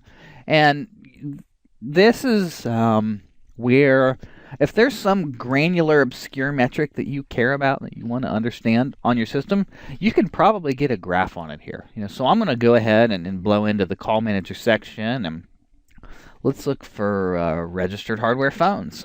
And we'll go ahead and double click that, and it will allow us to create a graph on that. And you're going to see that that number is currently 2.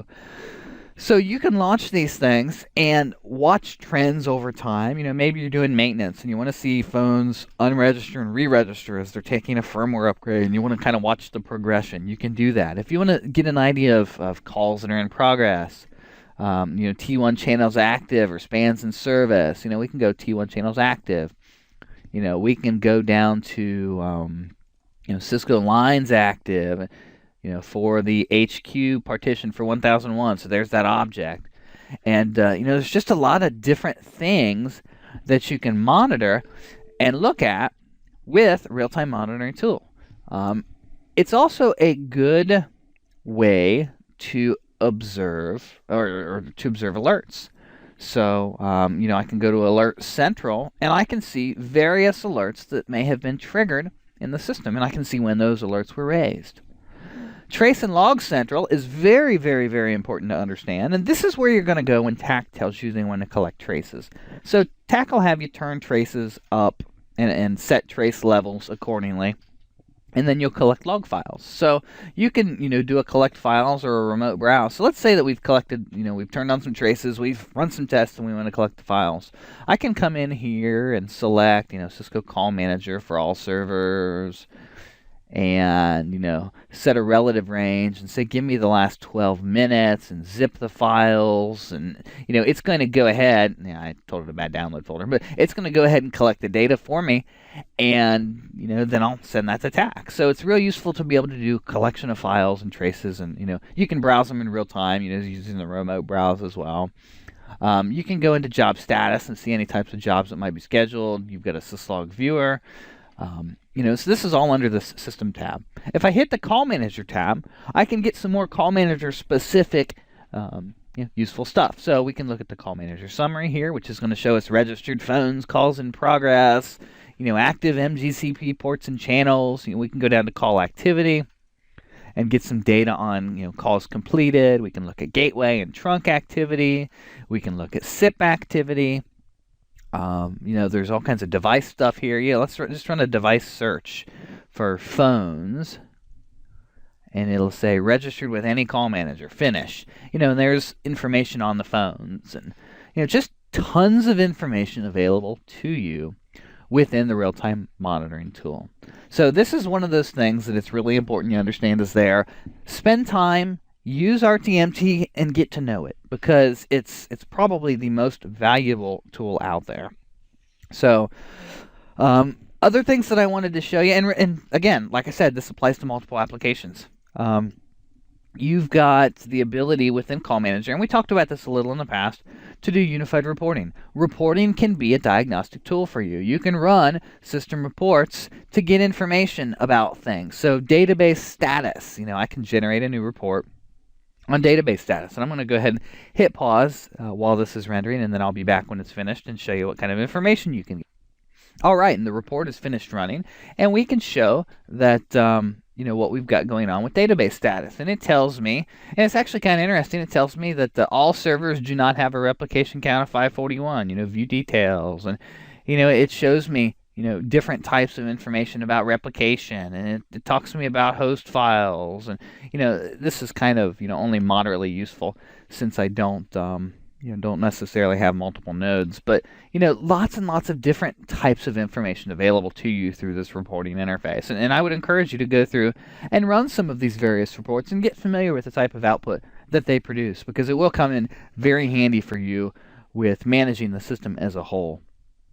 Other stuff you'll end up using in a couple of other applications here, CDR analysis and reporting. /car. Actually, hold on just 1 second here. Go like that. Get my URLs correctly here. Actually, stand by 1 second and make sure I can check the URL out here. Here we go. We've pulled up inside of Serviceability CDR Management, and this is the CDR analysis and reporting type of functionality. So we can configure the repository managers for CDR data. We can set up billing servers and tell it to export CDR data out to third-party billing systems, and then we can run reports on it. So again, CDR is something that's useful to you. DNA is another tool that's very useful to you within Unified Communications Manager. And you've seen me use this before, but DNA allows me to analyze a number. So if I want to go into the analyzer here, and the calling party is 1001, and I want to dial 911, and I'm going to use a long distance calling search space and hit do analysis, it's going to show me exactly what path and exactly what call routing logic decisions were made to route the call. So you'll see that this is a match result of route this pattern. We can expand call flow, and you'll see the route pattern that we matched, and the device type that it's pointing us to, which is a SIP trunk. And we know exactly where things are going. So we can look at transformations as they occur, and as digits are being added or stripped or changed or whatever. So lots of really cool features there within the DNA tool. So this is it for troubleshooting. We've hit a lot of the other high points in the other videos, so we don't need to regurgitate them here, but I wanted to show you RTMT. I wanted to show you some of the serviceability tools for debug and kind of get you pointed, in a general direction. Now, there is, obviously there's equivalent things for Unity Connection. You can run the same kinds of reports. You can get users reports and, all kinds of stuff within the serviceability. And actually, before I wrap this up, let me pop over to that and just give you a quick glimpse at that here, and we'll go from there. All right, so here we are in Unity Connection Serviceability. Again, very similar to what we've got on Call Manager. If I go up to Tools and Reports, these are the reports that I was talking about. You can look at a user's report in Unity Connection and go ahead and select classes of users and users and pick a file format. And we'll just go ahead and take the defaults here and hit Generate Report. And we'll let this run and we'll show you what's going on. So we've got report includes 6 user accounts, and it shows us what their extensions are and whether their account is locked or not, and their first name and their last name, and some really basic data. Again, lots of different things out here that you can do. We've got reports for billing details and user message activity and mailbox store. That's a good one to run. Let's click the mailbox store report and go ahead and generate that. And we're going to see, how many mailboxes are in the store and what's the size of the messaging store. And, just very valuable information to you. And, a lot of things that can come in handy when trying to do troubleshooting. So that pretty much wraps up the troubleshooting section here. And I'm going to go ahead and do one more video. I'm going to give you some study tips and, a couple of things that you need to think about when doing your final preparation for the exam, some test-taking tips, and we'll go from there. So I'll see you in one last video, guys. Thanks for hanging in there. I'm feeling real good about it. You should be too. You've accomplished a lot through this process. So I'll see you in the next video, and thanks for watching. Good studying.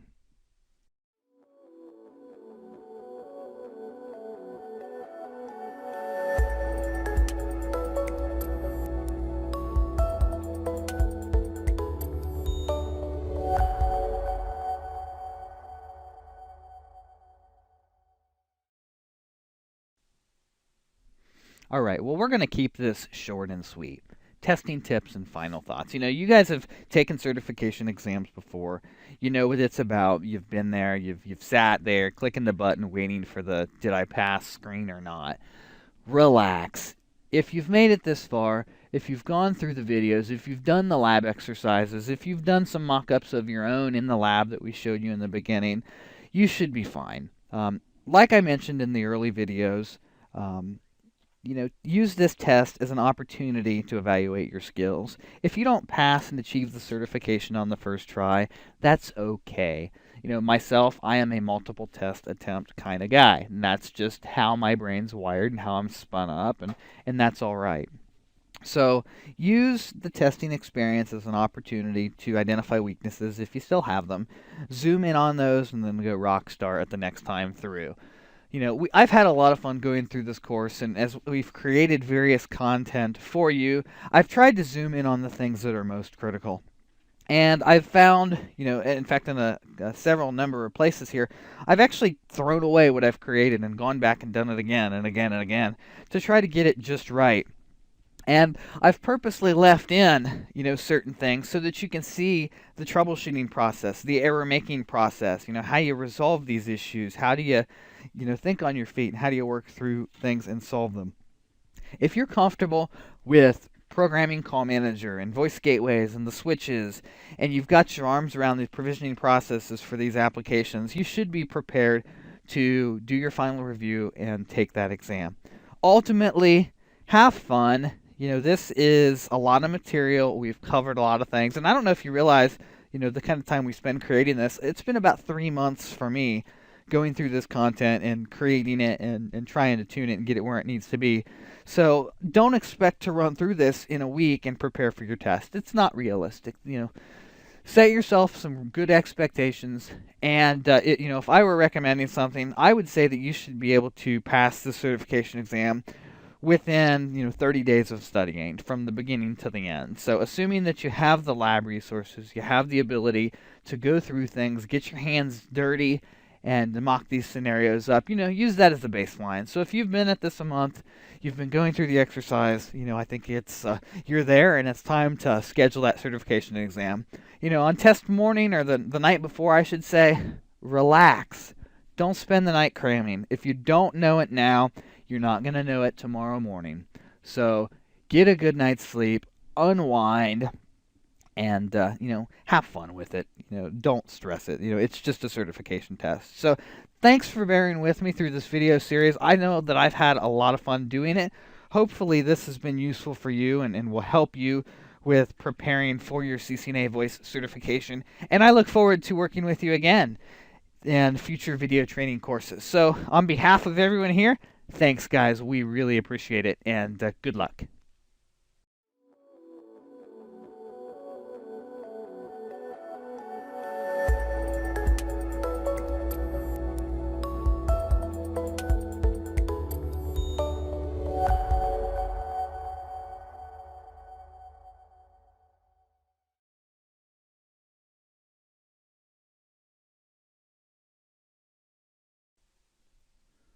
Well, we're going to do something a little bit different in this video. In fact, we're going to do something quite a bit different in this video. This is going to be a bit intense, so get you a cup of coffee and make sure you're wearing comfortable shoes, because we're going to go through what I'm going to call a super lab. And what I'm going to do in this lab exercise is take you through the configuration of a Cisco Unified Communications Manager. From the beginning, we've done a fresh install, but we've done no configuration, and make phones provisioned and set up a SIP trunk to a gateway and program the gateway and place a call out to the PSTN. So we're going to cover a lot of stuff, and I'll give you a caveat here. This is what I'm going to call a freshly virginized system. It's not new. It's not a fresh load, but I've gone through it and I've deleted all of the existing configurations. So I believe that it's got all of the nothingness of a brand new system, but it wasn't freshly installed. So I've destroyed my lab for the sake of demonstrating to you a scratch build. Now, caveat to this video. Whenever you're building a system, you're going to run into technical problems. You're going to run into human error. You're going to run into software issues and hardware issues. And what I'm committing to you through this video is that I am not going to edit it at all. Yeah, I may press the pause button to, let you not have to stare at long, drawn out, waiting on things to happen periods. But when I make mistakes, when the system doesn't behave right, and when I have to start doing the head scratching, I'm going to leave it. I'm going to let you watch it. I'm going to let you see it. and lets you understand what the troubleshooting methodologies you might need to use are. And some of the way I troubleshoot things may not be exactly the same as the way you troubleshoot things. So the purpose of this is to to kind of serve two masters. One, I want to show you how to do it and kind of bring together a lot of the different provisioning exercises that we've done in the labs up to this point. But I also want to show you the troubleshooting angle of it. So without further delay, let's jump right into building a unified communications manager. Now, starting at the beginning, I don't have a specific design that we're going to roll out. If I were doing this for a customer, I'd have business requirements, and I'd know exactly what we were going to do. So I'm going to make them up. We are going to configure a call manager with two Cisco IP phones, two skinny phones. One will be a Cisco 7961. And one will be a Cisco 8945. We're going to configure a SIP trunk to a gateway, which is a Cisco 2811. And that Cisco 2811 is going to have a PRI connection to the PSTN. The goal of this lab is to configure the system, configure the phones, configure the dial plan, and ultimately place a call out that PRI, and vice versa, inbound on that PRI. So that's our target, that's our goal. Let's jump right into it and see what we can do. So within Unified Communications Manager, like I said, this is going to behave like a fresh install. Our server and our call manager and our CM group, they're populated with just the information of the publisher. There is no subscriber in this deployment. The first thing I'm going to do is I'm going to create a region. Now, and actually I'm going to create two regions. As part of this lab, I'm going to treat these two phones as though they're in two sites. A headquarters location and a branch location. And I'm going to require in my infrastructure that calls between the headquarters and branch locations utilize G729. Let's presume that we have a slow WAN connection and we want to conserve bandwidth. So that's what we're going to do. So let's start out by doing our region configuration. I'm going to say add new, and we're going to call it HQ. So the headquarters region has been created. I'm going to hit add new and add one called branch and hit save. So now we have two regions in addition to the default region. Now I'm going to start configuring relationships between the regions. So I'm still in this branch region. So I'm going to click on HQ and I'm going to set the max audio bitrate to 8K, which is going to make things use a G729 codec. I'm not going to mess with the max video call bitrate or the link loss type at this point. We'll just go ahead and hit save. So what's happened here is we've built a relationship between the headquarters region and the branch region. And you'll see, again, we're still looking at the branch. When considering the relationship with the headquarters region, our max audio bitrate is 8K. Now, if I go back and pull up HQ, you're going to see that the inverse is also true. It builds that relationship relative to the two regions. So now that we've configured the regions, we've created them and configured them, we're going to move on to the next section, and that's going to be device pool. I'm going to create a device pool for headquarters and for the branch. We're going to use the default call manager group. We're not going to do auto registration. In fact, I've got auto registration disabled. We're going to assume that these are in the same time zone as the call manager cluster, and we'll go ahead and just use the CM local group. We're going to place the HQ device pool into the HQ region. And actually, you know what? I think that's all I'm really going to mess with here. So let's go ahead and hit save. And we'll hit copy and fill in the values for the branch region, changing it, or the branch device pool, changing it to match the branch region. So there we go. So now we have two new device pools, HQ and branch. And we're going to be using those relative to our phone registration and our gateway registration, etc. So now that I've created the two device pools, I'm going to go in here and actually create three, well, maybe at least three, we'll see where it leads us here, partitions for our different dial plan elements. So we're going to create one called HQ PT, and this is going to be headquarters DN, or headquarters patterns. I like that better. We'll have branch PT, branch underscore PT, which is going to be branch patterns. Let's create long distance PT, which is going to be LD patterns. Let's create, I'm going to do this in a slightly different order. We'll have 911 PT for 911 patterns. We'll have local PT for local patterns. Actually, I'm going to put one even above that. We're going to have internal PT for internal patterns.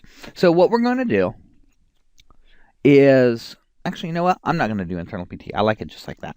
We're going to just use HQ and branch individually.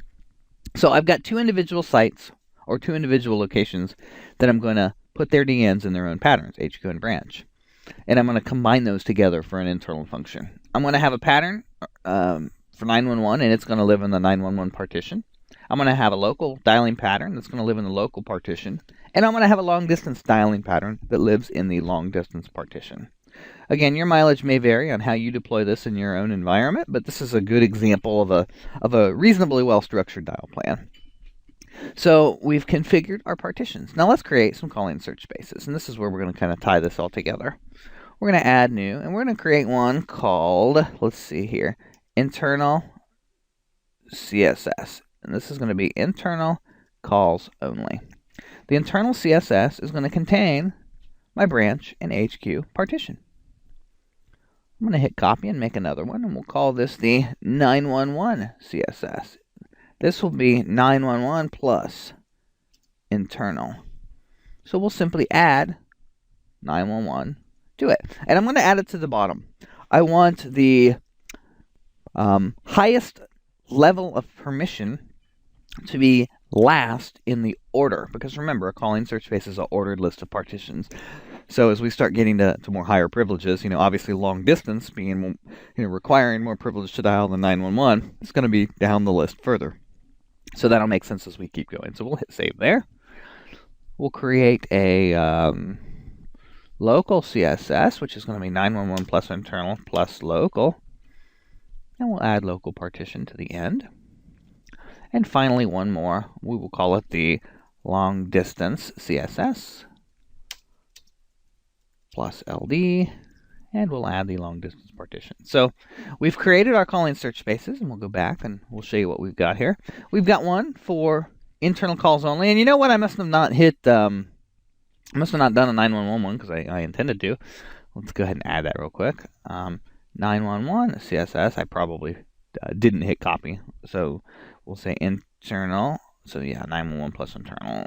There we go. And that's going to be those. And then that. Okay, so we fixed that. So we've got a 911 calling search space, which is 911 plus internal. We've got internal, we've got local, and we've got long distance. So we're going to go ahead and, we can assign dialing privileges to these calling search spaces eventually, and we'll get to that when we start getting into route patterns. But now that we've got some of the fundamental dial plan elements figured out of how and where we're going to restrict things, let's go ahead and get some phones registered and then programmed. So device phone, you're going to notice there's nothing in the system. There are no phones. We're going to go ahead and add new, and we'll start with the 7961. This will be a Cisco 7961, and it's going to be a skinny phone. And it's going to ask us for the MAC address of our phone, which we've got right here, and we'll go ahead and paste that in. And we'll leave the description, but we'll go ahead and put 79. Actually, I'm going to change the description, make it a little easier to read. This will be, I don't know what to call it, Eric Clapton, extension 1001. So Mr. Clapton will be in the headquarters device pool. And we'll go ahead and use the standard 7961 skinny phone button template. And we'll use the standard user soft key template. And we'll go ahead and assign at the phone a 911 calling search space. I'm going to go ahead and scroll down and give it a device security profile of non-secure and hit save. Now, the methodology for calling search space that I'm using, or the class restriction assignment that I'm using, is one that I use often in production. It's not the only way to do it. It's not even necessarily the best way to do it. It's simply a way to do it. What I'm going to do is give the phone 911 permissions, regardless of the directory number permissions. So I don't care what directory number is on the phone, you will always be able to call internal extensions, and you will always be able to call 911. I'm going to give the directory number the more, more privileged access, long distance or local, or whatever I determine that to be. So let's go to line 1 here, and we're going to go ahead and program extension 1001, and we'll put it in the headquarters partition. And this will be Eric Clapton at extension 1001 for our description and alerting names. We'll go ahead and give the directory number the long distance CSS. We're not going to do any voicemail stuff, so we'll leave the forwards alone. We will, however, put his information on the display for internal caller ID and hit save. So now we have programmed this first phone. In fact, it looks like we'll go ahead and hit an apply here because it actually registered before the directory number appeared on it. And there we go. The phone was flickered, it is in service, and it is registered with Unified Communications Manager. And if I go ahead and hit the speaker button here, there's dial tone. So the phone is up and registered and working. So we're going to go and do the same thing for another phone. We'll say add new. This phone is going to be an 8945, and it is going to be our branch phone. It's also going to run skinny code, MAC address, paste, good. And we will say, I don't know, what should this one be? We used Eric Clapton for the first one. How about, let's see, Ann Wilson. Extension 2001. Ann Wilson's a great user on our network here. We'll go device pool. Remember, I said this would be a branch phone. We'll use the standard 8945 skinny phone button template, and again, the standard user soft key template. We will apply that 911 calling search space to the branch location. And we will scroll down here, and we will set our device security profile and hit save. I'm going to go into the line, and this will be extension 2001, and it will be in the branch partition. And we'll go ahead and set our descriptions and alerting names up here. We'll give long distance permissions for dialing at the directory number level, and we'll set our other fields here for caller ID. So we'll go ahead and go save. And we'll go back and apply the config to the phone, and the phone should momentarily register with Call Manager. And we will be able to then verify that we can call from phone to phone. So when we configured the directory numbers, each phone's directory number is a unique partition. And because, we'll go ahead and refresh here and show you that it is successfully registered. Because the numbers are in unique partitions, the calling search space is going to determine whether or not you have permission to make a call to the destination partition. And you do, because our, the calling search spaces that we've applied contain both the HQPT and the branch PT. So if I want to pick up my 8945 here, I don't know if you can hear that or not. We've got dial tone, and I'm going to dial 1001. You can hear my 7961 ringing. I'm going to go ahead and answer that phone and take a look at the call status. And I am, in fact, using the G729 codec. So we have success. I'm going to go ahead and hang up the call. The region configuration is working. The phones are able to make and receive calls to and from each other. The phones are registered, and life is good. So, at a high level, within, 16 minutes in, we have base phone-to-phone dialing capability working within our Call Manager. I'm going to go ahead and take a break for just a moment, and we will change gears to the dial plan and towards provisioning the voice gateway, and go ahead and get our route pattern set up and everything so that we can actually route a call out to the gateway. So we'll take a short little break, and I'll be right back with you, and we'll continue down the process of our super lab. All right, we're ready to begin configuring our dial plan and our SIP trunk for this voice gateway we're going to be using. So let's go ahead and first, before I do anything, let's create this SIP trunk. Let's hit find to make sure there are none there. There are not. We're going to say add new. We're going to create a SIP trunk and hit next. We're going to go device name, and I'm simply going to say SIP trunk. The description is going to be PSTN SIP. Let's see, I've done this before. SIP trunk.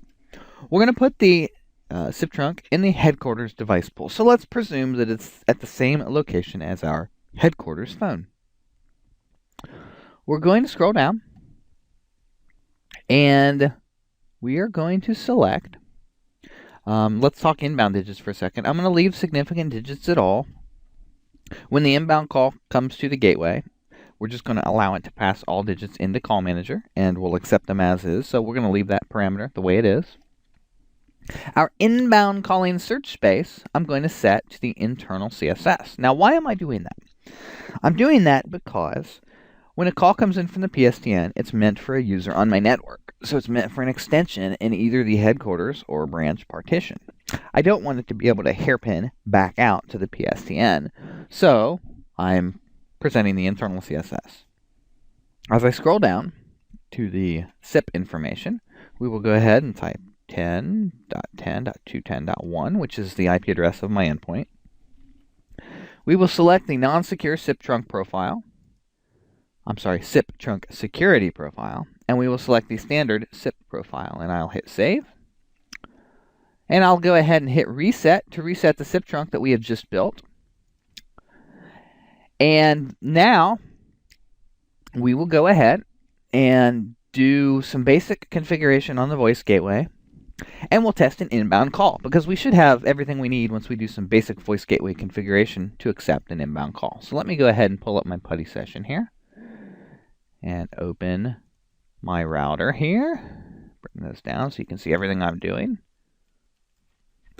And right now, this is just a data router. It's got IP addresses on interfaces and nothing voice configured. So let's start out with the PRI. We'll do a ISDN switch type primary NI. Come on, primary NI, there we go. So we've set the switch type globally. We'll say controller T1000. And I'll define a PRI group, time slots 1 through 6. That should be plenty of channels. And that will have configured our voice port. And now, let's do a show ISDN status. So currently, we are TEI assigned and layer 1 is deactivated. So what that tells me is that we do not have a physical connection to the PSTN. So what I'm going to do is I'm actually going to plug that in right now. And we will be able to see that transition up and into service. And then we'll go from there. So we are now plugged into the PSTN. And let's stand by here for a second while the T1 physical layer does its thing. And we may even get some output across the screen as it happens. There we go. Show ISDN status. Multiple frame established. So layer 1 status is active. Layer 2 status. TEI has been assigned. And we have the state of multiple frame established. So that's perfect. So our PRI is in service. Now, we need to create some dial peers. And specifically, to support inbound calls, we need to create a dial peer for, a VoIP dial peer to send things to Call Manager. Now, we also need to create a POTS dial peer for inbound purposes. So let's go ahead and create that incoming dial peer. We'll say dial peer voice, and we'll call it 10. Let's do 100. 100 POTS. Let's do the PRI side first. And then I'm going to say incoming call number dot. So any series of digits will match this dial peer. We'll say direct inward dial to allow it to route to the DNS that's dialed. And we'll say port 000:23.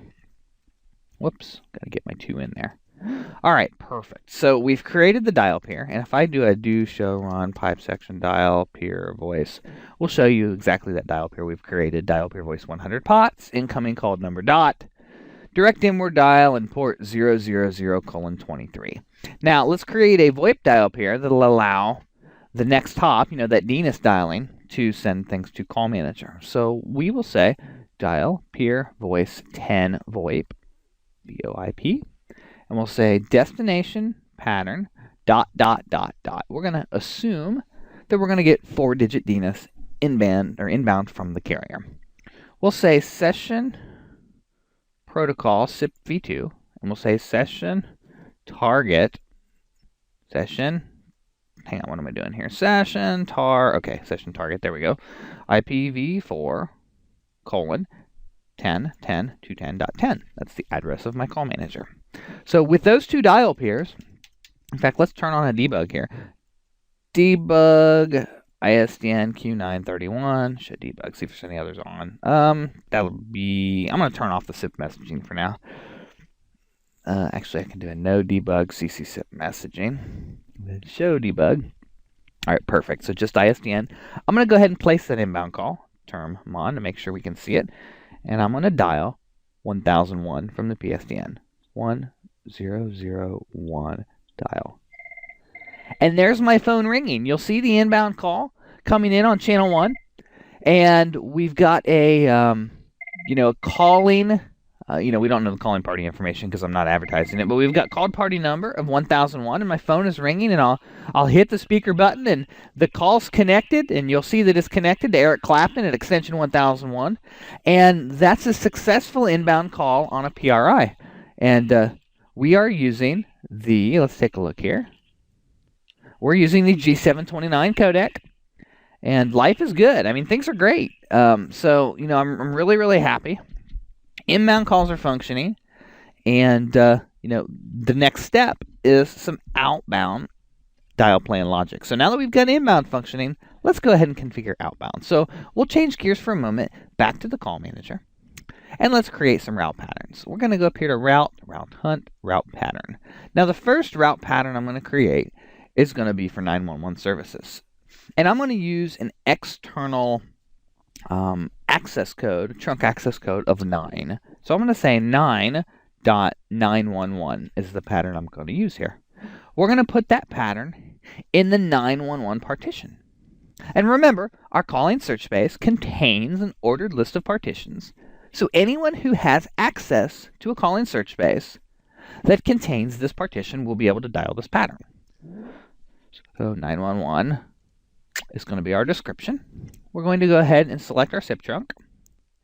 And I'm going to allow all digits to pass, including the prefix of 9, across my SIP trunk to my voice gateway. And I'll deal with stripping that 9 at the gateway. So I'm going to make sure that my discard digits is set to none, which it is, and we'll hit save.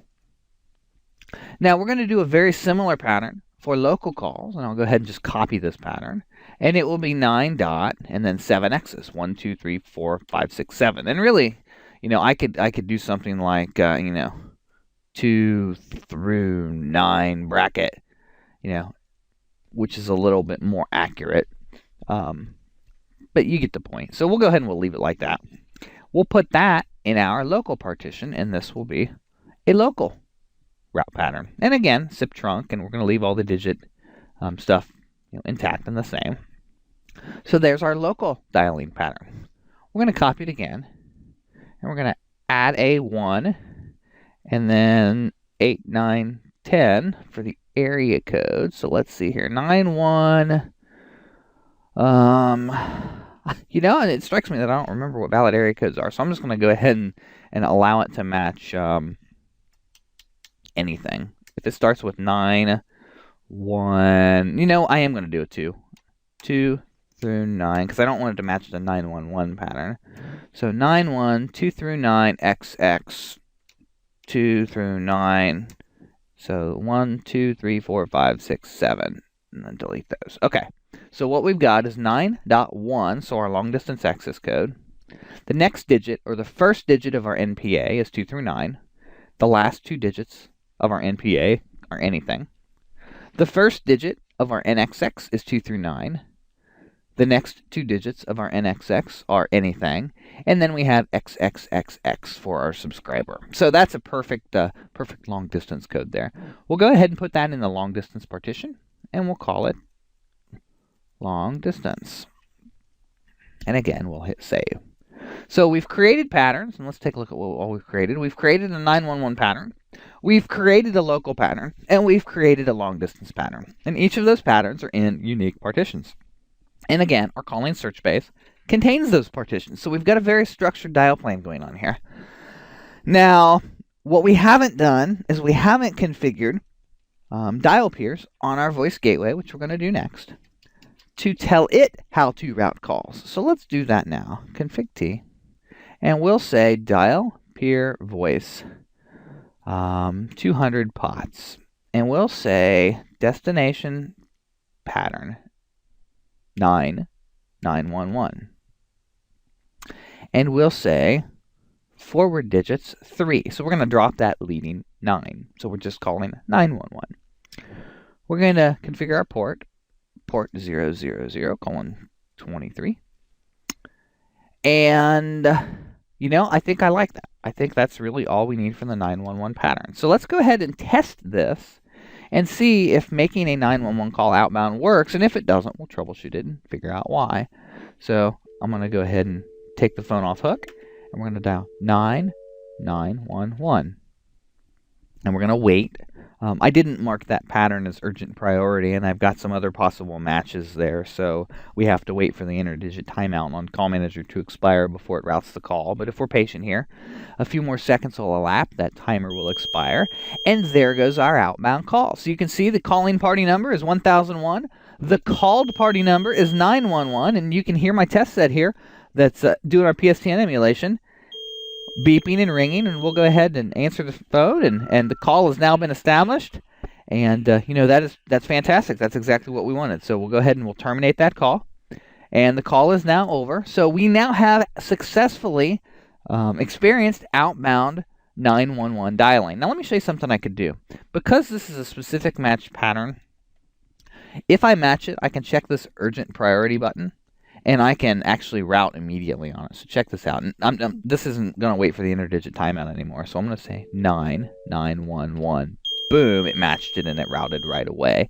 So you'll find that sometimes you want to leverage that appropriately for things like 911 dialing. And again, it really just depends what your dial plan is and how you've got things set up. So we'll leave that in place for mine. Now let's create the logic for our local and long distance outbound calls. We'll say dial peer voice. The last one was 200, so we'll call this 201 pots. And we'll say destination pattern 9. And then I'm just going to do 7 digits. 1, 2, 3, 4, 5, 6, 7. And then we'll say forward digits 7. And then port 000:23. So that will work for our local calls. So let's go ahead and try to make a local call. So 955511212. Beautiful. We see the calling party number 1001 and the called party number 5551212. So we're successfully routing across our SIP trunk and successfully selecting the outbound dial peer for the PRI and sending the call across the PRI, and our call is successful. We have one more dial peer to create, and that's for our long distance pattern, and that will be dial peer voice 202 pots. We'll say destination pattern 91 and then 10 digits 1, 2, 3, 4, 5, 6, 7, 8, 9, 10. Enter. Forward digits 11 because we want that 1, but we don't want the leading 9, and we'll say port 000:23. So let's go ahead and do a test call for long distance. In fact, a toll-free number will match this too. 9-1-800-555-1234. And there it goes, 1-800-555-1234. So our dial plan is functioning. We've got the ability to restrict what people can dial. We've got the ability to give the kind of permissions that we want based on a class of service. We've got inbound calls working. We've got outbound calls working. We've got calls between stations working. There are certainly other features that you would configure as part of a normal call manager setup. And let's go ahead and go through a couple of those. It doesn't hurt anything. We'll go ahead and write mem on that gateway, and I can kind of close out of it. Now we have some working PSTN capabilities. Let's go ahead and configure call park. Now, call park is really straightforward, and we've done this previously, but let's go ahead and add it to this system. We'll go to find and list call park numbers, and we're going to create one. We're going to go ahead and give it 6000, 6000, and we'll just say call park 6000. We'll put it in our HQ partition and select our call manager and hit save. And if I want to go ahead and park a call all I'll have to do, in fact, I'll give it a test here right now. Let's go ahead and call 2001 and answer the call and hit more, park, and the call has been parked at 6,000. So fantastic, fantastic. So I can go ahead and dial 6,000 and pick the phone back up. So call park is working. There's not too many other basic features that I'm really going to get into here. You know, we've kind of touched the other stuff in the other videos. And, you know, really the way you use them is going to vary widely from system to system. But I wanted to give you kind of a soup to nuts, you know, basic overview of how things work. And really the only thing that I've omitted, and we'll go ahead and we'll just do it, take just a second, is user configuration. You know, we'll go ahead and add a new user here, an end user. We're going to say, I don't even remember what I called these things.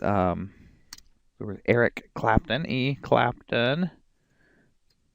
We'll give him a last name of Clapton, first name of Eric, and hit save.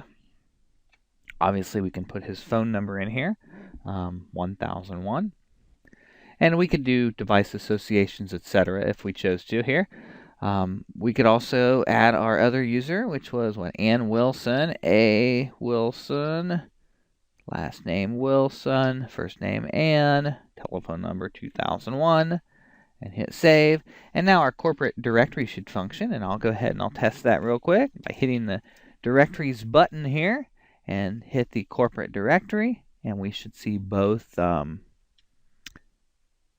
Ms. Wilson and Mr. Clapton, and we do, and I can go ahead and just click to dial Mr. Clapton, and that should work just fine, and it does. So our directories are working the way that they should be.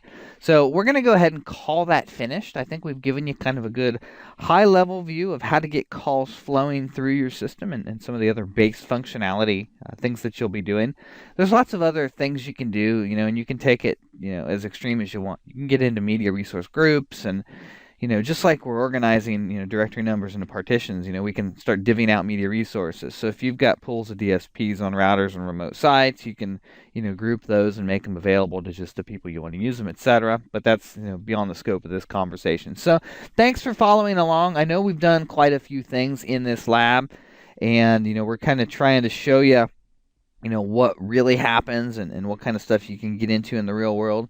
And, you know, tie the loose ends together from, you know, all of the different demonstrations that we've done up to this point. So feel free to rewind and watch this one over again and follow along in your own lab. Put your own twist on it, you know, make things different. Use that lab that you've built and mock things up and try to break them and try to figure them out and fix them. And, you know, that's really where the learning happens. So I'll say it again. Thanks for watching, guys, and I'll talk to you soon. Good luck with your studying.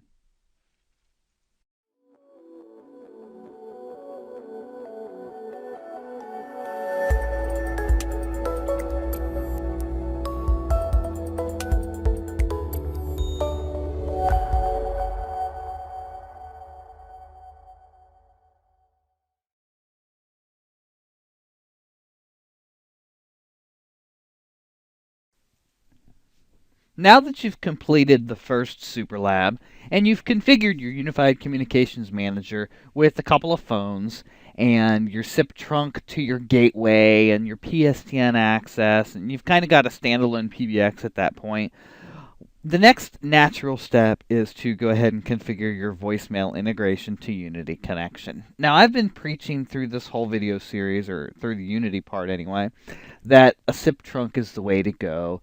And we kind of left it up to this point as an exercise for you to learn how to do that integration. And truth be told, it's really not part of the CCNA voice curriculum, but it is kind of key to getting the thing set up so you can learn. So I've decided to go ahead and create a Super Lab and walk you through the integration process of Unified Communications Manager and Unity Connection using a SIP integration. Now, if you want to do a skinny integration, you know, feel free to pull down the Unity Connection configuration and integration guides. They'll walk you right through it. But we're going to use SIP here in this camp, and I'll walk you through it here in this video. The first thing we need to do on our Unified Communications Manager is create a SIP trunk security profile. Now, Unity Connection uses its own SIP trunk security profile and has some custom options, and I may or may not have made them to my non-secure SIP trunk profile. So I'm going to go ahead and just copy this one. And, you know, whether I've made them or not, I really don't care. We're going to create a custom one here, and we're going to call it a Unity Connection SIP trunk profile. Now what's key in this profile, and again, your values may differ a little bit based on the configuration status of your system, is I want to make sure that I've got accept out of dialog refer, accept unsolicited notification, and accept replaces header checked. This security profile is what I'm going to use when I configure the SIP trunk. So now that I've got those values set the way that I want, we've got our SIP profiles, and let's just take a look at the SIP profiles we have out here. Let's see where they're hiding at. Device settings, SIP profile, find, and you've got your standard SIP profile, and you've got the ability to create one for Unity Connection. Now I've actually already created mine for Unity Connection, and I like breaking these things up just so that I have the ability to make changes to one profile versus the other. So I believe I'm using all of the default settings in here. And it's just a copy of the normal SIP profile. So we'll go ahead and leave that as is. I'm going to go ahead and create my SIP trunk now. So device trunk, add new. It's going to be a SIP trunk. I'm going to hit next. And then I'm going to give it a name. We're just going to call it Unity Connection. I'm going to leave it in the headquarters device pool. I'm going to go ahead and let's scroll down here. Go ahead and select, let's see, calling search space. I'm not even going to worry about that right now. That's for calls coming back from it, like if you had an auto attendant doing dialing. Actually, no, I am going to do that. I'm going to go ahead and allow that to be an internal CSS so that we could dial internal extensions. But most importantly, down here under SIP information, 10.10.210.12 is the IP address of my Unity Connection server and my destination port 5060. Now we're going to select my Unity Connection SIP trunk profile, and we're going to go ahead and select the Unity Connection SIP profile that we've configured here. And I believe that's all we need, so let's go ahead and hit save. And once we've configured the trunk, we'll go ahead and hit reset and reset the trunk. The next thing you're going to need to do is create a route pattern that will point to your SIP trunk. And I'm going to go ahead and use the extension 8000 for mine. And we'll go ahead and we'll put it in the HQ partition. And we'll call this the voicemail system route pattern. Now we're going to point to the Unity Connection SIP trunk. And I'm going to go ahead and hit save. And now what's going to happen is if I dial 8000, it's going to send it towards Unity Connection. Now this should be most of what we need on the call manager side, and we'll know when we test it here in a moment. But now we need to switch over to the Unity Connection side. So let me pause the video for just a moment so that I can go over to Unity Connection and delete the existing integration and walk you through it from scratch. So stand by one moment, and we'll be right back, and we'll do this SIP integration with Unity Connection. Alright, so we've gone ahead and we've logged into Unity Connection, and what we need to do is create a phone system integration. So we'll go over here on the left hand side and scroll down to, let's find it here where it's hiding, Telephony Integrations Phone System. Now we're going to go ahead and hit the Add New button, and we're going to give our phone system a name. I'm going to call it a SIP trunk to CUCM and hit save. So that's just a name that we're going to call. We're going to make it our default trap phone system. We're going to, let's see here, hit the save button. We're going to add a port group. It's going to be a port group type of SIP. It's going to ask me for the IP address of my primary server, so 10.10.210.10. Now I'm not going to do an authenticated SIP trunk. I'm just going to do a normal SIP trunk. This is inside the walls of my organization, and it's a lab environment, so it's not necessary for me to go down that road. But certainly your environment may require you to do some authentication, which is just a digest authentication type of thing. I'm going to hit save. And now that I've created the port group, it wants me to create some ports. So we're going to create some ports, and it's going to ask me, let's see here, what all we've got going on here. This is the port group. We'll go do an add ports. And it's going to ask me how many ports. I'm going to just tell it 2 ports. You know, this is a lab. Again, I don't need lots and lots of ports here. I think 2 will do just fine. Those 2 ports are going to be tied to the SIP trunk to CUCM phone system, the SIP trunk to CUCM 1 port group, and that is the call manager server. And we're going to allow these ports to answer calls, perform message notifications, send MWI requests, and allow trap connections. So I'll hit save. And there we go. Now, I should be able to do a check telephony configuration, and it'll let me know if there's problems or not. It says unable to send MWI requests to phone system default. That's fine. We're not using that system, so you can ignore all of these. They're unrelated. In fact, there's another phone system in here. I'll just delete it. Actually, I'm using it somewhere, but don't even worry about it. So we've created our phone integration, and let me go ahead. Let's see if everything's fallen into place. I'm going to go to my phone. I'm going to take it off hook, and I'm going to dial 8000, 8000. Do you hear that? Hello, Cisco Unity Connection Messaging System. So our SIP trunk's functioning, and calls are able to go over to Unity Connection. Now, if I were to jump into Call Manager here. We're back to Call Manager. Let's go up here to Advanced Features, Voicemail Pilot. We're going to go ahead and create a voicemail pilot number. And we will just call it 8000. And we'll put it in the calling search space we'll tell it we want to be able to use the internal calling search space. That's going to include that 8000 number in that partition where we've defined the ports. We'll just call this voicemail system, and we'll make this the default voicemail pilot for the system. Now I'll go to the voicemail profile, and we'll tell the voicemail profile for default to use the 8000 pilot. So what's going to happen is if I push the messages button on my phone,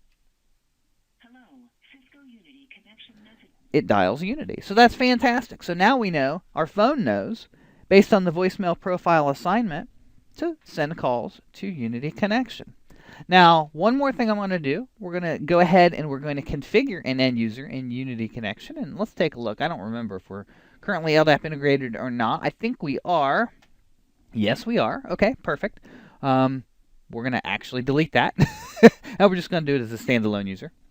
So we're going to go up here to Users. And we're going to, we're going to add a new user. And this user will be, what did I say 1002 was? That was Ann Wilson. A. Wilson, first name Ann, last name Wilson. We'll go ahead and put her extension as 2001. And she's a voicemail user template, and she is a user with mailbox. So we'll go ahead and hit save. I'm going to go in and change her voicemail password to 8675309. 8675309. All right, save. And let's do a test. From Ann Wilson's phone, I'm going to press the messages button. And let's see if Unity asks her to log in because it now knows who she is. Fantastic. 8675309 pound. Welcome to Cisco Unity Connection. Please take a moment to personalize or update your settings. So Unity Connection is now asking me to go through the enrollment process, which we talked about in another video. So that's working exactly how we would want it to. So we've created a SIP trunk and a voicemail integration from Call Manager to Unity Connection, and we've tested it. We've created a user. Voicemail seems to be functioning. In fact, I'm going to do one more thing. And what I'm going to do is I'm going to go to Miss Wilson's phone, and we will set up her call forward settings on 2001 so that her voicemail profile is default, and we will do a forward busy and no answer to voicemail. We'll hit save and apply, and we'll go ahead and call Ms. Wilson's phone from the 1001 extension here.